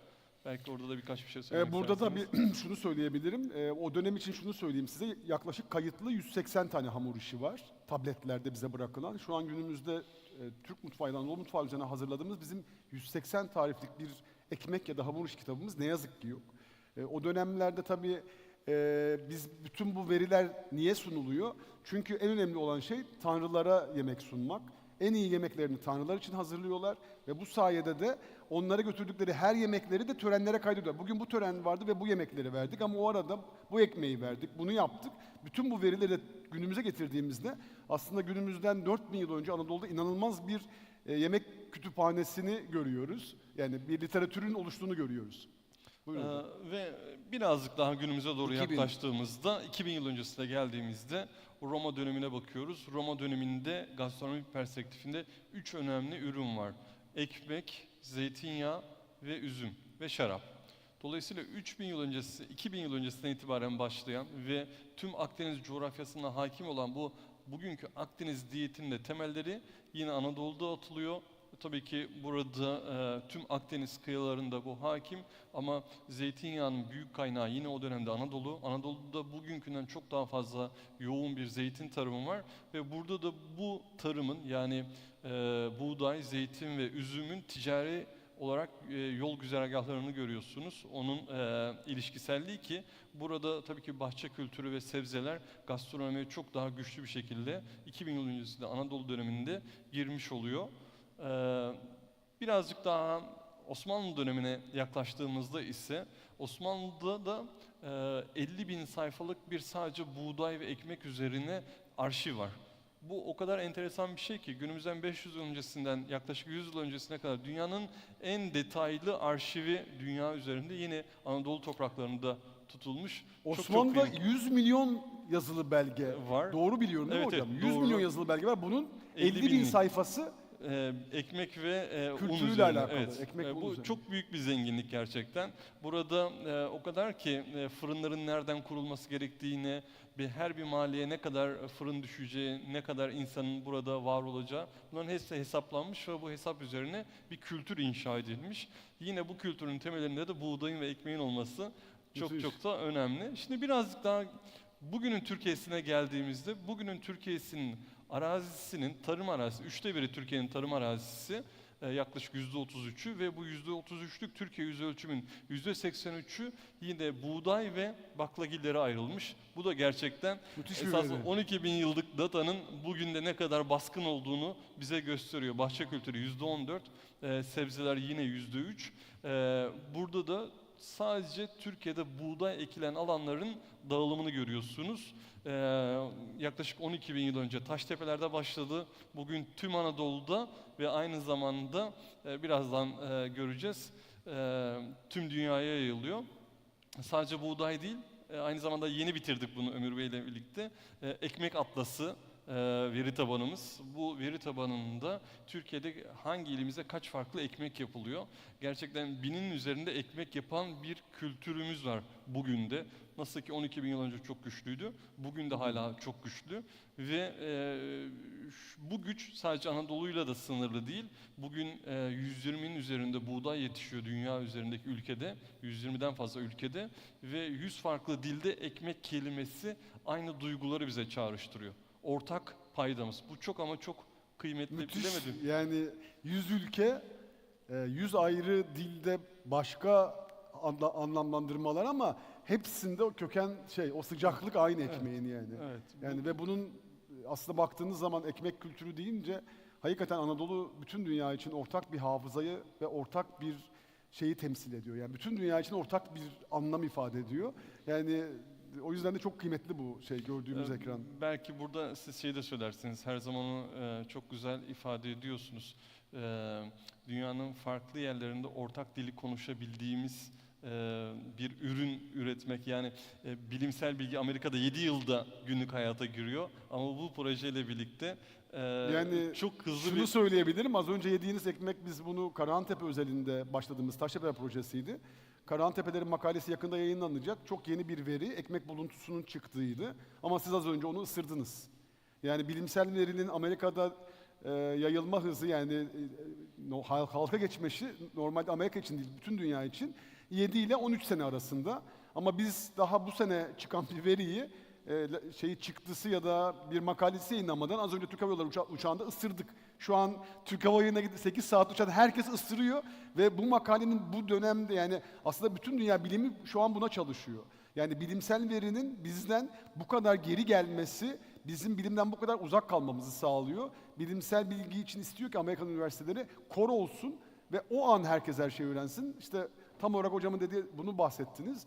Yani şu an yolcu onu ısırarak uçaklarda Anadolu'daki en eski buğdaya, en eski buluntulara atıfta bulunacak ama daha var yani. O yüzden çok önemli bir hamle. Türk Hava Yolları'nın yaptığı hamle burada. Ve şu açıdan da çok kıymetli. Yine biz bunu konuşmuştuk aramızda. 12 bin yıllık bir tarihin tadına bakmak, bunu masaya taşımak. Bu açıdan gerçekten gastronominin çok güçlü bir eli var. Ve dediğimiz gibi şöyle de bir şey var. Bu sadece bir duygusal tatminle ilgili değil. Bugün dünya nüfusunun kalori ihtiyacının, yıllık kalori ihtiyacının 1/3'ünü sadece ekmekten karşılıyoruz. Çok büyük bir rakam. 3 milyar kişi evet, sadece ekmekle ortalamaya düşündüğümüzde yani bir kişi müthiş. dünya üzerinde 100 kilogram ekmek tüketiyor bir yılda ve enerji ihtiyacının da 1/3'ünü karşılıyor. Bu gerçekten bizi çok etkilediğini düşündüğümüz bir şey ve dünya tarım alanlarının da çok büyük bir kısmını yine buğdaygiller ve baklagiller familyası. Bu görmüş olduğunuz tüm dünyanın tarım alanlarını karakterize eden bir şekil. Biz buradan niye anlıyoruz? Dünyadaki tarımın yine %80'i tahıllar ve baklagillerden oluşuyor. İşte kanola, ayçiçek yağı ya da zeytin ya da kahve çok daha dünya tarımında küçük bir yere sahip. Biz bunun Türk Hava Yolları ile birlikte lansmanını gerçekleştirdik New York uçuşunda. Çok başarılı olduğunu düşünüyoruz gerçekten. Çok güzel bir proje olduğuna inanıyoruz. Burada birkaç küçük fotoğrafımız var. İsterseniz onunla da geçebiliriz bence. Yine Ömür Akkor'un Anadolu'daki seyahatlerinden çektiği fotoğrafları böyle hızlıca sizinle göstermeye çalıştık. Tabii ki burada sadece ekmek olarak düşünmemek lazım. Unun farklı inovatif yollarla farklı ürünlere dönüşmesi bu açıdan çok da kıymetli. Rahmetli hocam ilk kazı evi, 10 yıl çalıştım Alıcıoğlu kazısında. Çok hızlı geçmiş oldum hocam. O şeyi görmek istedim çünkü en son ekranı. Devam. Bir kere daha hocam. Buradayız. Buyurun lütfen siz Yok vereyim mi? size bıraktım lütfen. Yani Son- şöyle, biz Türk Hava Yolları ile birlikte çalışmaktan çok mutlu oluyoruz demiştik. Mutluluk duyuyoruz. Çünkü Türk Hava Yolları dünyanın en fazla farklı ülkesine uçan, farklı şehrine uçan hava yolu. Dolayısıyla bizim Anadolu ile ilgili bir şey söylememiz gerekiyorsa dünyaya, bunu en iyi başaran yapı Türk Hava Yolları. Dolayısıyla onlarla birlikte bu işi yapmak gerçekten bizim için de çok gurur duyucu, onur duyduğumuz bir proje oldu. Yani 3 ila 5 saatlik bir uçuş süresiyle 50'den fazla ülkeye uçuyoruz. Bilmiyorum, Türk Hava Yolu'nda pek çok yöneticimiz şu anda aramızda. Onların yanında tabii onlara Türk Hava Yolu'nu anlatmamız bizim biraz komik oldu ama biz gerçekten... Bu yeni sahiplenmeyi çok seviyoruz. Çünkü ben 30 yıldır geziyorum. Toplamda 1 santimetre yol almış olabilirim ama biz bu projede dünyanın her tarafına gittik. O yüzden çok teşekkür ediyoruz. Dinlediğiniz için size çok teşekkür ediyoruz. Çok teşekkürler. Sağ olun hocam. Teşekkür ederim. Ya gerçekten çok keyifliydi. Bir de çok güzel bir şeye değindiniz. Ekmeğin bizde yarattığı o sıcak duygu. Ekmek o sıcak, fırın, aile, hani Bütün dünyada kopartma aynı değil his, mi? değil mi? Bir yağ bandırma, biraz bir baharat, yanında çay ve hep böyle bir güzel duygu. Daha güzel bir duygu hakikaten olamaz hiçbir yemekte. Kesinlikle yani. Kesinlikle. İyi ki var. Efendim iyi ki geldiniz. Çok teşekkür ederim. Küçücük şeyler bunlar. Yo, çok memnun ederiz. Sadece bugünden anılar size. Sağ olasınız. Ömür. Çok teşekkürler. Hocam çok Çok tebrik memnun ederim oldum. ayrıca Rica size. ederim. Görüşmek Çok üzere. sağ olun İyi geldiğiniz akşamlar. için. İyi akşamlar. Efendim son 2 panel. Öncesinde küçücük bir videomuz var. İzleyelim. Daha sonra konuğumuzu davet edeceğim.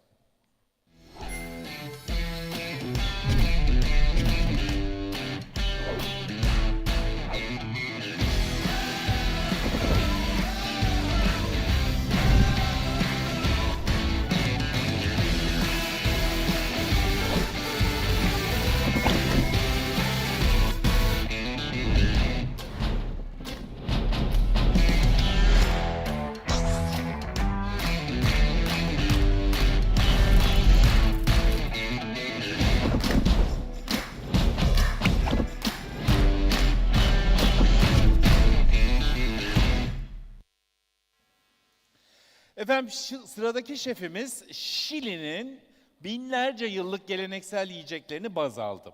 Daha önce hiç kullanılmamış malzemeleri keşfetti ve ülkesinin endemik ürünlerini belgeledi.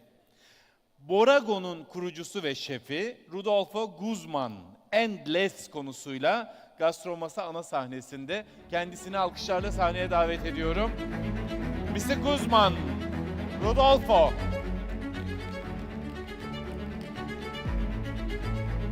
Hello. Hello. How are you?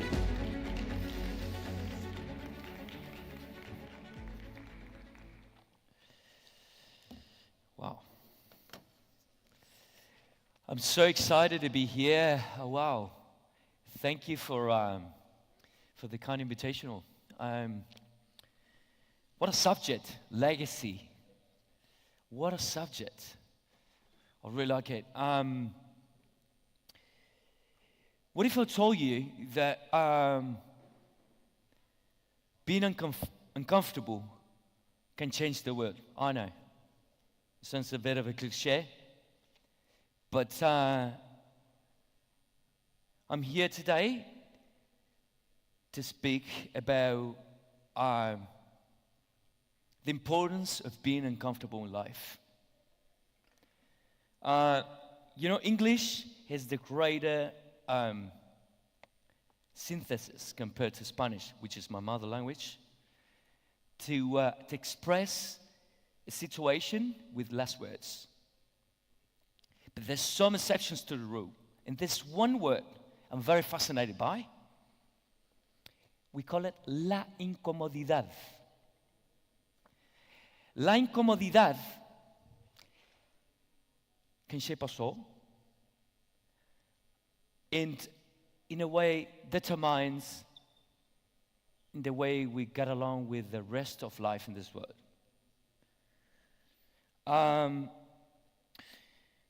So, how do I know?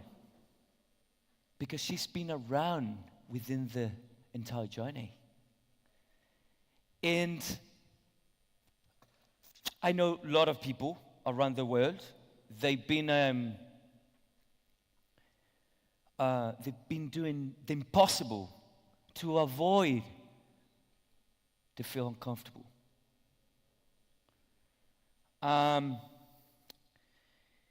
Because, you know, la incomodidad, which means it's something in between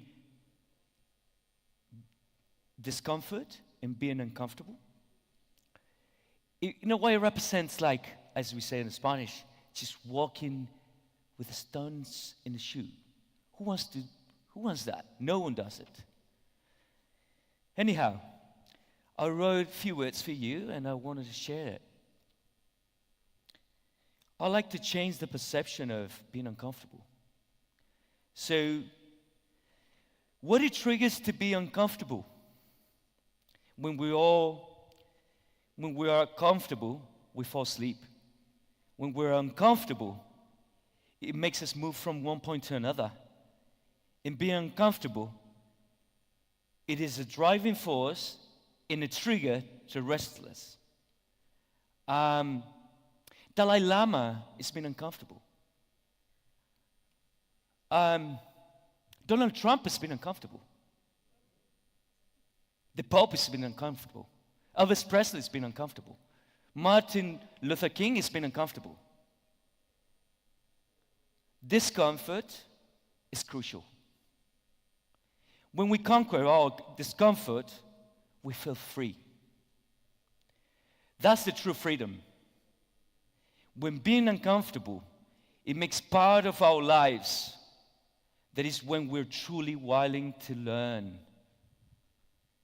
If we manage to make part of our lives, bring into our momentum, then it can produce a greater pleasure than dopamine itself. Sometimes we confuse the fact of being uncomfortable with adversity. And yeah, I know. I said it many times. Adversity, she's as attractive to me as I am to her. There's nothing I can do. It's created a great attraction, and it makes me feel at home. So it's no longer uncomfortable.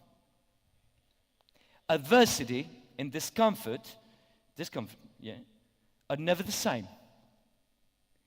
Being uncomfortable represents authenticity, and authenticity is the path to attitude. Many times, we confuse being different with authenticity. But being different distances us. But authenticity brings us closer. When we're standing on authenticity, words like concepts, image creators, salesmen are no longer needed. Perhaps windows are wide open to an integral, authentic development. Being uncomfortable arise, la incomodidad, is about what to do with it and how to navigate it. Not about to produce forcibly, but about to detonating, awakening, mobilizing, and transforming power of being motor to produce. Ultimately, I propose not to avoid discomfort. Instead, make all our efforts as trigger for awareness.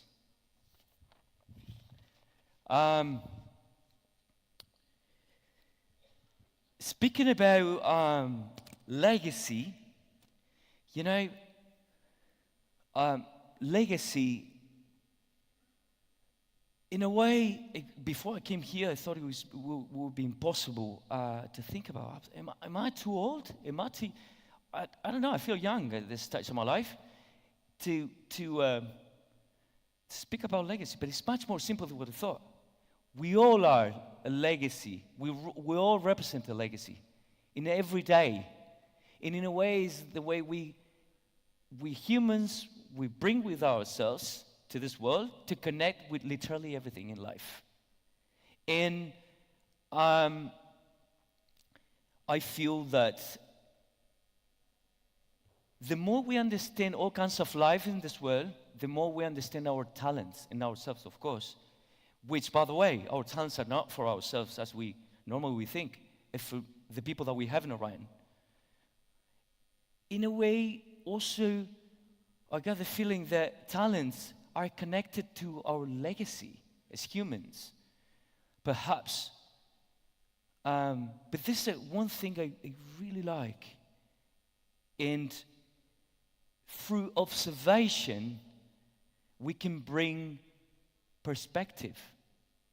And perspective through authenticity can bring two words I'm fascinated by, and I want to share with you, is attitude and style. But it's better to do something simple, not dangerous, with attitude and style, rather than something complicated, risking your life, risking somebody else's lives or situations without it. But be careful. When you do something risking everything, dangerous, the uncertain, with attitude and style, that's art. Perhaps, I still remember, when we opened Borrego, 18 years ago. I feel so uncomfortable on my skin, I feel so uncomfortable. Let me tell you, Chile was like sort of like an island without being an island, because you have the Latin American region. We're not sharing not a single ingredient, so we have no sense of seasoning as the other countries in Latin America, So these ingredients, by the way, Chile is one of the biggest endemic punchers in the world, if not the biggest. Our natives, they've been around for the last 12,000 years, so we're truly an example of mestizo. 80% of us, we have Mapuche blood or Araucano blood. But we knew nothing about our ingredients, and we had not a single restaurant trying to use all ingredients. So we had no information how to use them. So, and it was, as long as we tried to cook with this beautiful ingredients that we never saw before, probably. We knew nothing about our own country. We were in troubles because we fell in love with that dish, but we have to change. Again and again and again. Almost as an essay. I remember we got so pissed off. We didn't want it to change that much, but we had no choice. So, just for you to be contextualized a little bit. When planet Earth, it was frozen. 2 areas in Chile weren't frozen at all. So that determines, in a way, what it grows in Chile. Why it's so different. High mountains, super cold ocean, growing different creatures, and they taste different. They cook different. Whatever it grows there, it cooks different. So we have to learn being uncomfortable. Extremely uncomfortable. Anyhow, I don't want to bore you guys, but I want to tell you why we opened Borrego. I've never done this. It's so simple. So thank you, government, for this subject. Why we opened this restaurant at the end of the world, not being a destination never ever before. For all of that, you would go to Peru, Mexico, Argentina, Brazil, whatever, where the gastronomic scene and the gastronomic culture is huge. Not in Chile. Why we did this? Mainly for a simple thing, to connect Chile with Chileans. Ultimately, to connect the world with Chile. But I must say, I'll be finishing with this. There's something, the discomfort shaped our way of cooking and our style, which is, by the way, not based on technique.